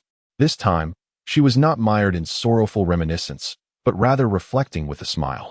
Life's vicissitudes truly provoke profound contemplation. Unexpectedly, Chui Xian interjected with a grin, grandmother, once we could reside in Nanyang County. Now, we can again, can't we? Old Mrs. Chui was momentarily taken aback, and the other members of the Chui family turned their attention to Xian Jiyur with curiosity. Chui Xian chuckled, now that we have wealth, my grandson shall attend the Pei Clan Academy to pursue his studies, and naturally, we must make plans for the family. My story manuscript has earned me 30 taels as an initial payment. It is currently a bestseller in Nanyang County, and according to Pei Jian, I should receive a monthly share of 5 taels in the future. Goodness, 5 taels a month. This is no mere manuscript. It is a veritable treasure pot. Observing the wide-eyed amazement of his family, Chui Xian continued, with the success of the manuscript, I am contemplating moving to Nanyang to open a shop and engage in the business of moho lo. My elder brother and I can study at the Pei Clan Academy. Father and uncle have been secluded and self-taught for years. It is not a sustainable approach. Once we reach the county, they can pursue further studies at the county school. With a teacher to guide them and their willingness to learn, they are bound to make rapid progress and achieve high honors. Grandmother, you need not spend your days in sorrow, nor confine my father and uncle to the cow shed. Upon hearing this, the eyes of Chui Buoxing and Chui Zhongyuan sparkled with hope. Old Chui, however, hesitated, saying, Xianer, you are aware that I confined your father and uncle to the cow shed? I had intended to keep that from you. As for your proposal to move to Nanyang and start a business, let your grandmother ponder that a bit longer. Our family has never engaged in commerce and lacks expertise. Moreover, relocating to Nanyang would require renting a house, finding a shop, and hiring staff. All of that is quite worrisome. The other members of the Chui family nodded in agreement. However, Chui Xian and Chui Yu exchanged glances filled with mirth. For what old Chui deemed insurmountable challenges, their younger brother had already resolved. Indeed, Chui Xian beamed, Grandmother, these are trifles. My elder brother Pei Jian has already assisted with the housing rental. We need only to move. As for securing a shop and conducting business, my other elder brother Zhuang Jin will handle that. Oh, and he happens to be the son of Nanyang's wealthiest man. The crafting of moho lo will also be managed by another elder brother, the son of craftsman Li. As for safety concerns, Gao Qi will oversee that. You see, here are 40 taels. Pei Jian and Gao Qi provided this as investment capital before they departed. If all goes well in Nanyang, Zhuang Jin and Li Haiyu will each contribute another 20 taels as investment. 80 taels will be more than sufficient to establish our shop. After hearing this declaration, the entire family was left speechless. In less than 3 months in Nanyang, Xiano had acquainted himself with so many formidable brothers. Old Chui, filled with excitement, thought to himself, if that is the case, moving to Nanyang seems to have no drawbacks. Holding the 40 taels in his hand, Chui Xian's spirit soared as he proclaimed, on the day I left home, I promised my grandmother that I would make something of myself and bring glory to the Chui family. Today, I have returned to fulfill that promise. We now possess wealth, reputation, connections, and social standing. We lack nothing. The small county of Nanyang is well within our reach. Once we arrive in Nanyang, my elder brother, father, and uncle can focus on their studies and examinations, while grandmother, mother, aunt, and sister manage the household affairs. Together, we shall strive to restore the former glory of the Chui family. In the future, whenever outsiders mention the Chui family, they shall undoubtedly raise their thumbs in admiration and say, the Chui family of Nanyang. What a splendid family of the Chui clan from Nanyang. The elder Chui was filled with tremors of excitement, utterly captivated. Excellent. Indeed. Listening to Brother Xian, we shall relocate. The other members of the Chui family were equally inspired by Xian's words, their spirits ignited with fervor. At that moment, Chen suddenly clutched her belly and exclaimed, "Oh dear." The entire family was startled. Chen's face flushed red as she said, "I was too overwhelmed earlier and exerted myself. I fear I am about to give birth." "What?" The elder Chui hurriedly responded, "Quickly, the men must leave the room. Eldest daughter-in-law, sister-in-law inside." Thus, all the men of the Chui family were ushered out. Chui Xian stood in a daze, having never witnessed a woman in labor throughout his 2 lifetimes. Fortunately, Chen successfully delivered a baby girl. Chui Zhongyuan's smile stretched from ear to ear. "I have a daughter now." Chui Xian mirrored the same expression, grinning foolishly. "I have a little sister now." Just in time to gift her the silver longevity lock. Chan, upon hearing this, joyfully poked her daughter's little face. "Oh dear, little one, how fortunate you are. You've skipped our family's hardships and come straight to enjoy the blessings." The whole family erupted in laughter. Indeed, from now on, the days for the Chui family would surely become increasingly prosperous, with joyous events continuously unfolding and a new member added. The elder Chui waved her hand generously, arranging a celebratory feast and announcing their imminent move to Nanyang. The villagers came to offer their congratulations. Upon learning of the Chui family's relocation to Nanyang, they found it unsurprising, instead deeming it quite expected. They were indeed soaring to new heights. For over a month, Chui Xian remained at home, patiently waiting for Chan to recover from childbirth and for his sister to grow stronger day by day. At the end of July, the Pei family arranged for 2 carriages, selecting the most stable drivers and laying soft bedding to transport the Chui family to Nanyang. On the day of the move, the Chui family radiated joy. The elder Chui, filled with boundless sentiment, glanced back at their still humble and dilapidated house, feeling a tinge of reluctance. A villager teased her with a smile. "What's wrong, sister-in-law?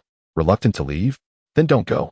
The elder Chui turned without hesitation, climbing onto the carriage. "We must depart," she assured the villagers. "Rest assured, I will return to visit often." Upon hearing this, the crowd burst into laughter, their eyes reflecting envy and nostalgia. They had indeed witnessed the rise of a family. Amidst the farewell waves of the entire village, the Chui family set off in their carriage, heading into the sunrise, slowly leaving behind the village of Hushi where they had lived for 20 years. 2 decades ago, the widow Chui had arrived in tears, bringing her 2 sons to this place in sorrow. 20 years later, the elder Chui, with pride in her eyes, was moving away with her family. 3 generations full of vigor and spirit.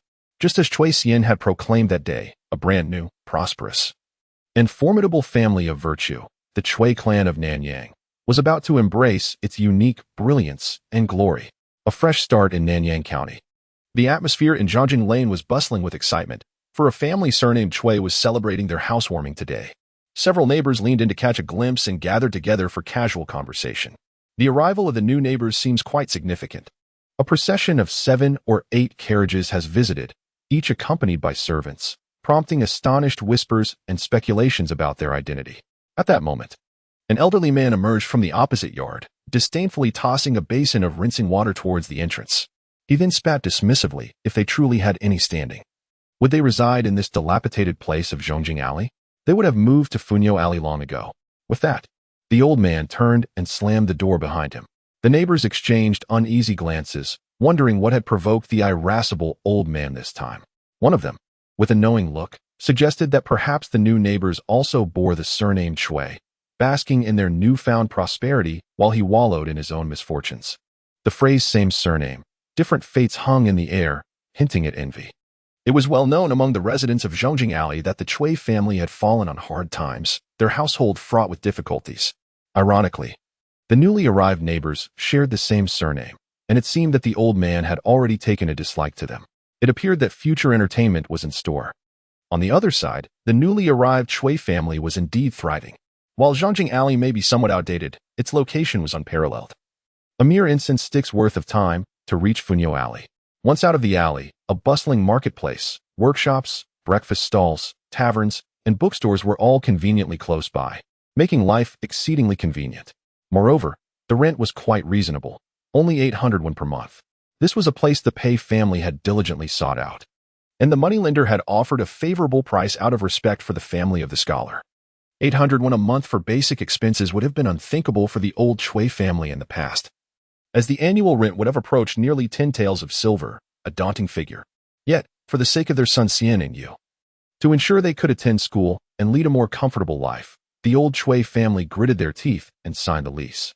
Now, with Xian having made something of himself, the family's circumstances were improving. The old Chui matriarch's gloom seemed to dissipate, leaving her more cheerful and amiable, resembling a kind grandmother. At that moment, she sat in the courtyard of their new home, playfully teasing her little granddaughter. The men, Chui Bushing and Chui Zhongyuan, along with Aunt Lin and several younger members of the family, busily cleaned and tidied up. The new courtyard was modest, measuring only half the size of their previous home in Hishi village. It still featured 3 main rooms, with 3 smaller chambers inside, sufficient for the entire family. Young Chui Xian even had his own private room. Adding to the charm, there was a well in the courtyard, and to the west, a chicken coop had been erected beside a newly planted osmanthus tree, said to have been sown by a former scholar. The old Chui matriarch, upon seeing it, was filled with delight. An osmanthus tree, how auspicious. My sons and grandsons will surely achieve great success. It was evident that the Pei family had put considerable thought into selecting this house. Furthermore, on this day of the Chui family's housewarming, the ladies from the Pei, Gao, Zhuang, and Li families came to offer their congratulations. The warmth of human connection flourished as they celebrated the move to their new residence. In these times, how could life not be vibrant? As Lin was tidying up, she cheerfully suggested, "Mother, let's slaughter a chicken tonight and stew it to celebrate our new home." Upon hearing this, the family was visibly excited. Old Mrs. Chui readily agreed, exclaiming, "Yes, how wonderful it will be to have stewed chicken."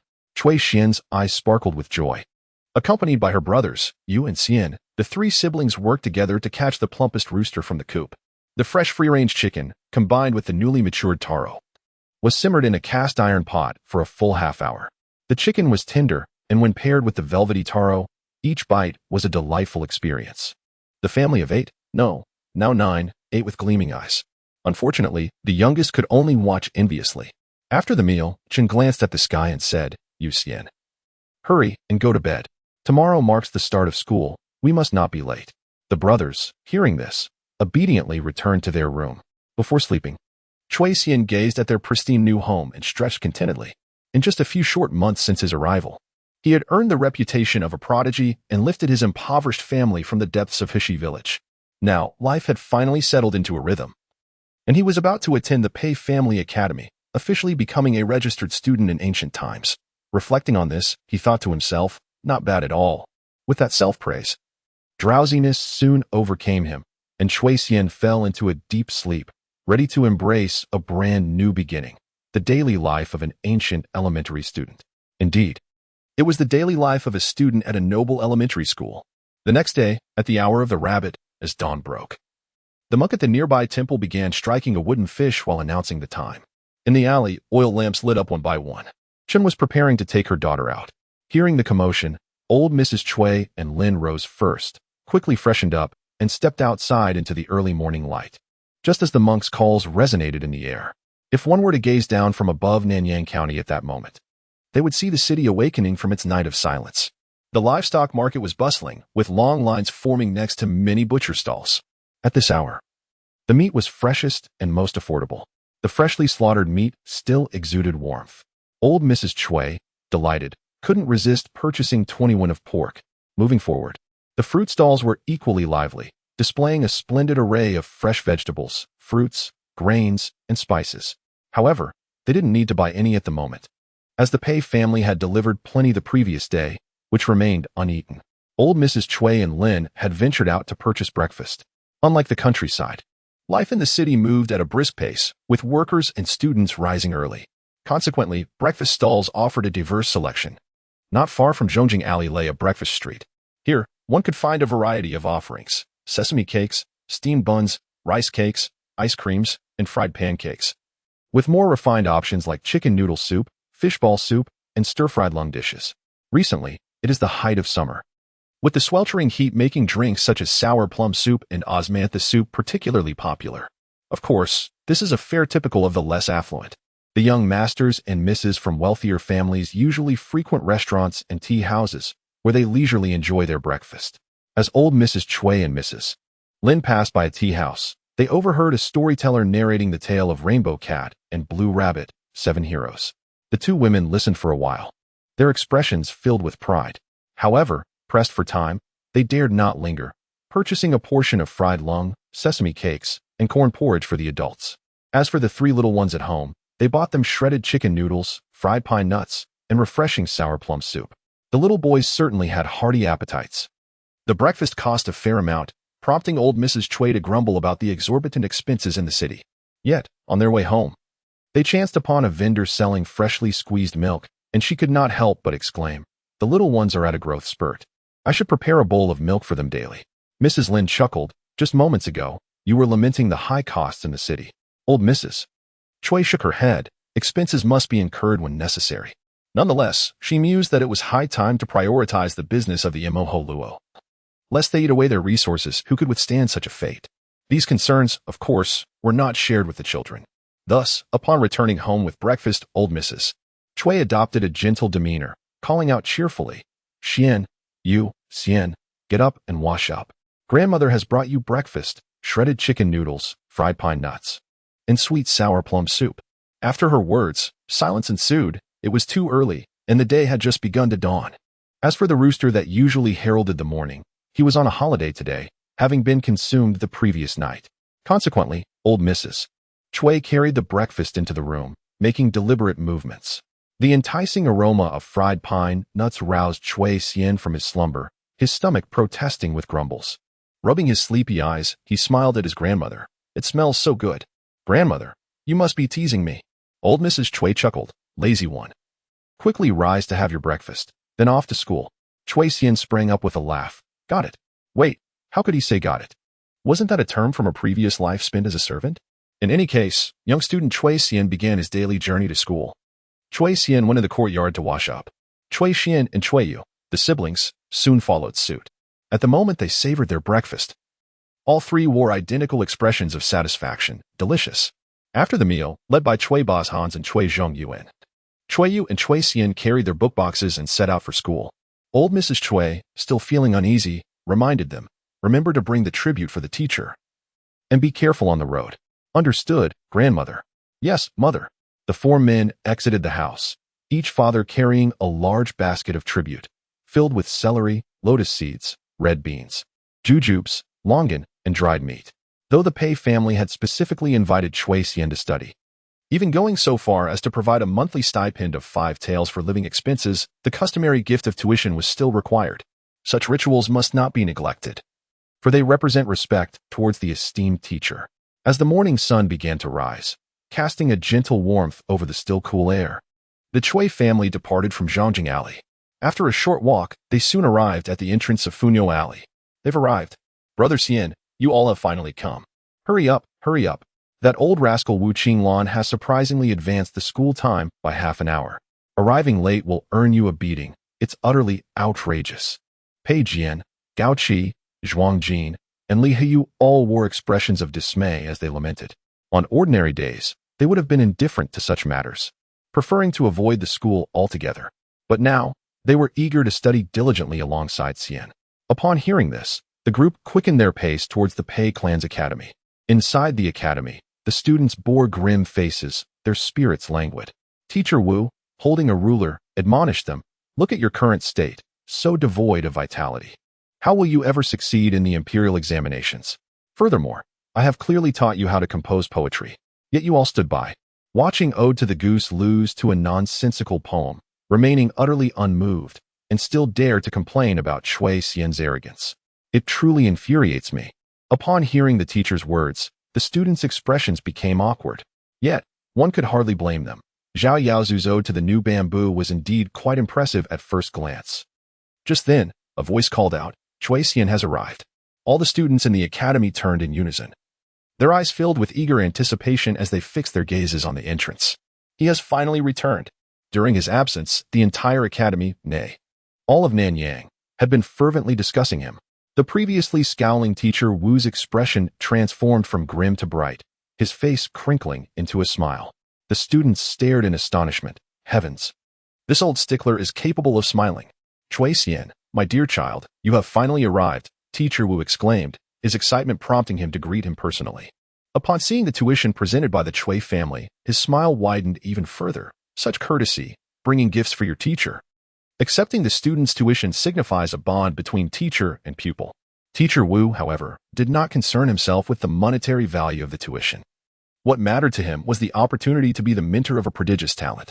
Should one inquire outside, they would discover that a genius like Chui Xian would have scholars of great renown clamoring to take him as a disciple. For now, this young child was fortunate to be under Wu Qinglan's tutelage.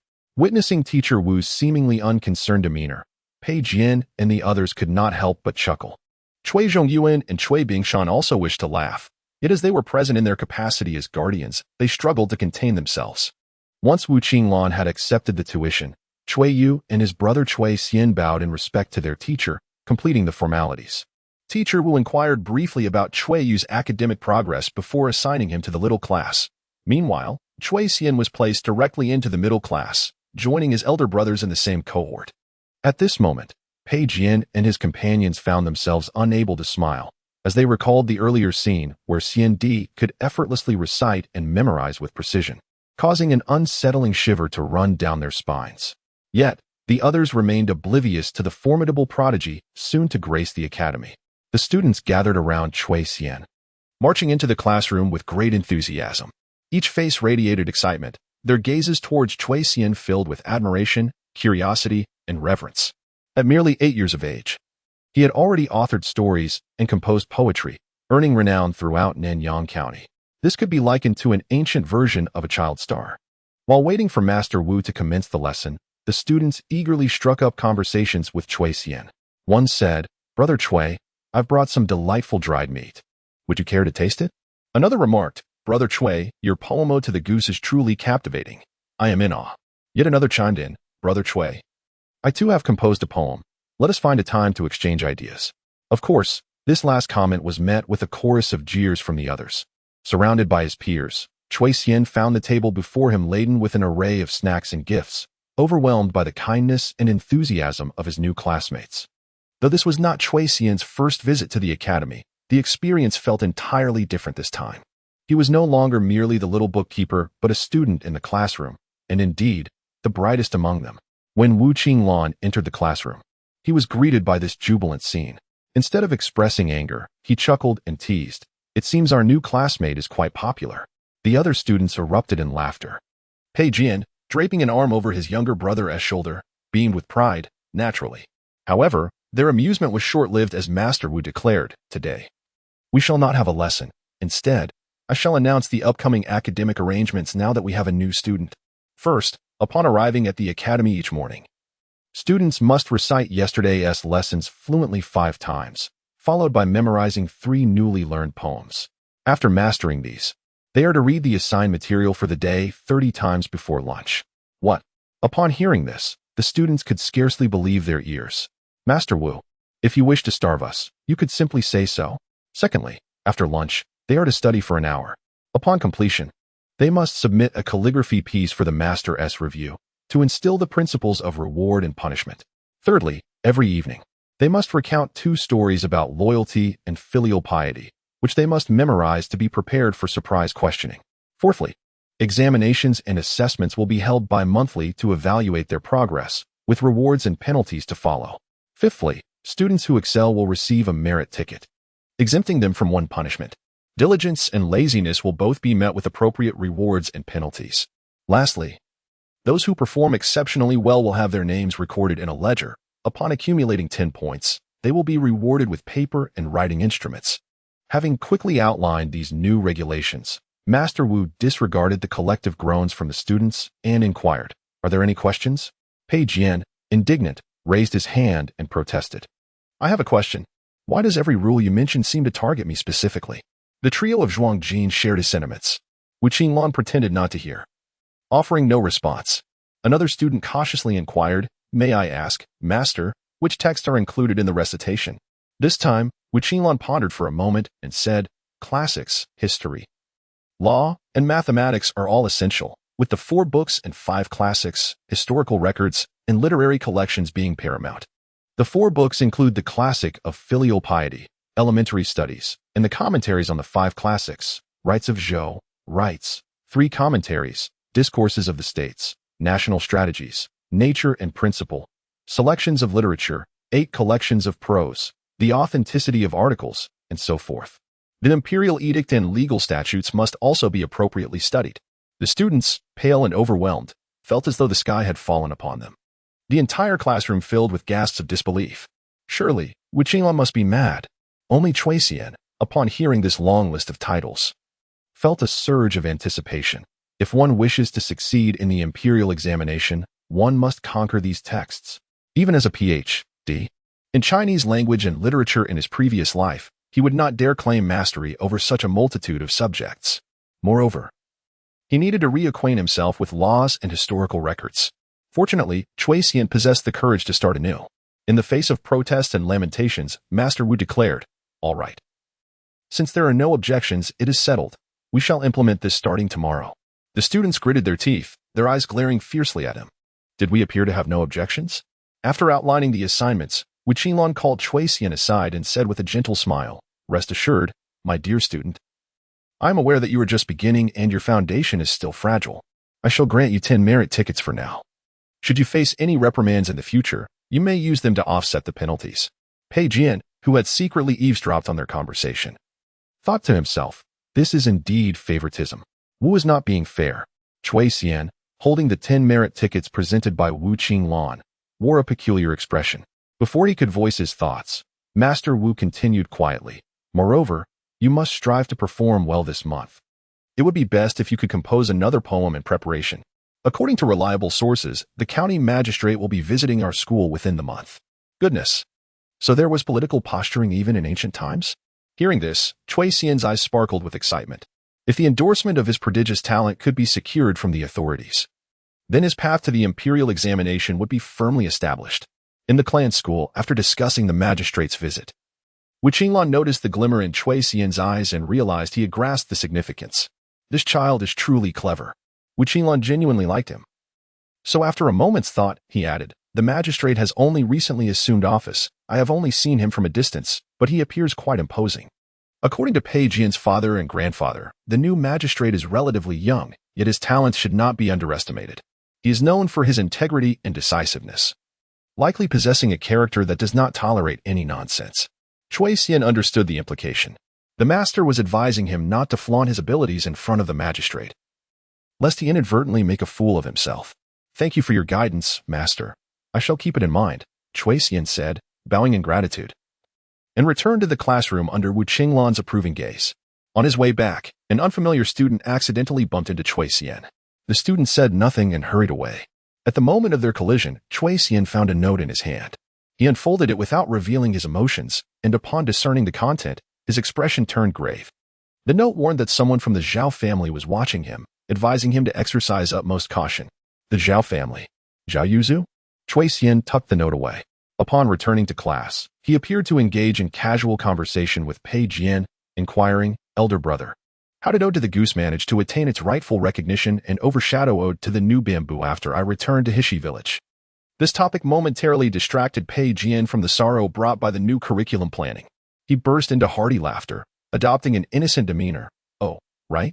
I almost forgot to mention this to you. That scoundrel Zhao Yazu distributed both Ode to the New Bamboo and Ode to the Goose throughout Nanyang County, intending to use you as a stepping stone for his own fame. Who would have thought, haha. Moreover, someone publicly criticized Ode to the New Bamboo. Zhao Yazu's grandfather mistakenly believed it was praising his grandson and even shamelessly approached to chat. Cui Xian laughed along with Pei Jian. Yet his heart sank. Zhao Yazu's grandfather, Zhao Ji, held the position of deputy magistrate in Nanyang County. In this region, he wielded considerable power. Since his arrival, Cui Xian had prided himself on being astute, never instigating trouble. Yet, he could not evade the provocations of others. The Cui family had just relocated to Nanyang, entering a pivotal phase of their new life. There could be no room for error. The opponent was a magistrate, a man of authority. Even a slight maneuver could prove overwhelming for the current Cui family. To put it bluntly, though Zhao Ji had not yet taken action, Cui Xian well-versed in the art of subtlety, was already contemplating how to replace the magistrate of Nanyang County. Maintaining control over the initiative was paramount for his peace of mind. Zhao Ji, with his immense influence, had served as magistrate for 30 years, and the Zhao family was the foremost gentry in Nanyang. In contrast, Cui Xian was merely 8 years old. The disparity between them was as vast as the sky and the earth. How should this game be played? Cui Xian turned his gaze towards the magistrate of Nanyang County. Through the information provided by Master Wu, he now had an opportunity to engage with the magistrate. This was the key to breaking the deadlock. If only there were a three-dimensional virtual chessboard at this moment, Cui Xian, though still uninformed, would stand in stark contrast to the powerful Zhao Ji, who sat on either side of the board. Zhao Ji's old general was himself, while Cui Xian aimed to step outside the board, placing the county lord in the position of his general, and then himself as the chariot, attacking Zhao Ji with the most ferocious assault. The question then arose, how could he persuade the county lord to willingly assume the role of his general? Cui Xian found himself momentarily at a loss for ideas. The day's lesson swiftly drew to a close. Considering it was Cui Xian's first day at school, the teacher allowed him to return home early. Meanwhile, Pei Jian and the others, with envy evident in their eyes, could only remain obediently in the classroom. They were required to recite the day's lessons before they could leave. As he slung his backpack over his shoulder and exited the classroom, Cui Xian sought out Cui Yu. Elder brother, it's still early. Would you care to join me for a stroll? Cui Yu, looking rather pale, replied, I wish to go home and review my studies. Having just begun his education at the private school, he naturally could not be compared to the students of the Pei family academy. Moreover, there was a prodigious talent. A younger brother named Cui Yu, which placed immense pressure on Cui Xian. Consequently, the two brothers parted ways at the clan academy. Cui Yu returned home while Cui Xian meandered about. His purpose was twofold. First, to ponder how to establish a connection with the county magistrate, and second, to assess the sales of the 7 heroes of Hongmao and Lantu in preparation for opening a shop selling Imohuoluo. A source of income was essential for the sustenance of the family.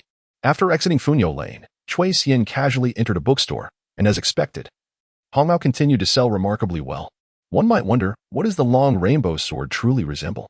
Not only the long rainbow sword, but I also pondered the appearance of the heroic Hongmao. He must undoubtedly be impressive.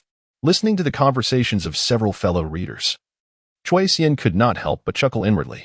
Indeed, whether in modern times or ancient, there has always been an abundance of enthusiasts for the two-dimensional realm.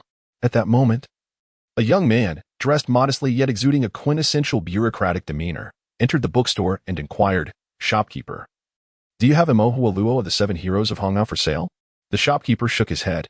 The other readers chuckled, remarking, there is no Imohuoluo of Hongmao available now, as it is difficult to imagine what the heroes might look like. A sense of disappointment flickered in the young man's eyes, yet he remained non-committal to their remarks. For he had learned through his own channels that there were indeed Imohuoluo of the 7 heroes of Hongmao and Nanyang, albeit in very limited quantity. Over the past few days, he had visited numerous bookstores inquiring, but found nothing. He turned and left, disheartened. Cui Xian, observing this, had a spark of inspiration. He had only provided Imohuoluo to his 4 elder brothers and later crafted a set for Gao Qianhu. The young man, resembling a bureaucrat, had directly come in asking to purchase the Imohuoluo of the 7 heroes of Hongmao. It seemed likely that Gao Qianhu had taken the Imohuoluo out to showcase, which led this young man to learn of it. Given his access to Gao Qianhu's circle, coupled with his distinctly bureaucratic aura, Cui Xian surmised that he was likely affiliated with the local authorities. Zhao Ji, the county vice magistrate, was keenly eyeing the situation, while the county magistrate remained out of reach for now. The 2 scholars from the Pei family had already returned to Kaifeng. Gao Qianhu, being a soldier, could not contend with Zhao Ji. Thus, it was prudent to cultivate a connection with a potential insider from the local government. As for how to establish that connection, individuals passionate about the two-dimensional world were remarkably easy to engage. Therefore, Cui Xian hurried over and softly called out to the young man. Hey! The young man turned around, puzzled. Cui Xian pulled an object from his pocket and waved it before him. The young man's eyes widened in sheer astonishment, his expression brimming with excitement. It was indeed the Imohuoluo of the heroic Hongmao. Cui Xian understood. This individual had not only heard of the Imohuoluo but had also witnessed Gao Qianhu flaunting it. It seemed this young man was far from an ordinary bureaucrat. He was likely a junior leader. With this realization, Cui Xian turned away. The young man, still exhilarated, could hardly believe that after visiting so many stores, he had unexpectedly discovered the Luo of the heroic Hong Mao from a mere child. He had witnessed Gao Qianhu's boastfulness, undoubtedly. However, lost in thought, the child unexpectedly walked away. The youth quickly regained his composure and hurriedly pursued him. His tone urgent. Please don't go. The price is negotiable. You can name your price, or if there is anything I can assist you with.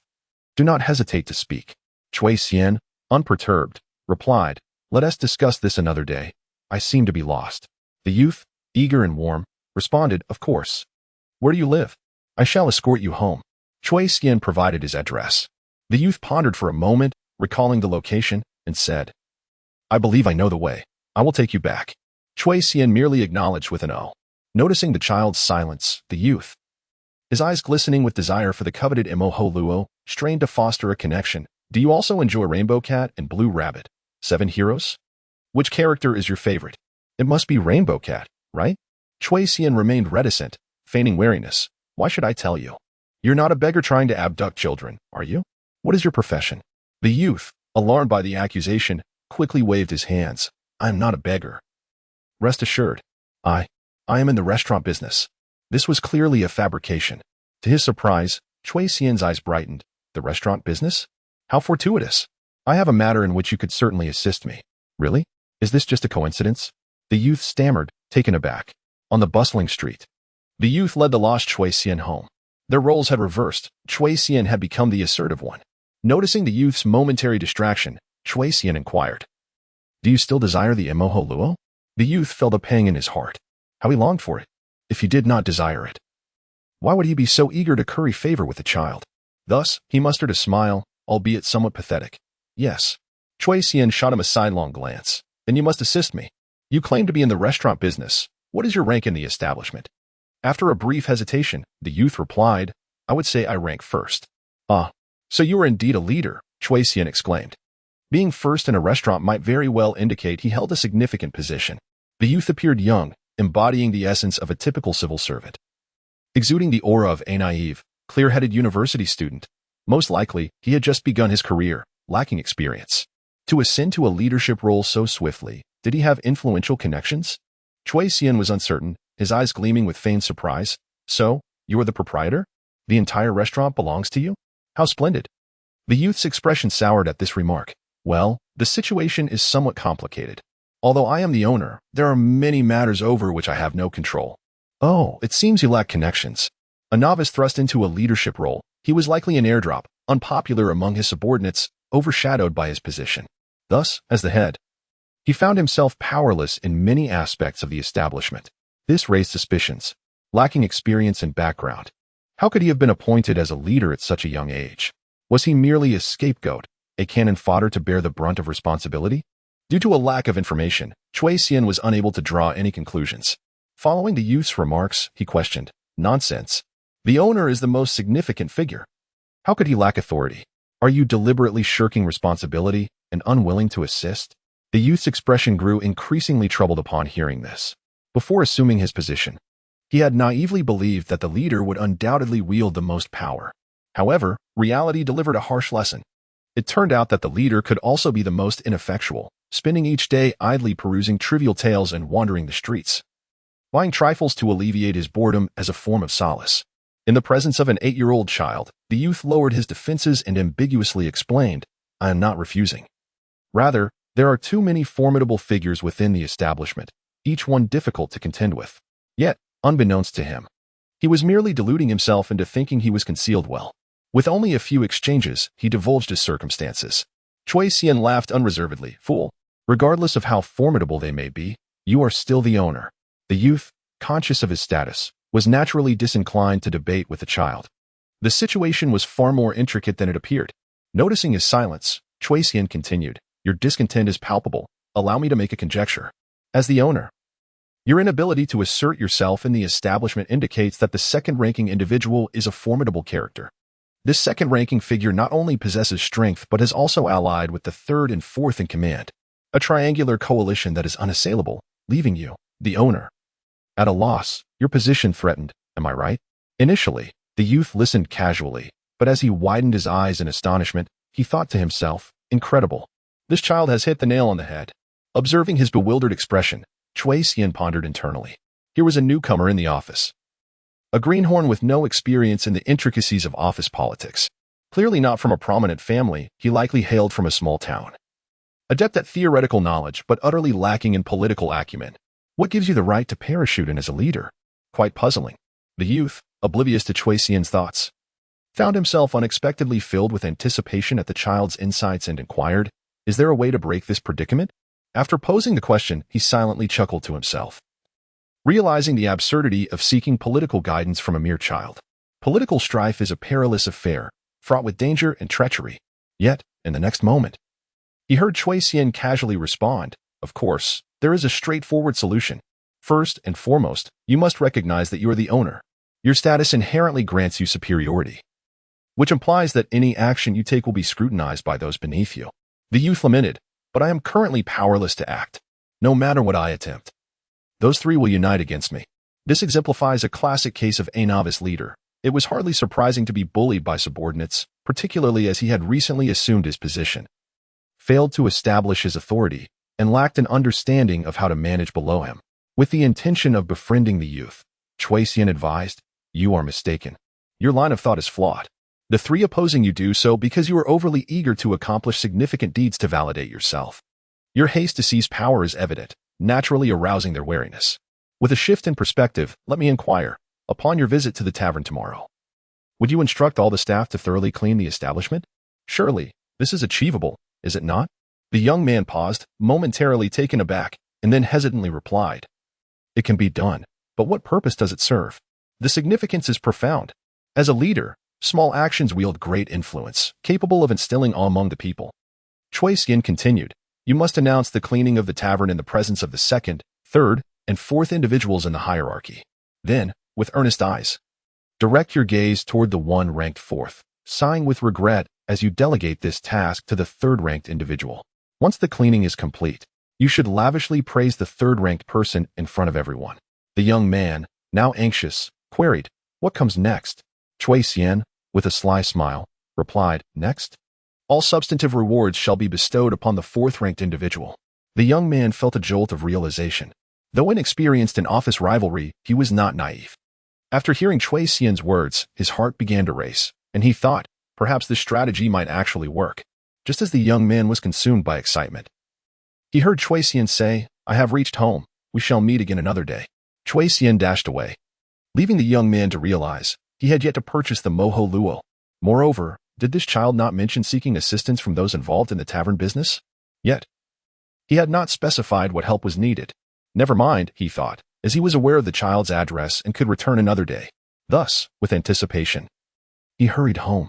The following day, after rising early, he meticulously reflected on his conversation with Chui Xian before donning the official robe of the county magistrate and entering the yamen. After some time, Zhao County Deputy, Lu Clerk, and Ma Officer finally arrived. The young magistrate, Yi Huifeng, ground his teeth in secret, yet maintained a composed demeanor as he declared, "Today, I have observed that the yamen is exceedingly filthy and disorderly. Therefore, I have decided to undertake a thorough cleaning of the premises." Cleaning the yamen? What madness has this young magistrate succumbed to? The trio exchanged glances, momentarily at a loss to oppose. After all, it was a trivial matter not worthy of dissent. It worked.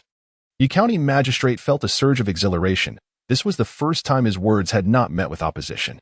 Seizing the moment, he eagerly turned his gaze toward Ma Officer. Ma Officer, taken aback, thought the young magistrate intended to assign this task to him. Very well. Cleaning the county yamen is a minor task. He would accept it. However, Yi Huifeng sighed with regret and said, "Let Lu Clerk handle this matter. Your steady nature gives me the utmost confidence." Ma Officer was perplexed. What does this mean? Am I less steady than Lu? The seemingly trivial task was not rejected by Lu Clerk, who ordered the staff to clean the yamen thoroughly. Yi County Magistrate, in front of the entire assembly, praised Lu Clerk profusely. Lu Clerk found it amusing. Cleaning the yamen was a simple chore, yet this young magistrate spoke as if he had undertaken a monumental task. However, by afternoon, Lu Clerk's amusement had faded, due to the county magistrate's deliberate granting of a 2-day leave to the clerk Ma, who was also assigned several lucrative tasks. Zhaoji surprisingly did not voice any objections. How could it be that after toiling laboriously all day, he reaped no benefits? while all the rewards were siphoned off by Ma. What right did he have to this? On that day, Lu Zhubo and Ma exchanged not a single word, their usual camaraderie absent. Witnessing this, County Magistrate Yu was left utterly astounded. This was indeed effective. He had truly gleaned valuable insights from a mere child. Oh heavens! Consequently, the young magistrate resolved in his heart to safeguard his little vestige and maintain contact with that prodigious boy, aspiring to learn the intricacies of being a county magistrate in greater depth. At dawn, County Magistrate Yi, invigorated by the guidance of a remarkable individual, found himself in high spirits. The one providing this counsel, a person of remarkable insight yet possessing only an elementary education, was just rising to prepare for school. Before departing, the elderly matriarch, old lady Chui, reiterated her instructions. Yuga, Xianga, be cautious and safe on your way. Understood, grandmother, replied Chui Yu and Chui Xian in unison as they stepped outside. Old lady Chui watched her grandsons leave, then turned back to urge her two sons, eldest, second. Return to your studies. Chui Bushing and Chui Zhongyuan immediately donned solemn expressions and retreated to their room. With their new home settled and their grandsons off to school, old lady Chui relaxed for a few days before tightening her focus once more on her son's studies. She was devising a plan to enroll both of them in the county school. Unfortunately, this was not a matter to be resolved merely by spinning some silver. It required building connections. Meanwhile, the Chui brothers arrived at the entrance of Funyo Alley, where they met with Pei Jian and 3 others who were awaiting them, and together they headed towards the clan school. However, the atmosphere today felt unusually oppressive. Besides Chui Xian, who carried his bookcase and hummed a tune with an air of ease, the other 4, including Chui Yu, wore expressions akin to mourning, as if attending a funeral. What is the matter? Chui Xian cautiously inquired. Has something happened? Strange, everything was fine yesterday. The other 5 exchanged glances, each reflecting the same dullness in their eyes. Never mind, a genius is destined to remain oblivious to the tribulations of academic underachievers. Pei Jian sighed, his demeanor lackluster. You will find out soon enough. Chui Xian, astute enough to refrain from further questioning, soon discovered the cause upon reaching the clan school. In the classroom, Wu Qinglan wore a stern expression, wielding a ruler, except for the newly enrolled Chui Xian. The rest of you shall recite the contents of yesterday's lessons on national policies and 3 transmissions. After reciting, you will answer a related question, with answers drawn from the analects. A collective gasp echoed through the classroom upon hearing this. Wasn't it merely a recitation? Why was there an impromptu quiz? The requirements were dauntingly severe, with the questions stemming from national policies and 3 transmissions, while the answers had to be sourced from the analects, which were 3 distinct subjects altogether. Let us set aside the extensive nature of the analects. The 3 commentaries refers to the 3 commentaries on the spring and autumn annals, the Zhua commentary, the Gongong commentary, and the Guliang commentary, which serve as annotations and interpretations of the spring and autumn annals. The national strategies pertains to the strategies of the warring states, which primarily records the strategies and discourses of the political strategists of that era. Meanwhile, the Analects is a classic of Confucianism. Therefore, the objective is to encourage students to engage in a dialectical examination of history and literature. A student, filled with indignation, rose to voice his complaint. Master, you clearly stated yesterday that we only needed to memorize. Why then must we answer questions today? Upon witnessing this scene, Pei Jian's face turned pale as he inwardly cursed the student 1,000 times. This particular student, who dared to retort against the master, was seated directly before Pei Jian. Anyone who has attended school understands that when a student argues with the teacher or is called upon to answer and fails, those seated nearby inevitably share in the consequences, facing the severe repercussions of collective punishment. Indeed, Wu Qinglan turned his gaze toward the standing student and coldly remarked, disrespecting one's teacher warrants a deduction of points. Since you have risen, you shall begin reciting. The student's countenance stiffened as he stammered, unable to recite. How could he doubt the master's authority when he could not even recite?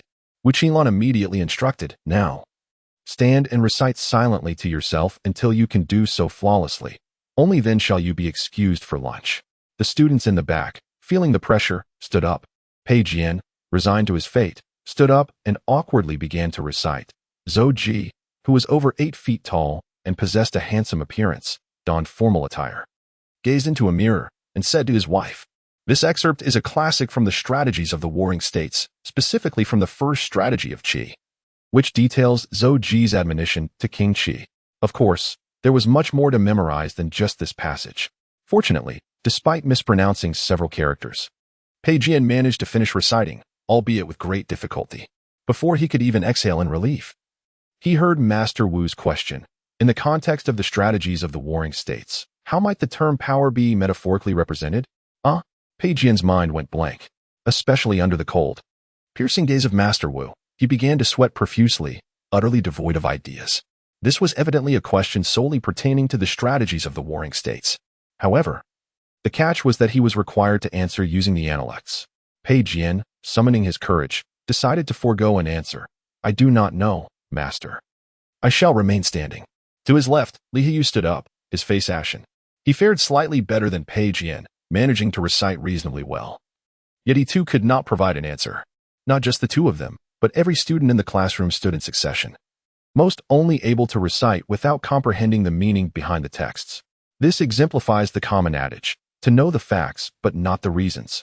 What purpose does mere rote memorization serve?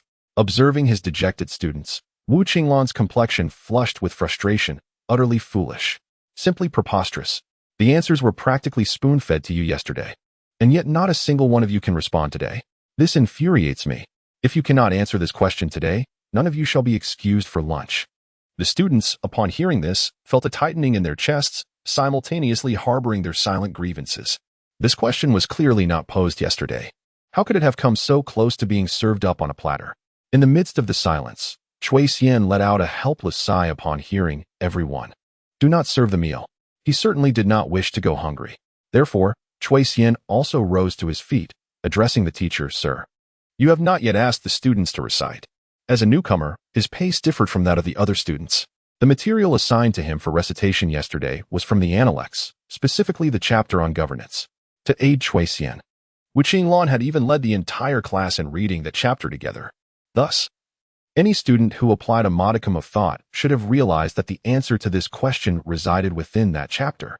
Seeing Cui Xian take the initiative to stand, Teacher Wu was momentarily taken aback, and then cleared his throat, saying, Then you may recite. He had intentionally overlooked Cui Xian, fearing that the boy, being new, had not yet acclimated and might struggle with the recitation. Yet, the honest lad stood up without hesitation. Then, a clear voice rang out. The master said, To govern with virtue is like the North Star, residing in its place while the myriad stars revolve around it. His enunciation was crisp, the cadence of his delivery pleasant, and he recited flawlessly.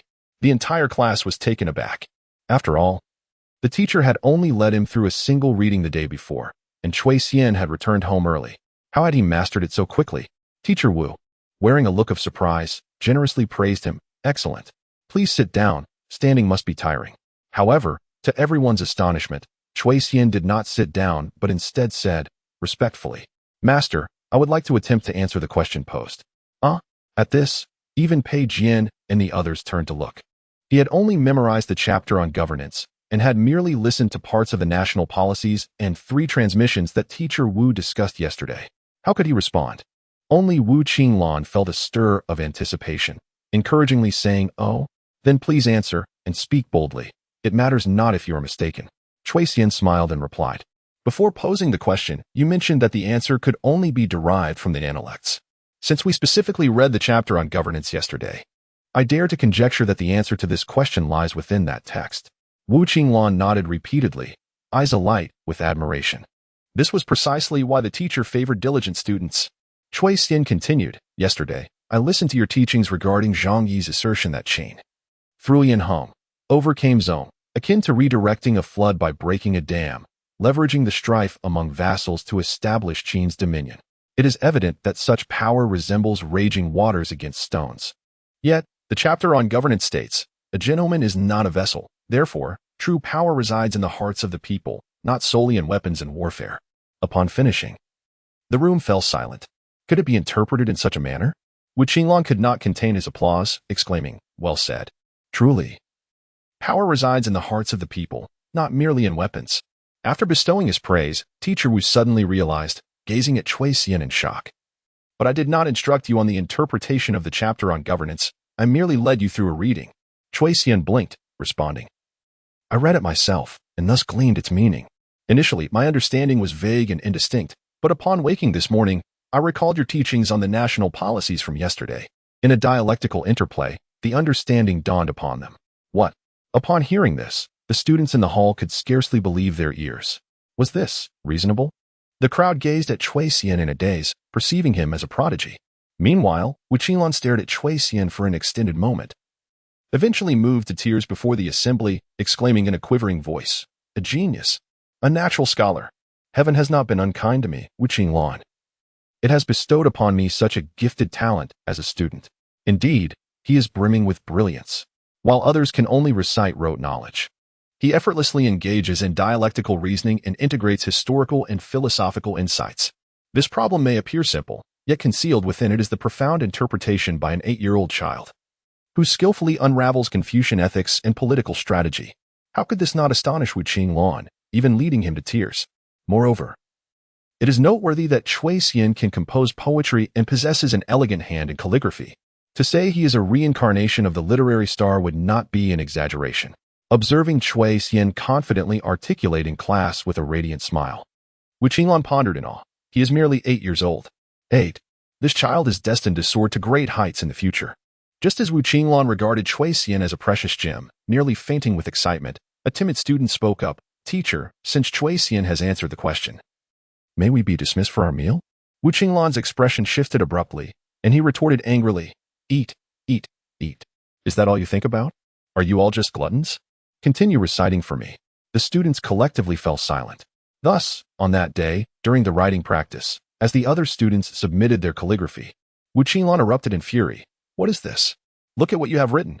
Even I cannot recognize it. Go back and rewrite it." When Cui Xian submitted his work, Wu Qinglong's face lit up with joy, his eyes sparkling as he clapped in laughter. "Excellent. Truly excellent. Here, 2 reward tickets for you." At mealtime, the other students, famished and dizzy, watched as Wu Qinglong took Cui Xian to dine. "Let us go early, or the food will be cold." Subsequently, Cui Xian's performance that day was recorded, granting him an additional point. After reciting the analects, another reward ticket was bestowed upon him. Throughout the day, the classroom atmosphere grew numb. Was this system of rewards and punishments excessive? Why not simply grant him all the points and tickets directly? As school was dismissed, Cui Xian stuffed a thick stack of reward tickets into his bookcase, then stood up and smiled at his 4 elder brothers, eldest brother, and 3 younger brothers. "I shall return home now." Under the eager gazes of the 4, and the envious eyes of the entire class, Cui Xian left early. Pei Jian, hungry and lightheaded, mused, "Why do I feel as if Brother Xian has transformed into a large chicken leg?" Li Heiyu, overwhelmed by his writing, lamented, "How can I write characters that old Wu would recognize?" Zhuang Jin, with envious eyes, longed, "I wish I could leave school too." Gao Qi was pondering over the stack of reward tickets nestled within Cui Xian's writing box. "Do you believe that borrowing a ticket from Brother Xian could spare me from a thorough beating tomorrow? Old Wu's strikes are notoriously severe." Upon uttering this, the hapless quartet exchanged weary glances, their faces a portrait of despair. The county magistrate was taken aback, remarking, "This lad is destined for greatness." Meanwhile, Cui Xian ambled homeward, a smile gracing his lips. Behind him, the summer sun cast a golden hue across the sky, while a gentle breeze carried the lingering warmth of the day. Today, Cui Yu had suffered the indignity of being kept after class, a fate shared by his 4 hapless companions. Thus, he was compelled to leave school alone. After some time, Cui Xian contemplated offering supplementary lessons to his elder brothers and Cui Yu. However, he deemed it not yet the appropriate moment, aware of the right timing for every endeavor. Speaking of endeavors, he wondered whether the civil servant from the previous day had succeeded in his task upon returning home. Yet, Cui Xian sensed that this individual would undoubtedly seek him out again, first, for the coveted Imoho Luo, and secondly, to seek his wisdom on office survival skills. Hence, the day prior, Cui Xian had feigned being lost, allowing the civil servant to escort him home, all for the sake of establishing a means of contact. As he made his way home from school, he spotted the county magistrate, Yi Huaifeng, stealthily approaching the Cui residence in Zhangjing Alley. It was indeed peculiar that such a distinguished figure would seek to learn the art of political maneuvering from an 8-year-old child. Yi Huaifeng himself found the situation astonishing. On one hand, he considered the child's words mere coincidence, yet on the other, he suspected that the boy might possess genuine talent. Caught in a web of doubt, after much internal conflict, Yi Huaifeng finally resolved to swallow his pride and return. Cui Xian had often mused about Yi Huaifeng's lack of background, qualifications, and experience, questioning how such a figure could suddenly ascend to a prominent leadership role. The truth lay in his academic prowess. having excelled in examinations and achieved the status of Jinshi. He was assigned a position in government. Before taking office, Yi Huaifeng was filled with ambition, yet upon assuming his role, he found himself disillusioned, a plight familiar to every scholar emerging from the ivory tower into the harsh realities of society. However, Yi Huaifeng's privileged start meant that his trials were harsher than those of others. Outside the Cui family home in Zhongjing Alley, Yi Huaifeng hesitated for a considerable time, struggling to muster the courage to knock on the door. What would he even say? I wish to learn more from that remarkable young lad. How embarrassing it would be to admit his envy for the Mo Ho Luo. Just as he was caught in his indecision, the door creaked open, revealing old Madame Cui, who peered curiously at the unfamiliar young man. Who are you? She inquired. Yi Huaifeng stammered. I am looking for your remarkably clever young boy. At this point, he felt even more awkward. Realizing he did not even know the child's name before intruding upon them, it was undeniably impolite. Yet, upon hearing his words, old Madame Cui chuckled. Ah, you must be a friend of Xian. Please, come in. He has not yet returned from school.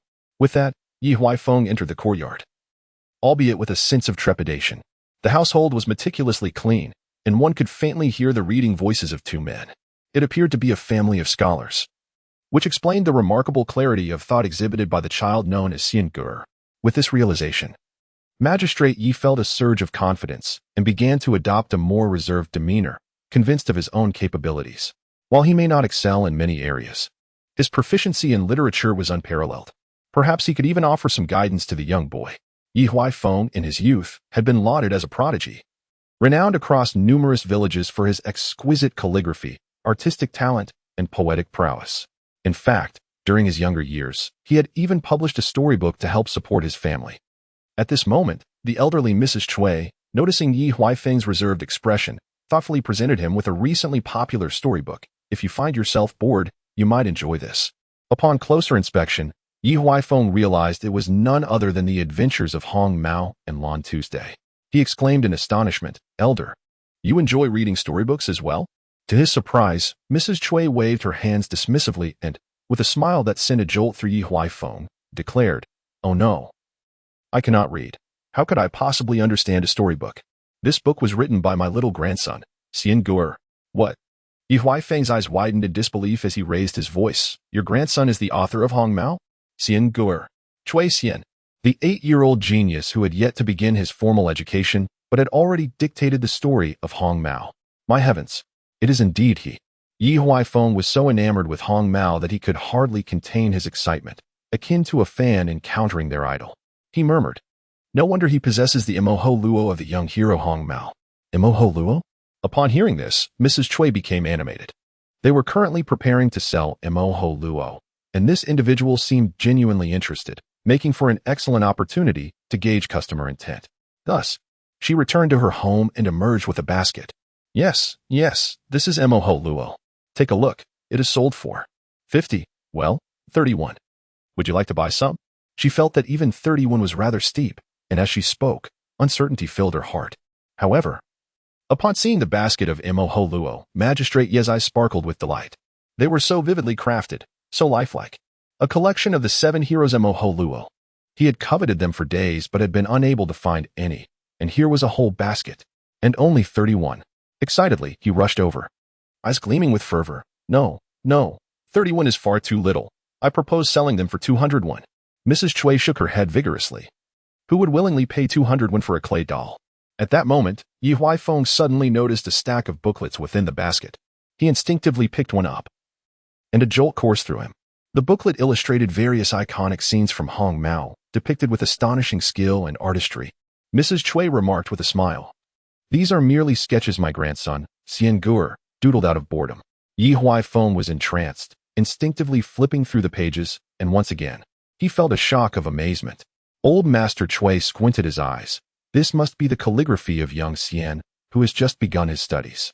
Even the master praised his handwriting. But can a single word good truly encapsulate this? And to think he has only just started learning, yet he produces such spirited characters. Heaven above. Yi Huaifeng trembled as he turned the pages. When he came upon the poem Ode to the Goose, he gazed in disbelief at old Master Cui and tentatively asked, Surely this Ode to the Goose cannot also be. The poem had brought Zhao Ji great embarrassment, and no one in the government dared to speak of it. leaving County Magistrate Yi entirely unaware of its recent acclaim. This also illustrated how thoroughly he had been sidelined. Meeting Yi Huifeng's astonished gaze, Old Master Chui smiled with immense pride. Indeed, this poem was also penned by my grandson. Good heavens! Yi Huifeng was rendered speechless by the shock. What had he thought upon entering? To guide Chui Xian in his studies, boasting of his own talents in writing, painting, and poetry? Yet Chui Xian was merely 8 years old. He had only just begun his education and already created Rainbow Cat. How much time had passed since its release? He had just started learning, and yet he had crafted such exquisite paintings, written with such elegant fluidity, and composed such melodious verses. What kind of prodigy was this? More astonishingly, he understood the intricacies of political maneuvering. Yes, Yi Huifeng was now certain that what Chui Xian had imparted to him yesterday was no mere coincidence. It was a testament to the boy's genuine abilities. In this world, how could there be such a young yet extraordinarily gifted talent? This child would undoubtedly achieve greatness in the future. With this thought, Yi Huifeng felt not a trace of his earlier arrogance or restraint. For at 8, he had still been playing in the mud. Even now, in his 20s as a county magistrate, he found himself mired in the quagmire of politics, struggling for his own safety. Yet now, he saw a glimmer of hope for breakthrough, to learn something truly valuable from Chui Xian. At that moment, Chui Xian cheerfully pushed open the door and entered. Grandmother, mother, father, I am home. Yi Huifeng turned around in surprise.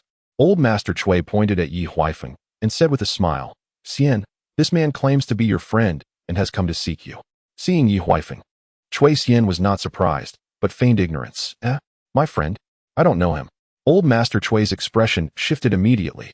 Yi Huifeng hurriedly forced a smile and explained awkwardly, We know each other. We know each other. How embarrassing for a dignified county magistrate to appear so eager. Fortunately, no one knew his true identity. Haha. After much explanation from Yi Huifeng, Old Master Chui finally realized the mix-up. When Xian said he didn't recognize the man, it was merely a jest. She had almost grabbed a broom to chase him away.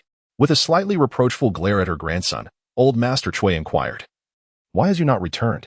Chui Xian replied, He was kept behind by the master. Yu Guo had previously begun his studies in a private academy but suddenly transferred to the Pei Clan school, finding himself unable to keep pace for the time being. Old Mrs. Chui nodded, suggesting, Let him return before we have our evening meal. Xian Guer, please entertain your friend, she added. Chui Xian glanced at the basket of morahoro in the courtyard, a teasing smile playing on his lips as he looked at Yi Huifeng and asked, Would you like some? Yi Huifeng's eyes sparkled with excitement, and he eagerly nodded, Yes, name your price, and I shall buy. However, his eagerness extended beyond just the morahoro. He felt a surge of admiration and excitement at meeting the original author of Rainbow Cat.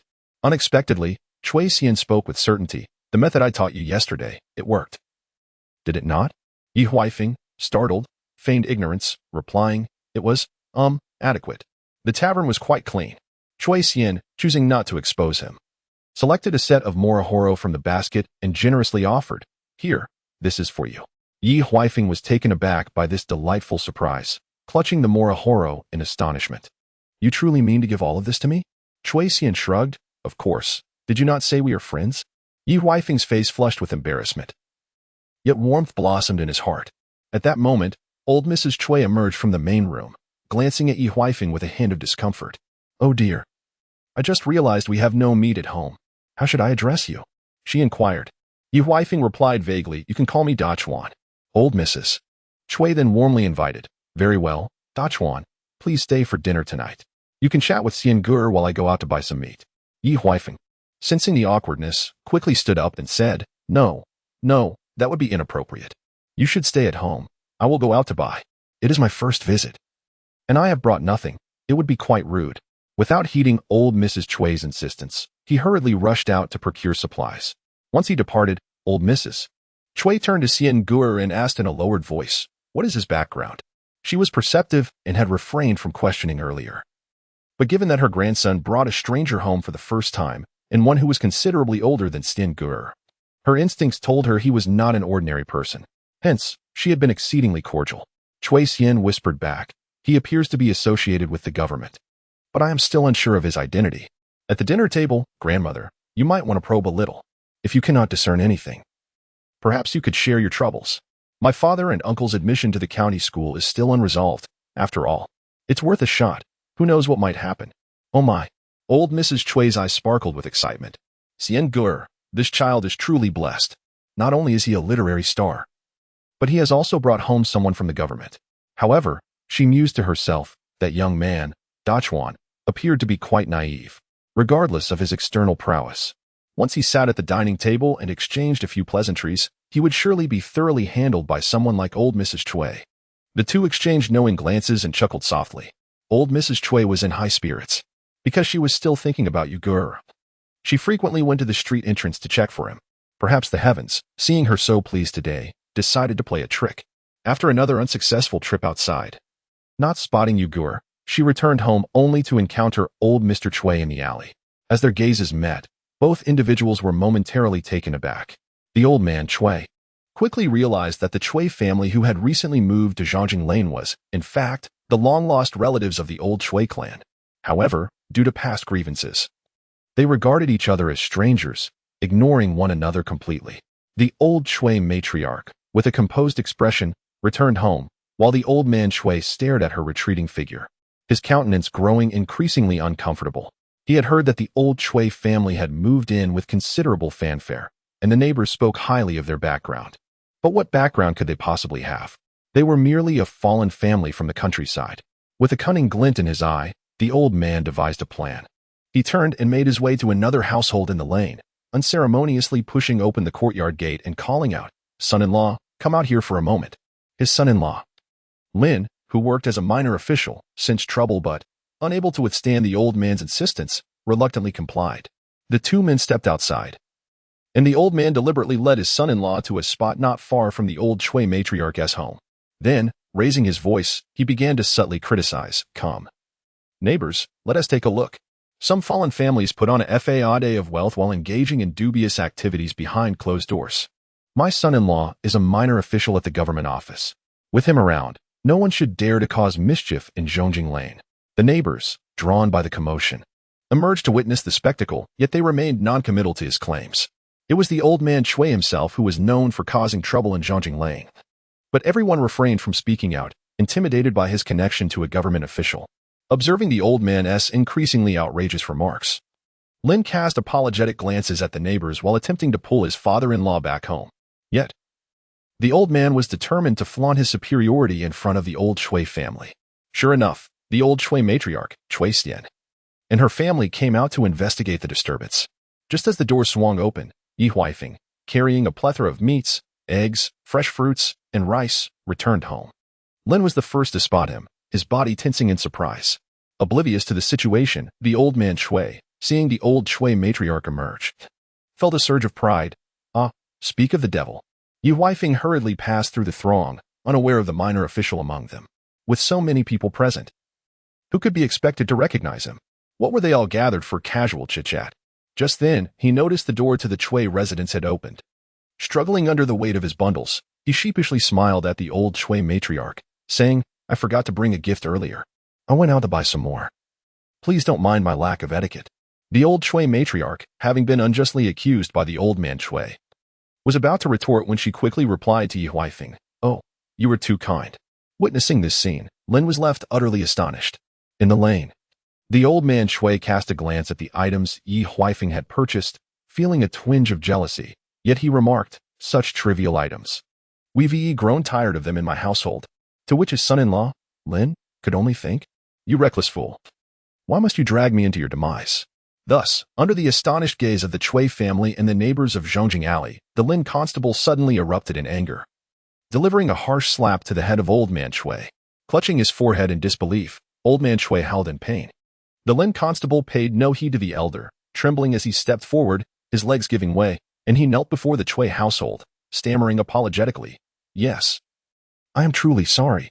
We have wronged you." A hush fell over Zhongjing Alley. The neighbors gawked in astonishment, pondering the Chui family's mysterious connections that could compel a constable to kneel in apology. The kneeling Lin constable was even more astounded than the onlookers. The county magistrate himself had come bearing fruits and meats, smiling in deference. What sort of powerful and inscrutable family was the Chui clan?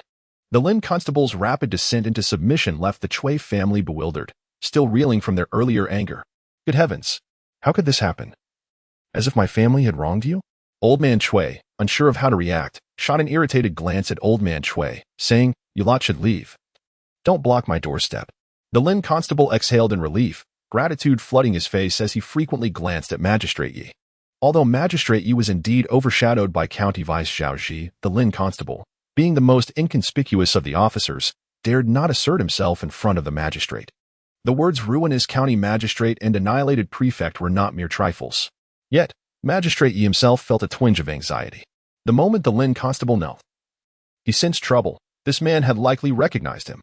Hadn't they agreed to keep their identities concealed? How had he slipped up so carelessly? Especially with Chui Xian's gaze lingering on him, it sent waves of tension coursing through Yi Huaifeng. Fortunately, seeing Yi Huaifeng maintain a low profile without uttering a word, the Lin constable, understanding the unspoken cue, stood and prepared to leave. Old Man Chui finally regained his composure, feeling utterly humiliated. After 20 years of separation, he had intended to put on a grand display before the Chui family, only to find himself in a most humiliating predicament. "You dare strike me? You dare strike me?" Old Man Chui's face flushed crimson with rage, and he advanced to retaliate against the Lin constable. But the magistrate was still present. The Lin constable, unwilling to let Old Man Chui continue his nonsense, gritted his teeth and swung a fist at Old Man Chui's chin. Thud. Old Man Chui's jaw was dislocated, rendering him speechless as he cried out in agony. Under the astonished stares of everyone present, the Lin constable, with a cold demeanor, forcibly dragged Old Man Chui back into his home. The surrounding neighbors were left in a state of shock. They first watched the pair of Old Man Chui and his son-in-law return home, then turned in unison to gaze at the Chui household, eyes wide with disbelief. What fearsome lineage did this family possess to compel the Lin constable to grovel in such a manner? Yet, none dared to inquire. Thus, a conflict instigated by Old Man Chui concluded with only him sustaining injury, and the crowd dispersed. Yet beneath the seemingly tranquil surface of Zhongjing Alley, tumult began to brew. The newly arrived Chui family undoubtedly possessed formidable connections. A farcical event had left the household in disarray. Yi Huaifeng had intended to further consult with Chui Xian, but the prevailing atmosphere rendered such a pursuit inappropriate. Thus, he hastily departed from the Chui residence without lingering for a meal. The elder Chui, preoccupied with his own discontent, had little inclination to offer hospitality.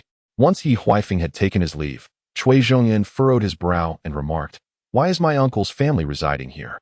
Truly, it seems that fate has conspired against us." The elder Chui retorted coldly, "He is no longer your uncle, since our families parted ways and ceased all interaction. We are no longer kin." In the past, the elder Chui had endured widowhood, while the late Chui patriarch had amassed debts, pressuring the grieving widow, left with only 2 young sons, to assist in repaying them, thereby seizing 70% of her family's assets. This incident had long been a source of anguish for the elder Chui. Little did she anticipate that fate would bring her face to face with them again in Zhongjing Alley. Chui Xian had not foreseen such an encounter. He quickly assessed the situation in his mind. This old man was not particularly fearsome, yet he resembled an unyielding plaster, irksome and persistent. If necessary, a means to extricate himself from this annoyance would be found. Furthermore, observing Lin Chei's demeanor towards Dachuan today indicated that this Dachuan held a certain stature within the local administration, and not an insignificant one at that. Chui Xian pondered what position this individual might occupy, but could not deduce it at that moment. Earlier, due to Wu Qinglan's specific admonitions regarding the county magistrate's integrity and formidable presence, Chui Xian had been unable to equate the seemingly simple Dachuan with the esteemed county official. That evening, although Chui Xian's family felt a sense of foreboding, they did not dwell excessively on the matter. In contrast, the elder Chui's household was thrown into chaos. The elder Chui returned home, weeping and wailing, causing unrest among his family, demanding his daughter to pressure her husband into kneeling and apologizing. Lin Chei, fearing his wife, had been subjected to the elder Chui's family's bullying. However, today he exhibited unusual resolve, coldly stating to his wife, "If you wish to prevent your father from endangering our family, he must refrain from provoking the Chui family." Realizing the gravity of the situation, Lin Chei's wife began to chastise her father, resulting in a tumultuous uproar as the family engaged in a fierce argument. Lin Chei lay in bed, tossing and turning, unable to sleep, fearful that the county magistrate might dismiss him from his position.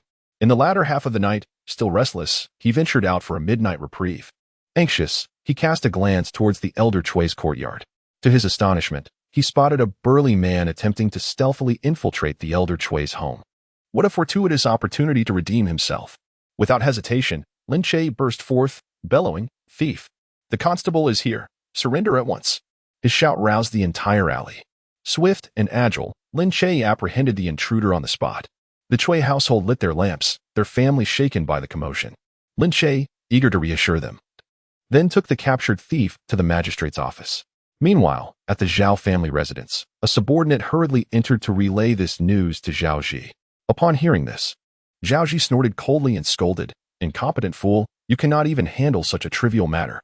Warn that man to keep his mouth shut in prison. If he dares to babble, I shall have his tongue cut out." The following day, the discussions in Zhongjing Alley continued to swirl around the recent theft. The Chui family remained in a state of shock.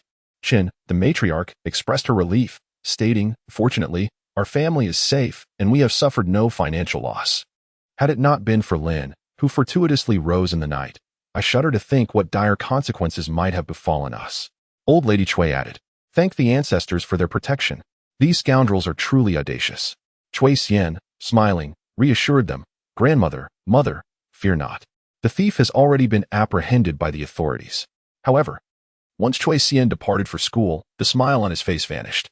The intruder who had entered his family's courtyard in the dead of night was likely no common thief. This individual was not there to steal. Rather, he was there to plant incriminating evidence.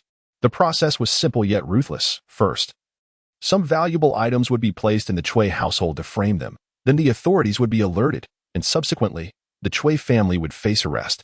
Once imprisoned, the chances of release were slim, and one could easily perish within those walls without the possibility of seeking justice. It was evident that Zhao Ji was behind this. After 3 decades of serving as a county magistrate, his actions were as vicious as they were calculated, placing the Chui family in grave peril. This realization sent a chill down Chui Xian's spine. He resolved that it was imperative to bring Zhao Ji down swiftly. However, with the elder magistrate not yet in position, they would have to start with pawn pieces. One must never underestimate the potential of pawns. If utilized effectively, they could become unexpected forces capable of delivering lethal blows. Chui Xian and his brother Chui Yu made their way to the entrance of Funyo Alley, where they met with Pei Jian and the other 3, proceeding to school together.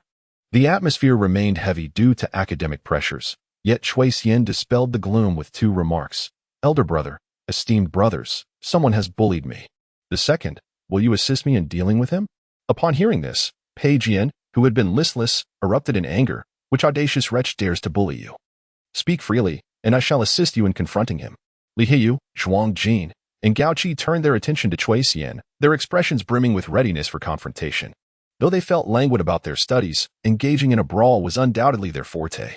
Chui Xian then revealed, "The perpetrator is none other than Zhao Ji."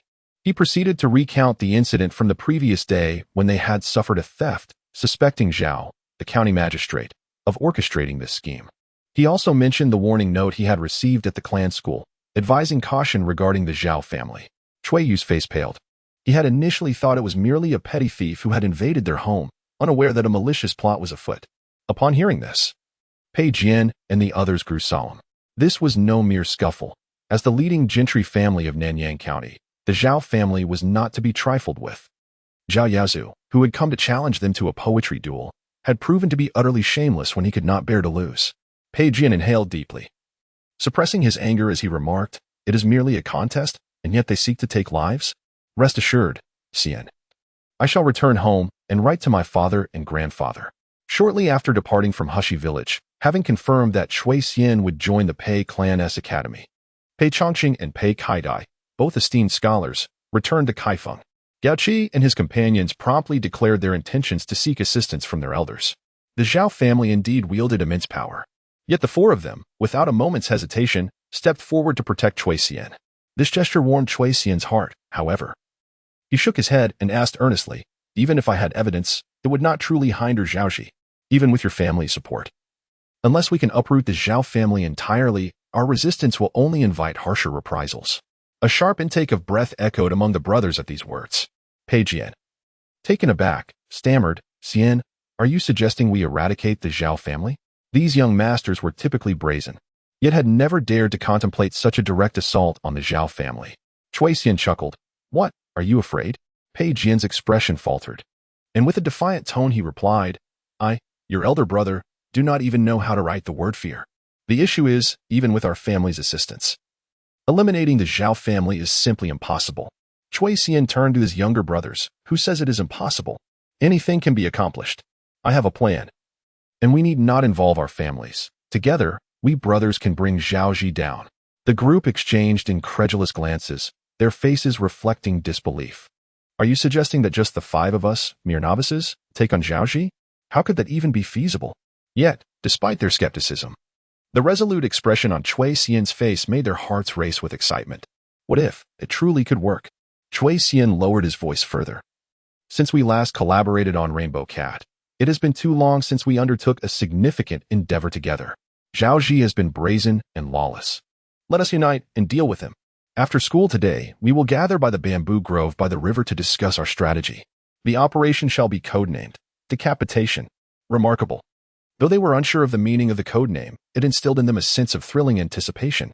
The 4 young masters exchanged glances, each reflecting the excitement in one another's eyes. Even Chui Yu, usually composed and dignified, displayed a palpable eagerness. A smile blossomed in Chui Xian's eyes. The Zhao family held immense power in Nanyang, and it would be unwise to involve the families of the 4 elder brothers in a reckless gamble. Thus, the notion of a surprise attack emerged. Primarily aimed at striking a blow, it would simultaneously serve to hone the capabilities and courage of the elder brothers. Studying in the academy is indeed vital. However, setting aside books and learning to wield pen and ink as weapons is equally imperative. Zhaoji, behold as I rally my band of young brothers to engage you in a showdown. On this day, the scholars within the academy, along with Master Wu, were quite perplexed. For Pei Jian and his companions were fervently memorizing their lessons and exerting every ounce of effort to practice their calligraphy. They even astonishingly received rewards in the form of merit tickets. The reason for their fervor? They feared being detained. If they were to be held back, they would be unable to partake in the decapitation operation orchestrated by CND. This undertaking sounded remarkably formidable, and they were eager to participate. As dusk fell, casting a golden hue over the bamboo groves by the river, a group of youths clandestinely convened, their faces brimming with barely contained excitement, fearless in their youthful audacity. They dared to challenge a local magistrate of considerable power. Pei Jian lowered his voice and urged, CND, pray tell, what course of action shall we undertake? Under the eager gazes of his brothers, Chui Xian declared, first and foremost, let us clarify that the ultimate objective of our plan is to eliminate Zhaoji. Moreover, while we dispose of him, we shall simultaneously bask in the glory of our triumph. Furthermore, we aim to earn a substantial profit, enabling us to establish the Imoho Luo shop of the 7 heroes of Hongmao. This is akin to catching 3 fish with 1 bait. What? So not only are we to eliminate Zhaoji, but there are also numerous ancillary benefits? They pondered, bewildered, for these tasks seemed entirely unrelated. Observing the confusion on the faces of his comrades, Chui Xian produced several Imoho Luo from his pocket and smiled, of course. It is evident that we cannot accomplish this solely with our own strength. Thus, the first step is to assemble our troops. The sons of craftsmen and florists from Zhao Ji's household, the children of the constables and catchers from the yamen, the boys serving in taverns and brothels, and the offspring of tea shop proprietors, all can serve as our soldiers. We must gather intelligence on Zhao Ji when he conducts business at the yamen, who he entertains at home, which taverns he frequents, and what discussions he engages in. Does he prefer tea, or is he more inclined to listen to music? Are there any romantic interests in his life? What properties has he transferred ownership of? With whom does he maintain close ties, and with whom does he harbor animosity? Every piece of information, no matter how trivial, must be uncovered. Before we strike, we shall seize his tail. The lad who brings forth the most valuable intelligence shall be rewarded with Imoho Luo. Initially, the young gentlemen held little hope, but upon hearing Chui Xian's words, their eyes lit up with fervor. It turned out they would ultimately return to the very domain in which they excelled. The Zhuang family is well versed in commerce, being one of the most prominent merchants in Nanyang, and he is well aware of those of comparable age to himself. As for the Li family, their influence is even more formidable. Throughout Nanyang, numerous craftsmen are scattered across various estates, serving as watchful eyes everywhere. As for Pei Jian, he possesses the capability to extend his reach into the yamen. They were, after all, the kings of children, with the additional incentive of Imoho Luo as rewards. The underlings would undoubtedly compete to take on the tasks. With this thought in mind, Chui Xian recalled the appearance of the Chuan and promptly sketched it out to present to Pei Jian, saying, "Brother, when you visit the yamen, make sure to inquire about this individual. It is evident that Lin, the son-in-law of Chui Laotu, has recognized the Chuan." However, Chui Xian refrained from recklessly inquiring. He was entirely unaware of who Dechuan was. To approach carelessly would certainly expose him. With Zhao Ji eyeing him closely, Chui Xian still hoped to continue leveraging the protection of that Lin official for his own safety. Pei Jian accepted the portrait handed to him by Chui Xian and exchanged mischievous smiles with the other three young masters. Subsequently, they departed in different directions. Chui Yu, not assigned any task, eagerly inquired, "Brother, what about me?" Chui Xian pondered briefly and replied, "Elder brother, you should stake out near Zhao Ji's residence and test your luck. Who knows what you might uncover?" On that day, unbeknownst to the adults, many children were filled with excitement. "Will we really get the Hongmao Huoluo?" Pei Jian assured. "You can count on me to make this happen. My lips are sealed. I won't even tell my parents."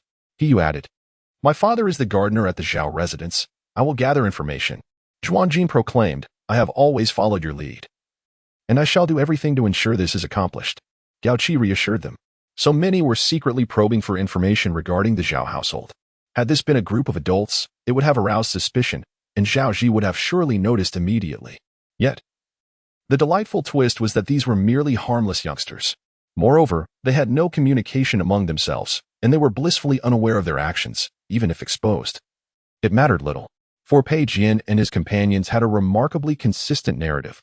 "Brothers, I find Zhao Yaozu quite displeasing. Let us gather some useful information about the Zhao family so I can devise a plan against him. Those who lend a hand will be rewarded with a Hongmao Huoluo.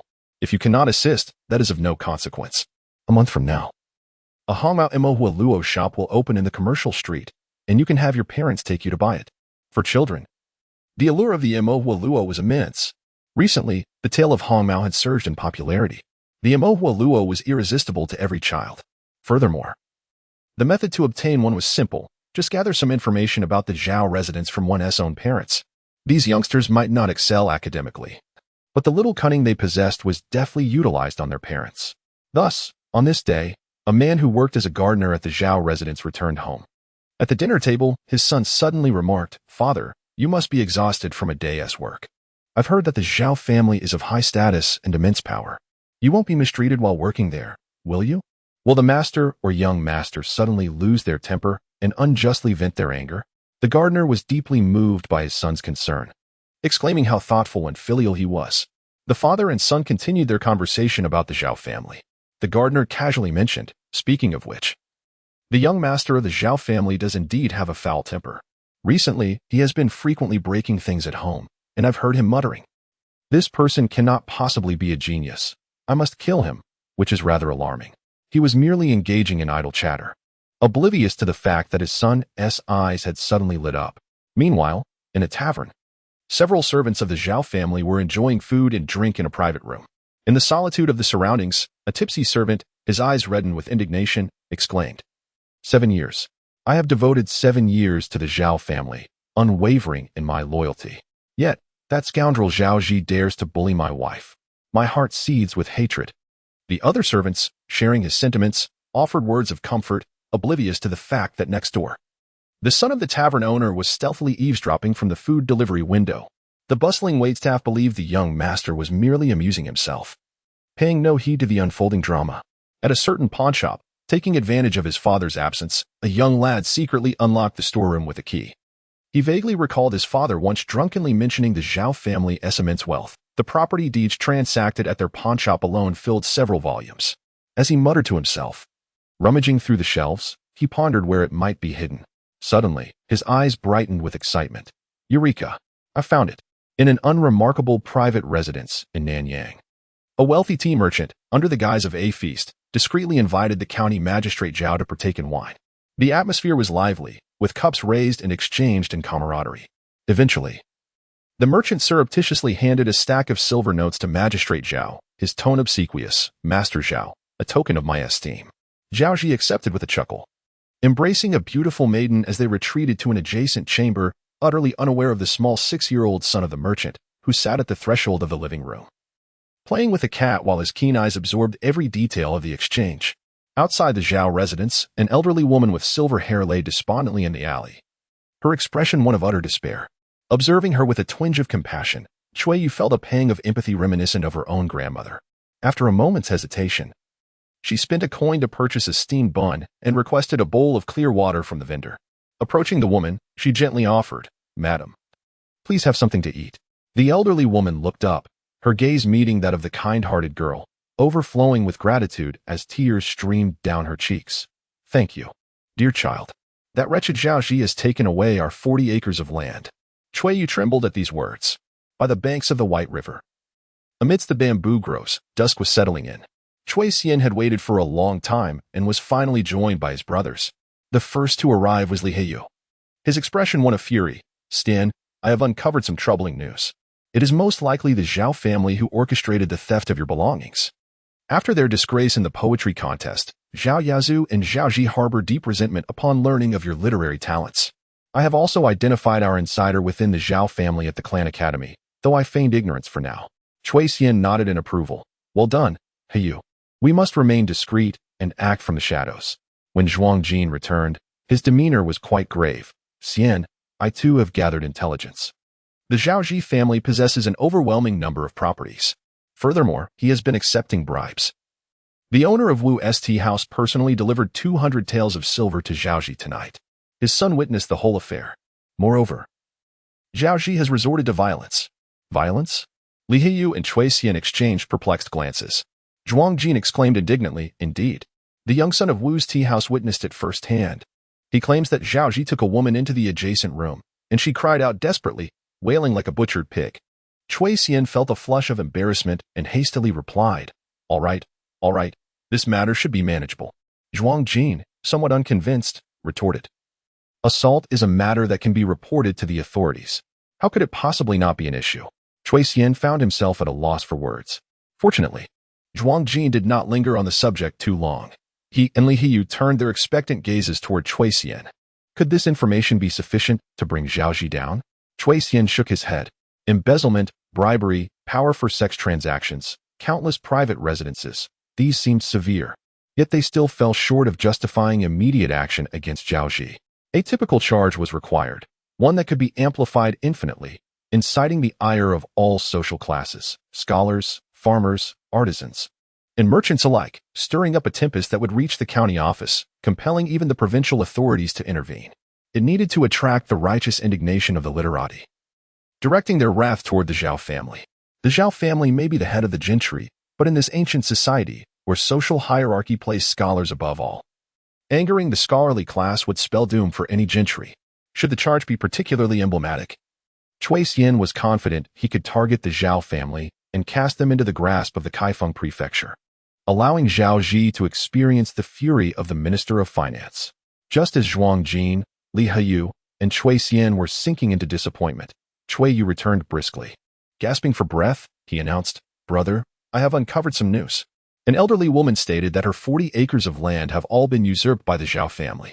Not just her, many households in their village have had their lands seized by the Zhao family. Hearing this, Li Heiyu seethed with anger. This Zhao family is truly despicable. Zhuang Jin echoed his disdain. "Scoundrels. They deserve punishment." Meanwhile, Cui Xian's eyes suddenly sparkled with realization as he uttered words that sent a shiver through those present. "Zhao Ji, I have found your Achilles heel. Land annexation.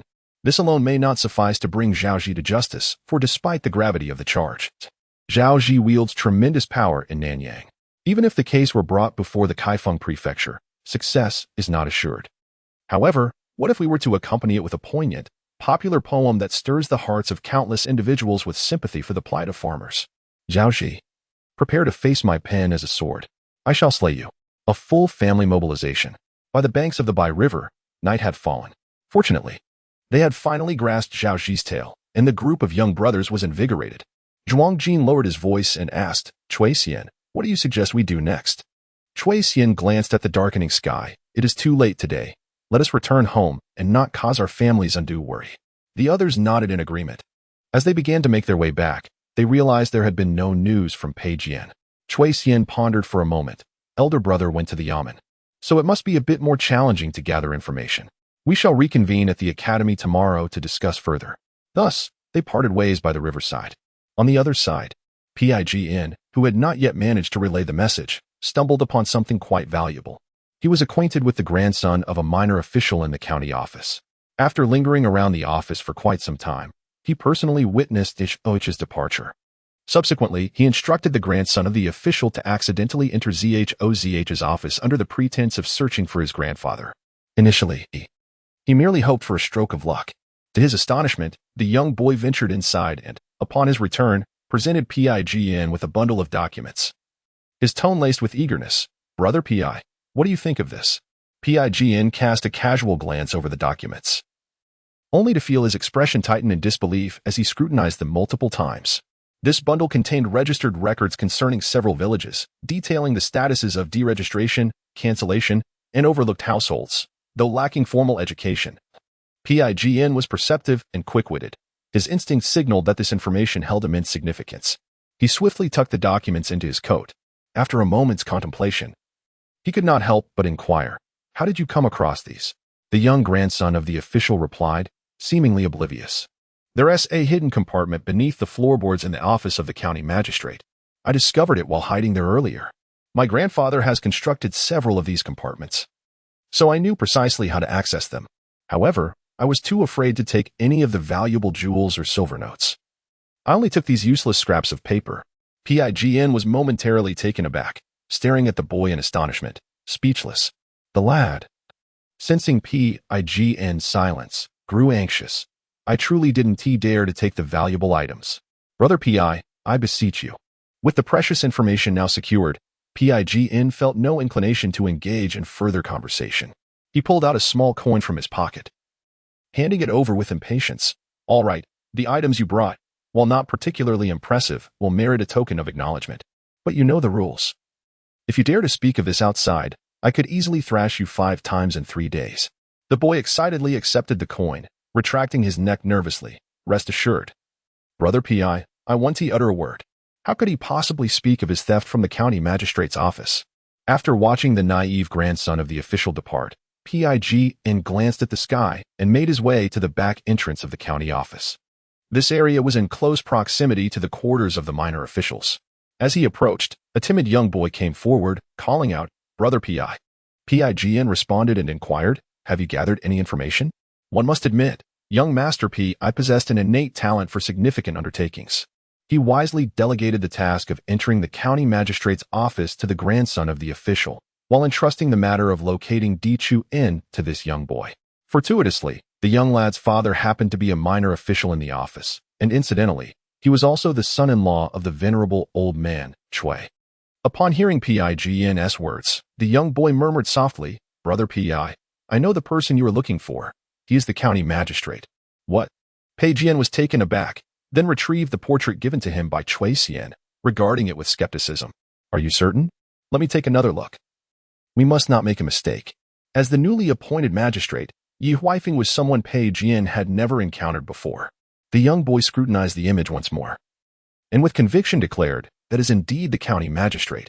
I saw him with my own eyes today visiting my father, and my father addressed him as such. The magistrate instructed my father to be discreet, advising him not to divulge anything should the Chui family inquire about his identity. Oh. And he specifically requested my father to keep an eye on the Chui family." "Ah? How's Brother Xian linked to the magistrate?" Pign was quite astonished. He affectionately ruffled the young boy's hair, whose face flushed with joy as he dashed away in delight. Meanwhile, within the county office, County Magistrate Yi Huifeng, who had taken the opportunity to discreetly communicate with the diligent Lin officer, was feeling quite fortunate. His cover was still intact. Later that evening, after indulging in fine food and the attentive service of a beautiful maid at a merchant's tea house, County Assistant Zhao leisurely made his way home. However, upon his return, he was greeted by the sight of his little grandson in the midst of a tantrum, throwing things about. Zhaoji quickly approached, saying, "Oh dear. Who has angered my sweet grandson this time?" Zhao Yaozu fumed. "It's that Chui Xian again. I've heard he has been making quite a name for himself at the Pei Family Academy. That Master Wu praises him as a prodigy. It infuriates me. Grandfather, did you not say you would soon deal with him?" At the mention of this, Zhaoji's countenance darkened. Not long ago, he had intended to use Chui Xian as a stepping stone to elevate his grandson's reputation. However, a mere poem titled Ode to the Goose had turned both Ode to the New Bamboo and the Zhao family into a laughingstock. Accustomed to being arrogant in Nanyang, Zhaoji could not tolerate such humiliation, especially with his grandson, Zhao Yazu, inciting him further. Thus, he devised a cunning plan, sending a petty thief, armed with gold and silver, to frame the Chui family. Yet, to his dismay, the inept thief was fortuitously caught by an inconspicuous officer. "Do not worry, my dear grandson. There was an unexpected setback last time. I assure you, I will swiftly handle that little boy and his family," Zhaoji promised with a smile, while internally contemplating further schemes to punish the Chui family. With his current power and status, subduing an ordinary family was an exceedingly simple task. Having heard whispers of the Chui boy's talent, he felt compelled to extinguish it before it could blossom into a threat. Serendipitously, Chui Xian was contemplating the very same matter. With a formidable county assistant harboring malicious intentions towards him, how could he possibly find peace? At the Chui residence, old Lady Chui had been anxiously awaiting the return of her two grandsons. Finally, as night fell, they arrived home, and she sighed with relief. "Eldest daughter-in-law, the boys are back. Prepare the meal." Lin Shi emerged from the main room. "All right, mother, I shall sit and rest for a moment." Having been anxious as the grandsons were delayed, old Lady Chui had been awaiting them at the alley's entrance. Chui Bushing lit an oil lamp, while Chen Shi tended to the little girl. Chui Xian assisted her mother in carrying the dishes to the main room, while the family members busied themselves with their respective tasks. Eventually, they gathered around the dining table, the flickering candlelight casting a warm glow, and the steaming dishes emanating delightful aromas, with each person's expression reflecting contentment and ease. Since their relocation to the new home, life had steadily improved, bringing them a sense of comfort. Old Madame Chui continuously served the younger ones, her face radiant with joy. "Today, the landlord sent someone to inform us that the Mo Ho Luo shop has been selected. We should visit in the coming days." As it was their first venture into business, the family approached it with caution, yet held great anticipation. Their conversation flowed animatedly, oblivious to the fact that brothers Chui Yu and Chui Xian were unusually reticent this evening. Particularly, Chui Yu's eyes frequently darted towards his younger brother, revealing a hint of unease. At merely 9 years of age, it was only natural for him to feel anxious amidst such significant matters. Once they had nearly finished their meal, Chui Xian, after careful deliberation, spoke earnestly. "Grandmother, uncle, aunt, father, mother, I have something to discuss with you. What constitutes a family? A family is a sanctuary."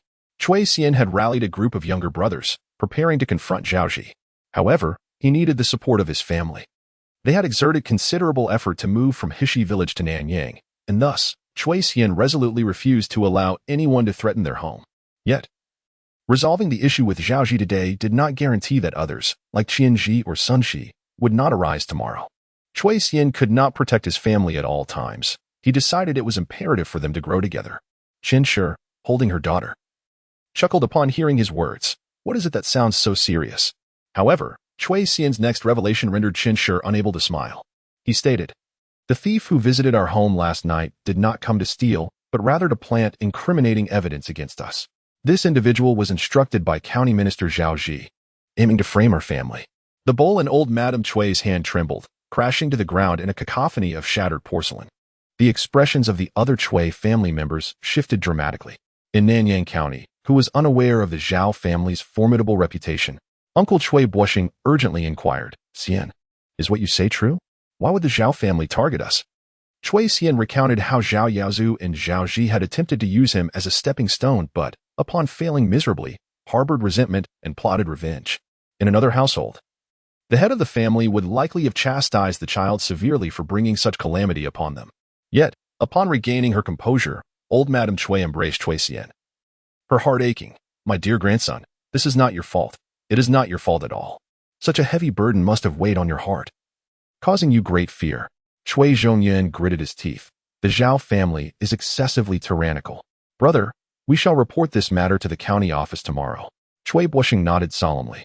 The two daughters-in-law and Chui Xian appeared pale, but thankfully remained composed. It seemed that during this period, they had also matured, albeit slowly, which was a significant improvement from the past when they would have cried at the first sign of trouble. Chui Xian extricated himself from his grandmother's embrace, declaring, "Father, uncle, the Zhao family wields immense power. To report recklessly to the authorities ultimately brings misfortune upon us. Today, the child has decided to voice his thoughts, having devised a strategy to uproot the Zhao family entirely." Goodness, to uproot the Zhao family? Upon hearing this, the family fell into a state of stunned silence. After all, this is the Zhao family. Beneath the dim light, Xian Guo's youthful features remained unblemished, yet for reasons unknown, he exuded a certain youthful audacity. I promised my grandmother to bring glory to the Chui family. How could I allow that Zhao Ji to obstruct our bright future? Subsequently, Chui Xian elaborated on his investigation into Zhao Ji's affairs, revealing every detail meticulously. The family listened in horror. Xian Ge truly possesses remarkable courage.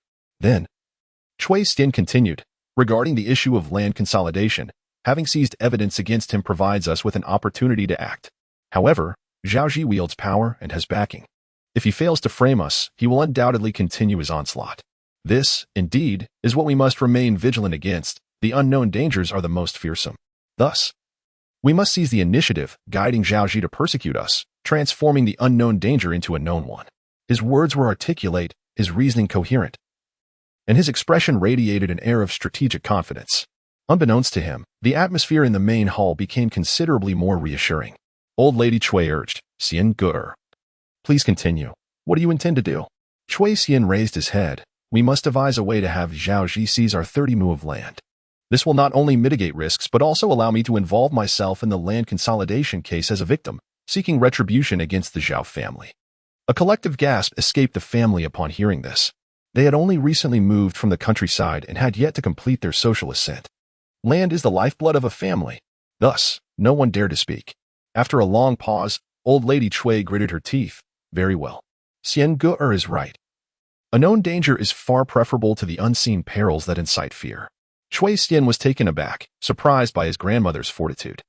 He then continued, as for how to attract Zhao Ji's attention to our land, we shall enlist the aid of the old man Chui next door. We have already severed ties with him, and to prevent him from returning to exploit us, it is best to draw a clear line early on. Our Chui family does not covet these so-called relatives. In the future, we shall establish our own family tree. What a bold idea of creating a separate family tree. Faced with such a formidable adversary as the Zhao County magistrate, the 8-year-old Xian Ge displayed no hint of fear. Instead, he strategized, preparing for a game of wits. This youthful demeanor was indeed impressive. Yet, the Zhao family is, after all, a formidable foe. Although Old Lady Chui had made her decision, she still trembled as she asked, Xian Ge, are you confident? Under the flickering oil lamp, her young grandson beamed with a bright smile, his eyes sparkling with clarity and confidence. Within a month, Zhao Ji will undoubtedly meet his end. What extraordinary resolve! Before the family could respond, Chui Xian suddenly turned to Chui Yu and asked with a smile, Brother, how was your visit to the Zhao residence today? Chui Yu remarked, inside was shrouded in mystery, yet the exterior was undeniably opulent, with the entrance meticulously restored to an extraordinary grandeur. Thus, Chui Xian raised his brow and smiled at his family, declaring, to establish a family lineage. Can we not secure a grand residence? This courtyard is too modest, and we must pay rent. Residing here long-term is rather inconvenient. In light of this, let the Zhao family fade into dust with the winds, and let us replace it with the plaque of the Chui family. What say you, grandmother, uncle and aunt, father and mother? Shall we join forces with the children and confront Zhao Ji, striving to carve a splendid future for the Chui family? Good heavens! Such a simple proclamation ignited the fervor within the hearts of the entire family. This boy, Xian Ge, was truly brimming with courage and energy. Just a moment ago, the family was tense and fearful, but now they were emboldened. Each member was invigorated, as if they had been administered a stimulant. Ready to battle. The Zhao family had been too overbearing. United, the Chui family would fight to defend their own. Old Master Chui, his face flushed with determination, turned to his grandson and declared, Xian Ge, whatever you say, the whole family shall heed your command. Old Master Chui's resolute affirmation set into motion Xian Ge's plan. The entire Chui clan began to act quietly. Thus, that morning, as Old Master Chui strolled outside, he unexpectedly spotted the two daughters-in-law of Old Master Chui engaged in idle chatter at the alley's mouth. He discreetly approached to eavesdrop. Previously, due to the erratic behavior of his son-in-law, who had publicly knelt at the doorstep of Old Master Chui, he had suffered considerable humiliation. He could not swallow that insult and was contemplating how to reclaim his dignity. Today, fortune seemed to favor him. As Old Master Chui drew near, he overheard a shocking revelation. The eldest daughter-in-law sighed despondently, saying, What shall we do? We have offended County Magistrate Zhao. Where will our family find a way forward? The second daughter-in-law, cradling her little girl, wiped away her tears and lamented. What can we do when our Xian Ge is more capable than the grandson of County Magistrate Zhao? The eldest daughter-in-law continued. Yet our skin Gu's prowess is not merely due to. At this juncture, the two women, as if guilty of a crime, abruptly halted their conversation. Old Master Chui, itching with curiosity, urged them inwardly, what is it not due to? Please, continue. However, he failed to decipher what followed. Yet one thing was certain. The Chui family had indeed crossed paths with County Magistrate Zhao. Goodness, that was the Zhao family. The Chui family was doomed. Old Master Chui reveled in their misfortune, feeling a sense of relief wash over him, while simultaneously, a mischievous thought took root in his mind. Was it possible that the Chui family possessed some treasure that had drawn the attention of County Magistrate Zhao? If he could uncover this secret and report it to the magistrate, he might elevate his own status. With this notion, Old Master Chui felt an exhilarating thrill and resolved to seek another opportunity to uncover the Chui family's hidden truths. Unbeknownst to him, the two daughters-in-law of the Chui family exchanged furtive glances while they conversed. Meanwhile, Old Master Chui had long since departed. According to the information that Chui Yu gathered yesterday, she feigned being lost and ventured into the village of the elderly woman whose land had been forcibly seized by Zhao County Magistrate. The elderly Mrs. Chui, appearing frail and unsteady on her feet, blended seamlessly into her surroundings as her guise of confusion raised no suspicion. She rested at the home of a villager, enjoying tea and engaging in lengthy conversation. However, as the dialogue continued, her anger intensified. Zhao Ji, that scoundrel, deserved nothing but the worst. This living, breathing village had been entirely manipulated into a state of black household status by him. In his quest for land annexation, Zhao had forcibly deregistered the villagers' household accounts, effectively rendering them stateless. Furthermore, he sent some of the more rebellious men off to perform corvée labor. Consequently, even though their lands had been seized, the villagers dared not seek justice. It is said, the government office opens to the south. Without money, reason cannot enter. This was utterly shocking. After departing from the village, Mrs. Chui felt a mix of fury and trepidation, although she was well aware of Zhao Ji's nefarious tactics. Witnessing the despair these methods inflicted upon ordinary people was a harrowing experience. Were it not for her young grandson, Xiangu, the Chui family would likely have met a similar fate. For 20 years, she had hoped for the rise of the Chui family, and Xiangu, a prodigious child, had finally appeared. Gradually, her once hunched back straightened, and her aged eyes sparkled with hatred and resolute determination. She murmured, Zhao Ji, no matter how formidable your methods, should you dare to lay a hand on my grandson or covet the Chui family, I shall risk my life to take a bite out of you. Her grandson, just 8 years old, was in the prime of his carefree studies, yet he was being thrust into the chaotic turmoil of conflict. Mrs. Chui's heart ached. It was precisely because of this pain that she could not allow herself to falter. Remembering the tragic state of the village, she took deep breaths to calm herself, her trembling hands betraying her anxiety. Yet, young Xiangu, with his tender shoulders, bore the weight of the Chui family. Why then should her old spine not stand tall? Xiangu, dear child, do not fear, do not fear. Your grandmother will always stand by your side, fighting alongside you to triumph in this battle. As Mrs. Chui set out to gather evidence, she arrived at Funyo Alley. Upon her arrival, she encountered Pei Jian, who had been waiting patiently and casually handed her a book. Take a look, see if it's useful. Zhuang Jin, Li Haiyu, and the others gathered around, playfully shielding them from prying eyes. Chui Xian took the book, opened it, and gasped in disbelief. How did you find this, brother? This is direct evidence of deregistering households and land annexation.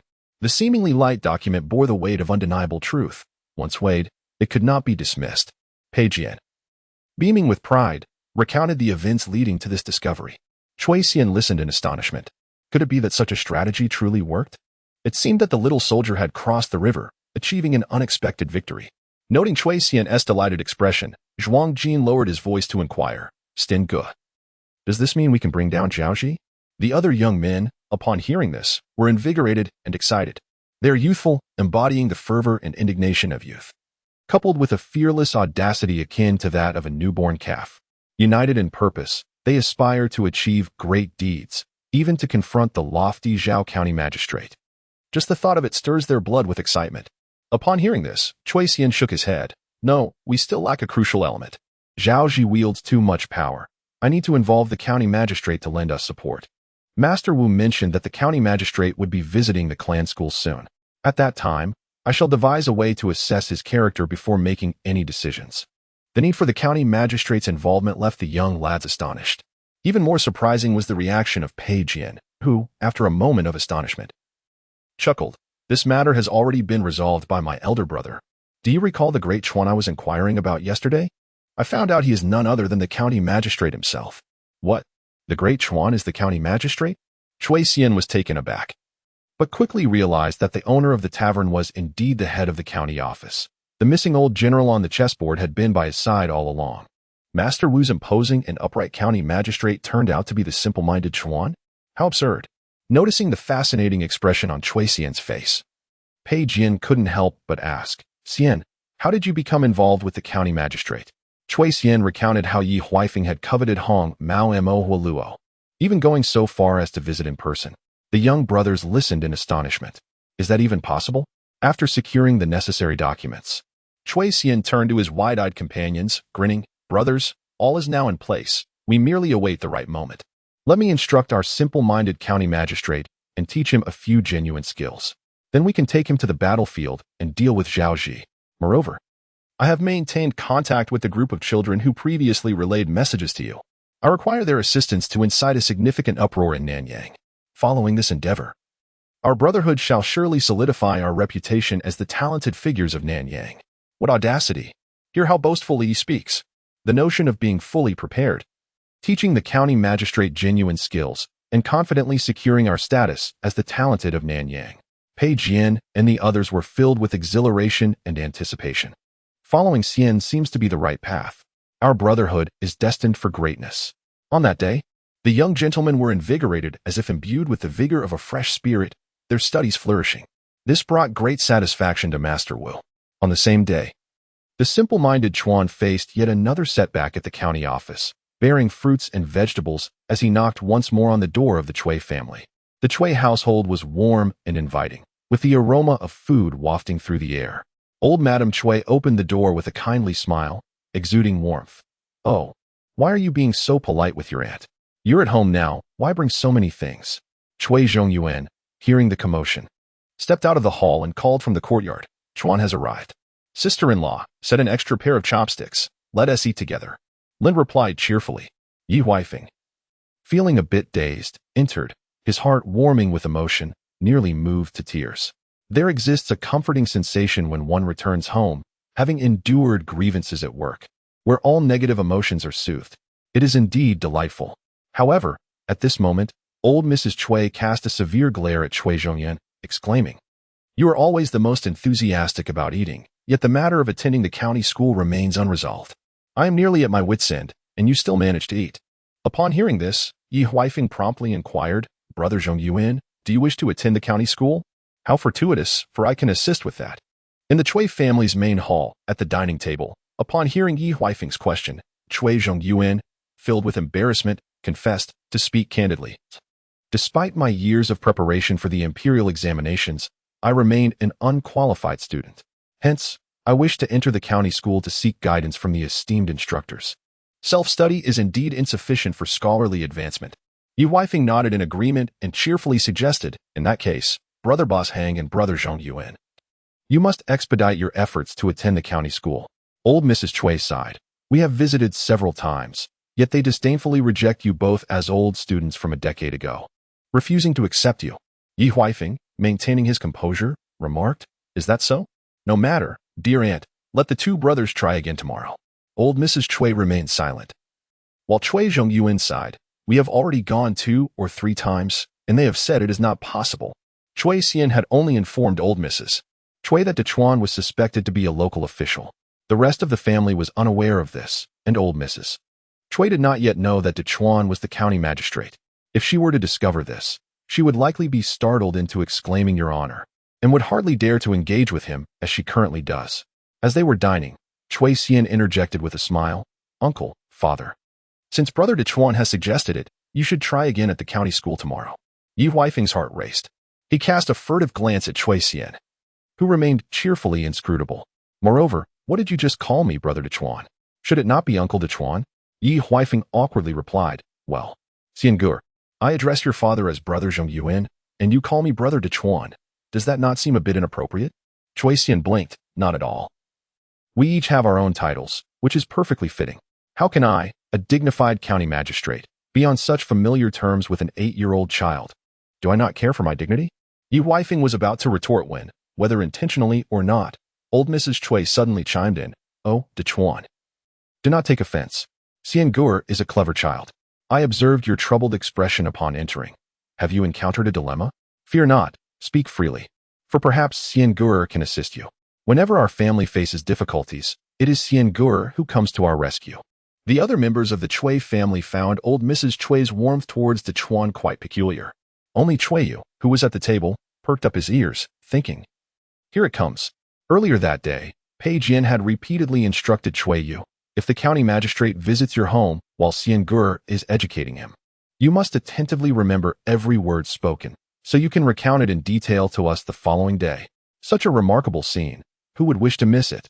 If it weren't for the fear of drawing suspicion, the four young masters would undoubtedly wish to join the dining table of the Chui family, eagerly observing the unfolding events. Indeed, upon hearing the words of the elder Mr. Chui, Yi Huifeng's eyes suddenly lit up.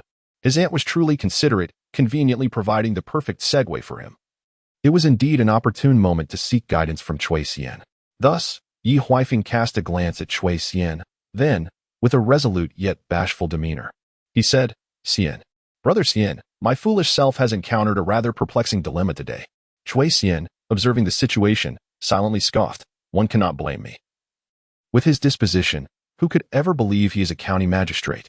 Yet, maintaining his composure, he inquired, Oh, what dilemma? Do elaborate. Yi Huifeng grimaced, lamenting, Last time, as per your suggestion, I endeavored to clean the tavern, successfully sowing discord among my three subordinates. However, today, as I prepared to press my advantage and replicate that endeavor, I was thwarted by the second-in-command and two others. Upon hearing this, Chui Xian shook his head resolutely. Having already instigated their discord, you should continue to capitalize on that. You are too hasty, your intentions are too overt, which will undoubtedly provoke a fierce backlash from the second-in-command.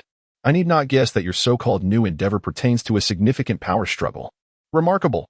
Chui Xian, despite not being present, exhibited an astonishingly accurate grasp of the situation. Yi Huifeng's face reflected his frustration, and with eager anticipation, he asked, Is there a remedy? Chui Xian replied, Indeed. If a minor task like cleaning the tavern can sow discord among the third and fourth subordinates, it indicates that their alliance is tenuous at best. The second-in-command likely intends for these two to clash and hinder one another. Therefore, do not rush to seize power. Bypass the second-in-command and devise a strategy to target the third subordinate, using personal grievances as a pretext to dismiss him. Are you not the master here? Dismissing an individual should be a trivial matter. Then you can support your own people. Yi Huifeng's countenance soured as he stammered. I currently lack the authority to dismiss him. What? This revelation left Chui Xian utterly astonished. How could the county magistrate lack the power to dismiss a mere clerk? What chaotic state must the county office be in? After some contemplation, he proposed, since you cannot dismiss him, then still use personal grievances as a pretext, and deny funding for any tasks he wishes to undertake. As a result, Yi Huifeng's expression grew even more despondent. I am not responsible for approving funds. Chui Xian, taken aback, suggested earnestly, then perhaps you should return home. A county magistrate, albeit an attached one, is still a magistrate.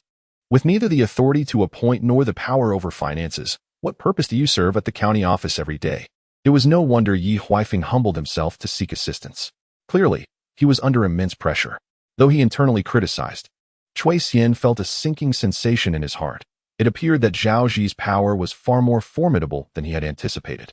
Hearing this, Yi Huifeng grew anxious, eagerly smiling as he implored, No, think again. Surely there must be a way, right? Old Chui enthusiastically chimed in, Indeed, Brother Xian. To ponder further on how to assist the Chuan, Chuiyu, lost in his meal, found the food particularly delectable this evening. Goodness! Adi is truly training the county magistrate. Although he was somewhat prepared, Chuiyu was still greatly astonished. He could hardly contain his excitement for the next day at school, eager to relay this to Pei Jian and the others. Noticing Yi Huifeng's anxious demeanor, Chui Xian inquired, So, the financial authority and the rights to appoint officials are both controlled by the second-in-command? Yi Huifeng quickly replied, No, that is not the case. Above my small tavern, there is a larger tavern overseeing it. The authority of the small tavern is jointly managed by my second-in-command and the second-in-command of the larger tavern. Although it sounds absurd, this arrangement was already in place before I arrived.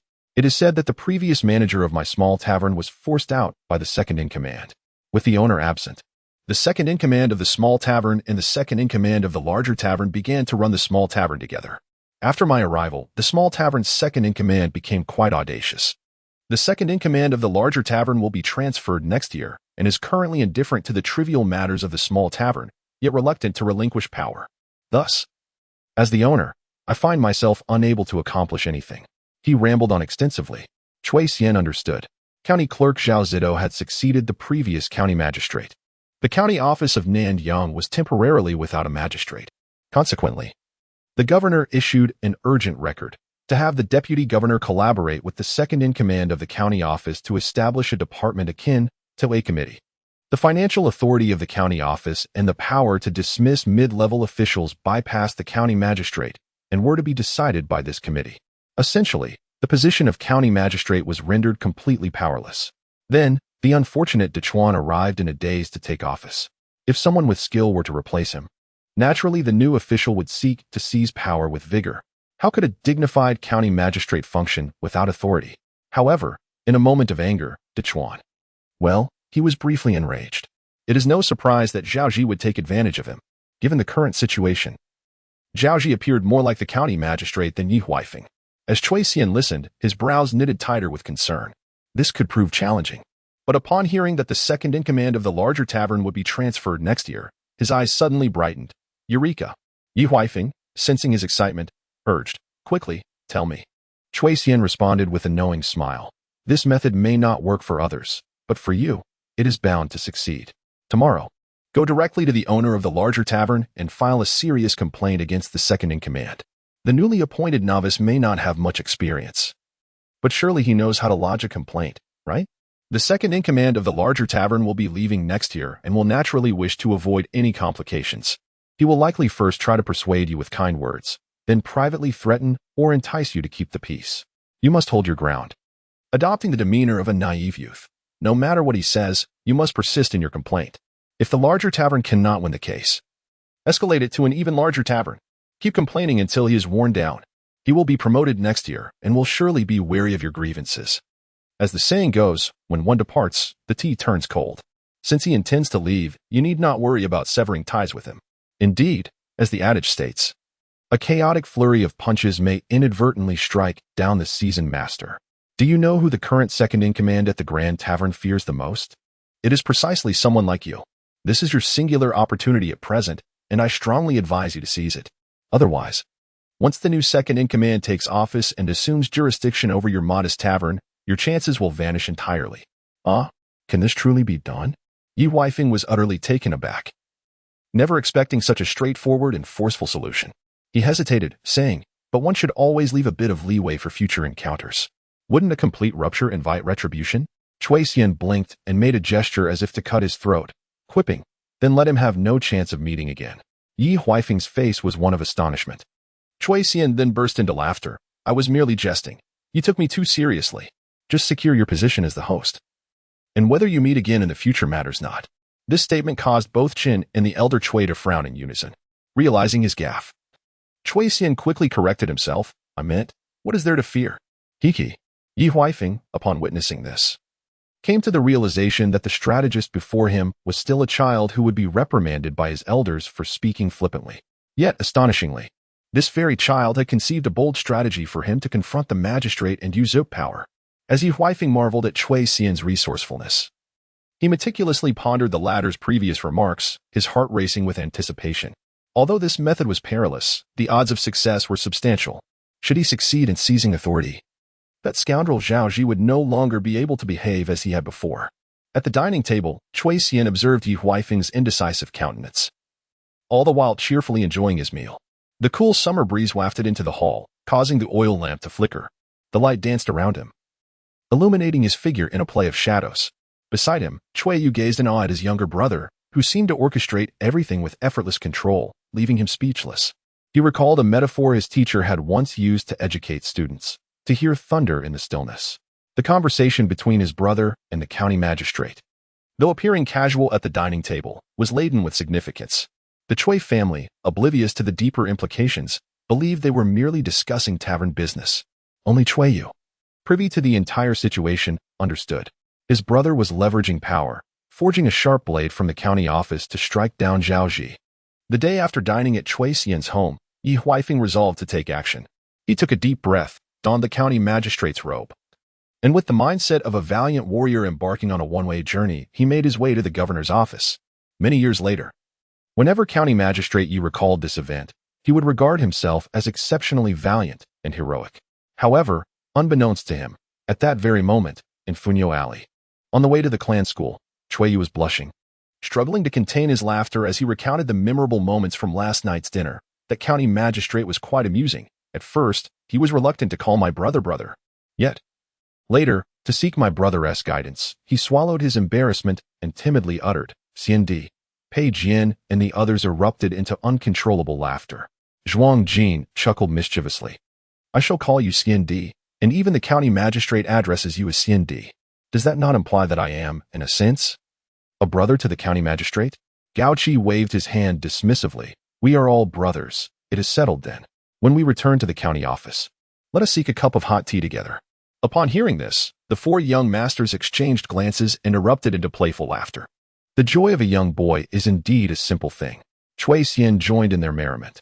As they approached the clan school, he lowered his voice and said, "Eldest brother, esteemed brothers, in a few days, I must return to Hishi village. Prepare yourselves mentally. Whatever transpires, do not panic. We shall adhere to our plan."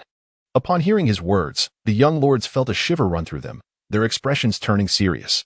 Pei Jian inquired in a hushed tone, "Are we preparing to take action?" Chui Xian nodded. Sometimes, he reflected, the undertaking seemed utterly reckless. This group of impetuous youths was poised to bring down a powerful county official. If they succeeded, it would be a tale for the brothers to boast of for an entire year. However, Pei Jian pondered for a moment and earnestly advised, "Xiandi, I know you are wise and never engage in ventures without certainty. Yet, I must remind you to do your utmost. Should this endeavor succeed, it would be splendid. If it fails, do not be afraid. Just ensure your own safety and that of your family. The rest, leave to me and the Pei family." Zhuang Jin, Li Heiyu, and Gao Qi expressed their agreement.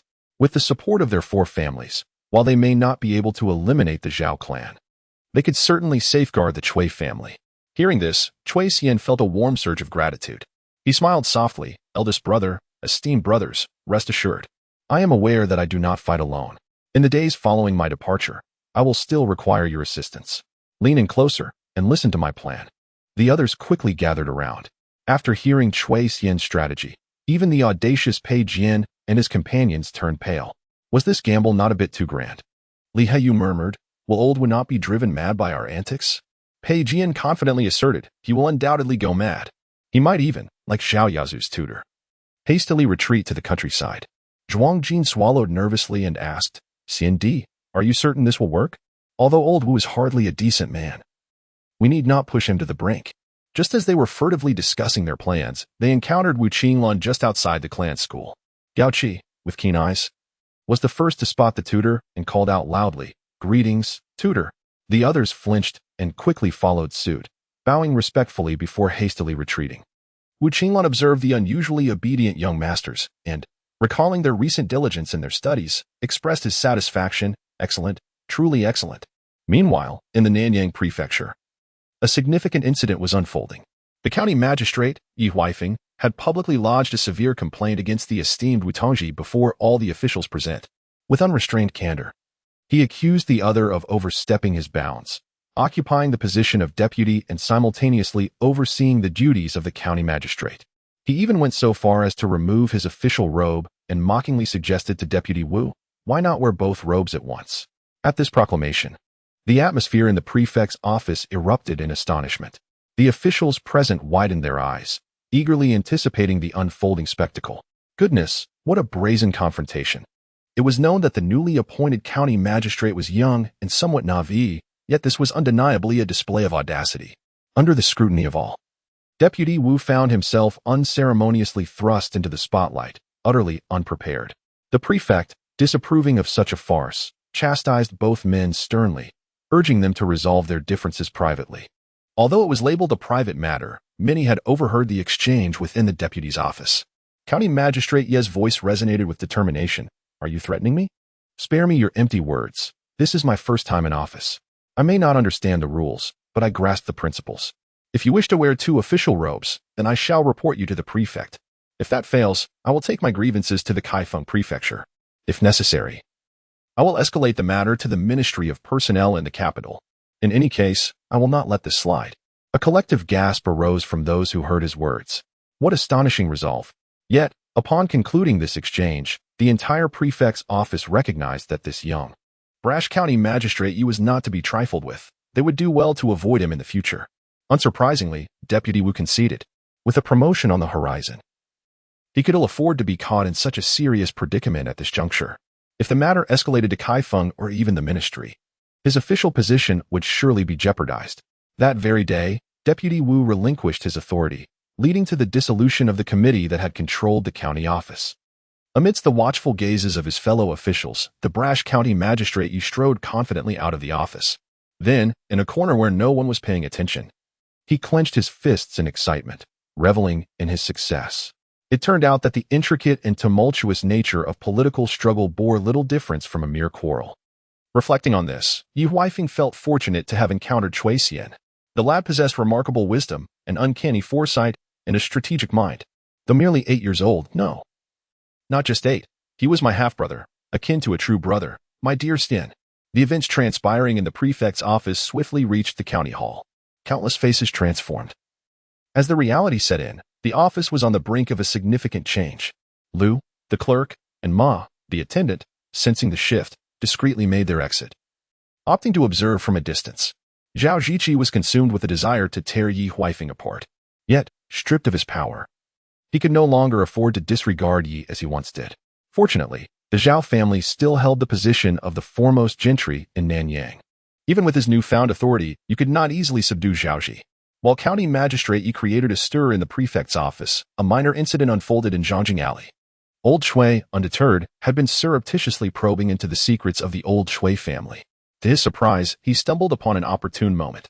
One day, for reasons unknown, the eldest granddaughter of the old Shui family, Cui Xian, was lingering alone at the alley's entrance. The gluttonous girl gazed longingly at a roast chicken shop outside the alley, salivating profusely. With a determined resolve, old Cui decided to purchase a roast chicken, cheerfully handing it over while speaking affectionately. "My dear, I have a question for you." Cui Xian's eyes sparkled as she seized the roast chicken and began to devour it without hesitation. Old Cui continued. "I have something to ask." Cui Xian interrupted. "I haven't had enough. I'll answer after I'm full." Restraining his own appetite, old Cui bought her another chicken. After consuming 2 roast chickens, Cui Xian let out a satisfied burp and declared, "I'm feeling a bit sleepy. I'll head home now." Old Cui, taken aback, pleaded with her. He managed to persuade her to stay by buying yet another chicken and quickly inquired, "I've heard you have a younger brother who excels in his studies. Do you know the reason behind it?" This time, Cui Xian obediently replied, "Grandmother says it's because our family's land has good feng shui, producing auspicious smoke. She buried my brother's birth date in the ground, and he became a remarkable genius." Old Cui was momentarily stunned. Seizing the opportunity of his bewilderment, Cui Xian dashed away. However, old Cui pondered that children seldom lie. Could it be that the old Cui family truly turned their fortunes around due to those few acres of auspicious land? Regardless, he decided to report this matter to County Magistrate Zhao. It was said that Magistrate Zhao also had a genius grandson, and officials often believed in feng shui. Perhaps there was a fortune to be made. Thus, old Cui made his way to the Zhao residence. Zhao Ji, having been recently stripped of power, was already seething with anger and frustration while dining with his grandson. When old Cui entered and recounted the tale of the Cui family as feng shui land nurturing geniuses, Zhao Yazu became instantly animated. "I knew that boy could compose poetry at just 8 years old. It must be because there's a treasure of land at home. Grandfather, let us seize that land from the Cui family. We can bury my grandson's birth date in it, and he will instantly become a genius. Ha ha ha." Anger can cloud one's judgment. Zhao Ji, already perturbed, found that the Cui family had unwittingly provoked him, regardless of whether it was truly fertile land. He decided to seize it without hesitation. Thus, Zhao Ji coldly declared, "Rest assured, my dear grandson, I shall take care of it immediately." Even though that fellow Yi has usurped power, handling a small family like the CUIS will be a piece of cake. The turmoil within the county magistrate's office may seem distant from the common folk. However, today, the Cui family received monumental news. Brothers Cui Bushing and Cui Zhongyuan once again attempted to enroll in the county school. This time, without hesitation, they were accepted. The smoothness of the process was almost unbelievable. The two brothers returned home in a daze, only to coincidentally encounter Yi Huifeng arriving with several pounds of pork and 2 jars of yellow wine. Yi Huifeng cheerfully remarked, "Better late than never. I happen to have wine and meat to celebrate for you both." Cui Zhongyuan curiously asked De Chuan, "How did you know we got into the county school?" Yi Huifeng chuckled, "Of course, I didn't know about that. I came primarily to thank Xian and to celebrate my regaining control of the tavern." The brothers suspected nothing amiss, and the three entered the courtyard together. Upon hearing the news, old Master Chui's excitement was palpable. "Excellent, splendid. My 2 sons are studying at the county academy, and my 2 grandsons are enrolled at the Pei family school. In the future, they shall surely achieve great success." Yi Huifeng, upon hearing this, nearly choked on his own saliva. Cui Xian was indeed studying at the Pei family school. He vaguely recalled that he himself had some official duty this month involving educating the students at the Pei family school. Phew, that was a close call. It appeared that a visit to the Pei family school was now out of the question. Moreover, the mention of educating the students left a bitter taste in Yi County Magistrate's mouth. Logically speaking, with a prodigy like Cui Xian emerging from his jurisdiction, he ought to nurture such talent for the sake of his own career advancement. The issue was that he was currently addressing Cui Xian as Xian brother repeatedly. How could he, in his official capacity, confront Cui Xian directly? It was truly a source of great embarrassment. Thus, he decided to keep his disguise intact, hoping to maintain the ruse for as long as possible. At the Cui household's dining table, Cui Xian raised his teacup and said with a smile, "Congratulations, Brother Da Chuan, on reclaiming the management rights of the tavern. I toast to you with tea instead of wine, wishing you success in subduing that disobedient second-in-command and firmly establishing your position as the master." Yi Huifeng joyfully reciprocated the toast. Then, with anticipation, he asked, "Xian brother, do you truly believe I can manage to take down that second-in-command?" Cui Xian replied with confidence, "Of course, Brother Da Chuan. What you lack now is merely a favorable wind. When the time comes, you will surely prevail." However, Yi Huifeng inquired, "However what?" Cui Xian smiled mischievously, "However, by then, it is quite possible that you may no longer wish to take down that second-in-command." "How could that be?" Yi Huifeng assumed he was jesting and joined in laughter foolishly. The next day, brothers Cui Bushing and Cui Zhongyuan went to enroll at the county academy. Before their departure, Cui Xian instructed, "Uncle, father, your timing for enrollment is impeccable. If all goes as expected, the Zhao family will soon make their move against us. At that time, you two should act according to the situation within the academy." "What?" Cui Zhongyuan responded nervously, "Stian Gur, what should father do to assist?" But Cui Xian merely smiled and said, "Fear not. When the matter unfolds, all father and uncle need to do is guide the way." Once father and uncle entered the county academy, Cui Xian continued his studies at the Pei family school, receiving abundant praise and rewards from Master Wu, seemingly unfazed by the events unfolding around him. Meanwhile, the Cui family and the 4 young masters grew increasingly restless, anxiously awaiting developments. Until, 3 days later at noon, a villager from Hushi village arrived breathlessly at Zhongjing Alley, knocking on the Cui family's door. "Sister-in-law, how have you incurred the wrath of the Zhao family?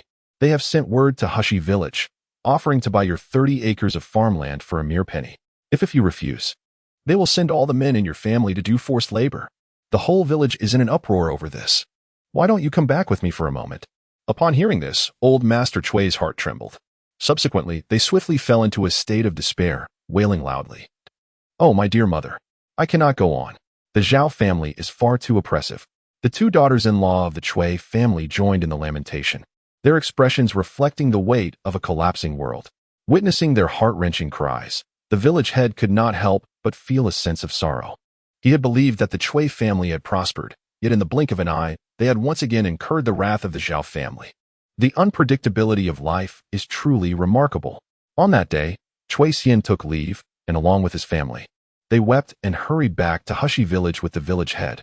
Before their return, Cui Xian glanced towards the direction of the Pei family academy, pondering, "Elder brother, the grand performance is about to commence. I shall entrust the preparations to you." In Zhongjing Alley, the cries of the Cui family drew curious neighbors to peek outside. Upon hearing the commotion, old man Cui chuckled with schadenfreude. However, Lin, the constable, felt uneasy at this sight and could not restrain himself from asking, "Father-in-law, could this calamity be related to you?" Old man Chui's expression darkened immediately. What nonsense! How could this possibly concern me? Only then did Lin breathe a sigh of relief. A little later, the Chui family finally returned to Hushi village, where a large crowd of villagers gathered to inquire about the situation. Old Mrs. Chui and her two daughters-in-law wiped their tears, not even returning home before heading straight to the fields. By the end of June, the sowing had been completed, and now, a month later, the fields were lush and green, with crops thriving splendidly. What a bountiful land! Alas, it had been sold to the Zhao family for a mere pittance. Villagers, witnessing the heart-wrenching cries of old Mrs. Chui, cursed the Zhao family while also feeling a sense of shared sorrow. Amidst the cacophony of anger and grief, they suddenly saw Chui Xian rushing into the fields, fervently uprooting the seedlings. The village head inquired with curiosity, "Xian, what are you doing?" Chui Xian looked up earnestly and replied, "I read in a book that uprooting seedlings can help crops grow. The Zhao family is far too oppressive and has set their sights on our land. I wish to hasten the crop's maturity so that we can harvest the grain and mitigate our losses." What? Upon hearing this, the villagers were left speechless, their expressions frozen in astonishment. Were it not for the dismal plight of the Chui family, they would have been inclined to remark, "Has this child become foolish from his studies?"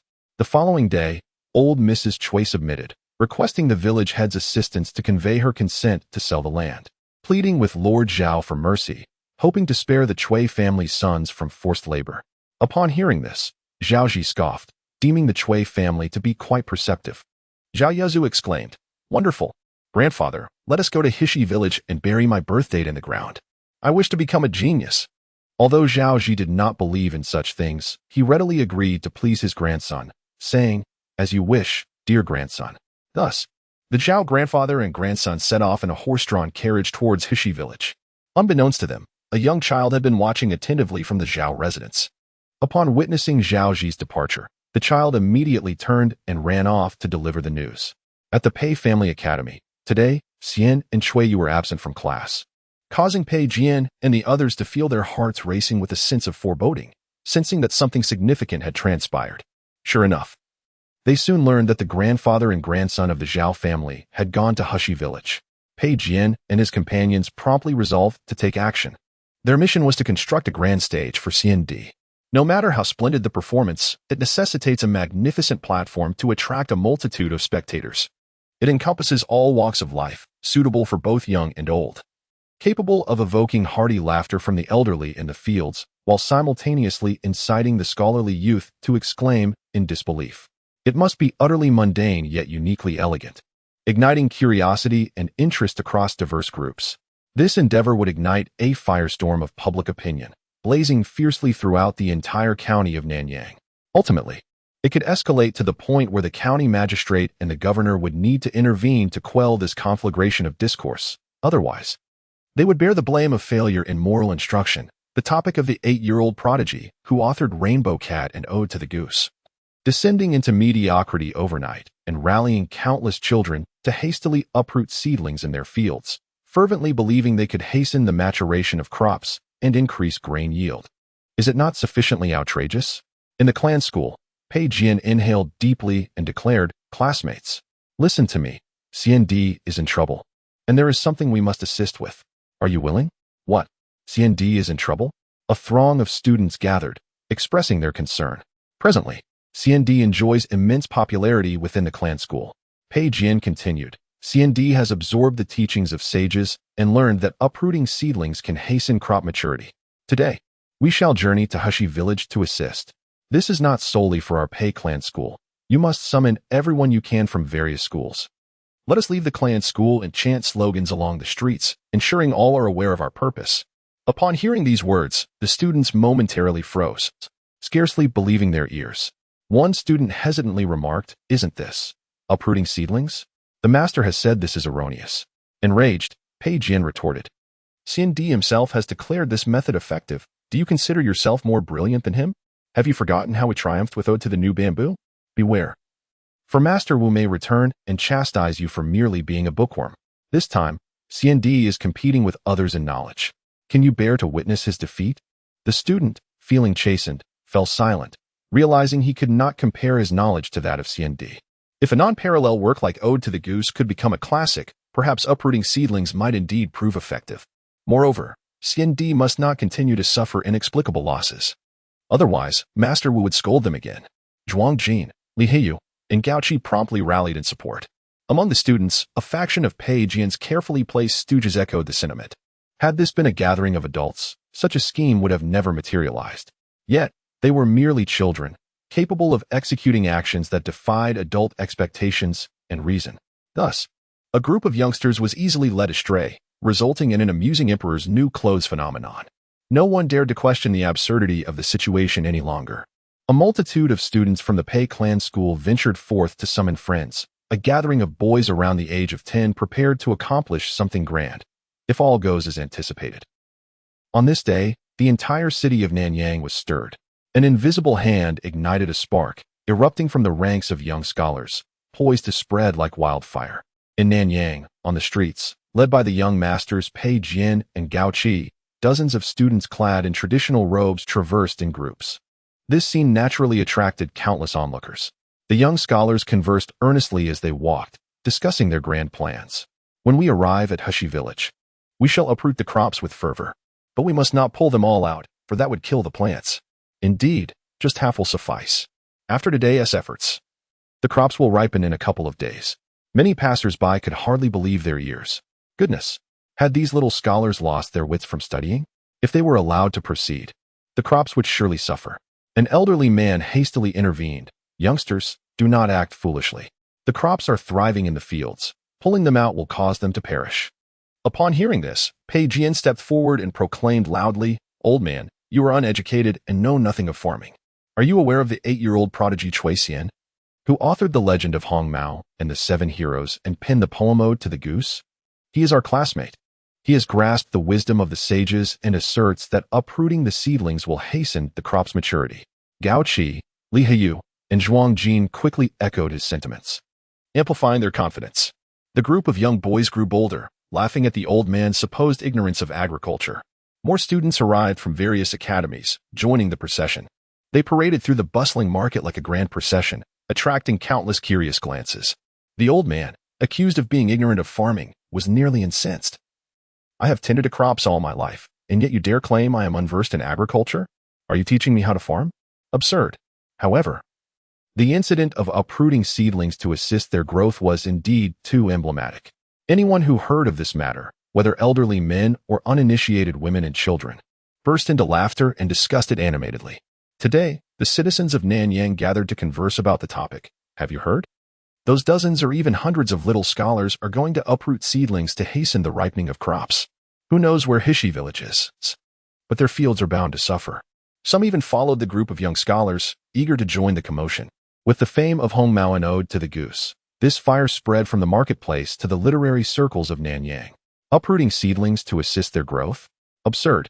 That Cui Xian, who first authored Hong Mao and then Ode to the Goose, was thought to be a prodigy from Nanyang, yet he could engage in such ludicrous actions. How laughable, truly laughable. Initially, many literati merely condemned and criticized, until servants and ladies of the household rushed in, exclaiming, "Master, trouble.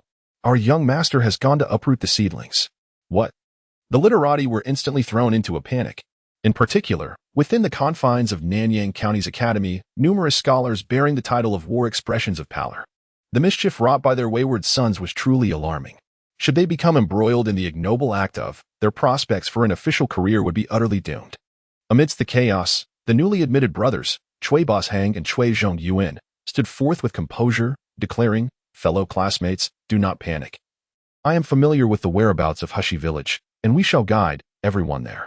Their words brought a collective sigh of relief from the other students, who found a renewed admiration for the Cui brothers. In this moment of crisis, the two siblings had indeed proven their worth. Thus, a large contingent of scholars from the county academy, some concerned for their own sons, others merely drawn by curiosity, set forth in a grand procession towards Hushi Village. The situation escalated, and soon the entire county was abuzz with discussion regarding the matter. The patrolling officials, sensing something amiss, hastily reported to the higher authorities. The governor was the first to receive the news, initially erupting in furious anger before hastily seeking an escape. "I have personal matters to attend to today. I shall find Wu Tongji and inquire how he intends to handle this." Those well-versed in the intricacies of officialdom understood that any event involving public opinion was particularly troublesome. as it was inherently uncontrollable.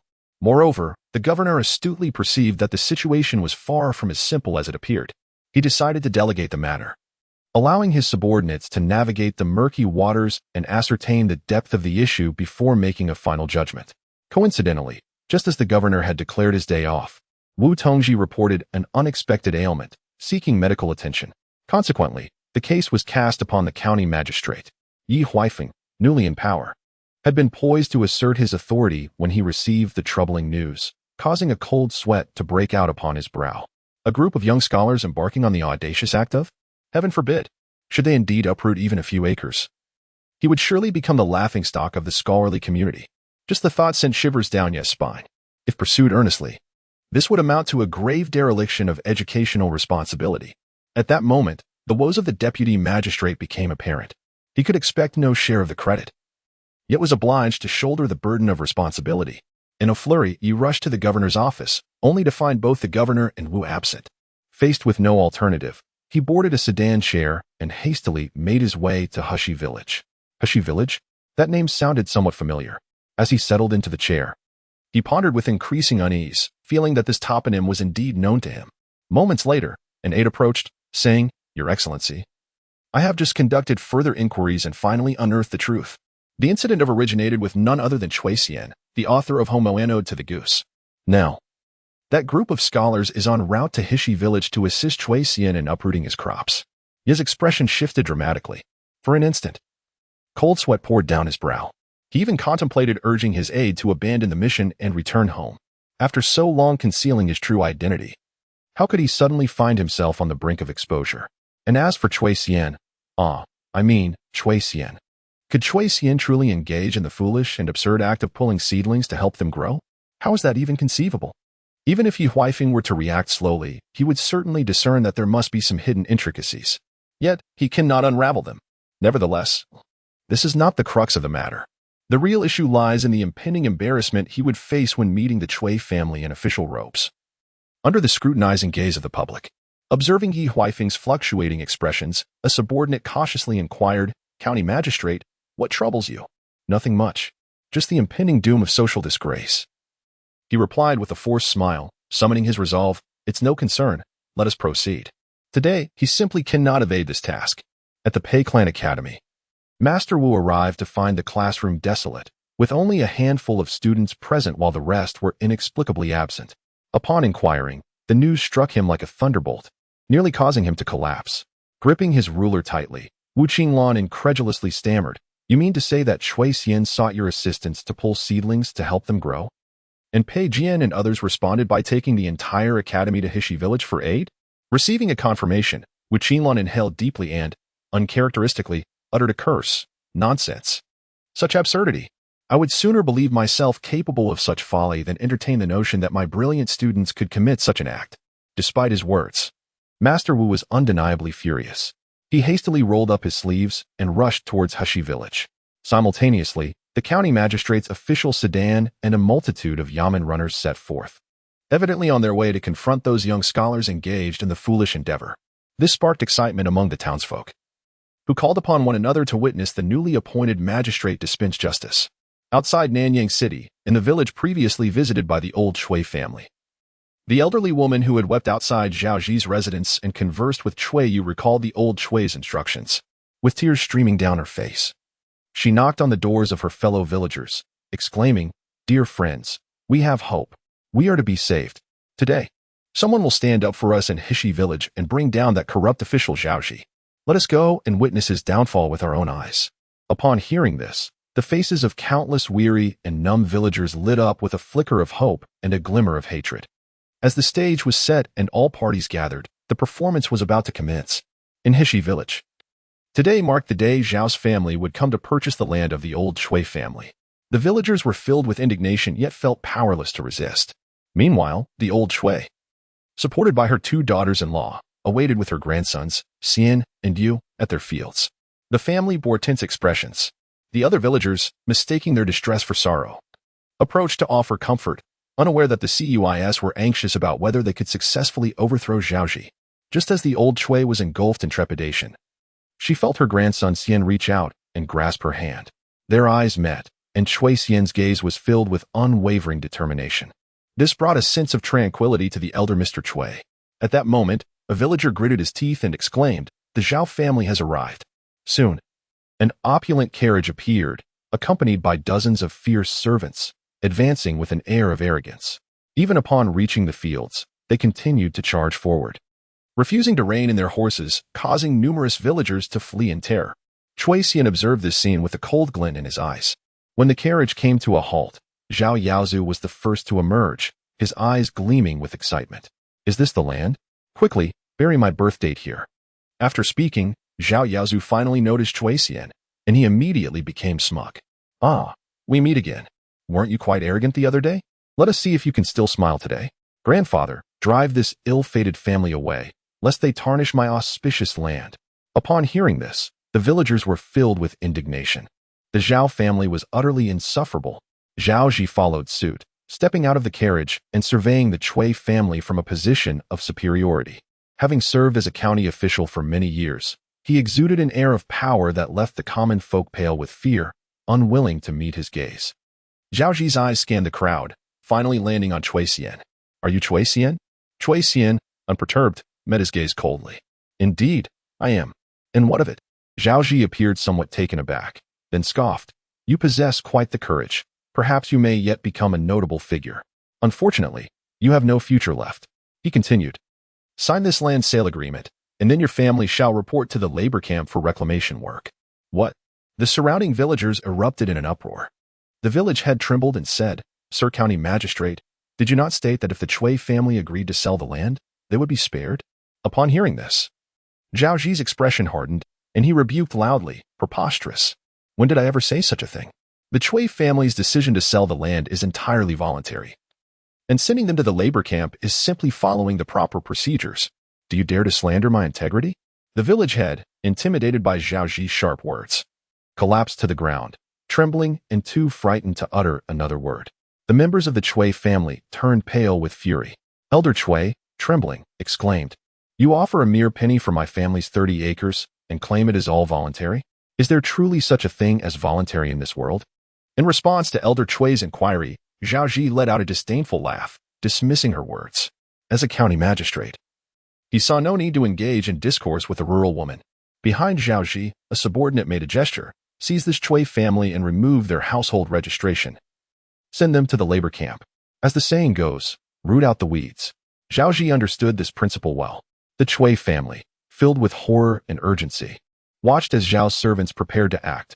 Chui Xian quickly steadied his mind, gazing intently at Zhao Yaozu, then feigning urgency as he turned back to look at his family's fields. Fortunately, he had anticipated Zhao Ji's unreasonable actions and devised a strategy to buy time. Indeed, upon noticing Chui Xian's movement, Zhao Yaozu shouted, "Grandfather, wait. Chui Xian, where exactly did you bury your birth date? Hurry and dig it up." Chui Xian inquired, "Once I reveal the truth, will you spare my family?" Zhao Yaozu's eyes shifted cunningly, naturally. Thus, Chui Xian responded, "Very well, I shall lead you to it." Observing this, the Zhao family's servants refrained from making an immediate move. Zhao Ji, standing nearby, remained noncommittal. Meanwhile, Zhao Yaozu personally descended from the carriage, accompanied by 2 servants, following Chui Xian in search of the buried birth chart. However, after a prolonged search, Chui Xian inspected every corner yet failed to locate it. Zhao Yaozu, growing impatient, exclaimed, "Where could it possibly be?" Chui Xian, unperturbed, replied, "In such an expansive field, how can one find it so easily? The spot where I buried the chart was surrounded by rising smoke." Upon hearing this, Zhao Yaozu's expression intensified with urgency. "What are we waiting for? Hurry and find it." Outside the field, Zhao Ji, having waited for an extended period without the return of Chui Xian and his grandson, squinted and scrutinized the area, suddenly raising his brows. A suspicion arose within him that Chui Xian was deliberately leading his grandson in circles, delaying the inevitable. Zhao Ji doubted the Chui family could muster any significant upheaval. However, to avoid prolonged complications, he resolved to conclude the matter swiftly. Thus, under the watchful eyes of numerous astonished villagers, Zhao Ji flicked his sleeve and coldly commanded, "Capture the Chui family, have them sign the sales contract, and send them on their way." "Yes," his words echoed, and dozens of fierce Zhao family servants responded with a resounding readiness to subdue the Chui family. Chun and Lin, filled with terror, shielded Chui Yu and the elder Chui behind them. The citizens of Hushi village, gripped by fear, even shut their eyes. In the field, Chui Xian seemed to sense something and abruptly lifted his head. At that moment, clang, clang, clang. The thunderous sound of hooves approached as a procession of carriages surged from the distance. At the forefront, Pei Jian occupied the lead carriage. His demeanor fierce and his voice thunderous. "Zhao, dare you lay a hand on my brother? I will not let this go unpunished." To ensure timely arrival, Pei Jian and his companions had pooled resources to hire several carriages, bringing along over 100 students. Fortunately, they had arrived just in time. The carriages halted in the fields, stirring up clouds of dust. Subsequently, Pei Jian leapt down, followed closely by Gao Qi, who declared, "Brothers, the plan is changed. The author of Rainbow Cat and Blue Rabbit, 7 heroes has been wronged." Li Hiyu added, "These individuals before us are as malevolent as a heartless tiger, intent on seizing Chui Xian's land. This is why Chui Xian sought our aid to help him harvest the crops early." Zhuang Jin raised his arm in a rallying cry, but merely uprooting the crops is insufficient. "We must assist in protecting Chui Xian, learn from the valiant Rainbow Cat, and stand against the forces of evil. I assure you, after this, each brother who participates today shall receive a Rainbow Cat figurine upon returning." Heavens! A Rainbow Cat figurine. And at this moment, we are transforming into the righteous Rainbow Cat. The group of young boys, their faces flushed with excitement, jumped from the carriages and raced towards Chui Xian's fields. "Chui Xian, I am here to protect you. How dare these villains act so brazenly?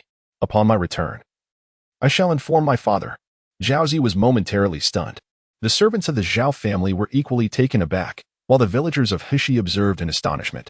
Old Chui and others were similarly bewildered, though they anticipated that Xian would surely summon reinforcements. They could not help but wonder if this group of saviors was rather too youthful.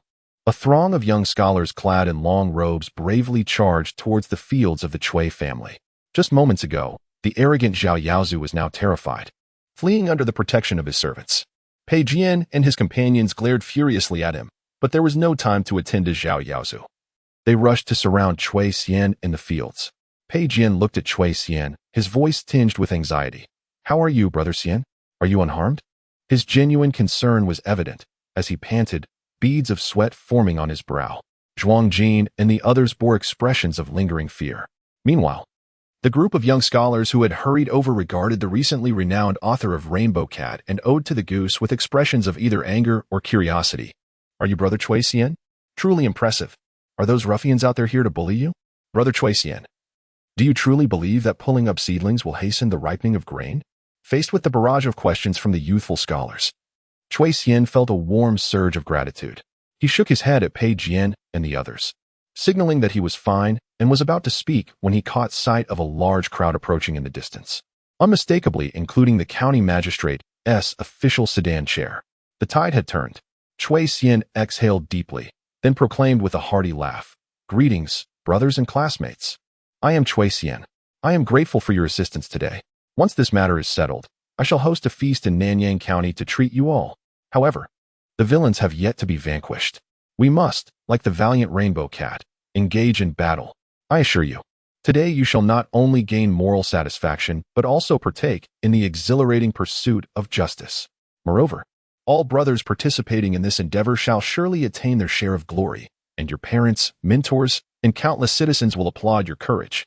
Will you, brave Rainbow Cat warriors, accept this call?" Wow!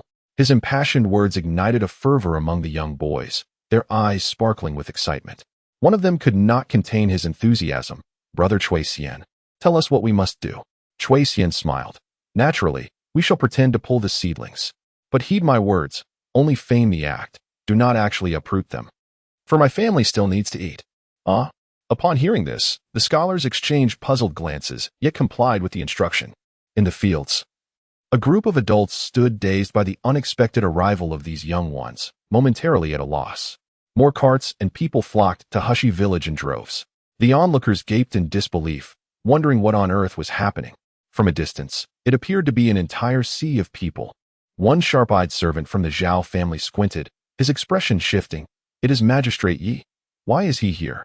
Upon hearing this, Zhao Zi's demeanor turned cold. That little rascal from the Chui family deliberately delayed to await Yi Huifeng. Having foreseen the outcome, there was no merit in further discourse. Even if Yi Huifeng were to arrive, what fear could Zhao Ji possibly harbor? As Yi Huifeng made his way to the fields outside Hishi village, he caught sight from afar of a group of young boys clad in scholarly robes, bent over in the fields, uprooting seedlings. His face turned pale with fright. The villagers who followed the magistrate began to murmur among themselves. The students from the county school wore expressions of dread. Had it not been for the presence of the county magistrate, they would have rushed forward to give a sound thrashing to their wayward peers. The scholar Wu, accompanying the larger group, clenched his fists in dismay. What a reckless display this was, and how on earth would it be resolved? As the villagers of Hishi stared in astonishment, the Chui family found a measure of solace. Reinforcements had arrived. Amidst the crowd, the elder matriarch of the Chui family wailed loudly, stumbling toward the magistrate's sedan, tears streaming down her face. "O benevolent magistrate, please, grant justice for this humble woman. In broad daylight, the Zhao family dares to seize my, Dazhuang." The elder Chui was genuinely distressed. Although today was a calculated move against the Zhao family, being subjected to such humiliation was unbearable. How could she not feel aggrieved? With tears still flowing, she approached the magistrate's sedan, preparing to kneel and prostrate herself. However, upon seeing the benevolent magistrate emerge from the sedan, she was rendered speechless. Wasn't he that Dazhuang? Overwhelmed by shock, she was momentarily unable to shed another tear. Yi Huifeng, upon hearing the name Dazhuang, felt a wave of embarrassment wash over him, stifling his shame as he gravely commanded, "State your grievances and step forth." This marked the first public appearance of Yi Huifeng after successfully usurping power, a moment that should have radiated authority, yet instead, he felt utterly mortified. But with so many eyes upon him, he had to maintain his composure. What did she mean by Dazhuang? No, this official is unaware. Fortunately, the elder Chui quickly regained her senses upon hearing Yi Huifeng's words. Good heavens, Dazhuang, who served in the magistrate's office, was indeed the magistrate. No wonder the young gentleman had such confidence. With the magistrate being one of their own, what was there to fear? She immediately knelt down, continuing to cry out, "Your Honor, the county official Zhao Ji is exceedingly tyrannical, attempting to forcibly purchase my family's 30 acres of land for a mere pittance. He also intends to send my family to the labor camp for land reclamation. I beseech you to deliver justice for my family." Though Chen and Lin were equally astonished at the transformation of Dazhuang into the magistrate, they promptly followed their matriarch's lead, kneeling and weeping alongside her. Upon hearing these words, Yi Huifeng's expression shifted. Such a thing had occurred? The elder Chui's claims incited a wave of murmurs among the gathered crowd. Had they not come to witness the young scholars uprooting seedlings? How did a lawsuit suddenly arise? Moreover, to think one could acquire 30 acres of land for a mere coin was truly heartless. Such a ridiculous and detestable act. And knowing it was perpetrated by the Zhao family, filled the onlookers' eyes with disdain and understanding. Throughout Nanyang County, who did not recognize the Zhao family's overwhelming power. Yet, faced with the piercing gazes of countless onlookers, Zhao Ji remained unperturbed, sneering, "This is nothing but sheer nonsense. Your family willingly sold the land, and my family came to purchase it. The transaction was entirely consensual. How can you accuse me of wrongdoing?" A gasp rippled through the crowd upon hearing such audacious words, and the common folk were taken aback. Yi Huifeng, seething with anger, glared at Zhao Ji and thundered, "You are insolent.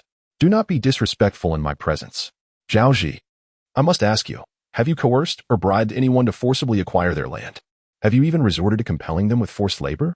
Zhao Ji narrowed his eyes at Yi Huifeng, a cold smile gracing his lips as he retorted, "Such drivel. Though you are the county magistrate, you must speak with evidence. I, Zhao Ji, am innocent and have tirelessly worked for the people of Nanyang. Before you speak, it would be prudent to consider your words carefully, otherwise, humph. What grand authority you wield, how brazen you are." Before such a multitude, he dared to show the magistrate no respect, revealing the extent of his arrogance. However, as the head of the Zhao family, a prominent gentry figure responsible for tax collection and local governance, he did not merely represent himself but embodied the interests of the entire gentry class of Nanyang, an invisible collective. As the saying goes, imperial authority does not reach the county. Should either party tear their facade, the county's policies would face significant hindrances in their execution. Yi Huifeng's face flushed crimson. His teeth clenched as he declared, "Zhao Ji, do not be so arrogant. Wait until I gather evidence. I will not let you off easily." Unfazed, Zhao Ji replied, "Then let us speak again once the county magistrate has acquired the evidence." As he concluded his statement, a group of despondent, ragged villagers surged forth from the crowd. the very ones whose lands had been annexed. County magistrate, we implore you to seek justice for us. Zhaoji purchased dozens of acres of my family's land for a mere pittance. The villagers cried, Zhaoji, you are doomed. You are truly cursed. Kneeling before Yi Huifeng, they expressed their grievances with sorrowful intensity. The elderly woman who had once wept outside Zhao's residence turned her fierce gaze upon him, venomously exclaiming, Zhaoji, do you remember me?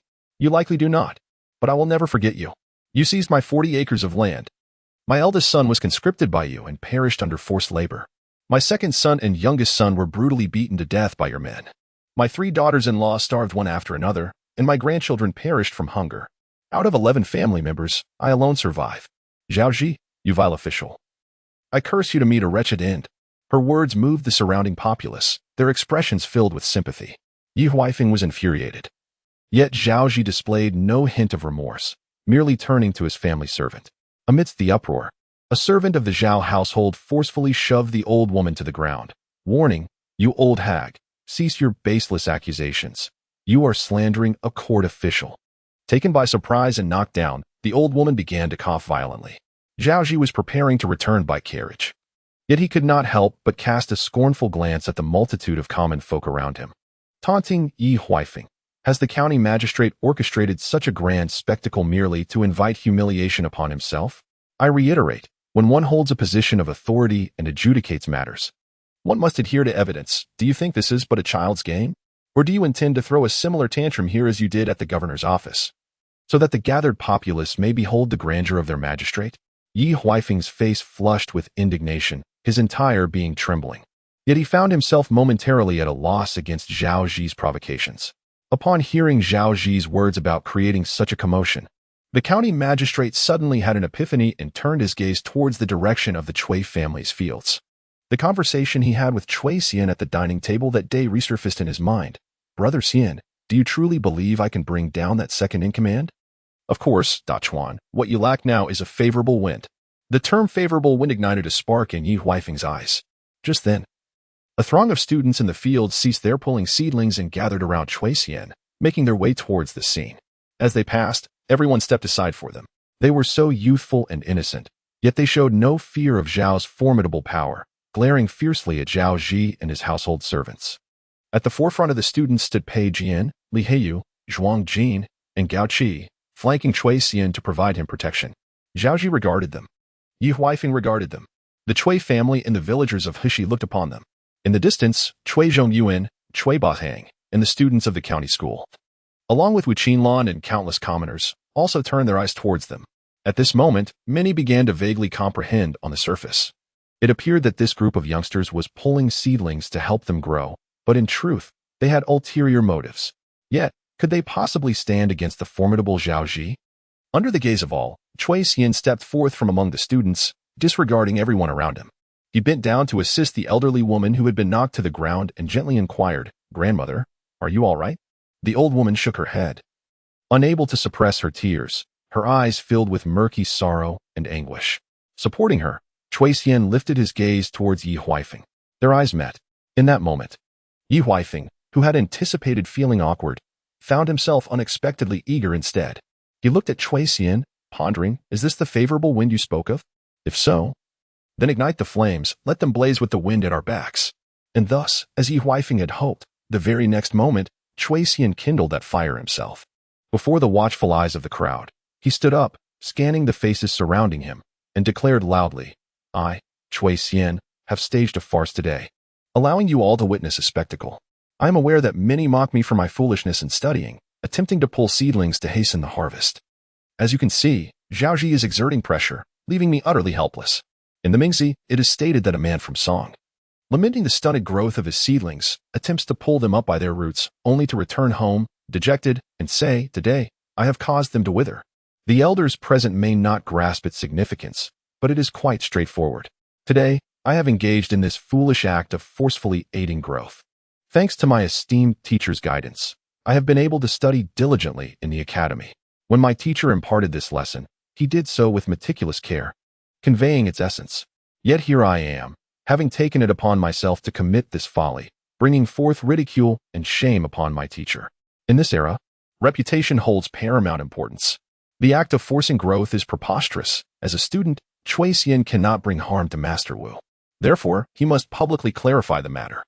Not only must he protect Master Wu, but he also aims to elevate his name through today's events.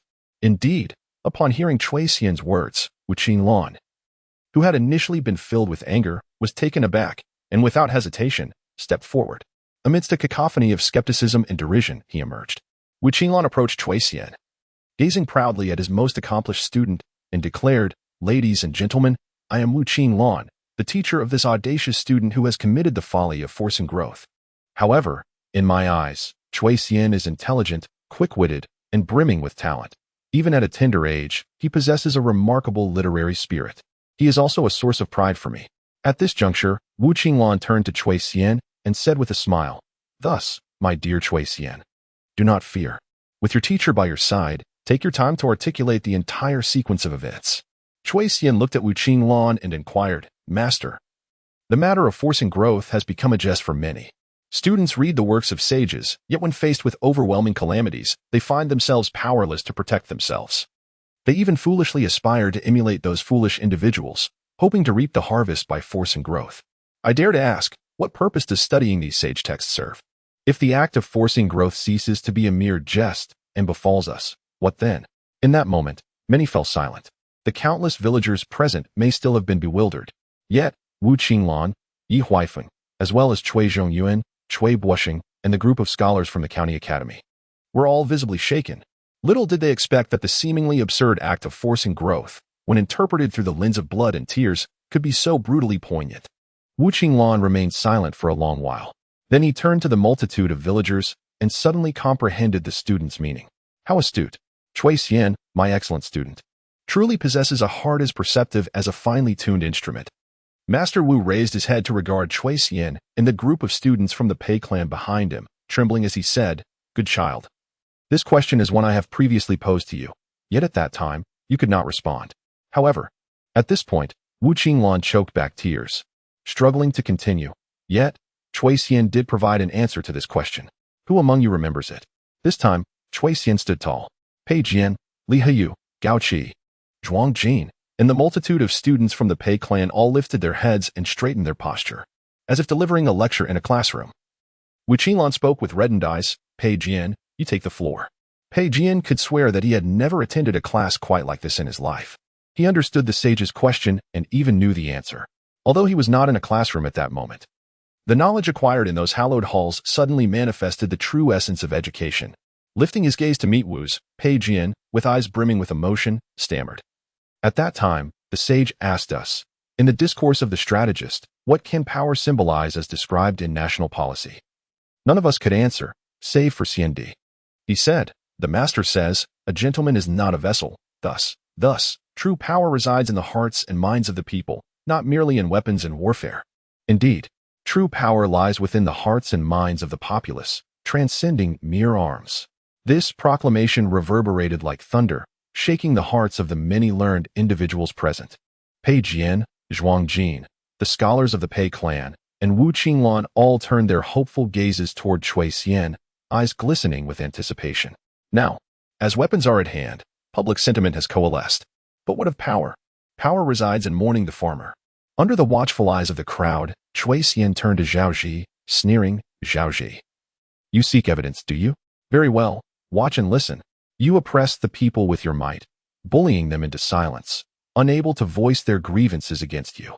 But you are mistaken, for in this world, there are scholars, there are those with the backbone of literary integrity, the spirit of ink and brush.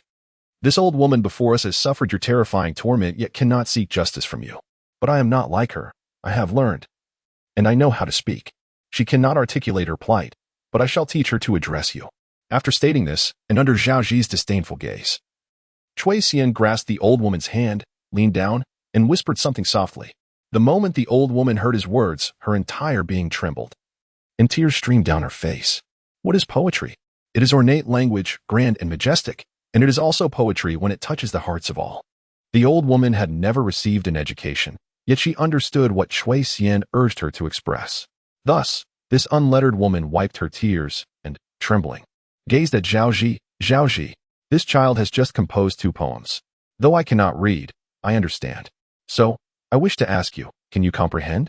These two poems are titled Mourning the Farmer. What? He composed poetry? On the spot? Upon hearing this, countless individuals perked up their ears.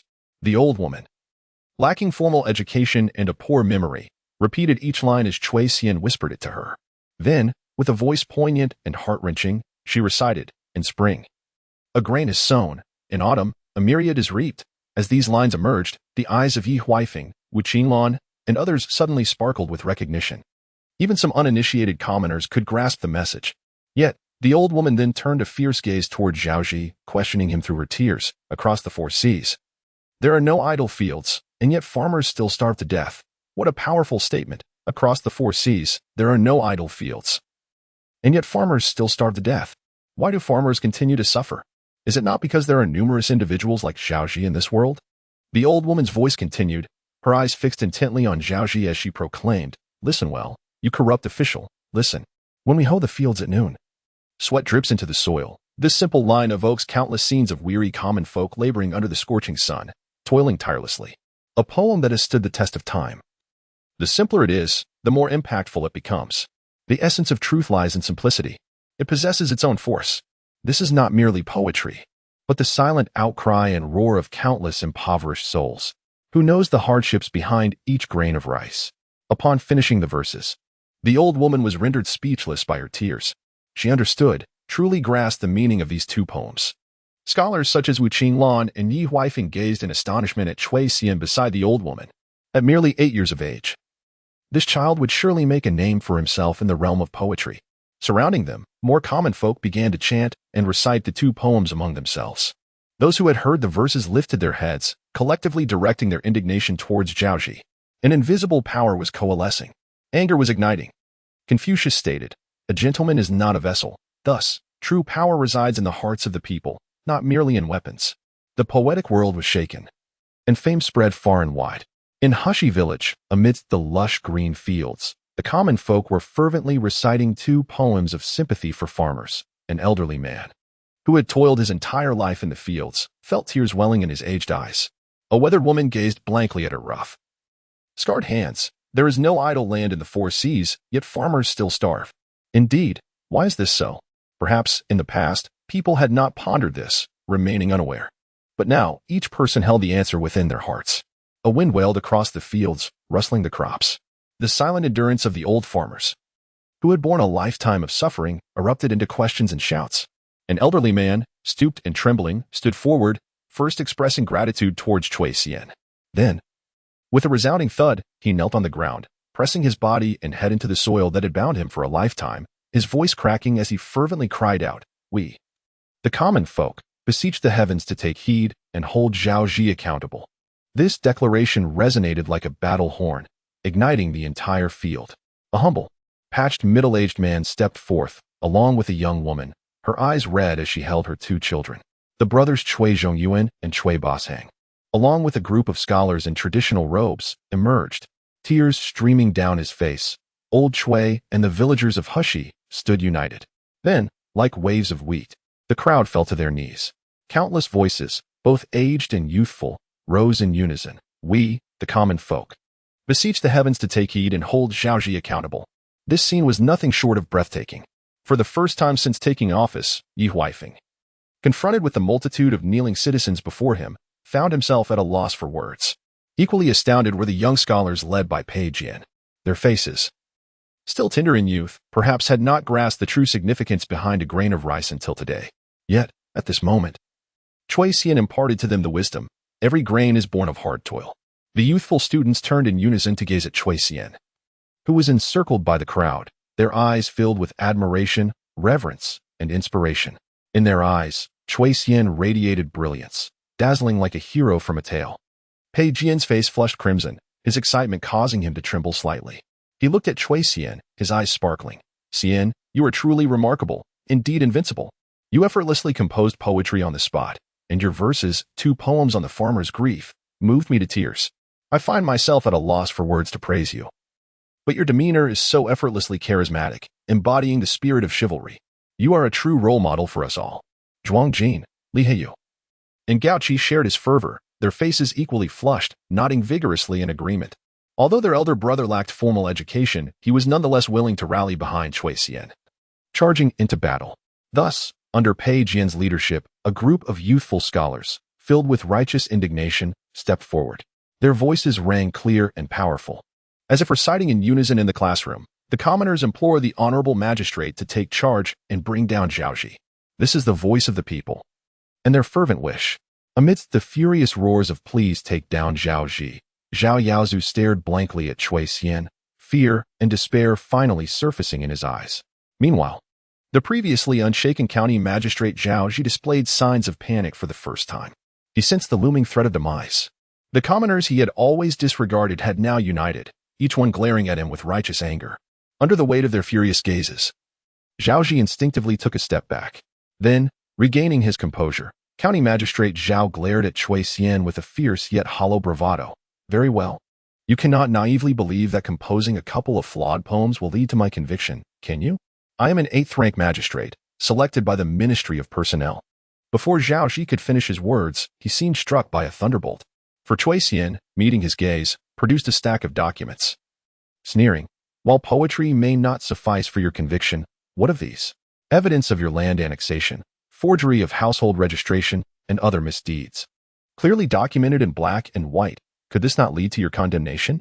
Zhao Ji's complexion turned pale in an instant. How had this young scion of the Cui family obtained such incriminating evidence, which he had hidden so well? Upon hearing that Cui Xian had secured proof of Zhao Ji's land annexation crimes, countless citizens' eyes sparkled with astonishment and admiration. This child is truly extraordinary. Heroes emerged from the youth. Stunned, Yi Huifeng's eyes shone with intensity as he turned to Zhao Ji, exclaiming, Zhao Ji, what further excuses can you muster now? Zhao Ji inhaled deeply, finally shedding his previous arrogance.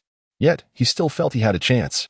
Under the scornful gaze of the crowd, Zhao Ji, humiliated, knelt before Yi Huifeng, murmuring, I, a foolish official, have indeed committed some errors.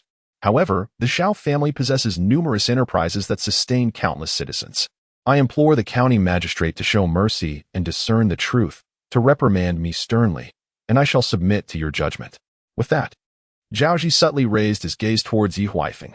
Yi Huifeng grasped the insinuation behind Zhao's words, his heart inexplicably racing. The Zhao family, with their immense wealth, now lay within his grasp. Should he choose to turn a blind eye, a single wave of his hand could allow him to seize the Zhao family's vast fortune, fertile lands, gold and silver, beautiful women, and grand mansions, all within easy reach.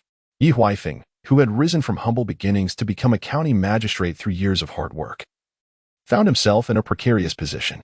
His tenure had been marked by ineptitude, leaving his purse rather empty, and he had never tasted the lavish lifestyle that wealth could afford. This was the first occasion in his life when an opportunity for riches presented itself so readily. To accept or to decline. In that moment, Yi Huifeng admitted to himself that he was wavering. Sensing his inner turmoil, he abruptly looked towards Cui Xian, whose expression was laden with significance. Yi Huifeng recalled a conversation at Cui's family table, where Cui had remarked, by that time, perhaps you, De Chuan, may not truly wish to seize that second-in-command position. Who can say? At the time, Yi Huifeng had laughed and shaken his head. How could that be? Yet, just a few days later, he understood the depth of Cui Xian's words. This mere 8-year-old boy possessed an astonishing insight into the intricacies of human nature within the officialdom. Noticing Yi Huifeng's hesitation, Zhao Ji's expression brightened slightly. He advanced a few steps on his knees, continuing, County Magistrate, I beseech you, I shall accept your judgment. Yi Huifeng closed his eyes. Forcing himself to regain composure, he turned away from Zhao Ji and instead looked at Cui Xian, at the youthful scholars beside him, and at the multitude of citizens kneeling in the distance. Moments ago, Wu Qinlan had imparted a lesson to the students in the field, and in truth, Yi Huifeng had also received his first lesson in governance. He realized that years of diligent study culminating in the title of Jinshi did not equate to genuine governance. He recognized that throwing tantrums in the governor's office, scheming for power, and securing the position of county magistrate were not the essence of true governance. It was alarmingly easy to become a corrupt official with just a flick of the finger and a spark of greed. But how does one become a virtuous official? It requires enduring countless battles against avarice, engaging in relentless self-cultivation, akin to a series of self-imposed, brutal heart tribulations. Yi Huifeng remained silent. The citizens seemed to sense a shift in the atmosphere, abruptly falling silent. Pei Jian and the other young scholars also quieted, including Chui Xian, who refrained from speaking, all eyes fixed on Yi Huifeng. Zhao Ji, you have stated that I may dispose of you as I see fit. Is that correct? Very well. I have discerned the subtlety in your words. It is indeed quite clear, and I have truly understood. Yi Huifeng gazed at Zhao Ji, his voice trembling slightly as he articulated these words. Then he cast aside his official robe, pointing at Chui Xian and the multitude of citizens present. His expression slightly agitated. Yet I have understood the essence of sympathy for farmers, grasped the lamentations of the old woman, comprehended the pleas of the people, and discerned the hopes of these young scholars. I have devoted over a decade to the study of sage texts. This is the first official robe I don, embraced by countless citizens who call me the benevolent Lord. Initially, I arrived in a daze, constrained by your meddling and rendered ineffective, never contemplating how to fulfill my duties as an official. But today, the echoes of sympathy for farmers resound in my ears, and the earnest anticipation of the people stands before me. As a ruler in this domain, I must ensure the safety of my people. How can I succumb to your temptations and bribes, forsaking my true intentions? Upon hearing this, Zhao Ji's complexion abruptly turned uncomfortable. The crowd of citizens, however, suddenly brightened with hope. The young scholars, including Pei Jian, clenched their fists in excitement, eagerly awaiting the benevolent lord to inscribe the fate of Zhao Ji.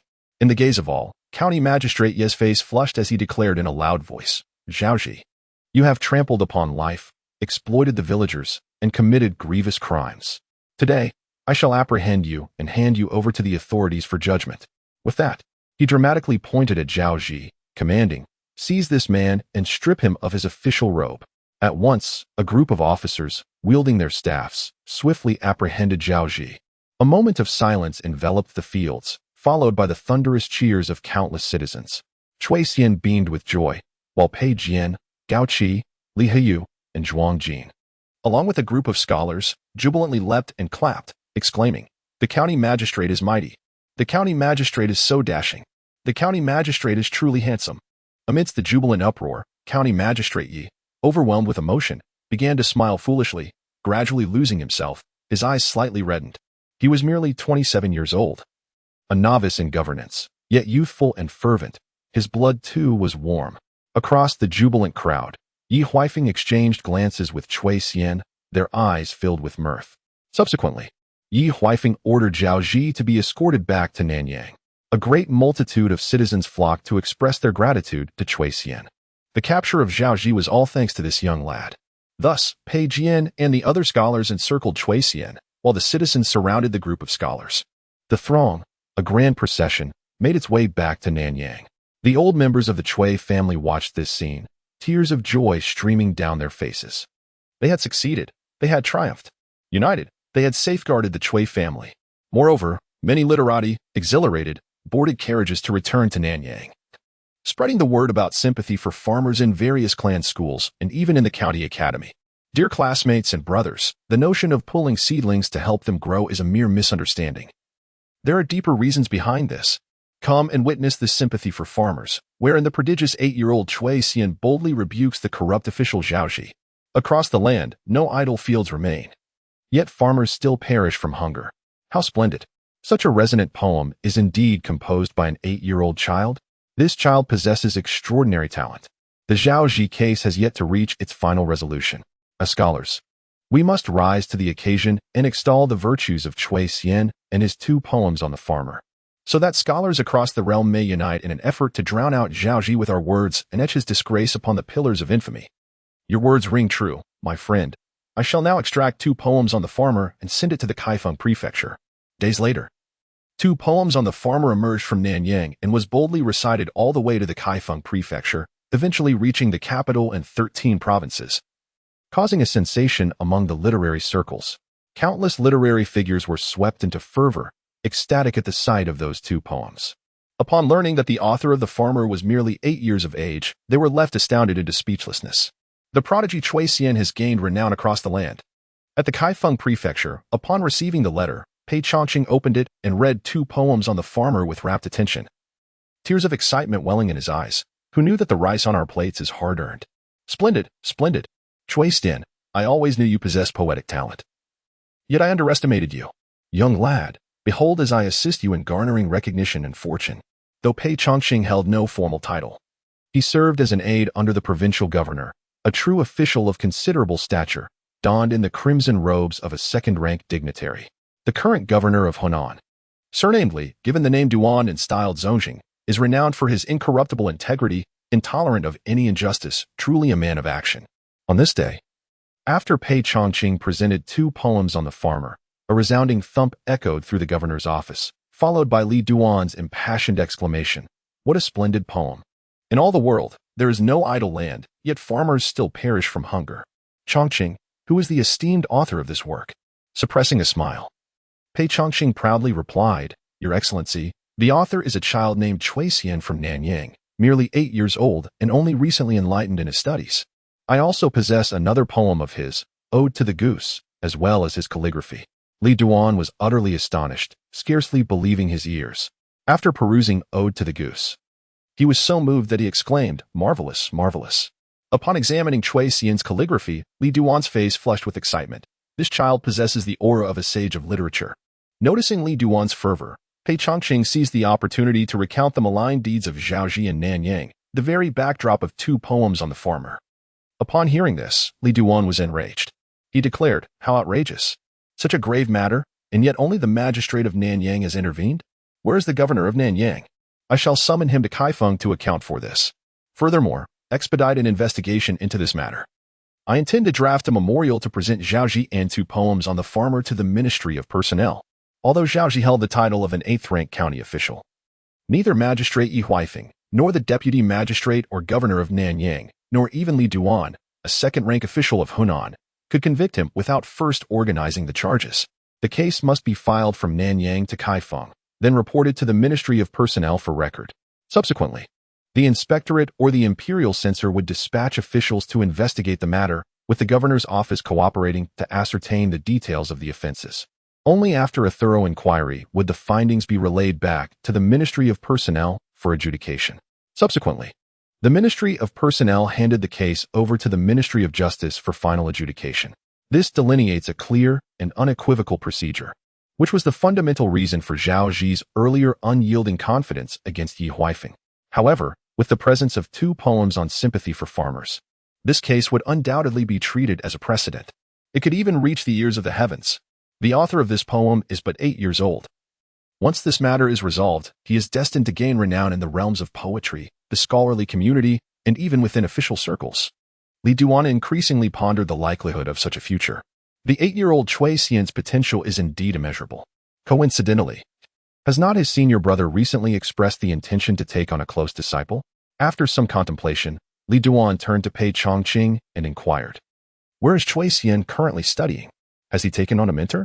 To be honest, this child possesses genuine talent, and I wish to recommend him to my senior brother as a disciple." Li Daren's senior brother? Pei Chongqing was momentarily taken aback. Then his expression transformed into one of fervent excitement. "May I ask, is he not the former Deputy Minister of Rights, now a renowned scholar in the scholarly community, a disciple of the esteemed Zheng Gulao, the revered Donglai master? Heavens, that is indeed a luminary in the literary world. A paragon whose disciples are scattered far and wide, the illustrious Donglai master." In this era, travel was slow. Although 2 poems on sympathy for farmers resonated powerfully, each word a gem, it still required time to permeate the scholarly community. Pei Chongqing received a letter, which he subsequently presented to Li Duan, the governor of Hunan. Thus, the matter of Li Daren intending to recommend Cui Xian to his senior brother, the Donglai master, was set to unfold 3 days hence. Now on that day, County Magistrate Yi Huifeng escorted Zhaoji back to Nanyang County. The populace cheered and followed, providing an escort along the way. Since some students from the county academy had returned earlier, a considerable number of citizens in Nanyang City had already received the news. Zhaoji was apprehended by the county magistrate on the spot. Those ambitious young scholars, rather than causing a farce, turned out to be significant contributors. Especially noteworthy was the 8-year-old prodigy Cui Xian, the author of Rainbow Cat and Ode to the Goose. Not only did he uncover evidence of Zhaoji's land usurpation, but he also composed 2 poems on sympathy for farmers on the spot, eliciting tears and empathy from countless citizens who fervently urged the county magistrate to severely punish Zhaoji. Every commoner who heard of this incident was filled with excitement and longing, openly expressing regret for not having joined the fray to witness the little prodigy composing poetry to punish the wicked in action. The De Liang dynasty valued literature over martial prowess, and the populace held scholars in high esteem. In particular, when someone recited 2 poems on sympathy for farmers aloud on the streets, many were deeply moved. For the first time in their lives, the illiterate among them found themselves comprehending these 2 poems. 8 lines encapsulated a lifetime of sorrow and hardship. Thus, as the county magistrate's palanquin, accompanied by Chui Xian and the group of young scholars, returned to the city, countless citizens gathered to welcome them. Long live the just magistrate. Dog official Zhao Ji. Your end has finally come. Heaven has opened its eyes. Look, those young scholars, each one clever and promising. Which one is the little prodigy Chui Xian? It is the fairest and most handsome among them, surrounded by the others. Indeed, he is truly charming. In the days to come, it seems that one might indeed become an esteemed scholar. The townsfolk eagerly rose on tiptoe, striving to catch a glimpse of the little prodigy. Among them were some neighbors from Zhongjing Lane, along with old man Chui. Let us momentarily set aside the astonished and proud neighbors who excitedly introduced that little prodigy, Chui Xian, resides in our alley. Now, let us turn our attention to old man Chui. He had initially anticipated news of the downfall of the old Chui family, yet he never imagined that someone as formidable as Zhao Ji would be apprehended.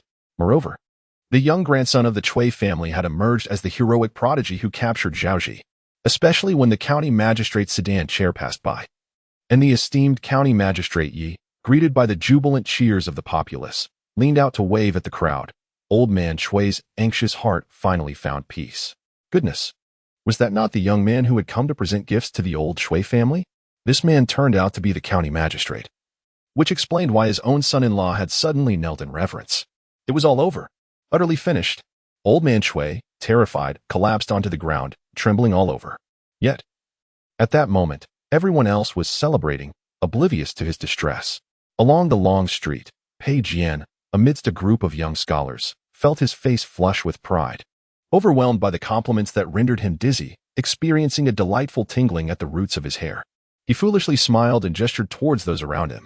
Noticing that Li Heiyu's towering stature obscured him, he expressed his dissatisfaction, saying, "Heiyu, could you possibly step aside? Can't you hear the townsfolk praising my handsome appearance? They are all looking at me." Li Heiyu, upon hearing this, became infuriated, retorting, "Nonsense.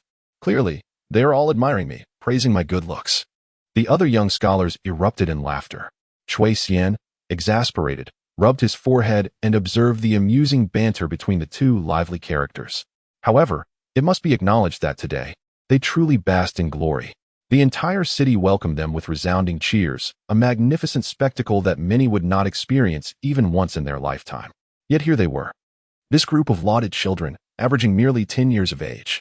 Their youthfulness was a source of envy and admiration, not to mention Pei Jian and Li Heiyu, who were unable to contain their exuberance.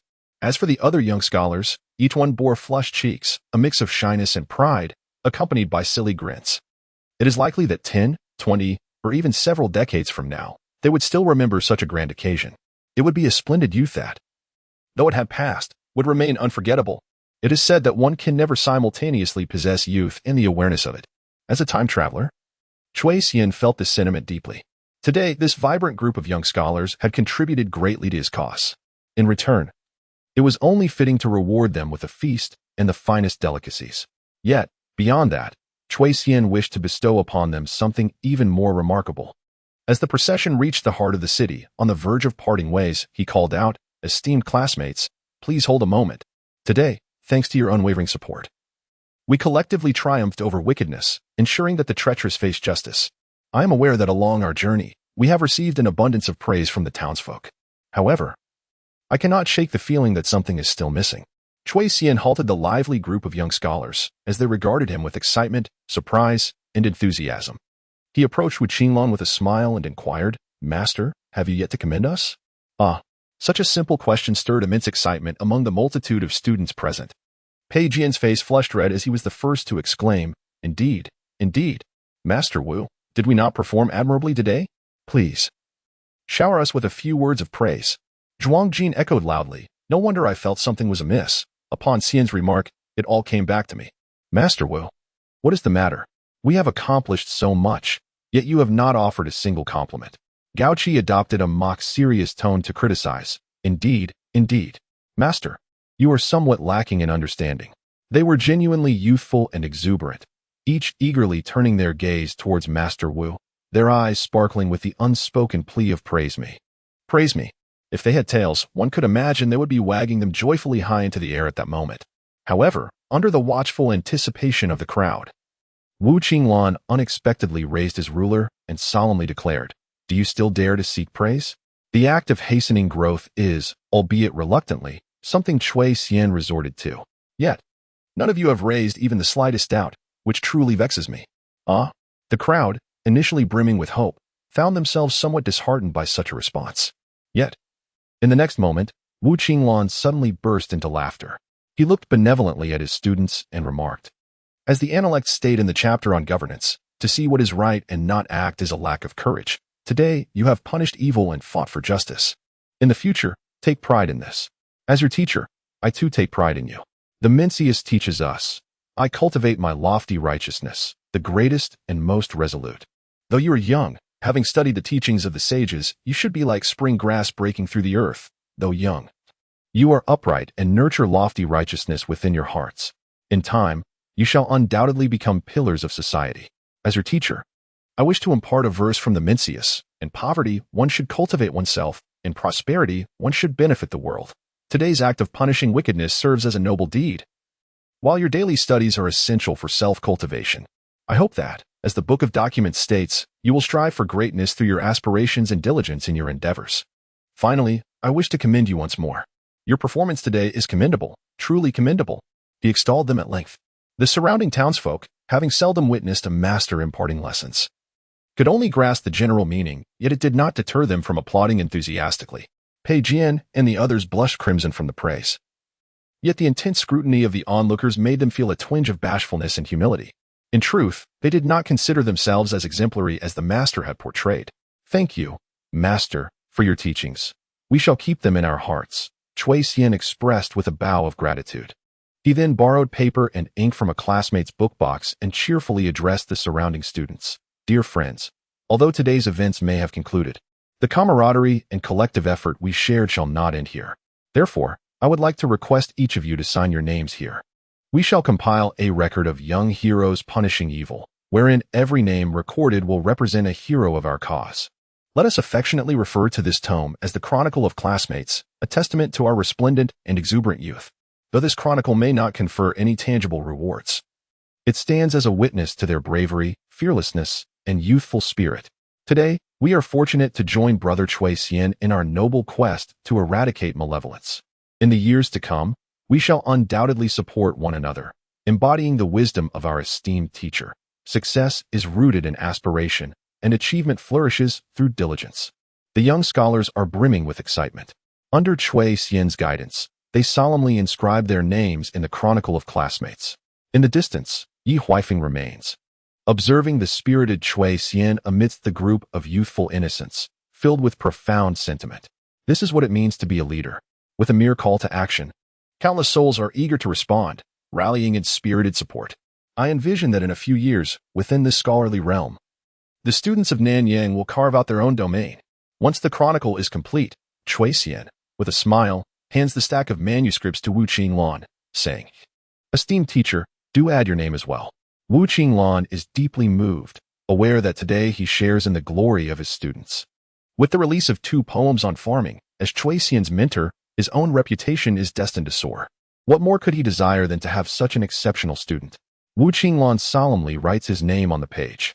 Then, under the eager gaze of the students, he borrows red ink and playfully draws a beautiful red flower on the title page of the chronicle. "Here is a small red flower for you." This simple gesture fills the young scholars with immense joy. Yet, today's celebrations extend beyond this singular moment. Magistrate Yi Huifeng approaches with a smile, announcing, "Let the officials transcribe a copy of this Chronicle of Heroes, for I shall ensure it is recorded in the annals of Nanyang County, allowing future generations to admire the valor of you young heroes." The exuberance among the group is palpable as they cheer in delight. Subsequently, the heroes exchange farewells with graceful bows. At the Pei residence, the elderly matriarch has been anxiously awaiting their return. At last, she sees Pei Jian rushing back, calling out from afar, "Grandmother, let me tell you, today I accomplished a monumental good deed alongside Brother Stian." The matriarch embraces her grandson, exclaiming, "Oh my, I have heard. My dear grandson, you are remarkable, not only at the Pei household, but in the homes of Gao Qi, Li Haiyu, Zhuang Jin, and the hundreds of heroes involved. Similar heartwarming scenes unfold. The Cui family is no exception. Upon their return, Old Man Cui and his two daughters-in-law prepare a lavish feast. The main hall is illuminated by bright oil lamps, and the family is invigorated, each member radiating joy. They are truly elated. Even Old Man Cui breaks tradition, serving a pot of fine wine. The brothers Cui Xian and Cui Yu each receive a small cup. Together, the family raises their glasses in celebration, toasting to our united family and to the promising days ahead. Old Master Cui seldom indulged in alcohol, yet on this occasion, buoyed by joy, he partook of a few extra cups. The following morning, he awoke amidst a cacophony of commotion. A neighbor outside was fervently calling out, "Old Sister Cui, rise and open the door." The governor, the deputy governor, and the county magistrate, accompanied by dozens of officials from the local government, have come to pay their respects. The governor of Nanyang, surnamed Song, was a seasoned official of the fourth rank, well-versed in the intricacies of governance. Thus, when the tempest of the pulling seedlings to help them grow scandal erupted, he prudently opted to remain in the shadows, quietly observing the unfolding events. If all proceeded as anticipated, he would wait for the tumult of public opinion to settle before stepping forth to render a decisive verdict, thereby garnering the accolades of the populace. However, an unforeseen turn of events transpired with such suddenness and ferocity. Shortly after Yi Huifeng arrived at Hushi village, the governor's subordinates also discreetly made their way there. Consequently, the poem Two Poems on Agricultural Compassion found its way onto the Governor Song's desk that very day. As an elderly man who had spent years immersed in reading and reviewing official documents, the governor had developed a slight nearsightedness. Seated at his desk, he took the poetry scroll presented by his subordinate, squinting as he read, while instinctively lifting a teacup to his lips. Yet, in the next moment, sputter, the tea he had just sipped was involuntarily expelled in a spray. The governor, flustered, set down the cup and rose, astonished, rereading the poem several times. His complexion paling instantaneously. The hand that held the poem trembled slightly. As a bona fide scholar, he was well acquainted with the weight of literary merit, and it was clear to him that this poem brimmed with significance. Had he not donned the official robe, he would have undoubtedly applauded it, exclaiming, "What a splendid poem!" Yet now, adorned in the garb of a fourth-rank official, he comprehended the potential ramifications of this poem. Its succinct diction struck like a blade. Drawing upon his decades of experience in the bureaucratic realm, he discerned that this poem would surely reach the highest echelons of power. To put it succinctly, irrespective of whether Zhao Ji had committed any wrongdoing, the mere existence of this poem sealed his fate. It was a case that could be enshrined as a benchmark of political correctness in textbooks. The Ministry of Personnel would undoubtedly present this poem to the cabinet. The esteemed elders within the cabinet, astute and shrewd, would never overlook such an opportunity to delight His Majesty. A prodigious talent bestowed upon us. A boon for the great Liang. This could even be packaged as a sign of auspiciousness. In despair, Governor Song shut his eyes, envisioning the furious visage of Minister Li Duan of the Bureau of Revenue. He foresaw the chilling spectacle of inspectors and officials from the Bureau of Inspection and the Bureau of Revenue, all looking down upon him, demanding accountability. No. That was merely the tip of the iceberg. Should the situation escalate further, he, the governor of Nanyang, might even be compelled to travel to the capital to report to the Ministry of Personnel. The prospect was terrifying. Trembling, Governor Song hastily summoned his deputy, Deputy Wu, who, upon arrival, was equally flustered. The two of them are bound by misfortune. Once trouble arises, neither can escape. As the saying goes, cunning often leads to one's own downfall. Had they anticipated such developments, they should have acted decisively at the outset instead of seizing the opportunity to flee. Now, the two poems of Mourning the Farmers have gained formidable acclaim. The venerable Yi Huifeng has made quite a name for himself. As the prefect of Nanyang and his deputy, they have astonishingly managed to remain invisible throughout this affair. There remains a chance for redemption, a chance for redemption. Prefect Song anxiously remarked. I suspect that the governor will soon summon me to Kaifeng to report on my duties. This is manageable. At least we are familiar with Lord Li's temperament. What truly terrifies me is the prospect of an official coming to hold us accountable. Any misstep, and we are done for. Therefore, while those who could endanger us have yet to arrive, let us pay a visit to the aggrieved party, though I do not expect him to intercede on our behalf. It is crucial that he refrains from uttering any fatal words. Indeed, as the adage goes, some matters cannot be weighed lightly. When they are A mere £1,000 cannot be contained. If the higher authorities truly wish to investigate thoroughly, who could claim to withstand such scrutiny? Deputy Wu wiped the sweat from his brow and nodded in agreement. Absolutely, we shall visit the Chui family tomorrow. Prefect Song added a warning. Yi Huifeng is currently riding the wave of fortune. You must resolve any discord with him promptly. He has rendered a judgment in favor of Chui Xian, and naturally, there are feelings involved. Do not jeopardize your career at this pivotal moment. Deputy Wu felt a profound sense of despair. Had he known it would come to this, he would not have clung to such trivial powers. He was due for a promotion next year, and now, not only is that in jeopardy, but retaining his current position would be a stroke of luck.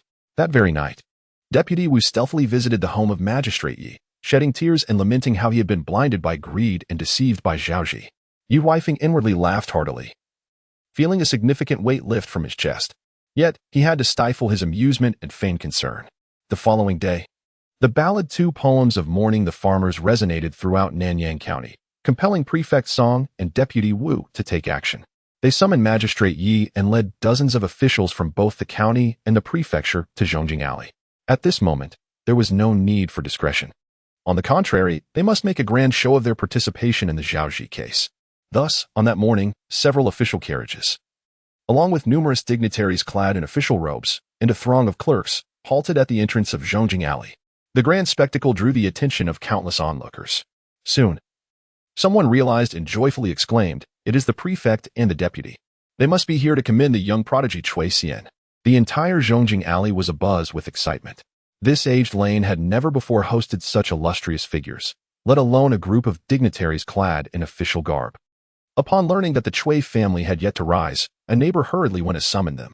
Prefect Song stood at the entrance of the alley, exuding a friendly demeanor. "No worries, no worries.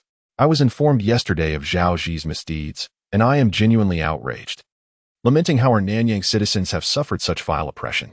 After reading the young prodigy Chui Xian's 2 poems of Mourning the Farmers, I was moved to tears, filled with admiration. Such eloquence humbles me greatly. I never anticipated that Nanyang would produce such a prodigious talent. Indeed, it is a fortunate occurrence for both myself and the city of Nanyang."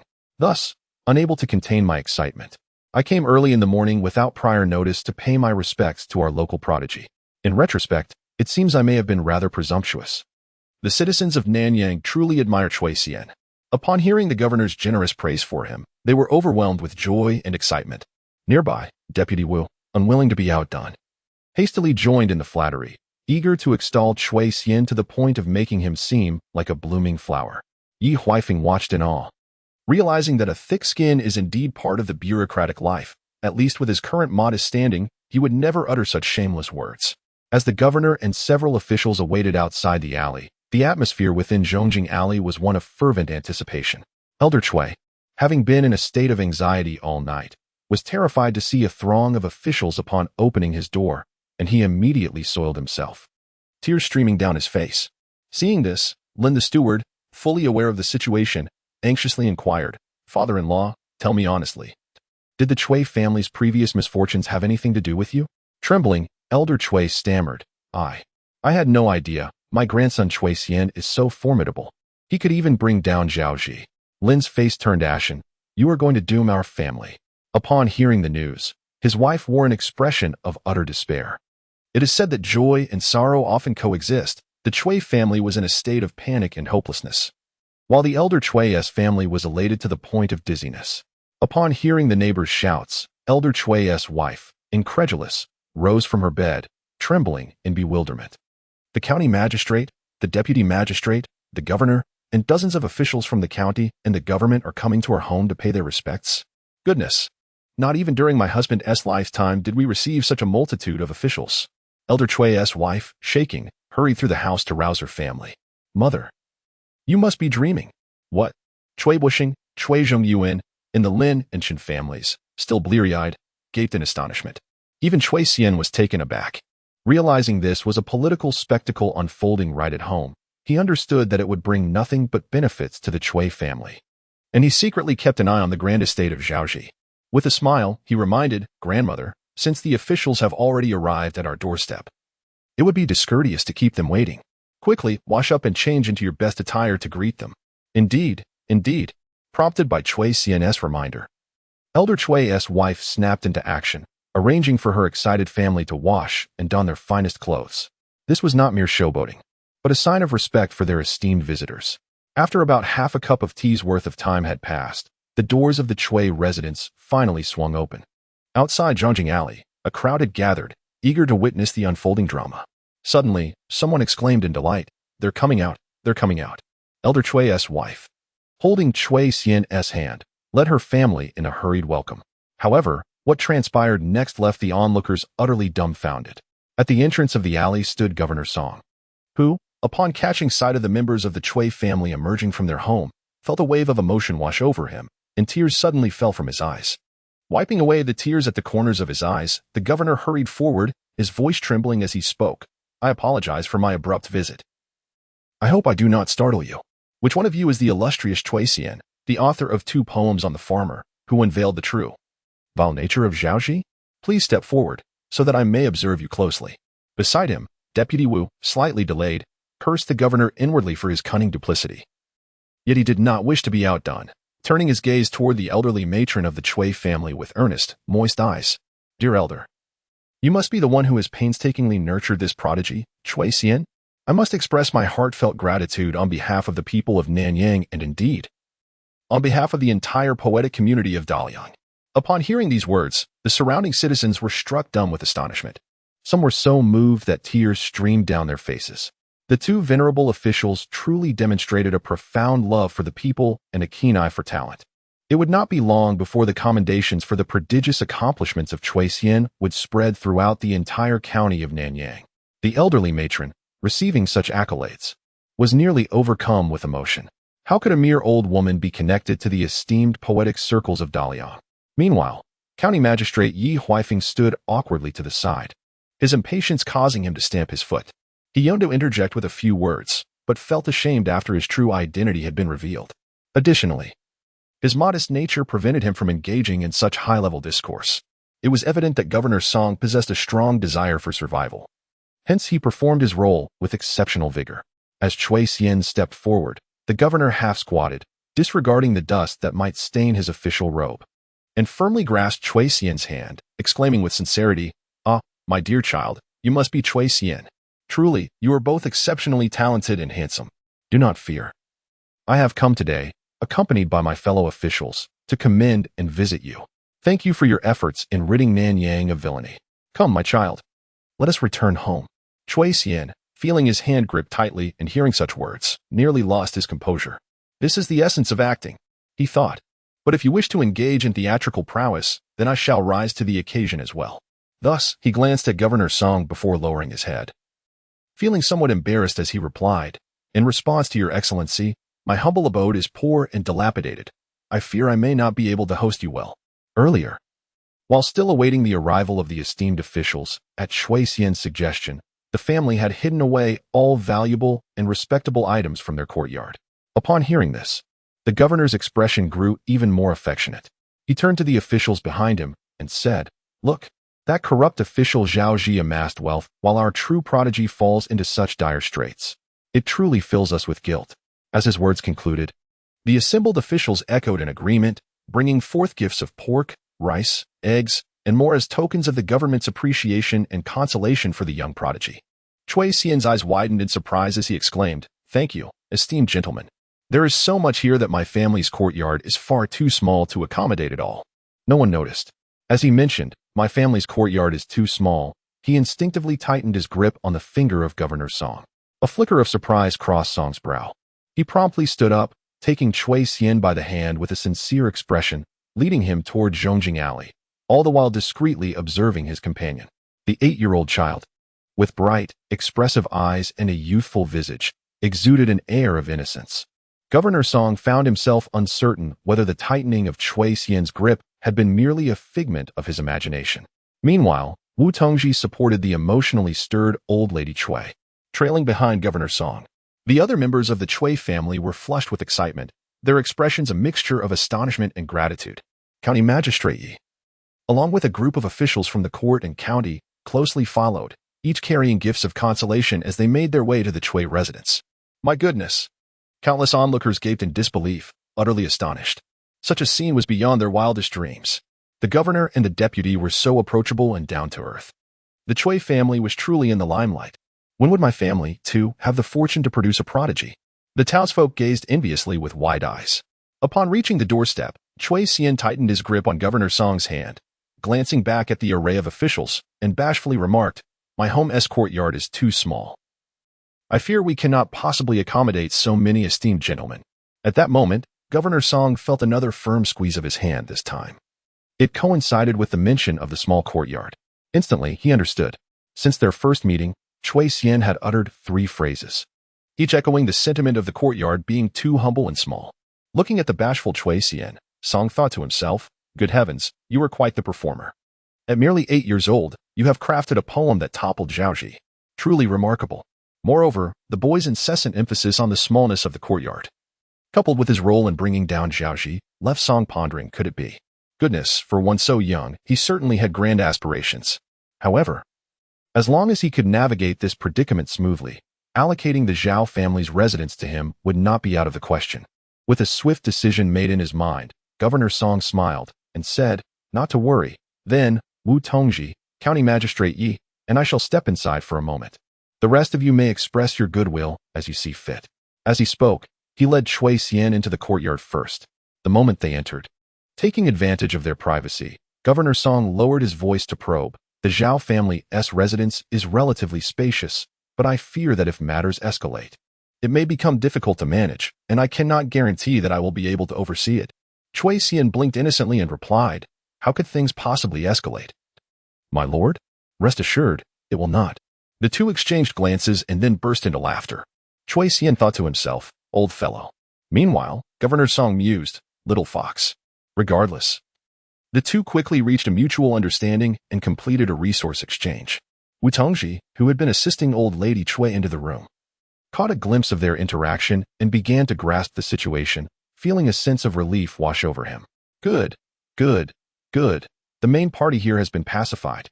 The ensuing pressure should be alleviated by at least half. The two adults felt a sense of calm, their demeanor growing increasingly genial. They opened the gates of the Chui family, seated near the entrance, engaging in casual conversation with the family. They inquired about the health of the elder Chui and asked about Chui Xian's studies. In essence, the atmosphere was nothing short of harmonious. In the alley, the curious onlookers occasionally gasped in astonishment at the unfolding scene. I observed as the governor crouched down, affectionately ruffling the young prodigy's hair, praising his intellect and courage. The assistant governor even expressed concern for the elder Chui, stating that he had a modest understanding of medicine, and proceeded to take the elder's pulse. Oh, what a rare spectacle this was, one not witnessed in decades. The gasps from the populace grew increasingly fervent. Meanwhile, the neighboring Chui elder's household was in utter disarray. Ultimately, Lin, the errand worker, gritted his teeth and, in a moment of desperation, dragged the elder Chui to the doorstep of Chui Xian's home to confess and plead for mercy. This matter was bound to come to light. It was wiser to surrender early and seek clemency. Your Excellencies, Governor, Assistant Governor, and County Magistrate. Under the astonished gaze of the crowd, Lin fell to his knees, trembling as he uttered, "The reason Zhao Ji is fixated on the land belonging to the young prodigy's family is entirely due to my father-in-law. I implore you to lessen the punishment." A wave of indignation swept through the crowd upon hearing this. Many in Zhongjing Alley had long harbored disdain for the elder Chui, and they quickly recounted the enmity between the two families. The elder Chui, devoid of hope, collapsed to the ground, trembling in fear. Governor Song, caught off guard by the emergence of this remedial case, felt a surge of joy, yet his expression darkened with anger. What a vile neighbor! To think that a mere dispute could lead one to plot another's demise. You incited Zhao Ji to seize land. Such transgressions are unforgivable. Seize him at once. The officials promptly apprehended the elder Chui. Unexpectedly, the elder Chui stood up in indignation, glaring fiercely at the elder Chui. Let it be known to all present. This man is not merely my neighbor, but also a kinsman of the same surname. He then recounted the grievances from 20 years past, bringing them to light for all to hear. The crowd erupted in outrage, condemning the elder Chui for his inhumanity, having driven a widow's family into such dire straits. Upon learning the full context, Governor Song appeared somewhat troubled. It is often said that a fair official finds it challenging to adjudicate domestic disputes. This family had been divided for 2 decades, and the matter was too distant in time, being a decision made by the Chui clan's elders themselves. Even as the governor, he could not re-arbitrate this familial conflict. Fortunately, Chui Xian was not seeking the governor's intervention in family affairs. He stepped forward, addressing Governor Song. Domestic matters are trifling and troublesome, and I apologize for burdening you. However, as you can see, this person harbors ill intentions, having maintained animosity towards my family for 20 years since our separation. Thus, I shamelessly beseech you to summon the elders of the Chui clan to act as witnesses for my family. Upon hearing this, Governor Song silently scoffed, thinking to himself that requesting assistance was a rather eloquent way of putting it. This cunning young man had likely concocted a plan the moment I arrived, aiming to secure the Zhao family estate while simultaneously bolstering his own family's position. However, as the saying goes, one must escort the Buddha all the way to the west. This matter was not difficult to resolve, thus the governor of Song granted his approval. Upon hearing Chui Xian's words, the members of the Chui family understood the implication, their faces flushing with excitement. After 20 long years, justice had finally arrived. The frustration endured in the past would now be met with exhilarating relief. Soon, the elders of the Chui family, having received the news, hurried to the scene. Witnessing such a grand spectacle, they were compelled to kneel before the governor. Once they grasped the full context, they chastised the old Chui patriarch mercilessly, with tears in her eyes. The elder Chui matriarch gazed upon the unfamiliar elders of the family and felt an overwhelming sense of disillusionment. 20 years had elapsed. Many of those biased elders had long returned to dust. The animosities she once harbored had now lost their target. Chui Xian turned to his grandmother, who, with reddened eyes, shook her head. In that moment, Chui Xian comprehended her silent message. The 8-year-old boy, under the watchful eyes filled with regret, shame, and apprehension from the gathered Chui elders, stepped forward. Though I have never met you, I believe you are my elders. You are all aware of the current circumstances. 20 years ago, I was not present. Thus I shall refrain from judging your actions. As a junior, I do not wish to meddle in the grievances of the previous generation. With clarity and determination, Chui Xian proclaimed, yet, I never anticipated that after 2 decades of separation, my family would still endure such torment and persecution. I urge you, esteemed elders, to reflect. Has this been just? The elders of the Chui family bowed their heads, unable to meet his gaze. In Nanyang City, who had not heard of the prodigious Chui Xian? This should have been a source of pride for the Chui clan, but alas, regret had come too late. Seeing the silence, Chui Xian continued, therefore, before the governor, the magistrate, and the esteemed officials present, as well as the assembled neighbors, I request your assistance in witnessing a declaration. My family, originating from Hushi village, has relocated to Zhongjing Alley. Henceforth, we shall sever all ties with the remaining members of the Chui clan. We will establish our own family lineage as the Chui family of Hushi village in Nanyang. I, Chui Xian, shall shoulder the weight of upholding my family's honor. The young boy's voice resonated with conviction, his expression radiant. The surrounding villagers watched in admiration, applauding with fervor. What a spirited young man! The elders of the Chui family felt a pang of sorrow, reluctant to let such a talented prodigy depart from their lineage. However, with both the governor and the magistrate present, and Chui Xian basking in his glory, they had no choice but to grit their teeth and acquiesce, all the while wishing they could devour the old patriarch alive. In the end, under the witness of Governor Song and the other officials, Chui Xian and his family formally separated from the previous Chui clan, thus becoming the Chui family of Hushi and Nanyang. The old patriarch was apprehended by the authorities for inciting others to seize land and awaited his judgment. Lin Xiaowei gritted his teeth, compelling his mother-in-law to part with a significant portion of her savings, selling off some family gold and silver. He scoured around and ultimately managed to gather 50 taels of silver to compensate the elderly Chui matriarch, as a redress for the unfair division of family assets 2 decades prior. Of course, that is a tale for another time. Once everything settled and the door was closed, the old matriarch embraced Chui Xian, weeping with joy. Xian Gu'er, your grandmother is truly elated. I never imagined that after 20 years, we could finally bring this matter to a close. Your grandfather, were he to know, would no longer hold me in reproach. Such a good child, such a good child. The other members of the Chui family, witnessing this emotional scene, either sighed or felt uplifted. For as Xian Gu'er had proclaimed, henceforth, they could establish their own family lineage. As the Chui family of Hushi village in Nanyang, united as one, they would surely enjoy a prosperous future. Yet, Chui Xian asserted, why wait for the future? A good life is upon us now.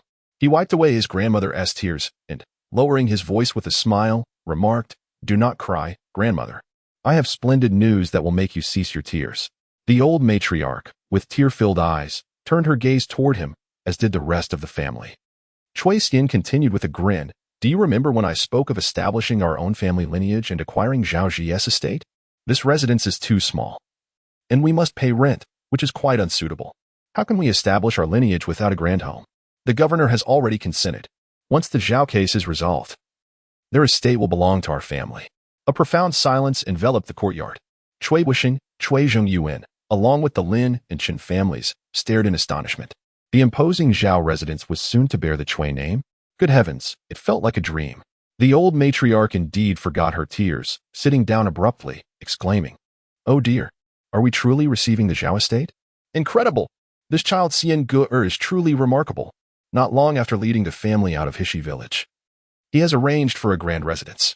Sitting on the ground, her tears still not dried, she began to uncontrollably smile. She was overjoyed. Meanwhile, Governor Song had just reassured Cui Xian, agreeing to allocate the Zhao residence to the Cui family. The following day, a letter arrived from the Kaifeng prefecture. Governor Song was summoned to report to the Bureau of Revenue in Kaifeng. The inevitable had arrived. Although Governor Song was an old hand at navigating such affairs, the longer he held office, the more timid he became. He and Deputy Wu had prearranged their excuses to avoid being detained upon their arrival in Kaifeng, ensuring their testimonies would align when the imperial officials came to question them. Consequently, Deputy Wu remained trembling within the Nanyang governor's office, while Governor Song found himself quaking in the Bureau of Revenue in Kaifeng. 3 days later, Governor Song, weary from his journey, arrived in Kaifeng, where he immediately broke into tears upon seeing Li Duan, kneeling in repentance, "Esteemed elder, I am ashamed of failing to live up to your expectations." Li Duan, the Bureau of Revenue official, scoffed coldly, "Spare me your pretenses. I demand to know, regarding the case of Zhao Zhi's land consolidation, the loss of life, and the corruption, were you involved, and to what extent?" Governor Song immediately lamented, "Esteemed elder, please see clearly. I assure you, I did not partake in this matter." Upon hearing this, Li Duan's icy demeanor softened somewhat. He then replied, "You have served under my authority for many years. It is not my wish to see you suffer a disgraceful downfall. However, this all hinges on whether you disclose the truth to me. From this day forth, you shall remain in Kaifeng, with no permission to leave. I have already pinned a memorial to the Ministry of Personnel, which will be expedited. This case will inevitably attract the attention of the Inspectorate and the Imperial Censors, who will send officials to investigate. You must take care." Governor Song, filled with gratitude, expressed his thanks.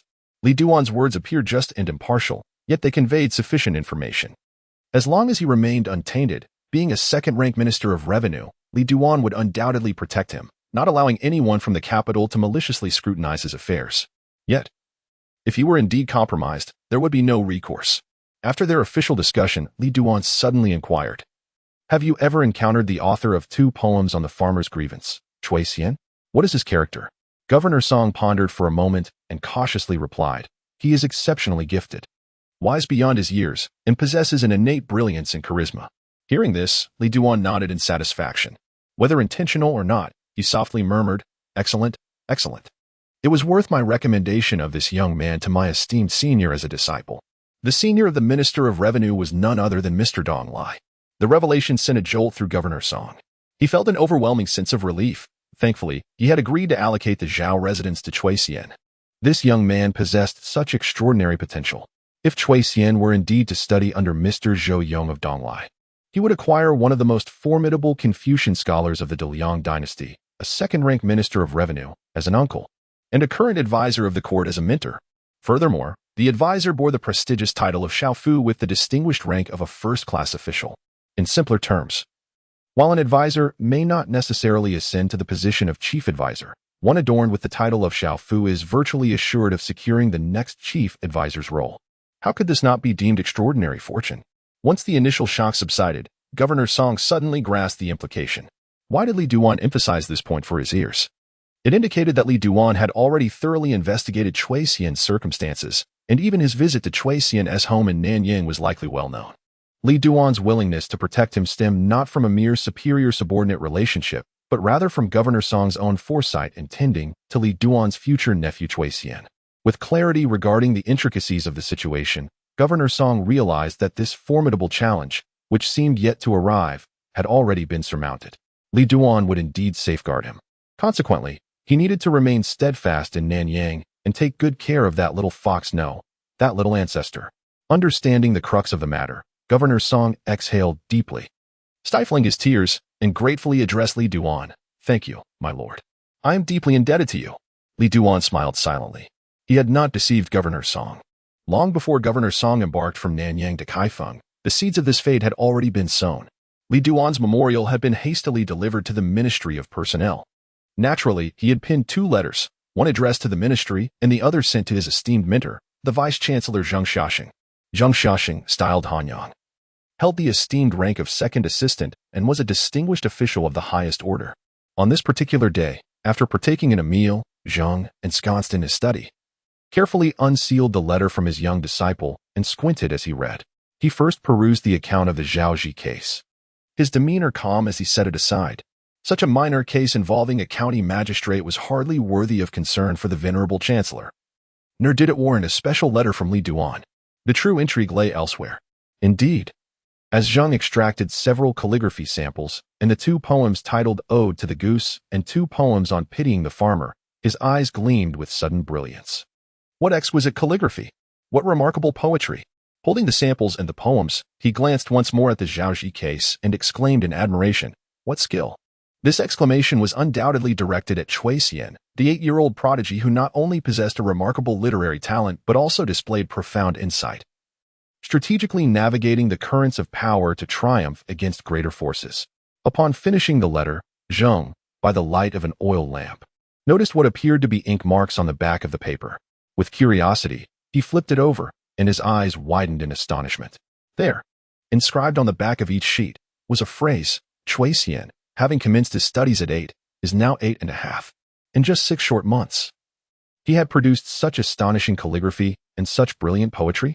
Goodness, what a remarkable talent! Even someone as seasoned as Zheng was taken aback. After the initial shock, Zheng Xiaxing grasped his disciple Li Duan's intentions. The 3 of them, Zheng at the heart of the court, Li Duan stationed in a region of authority, and Zhou Yang renowned among scholars, were poised to cultivate a young successor. However, both Zheng and Li, entrenched in their official duties, were ill-suited to take on a disciple directly. It was Zhou Yang who would be the most fitting mentor. Zheng, admiring the poetry more with each glance, stroked his beard and smiled warmly. Such an extraordinary talent would surely benefit Zhou Yang. "Oh, dear disciple, watch as your master bestows upon you a fortuitous fate." The following day, after the Ministry of Personnel reviewed the Zhaoji case, it was unsurprisingly submitted to the cabinet along with the 2 poems. Within the inner gates, east of the Fengtian Gate and south of the Wenhua Hall, lay the Wenyuan Pavilion. Zheng Xiaxing sat before his desk, trembling as he opened a memorial. Upon reading it, he rose unsteadily, as if encountering the 2 poems on pitying the farmer for the first time. What splendid poetry! What splendid poetry! An 8-year-old child has crafted such resounding verses. It is evident that our great Liang is blessed with talent. May heaven protect his majesty and our great Liang. When he arrived at court that day, Zheng resolved to present this poem to the emperor. What? Upon hearing this, the other cabinet ministers, the esteemed officials, and the secretaries gathered curiously around. After perusing the 2 poems on pitying the farmer, the assembly of ministers erupted in applause and astonishment, particularly at the revelation that such poetry had sprung from the mind of an 8-year-old prodigy. It was truly remarkable. One of the officials in the central court, having perused the poem Mourn for the Farmer, hesitated and remarked, "In all corners of the world, there are no idle fields, yet farmers still perish from hunger. Though such verses are striking and thought-provoking, is it appropriate to present them to His Majesty?" Upon hearing this, all the ministers, including Elder Zheng, erupted in laughter. How could it be inappropriate? On the contrary, it was most fitting, for upon reading this poem, His Majesty would not perceive the 8-year-old child as questioning him. Rather, the emperor could utilize this poem to interrogate the conduct of his ministers. Thus, during that day's court assembly, Elder Zheng presented to His Majesty 2 poems, claiming they were composed by an 8-year-old prodigy from Nanyang, Hunan. In the Hall of Supreme Harmony, amid the astonished gazes of the officials, the usually stern and humorless emperor burst into hearty laughter after reading the poems aloud. What extraordinary talent! This poem was indeed composed by an 8-year-old child? Marvelous! I had no idea that our great Liang possessed such a gifted genius. Subsequently, the emperor commanded the head of the court to recite "Mourn for the farmer" twice. The officials were left in awe and shock. Such resounding verses were indeed penned by a mere child of 8. The young prodigy, Chui Xian, naturally became the focal point of the court assembly that day. An official stepped forward and exclaimed, "Congratulations, Your Majesty. Allow me to express my joy." The emperor, seated upon his elevated throne, responded with a light "Oh," and inquired, "What joy do you speak of?" The official, brimming with excitement, declared, "Such a young child, merely 8 years old, has composed such resonant verses. It would not be an exaggeration to say that the literary star has descended to assist you, signifying that Your Majesty is the divinely appointed sovereign, the true dragon son destined for longevity and prosperity. Heaven bless Your Majesty and our great Liang." This is a portent of good fortune. Had Chui Xian been an adult, the official would not have dared to boast so boldly. Yet, the delightful irony lay in the fact that Chui Xian was merely 8 years old. No one would dare to disrupt the merriment or provoke the emperor's displeasure over this matter. Thus, all the officials knelt in unison, exclaiming, "Heaven bless Your Majesty! Heaven bless our great Liang!" The emperor, in high spirits, jested, "You lot only know how to speak sweetly. In all corners of the world, there are no idle fields. Yet farmers still perish from hunger. Let this resonate in your hearts." The ministers dutifully responded, "We shall heed Your Majesty's teachings." In that moment, harmony reigned between the sovereign and his ministers, creating an exceptionally relaxed atmosphere in the court. No one dared to mention Zhaoji. Yet, all understood that Zhaoji's fate was sealed. From the moment, the emperor extolled the prodigy and tacitly sanctioned the matter as an omen of good fortune. Zhaoji was irrevocably doomed. After the court session, the Minister of Personnel approached Elder Zhang with a smile, stating, "Elder, I shall dispatch someone to Nanyang to investigate this matter. Furthermore, it is my suggestion that we collaborate with the Ministry of Revenue and the Ministry of Works to exempt the citizens of Nanyang from corvée labor for 3 years, reduce their grain tax by 60% for 5 years, and absolve the Chui family from grain taxes and corvée labor for 20 years. Additionally, we should consult the Ministry of Rights to promote Mourn for the Farmer as a model poem for all schools across the land. What do you think, Elder?" Elder Zhang stroked his beard and chuckled. "Excellent." 73. The opening of the Imohua Luo shop. In the early morning, within the courtyard of the Chui family in Zhongjing Alley, at the break of dawn, the venerable Mrs. Chui, adorned in her new attire, stood beside the water tank. Admiring her reflection, a hint of bashfulness graced her expression as she asked, "Eldest daughter-in-law, could you please confirm if this garment fits me well?" Lin, upon hearing this, could hardly contain her delight. "Rest assured, mother, it fits splendidly." Not only had Mrs. Chui dressed with exceptional care, but the rest of the Chui family had also donned fresh garments. This was a momentous occasion as their shop, in Ibaozhai, was set to open its doors for business today. It had been over half a month since Zhaoji's apprehension, and the authorities were yet to determine his fate. For the Chui family, this matter had reached a temporary resolution. It was time to turn the page and embrace a new chapter of happiness. As for the Zhao family's residence, it was presently unattainable. They would have to await the arrival of the capital's officials to investigate the case, followed by the bureaucratic processes of the Ministry of Personnel and the Ministry of Justice, culminating in the sealing and confiscation of the Zhao estate. This intricate procedure would likely take a year and a half, if not longer. Fortunately, the Chui family was unhurried, as they had a new shop to attend to. After enjoying a morning meal, Mrs. Chui stepped outside, beaming with joy, surrounded by her family. As they made their appearance, a neighbor from Zhongjing Alley spotted them and cheerfully exclaimed, "Sister Chui, your shop is finally opening. What a joyous occasion. Congratulations." Mrs. Chui smiled broadly, expressing her gratitude repeatedly. Another neighbor observed the gathering family and inquired with concern, "Where is that little prodigy?" Following the Zhaoji incident, the Chui family had become the most esteemed household in the alley, especially young Chui Xian, who was particularly cherished. Neighbors would go out of their way to greet him warmly.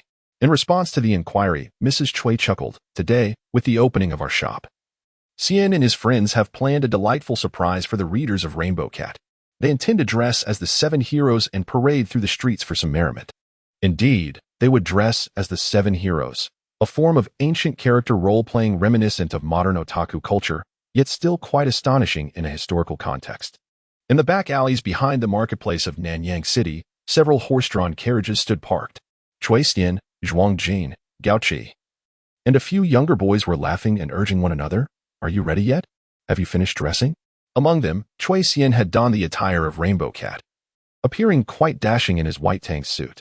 Zhuang Jin and Gao Qi had taken on the roles of Tiao Tiao, De Ben, and Do Do, each wielding a sword, exuding an air of gallantry. However, the long-awaited appearances of Pei Jian and Li Heyu were still pending. After a while, the two finally emerged from the carriage, appearing somewhat sheepish in their costumes. Upon seeing them, Gao Qi and the others paused for a moment before erupting into laughter. Pei Jian was dressed as the Blue Rabbit, while Li Heyu portrayed the Sand Lady. One was slightly plump, the other tall and slender, both blushing and awkward, a sight that was quite a-watering. Zhuang Jin laughed until tears streamed down his cheeks, while Li Heyu wore an expression of utter despondency. Pei Jian, filled with a mix of embarrassment and anger, exclaimed, "Did we not agree that there would be no laughter? If you laugh again, let us switch roles. You shall portray Lan Tuesday." Zhuang Jin quickly shook his head. Meanwhile, Chui Xian, suppressing his amusement, reassured, all right. Grandmother and the others are likely nearing Nai Bao Zhai. Let us set off promptly." A group of young boys, dressed as the 7 heroes, Black-Hearted Tiger, Black Small Tiger, and Ma San Yang, exited the alley and boarded a cart pulled by an ox. The cart then slowly made its way into the bustling market street, heralding the much-anticipated opening of Nai Bao Zhai. Many fans of Rainbow Cat flocked to the scene, eagerly awaiting the chance to purchase Mo Ho Luo. Suddenly, a certain book enthusiast, feeling somewhat bored after a long wait, turned around and, upon seeing the cart entering the market street, exclaimed in excitement, "Everyone, look! It's the 7 heroes! It's the 7 heroes!" This shout prompted countless heads to turn in unison, followed by a cacophony of astonished gasps and furious exclamations. "Rainbow Cat, the young hero! I can hardly believe my eyes!" exclaimed one admirer. "He is truly dashing and remarkable. And behold, he wields the long rainbow sword. My heavens, how imposing!"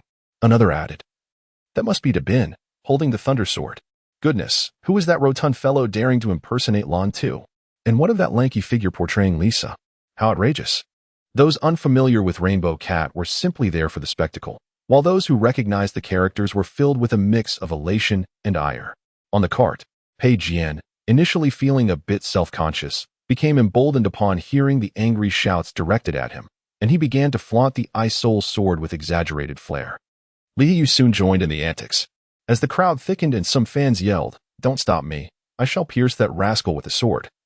Chui Xian's expression grew tense. He genuinely feared for Pei Jian's safety amidst the wrath of the fans. Fortunately, it seemed the threats were merely words. When the elder Chui family members arrived at Nai Bao Zhai, they were taken aback by the throng of people outside.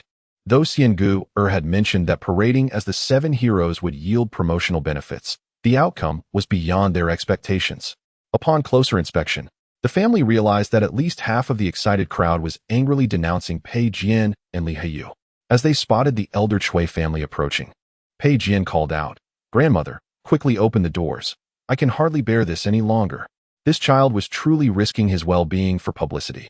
The elder Chui immediately waved her hand, signaling the opening of the doors. Brothers Chui Bushing and Chui Zhongyuan each ignited a string of firecrackers. Amidst the crackling sounds, the excitement of the Chui family, and the eager gazes of the fans, Nai Bao Zhai officially opened its doors. A flood of customers surged inside, and upon witnessing the vividly crafted Mo Ho Luo, their eyes widened in awe, each expressing their astonishment at the sight. The exquisitely adorned Mo Ho Luo was priced at 80 each, while the ordinary Huangping 7 heroes were 30 each. In addition to the renowned Changhong sword and the Ice Soul sword, various divine swords are available for sale, differing in size and material, with prices ranging from 20 to 80 coins. The shop also offers the 7 heroes costume set meant for real-life wear. Such prices are exceedingly reasonable. I must buy. The attire of the heroic Rainbow Cat is exceptionally handsome. I desire a set. Business is thriving indeed. Old Master Chui, along with his 2 sons and 2 daughters-in-law, are all busy attending to the bustling crowd. The shop's Mo Ho Luo is flying off the shelves at an astonishing pace. Outside the store, Chui Xian, Pei Jian, Zhuang Jin, and Li Heyu are panting heavily. Leaning against one another, their faces alight with excitement and silly grins. This is the first shop they have collaboratively opened, and the prosperous business fills them with joy. It is worth the sacrifices I have made, enduring embarrassment. Pei Jian mused, only to suddenly feel the ground trembling beneath him. Confused, he turned to see hundreds, nay, thousands of people. Faces flushed, surging towards the market street. Goodness! Pei Jian gasped in shock, terrified. Is it my strikingly handsome visage, merely dressed as a blue rabbit, that has incited such an uproar? Are they truly intent on my demise? Hearing this, Cui Xian, Zhuang Jin, and Li Heiyu turned around in alarm, scrambling to their feet. The sheer number of people was overwhelming. A glance around revealed a throng, as if the entire city had descended upon them. As they approached, they shouted phrases like 3 years of labor tax exemption and 60% grain tax reduction. What on earth is happening? The citizens of the city are expressing their gratitude and appreciation. The arrival of such a multitude is not to confront Pei Jian nor to purchase Mo Luo. Rather, these enthusiastic townsfolk have come to thank the prodigious young sage, Cui Xian, while the Cui family was preoccupied with the opening of their new shop. The judicial officers from the capital set forth. They first arrived at Kaifeng Prefecture, and then, accompanied by the officials of the Bureau of Revenue and the Bureau of Justice, made their way to the governor's office in Nanyang. Among them was the reluctant Governor Song, who had been forced to remain in Kaifeng for an extended period. Interestingly, upon arriving in Nanyang, these officials did not rush to pass judgment on any cases. Instead, they first announced a decree, drafted collaboratively by the Ministry of Personnel, the Ministry of Revenue, and the Ministry of Works, and approved by the Cabinet, which was favorable to Nanyang County. Since the officials arrived early, many sleepy Nanyang officials gathered below to listen, including the eager Yi Huifeng, who had hurried to welcome the heavenly officials. The head officer opened a document and read aloud. Effective this autumn, the labor tax for the citizens of Nanyang County is hereby exempted for 3 years. Yi Huifeng shuddered suddenly. The other Nanyang officials stared, their eyes wide, expressions dazed, barely able to comprehend if they were awake. The officer continued, in addition, for the next 5 years, the grain tax for the citizens of Nanyang County will be reduced by 60%. Furthermore, the 20-year labor tax and grain tax for the author of 2 poems on agricultural compassion, Cui Xian's family, will be waived. Additionally, 2 poems on agricultural compassion will serve as a model poem to be promoted across the nation's schools. The entire governor's office was enveloped in an atmosphere of profound silence. Each official bore an expression of incredulous shock. It was not. Although aware that this policy would greatly benefit Nanyang, the magnitude of such fortune was astonishing. A 3-year exemption from Corps of labor and a 5-year reduction of 60% in grain taxes. Good heavens! Such a boon has scarcely been witnessed in a millennium. The citizens of Nanyang were undoubtedly set to celebrate the new year in advance today. Clearly, the approval of such favorable policies for Nanyang was entirely due to Cui Xian and his poem 2 poems on the farmer's grievance. Governor Song was nearly beside himself with joy, his age rendered irrelevant as his face flushed with excitement. He hastily expressed his gratitude to the officials present. Then, he turned to the throng of enthusiastic Nanyang officials, urging, quickly, instruct the county and prefectural offices to post a public announcement, conveying this splendid news to the people of Nanyang. Furthermore, it must be made clear that the court's commendation of our citizens is solely due to the divine talent of the young scholar Cui Xian and his poem 2 poems on the farmer's grievance. You must hurry. No, I must go myself to personally thank this little prodigy on behalf of the people of Nanyang. If Governor Song's previous visit to the Cui residence had contained elements of political posturing, today, despite his esteemed position, he felt compelled to express his gratitude to Cui Xian on behalf of all the citizens of Nanyang. This was a blessing for his homeland, a remarkable achievement for the benefit of the populace. Governor Song desired to lead all the officials to find Cui Xian and express their thanks, but he hesitated. Casting a glance back at the officials from the capital, his expression conflicted. The dignitaries smiled warmly, saying, "We shall rest for now. You, Lord Song, should go forth and thank the young scholar on behalf of the people. Thank you all for your understanding. I shall take my leave at once." Governor Song replied with haste. He then, accompanied by Deputy Wu, County Magistrate Yi, and a throng of Nanyang officials, exited the office, their spirits ablaze with excitement. Within the span of a tea's brewing time, the county and prefectural offices successively posted announcements. To accommodate the illiterate populace, officials were designated to read the proclamations aloud. Soon enough, the entire city of Nanyang was engulfed in a wave of exhilaration. News spread rapidly from the offices, cascading through the streets and alleys. A butcher, knife in hand, was overcome with joy, tears streaming down his face. An elderly woman, sitting idly on the street, suddenly rose, her eyes wide with disbelief and delight. A man in his courtyard embraced his wife, laughing and weeping in unison. Women hurried to share this monumental news with their neighbors. The entire city was swept into a grand celebration. Indeed, it was proclaimed by the officials themselves. Starting this autumn, all citizens of Nanyang would be exempted from 3 years of corvée labor. How marvelous, how splendid. Not only was labor exempted, but there would also be a 60% reduction in grain taxes for the next 5 years. Good heavens. This autumn's harvest would allow families to stockpile a considerable amount of grain. The officials declared that the reason Nanyang enjoyed these privileges was due to the young prodigy Cui Xian's composition of 2 poems on the farmer's grievance. The emperor, upon learning of this, was deeply moved and praised the young scholar's poetic prowess, subsequently rewarding the citizens of Nanyang.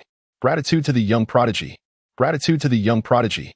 Upon hearing the news, a multitude of common folk, filled with excitement, eagerly set out to express their gratitude to Cui Xian in person. They inquired along their journey and arrived at Zhongjing Alley, only to find themselves disappointed. Subsequently, they learned that the Cui family was opening a new shop that day, prompting the enthusiastic crowd to rush towards Jishir Street. Not only the common people, but also Governor Song and the entire staff from the government office hurried over, their spirits alight with anticipation. Cui Xian, Pei Jian, and several others were taken aback by the overwhelming turnout and retreated into the mud treasure studio. Preparing to close the doors, the elder members of the Cui family, noticing the commotion, emerged to take a look, each one filled with trepidation. Oh my goodness! Why are there so many people? Soon after, the entire Cui family, along with Cui Xian and Pei Jian and a few other young men, stood in stunned silence. In the street, the fervent crowd, upon catching sight of Cui Xian, began to bow with red eyes, expressing their heartfelt thanks. Thank you, little sage. Thank you, little sage. You are a benefactor of Nanyang, a savior of the common folk. They exclaimed. Indeed, our gratitude to the little benefactor. Not only have you rid us of the corrupt official Zhao Ji, but you have also secured blessings for all the people of Nanyang. The court has exempted us from 3 years of corvée labor and reduced our grain tax by 60% for 5 years. Little benefactor, please allow us to pay our respects. Upon hearing the words of the crowd, the elder Cui family members finally grasped the situation's gravity. Yet, the tale seemed so surreal, almost unbelievable. Elder Cui leaned against the doorframe, dazed. Our Siener has been praised as a sage by His Majesty, and as a result, the entire Nanyang County has been relieved of 3 years of labor and a significant reduction in taxes? Good heavens, that is His Majesty we are speaking of. Mr. and Mrs. Chun, Cui Zhongyuan's parents, appeared as though they had awoken from a dream, their expressions bewildered. Nearby, Pei Jian, Li Haiyu, Zhuang Jin, and Gao Qi were equally astonished. Then, in a surge of excitement, the 4 of them pushed the retreating Cui Xian forward, exuberantly shouting to the crowd, "Look, this is Cui Xian. He is the little sage Cui Xian. He composed 2 poems on the farmer's sorrow and was the one to topple Zhao Ji. Even His Majesty has praised him and alleviated the burdens of the Nanyang people. Fellow villagers, look how remarkably handsome he is." Under the gaze of the multitude, Cui Xian blushed deeply, feeling an overwhelming sense of embarrassment. The common folk genuinely admired him, expressing their gratitude with cheerful smiles. Throughout Nanyang County, there was no one more striking than the little benefactor. Not only was he fair and charming, but he also possessed the talent for poetry. As the day progressed, it was not just the common folk who came to offer their thanks. A little later, Governor Song, Deputy Wu, County Magistrate Yi, and numerous officials from Nanyang made their grand entrance. In the presence of countless witnesses, the group of officials bowed in unison to express their gratitude to Cui Xian. The seasoned Governor Song, for once, set aside his usual theatrics, his expression genuinely moved. Cui Xian, on behalf of all the people of Nanyang County, I extend my heartfelt thanks to you. You have accomplished a great deed that benefits the entire populace. The scene from that day would linger in the memories of the people for many years to come. In the Grand Hall, the officials of the county bowed in gratitude to the young prodigy, Cui Xian. Initially, the young boy attempted to evade their reverence but ultimately acquiesced. He then emerged from the Ni Bao Zhai, standing on the steps, smiling as he acknowledged the assembly, esteemed officials, and all the venerable elders present. I, Cui Xian, am deeply grateful for your kindness. However, this achievement is not solely mine. 2 weeks ago, with the invaluable assistance of numerous elders from Hushi village, we were able to bring Zhao Jisheng to justice. Today, the blessings of Nanyang have borne fruit, all thanks to the virtuous deeds sown by the elders of our community. At merely 8 years of age, I am unworthy of such honor. Yet, I wish to express that should I one day venture beyond Nanyang, I shall forever hold my hometown dear, never forgetting the kindness bestowed upon me today. May our Nanyang and each of its inhabitants enjoy a splendid future. The crowd gazed in awe at the upright and spirited young prodigy, Chui Xian, erupting in thunderous cheers. In the distance, Governor Song stared at Chui Xian, pondering the remarkable rise of this young boy. His future is undoubtedly immeasurable. As I practiced my poetry in class to express gratitude to the many benevolent citizens for Chui Xian, it became evident that the Ni Bao Zhai had sold out within half a day, leaving not a single item remaining. After hanging up the closed sign, Pei Jian and several young gentlemen, along with the Chui family, encircled Chui Xian with fervent gazes. Feeling somewhat overwhelmed under their scrutiny, Chui Xian instinctively took a step back, bewildered, and asked, "What is the matter with you all?" "Ah, how could you even ask that?" Old Chui inhaled deeply, his excitement barely containable. "Young Master Xian, you have been praised by His Majesty." For 20 long years, she had prayed fervently for the Chui family ancestral grave to emit smoke, hoping for a literary star to arise. Little did she expect that such a portent would manifest so powerfully, to the extent of attracting the attention of the emperor. Old Chui had never dared to dream so grandly. Pei Jian, equally astonished, added, "Indeed, Brother Xian, even His Majesty has lauded you as a prodigy, and, because of you, alleviated the corv and grain taxes for the people of Nanyang. Do you comprehend the significance of this?" Chui Xian blinked, humbly inquiring, "What does this signify?" Zhuang Jin, Li Heiyu, and Gao Qi all regarded him with solemnity. Pei Jian stumbled, momentarily at a loss for words, yet insisted with unwavering certainty. "It means you are exceptionally remarkable this time." Zhuang Jin, at a loss for words, responded, "Such an obvious fact need not be reiterated. Let us first tally the accounts." "Yes, let us calculate the accounts. Today marks the first day of our new store's opening, and everything has sold out." In the cash box, several large drawers were filled to the brim. The group collaborated to count the money. Chui Boss Han, wielding an abacus, was left incredulous after tallying the total. Old Chui, eager, urged, "Eldest, how much is it?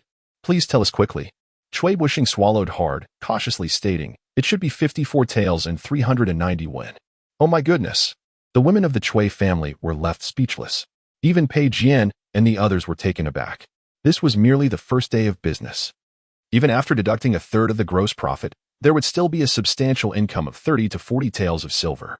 In just one day, had they earned nearly half a set of property in Nanyang? Hiss. Subsequently, everyone turned their gaze towards Chui Xian, their expressions blank. Seeing this, Chui Xian shrugged his shoulders. "It is merely a coincidence that today we encountered all the townsfolk coming to express their gratitude. Everyone came to support us. As the fervor for Rainbow Cat diminishes, the business of Mo Hualuo will inevitably decline. Therefore, I shall devise new strategies to write fresh tales. Furthermore, we must expand our market, taking Ni Baozhai beyond Nanyang County, reaching Nanyang Prefecture, and even the entirety of Hunan Province. At that point, we shall not be confined to the Mo Hualuo business. We must explore various industries. Thus, grandmother, do not be daunted by this modest sum. The rise of the Chui family and Hishi of Nanyang, whether we can truly ascend to become a prominent clan, relies on your leadership as we forge ahead. To become a prominent family, we must elevate our achievements, reputation, wealth, connections, and grand residences in all aspects. This cannot be accomplished solely by Chui Xian. It requires the concerted effort of the entire family." Upon hearing these words, the old matriarch's heart raced. Yet, she quickly waved her hand in embarrassment. "This, Xian, I am but an illiterate old woman. I cannot do it." Chui Xian laughed. "Grandmother, who dares say you cannot? You are remarkable. When Zhaoji bullied us, you pounded the table and united our family, ultimately bringing that Zhaoji to justice. You are the backbone of our family." The old matriarch blushed at the praise. Lin and Shun, her two daughters-in-law, smiled in agreement. "Xian is right. Mother, you are truly formidable."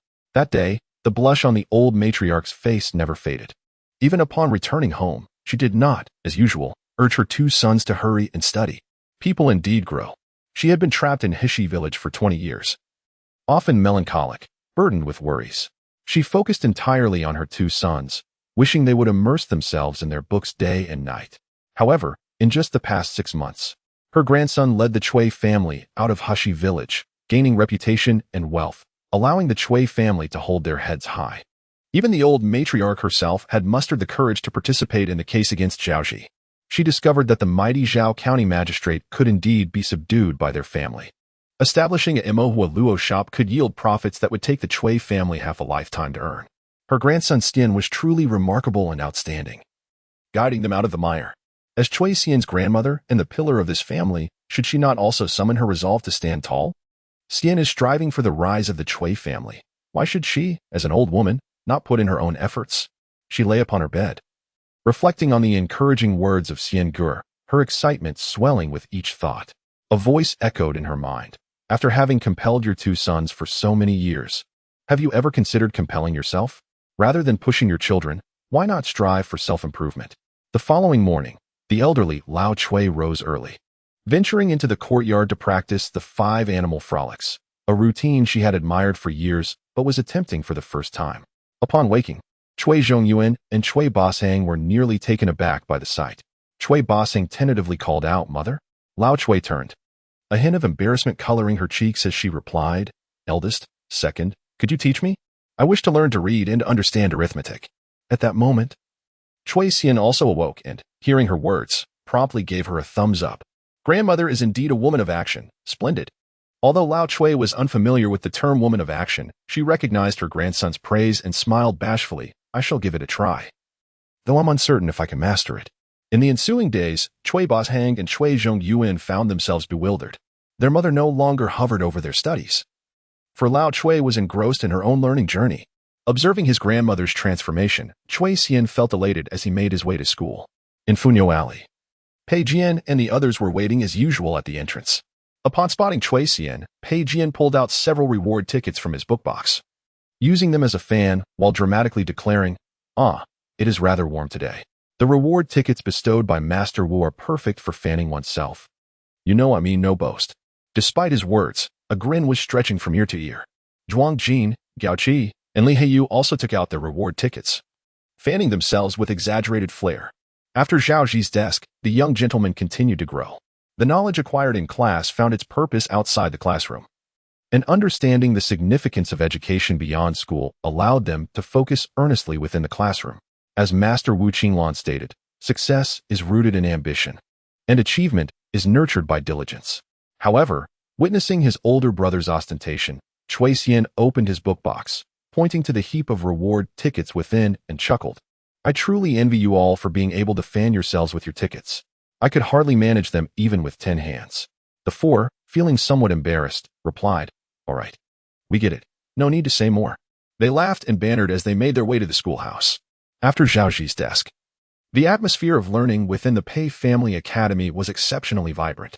Even Master Wu, who often wore a stern expression while reprimanding Rottenwood, had recently been seen with a cheerful demeanor. As the students settled into their seats, Wu Qinglan entered, announcing, Today we shall study a new poem. Initially, the students paid little attention. However, Wu Qinglan paused, surveyed the room full of students, and broke into a smile himself. This poem is titled 2 Poems on the Farmer. After deliberation by the officials of the Ministry of Rights, it has been chosen as a model poem to be shared with schools across the land for students to study. A murmur of surprise swept through the classroom, and silence enveloped the room. Everyone turned their gaze towards Chui Xian, their eyes brimming with excitement and fervor, accompanied by a profound admiration.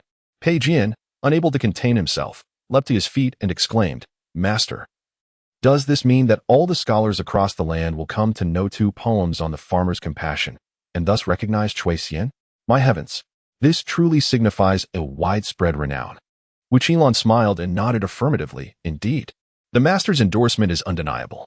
At that moment, not only Pei Jian but also the other young gentlemen and the entire classroom of students erupted in jubilant cheers. Brother Chui Xian, you are remarkable. When you achieve success and fame in the future, do not forget your classmates. Brother Chui Xian, you shall henceforth be my strongest connection within the scholarly circles. Surrounded by his fellow students, Chui Xian smiled warmly and returned their gestures of respect. Well said, well said. Pei Jian stood by, watching Chui Xian bask in the accolades, feeling genuinely happy for him. Yet, inexplicably, a tinge of self-doubt crept into his heart. Although he felt inferior, Pei Jian did not let it show. He had been diligently studying of late, far removed from the previous superficial efforts characterized by empty proclamations of his intent to learn. He had truly settled down to immerse himself in his studies. After the Zhao Ji incident, Pei Jian sensed a shift towards maturity within himself. Though he could not precisely articulate where this growth lay, the master's demeanor towards him had grown increasingly warm, and he had, remarkably, received several commendation tickets. No longer was he subjected to after-school detentions. The text that once caused him distress could now be recited fluently, and his calligraphy had significantly improved in steadiness. Even his father and grandfather, residing far away in Kaifeng, had written to commend him, and his grandmother, old Lady Pei, expressed daily delight, exclaiming, "My dear Jin Guo is thriving." In the academy, no one dared to mock him as rottenwood any longer. Yet, the human psyche is indeed peculiar. In the past, when subjected to ridicule and scorn, Pei Jian felt a pang of discomfort but never experienced self-doubt. Now, even as praise surrounded him, he found himself increasingly anxious and timid. Thus, self-doubt quietly took root within him. Pei Jian was acutely aware that he was not exceptional. The pursuit of knowledge enlightens, and the more one learns, the more one uncovers their own shortcomings and insignificance. Those intricate texts that Cui Xian could master effortlessly required Pei Jian to laboriously strive to keep pace with the master's rhythm, putting forth tremendous effort in class and burning the midnight oil at home just to barely keep up. One of the tribulations of youthful growth is the realization, at the height of one's ambition, that one might be merely an ordinary person, especially when one has a prodigious younger brother who is renowned throughout the land. Nevertheless, the strongest aspect of Master Pei has always been his eloquence. The insecurities he harbored would never escape his lips. Ironically, the more he felt inferior, the more he sought to appear nonchalant and ostentatious. As the day's lessons came to a close, the four young gentlemen, along with Cui Xian and Cui Yu, were released from school on time, free from detentions. The evening sky was adorned with brilliant hues as the gentle breeze swept through. On the way home from school, Pei Jian, carrying his book box, suddenly spoke, astonishing his group of friends. With a sense of pride, he declared, "Brothers, I have something to share. Next year, I intend to participate in the imperial examination." "Really?" Zhuang Jin, thinking he was joking, laughed and said, "Don't boast. If you're going to take the exam, then I will, too." Pei Jian raised an eyebrow, offering no rebuttal, merely smiling. Soon, Zhuang Jin's laughter faded. Li Heiyu stammered, "Wait, are you serious?" Even Cui Xian was taken aback.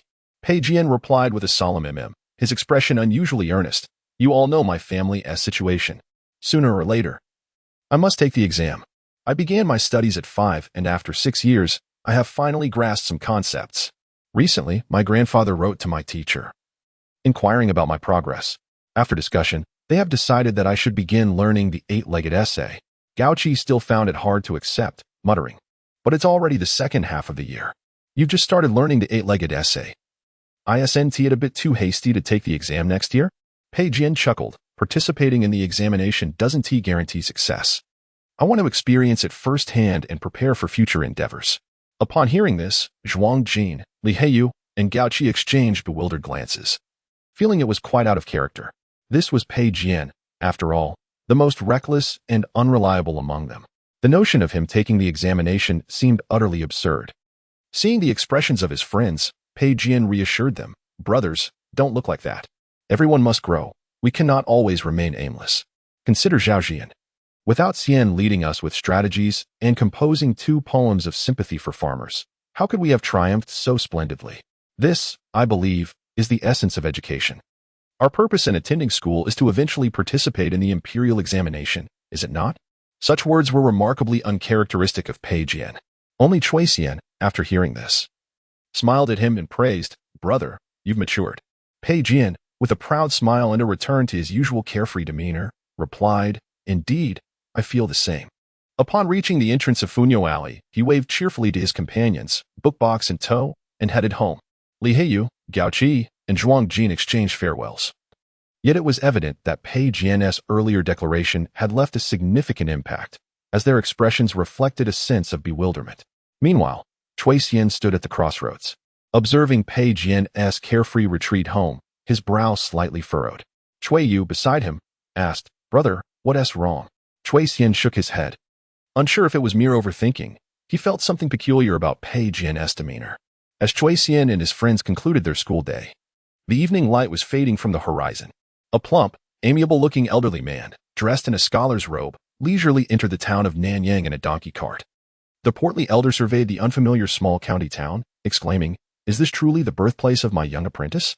Indeed, it is a land of remarkable individuals and unpretentious folk."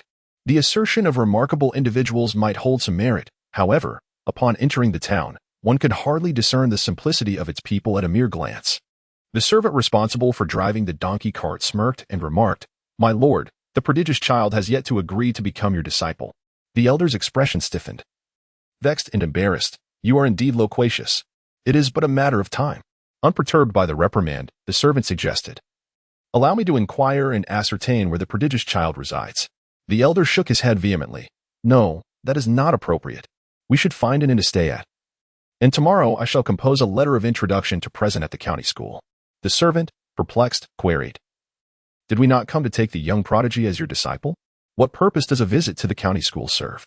The elder snorted lightly. "Is it not due to that scoundrel Lee Duan's commendable actions? He failed to notify me in advance. And now my little apprentice has risen to prominence thanks to 2 poems on the farmer's sorrow and is renowned far and wide.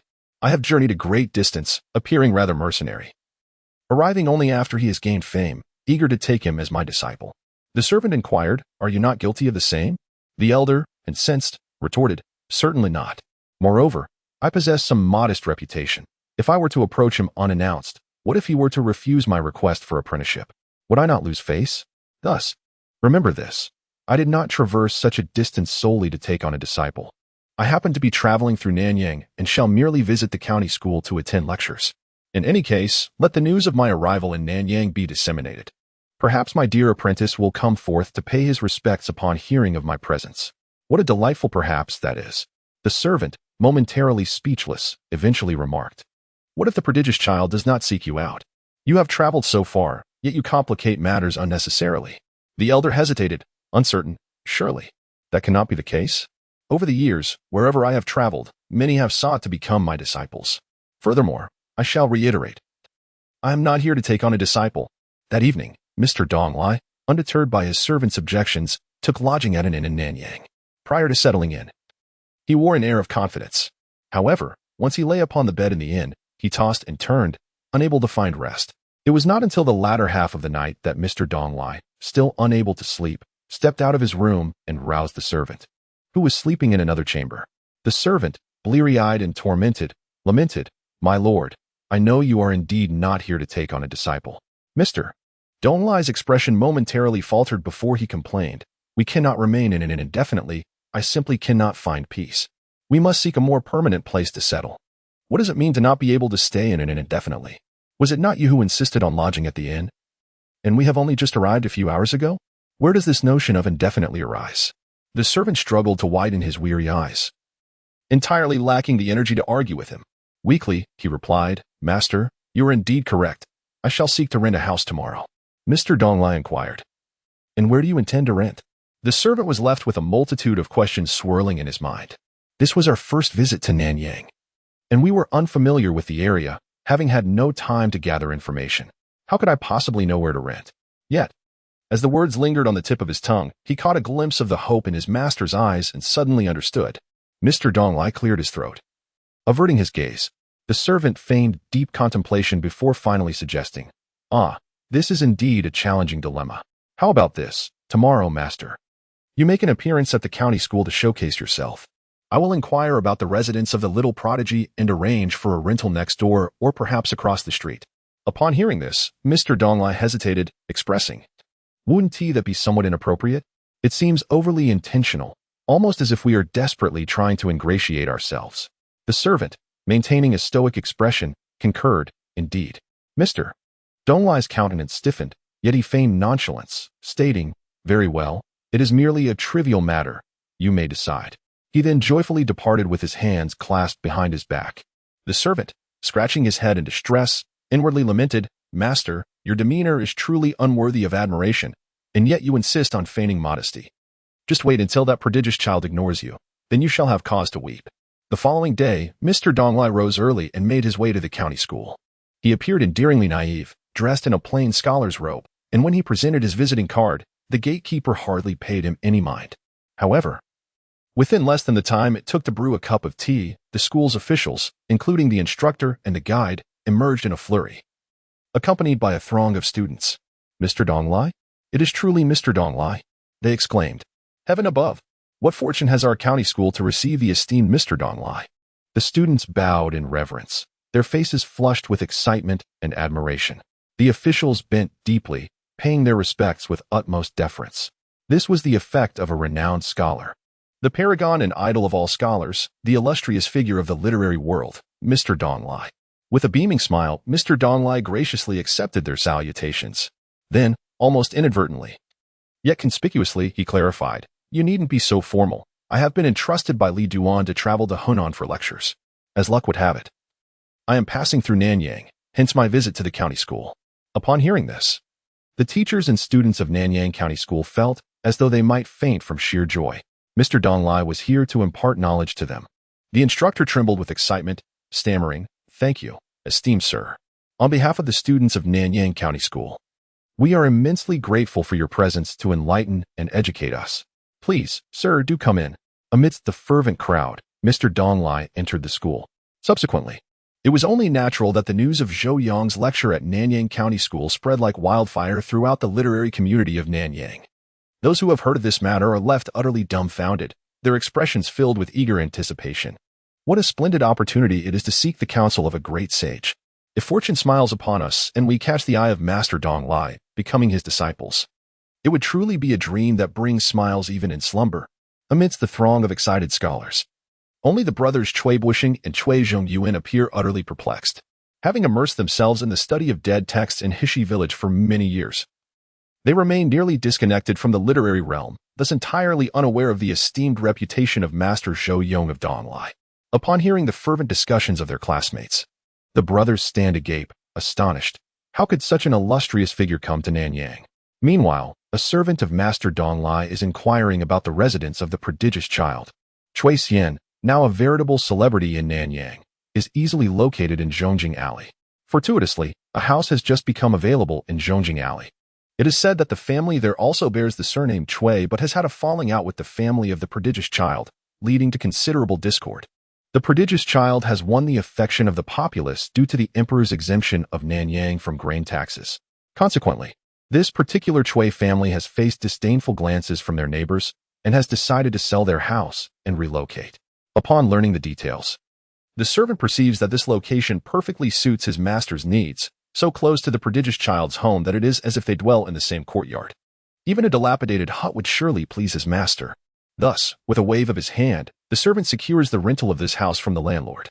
He then proceeds to the county school to inform his master, who feigns indifference, suggesting that such trivial matters are best left to the servant's discretion.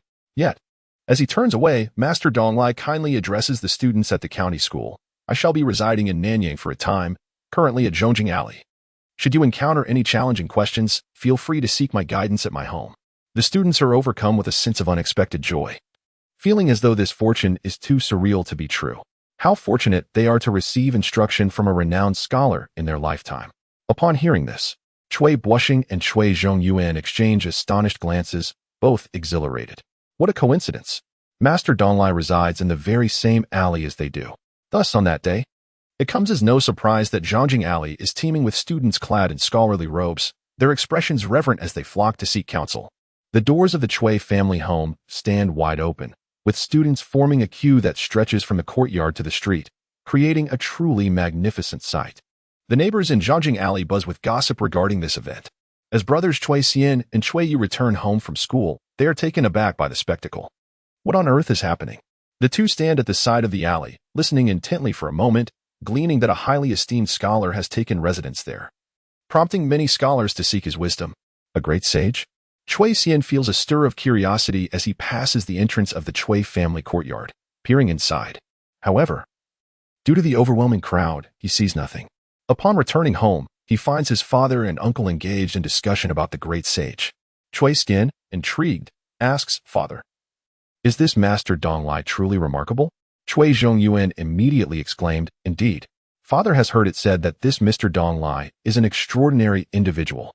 He is undoubtedly the foremost figure in the literary world today, revered and esteemed by scholars across the land. Not only is he erudite and renowned, but he also has a disciple, the esteemed official Li from Hunan. Moreover, Mr. Donglai's mentor is none other than the illustrious Minister Zheng, a person of impressive stature. It is no wonder that a long queue has formed outside." Cui Xian's eyes sparkled with excitement as his thoughts raced. Such a formidable ally is not to be overlooked. The question now is how to devise a plan to casually align oneself with him. On this day, the students waiting outside Mr. Donglai's residence lingered until nightfall. Reluctant to depart, Chui Xian stood at the entrance, gazing in that direction for a moment before letting out a soft hiss. That connection is undeniably enticing. It is only natural for many to aspire to such an alliance. This venerable gentleman not only possesses profound knowledge but also boasts significant connections, including a provincial official for a disciple and a high-ranking minister for a teacher. He embodies knowledge, prestige, tangible power, and a robust background. The prerequisites for success are all perfectly aligned. He represents an impeccable support system, capable of weathering any storm. Chui Xian had initially ventured out of Hushi village to seek support from his elder brother Pei Jian, primarily to secure a formidable ally. However, his brother's limited capacity proved inadequate for such reliance. Should Chui Xian encounter difficulties in the future, not only would his brother be of little help, but the entire Pei family might struggle to provide support.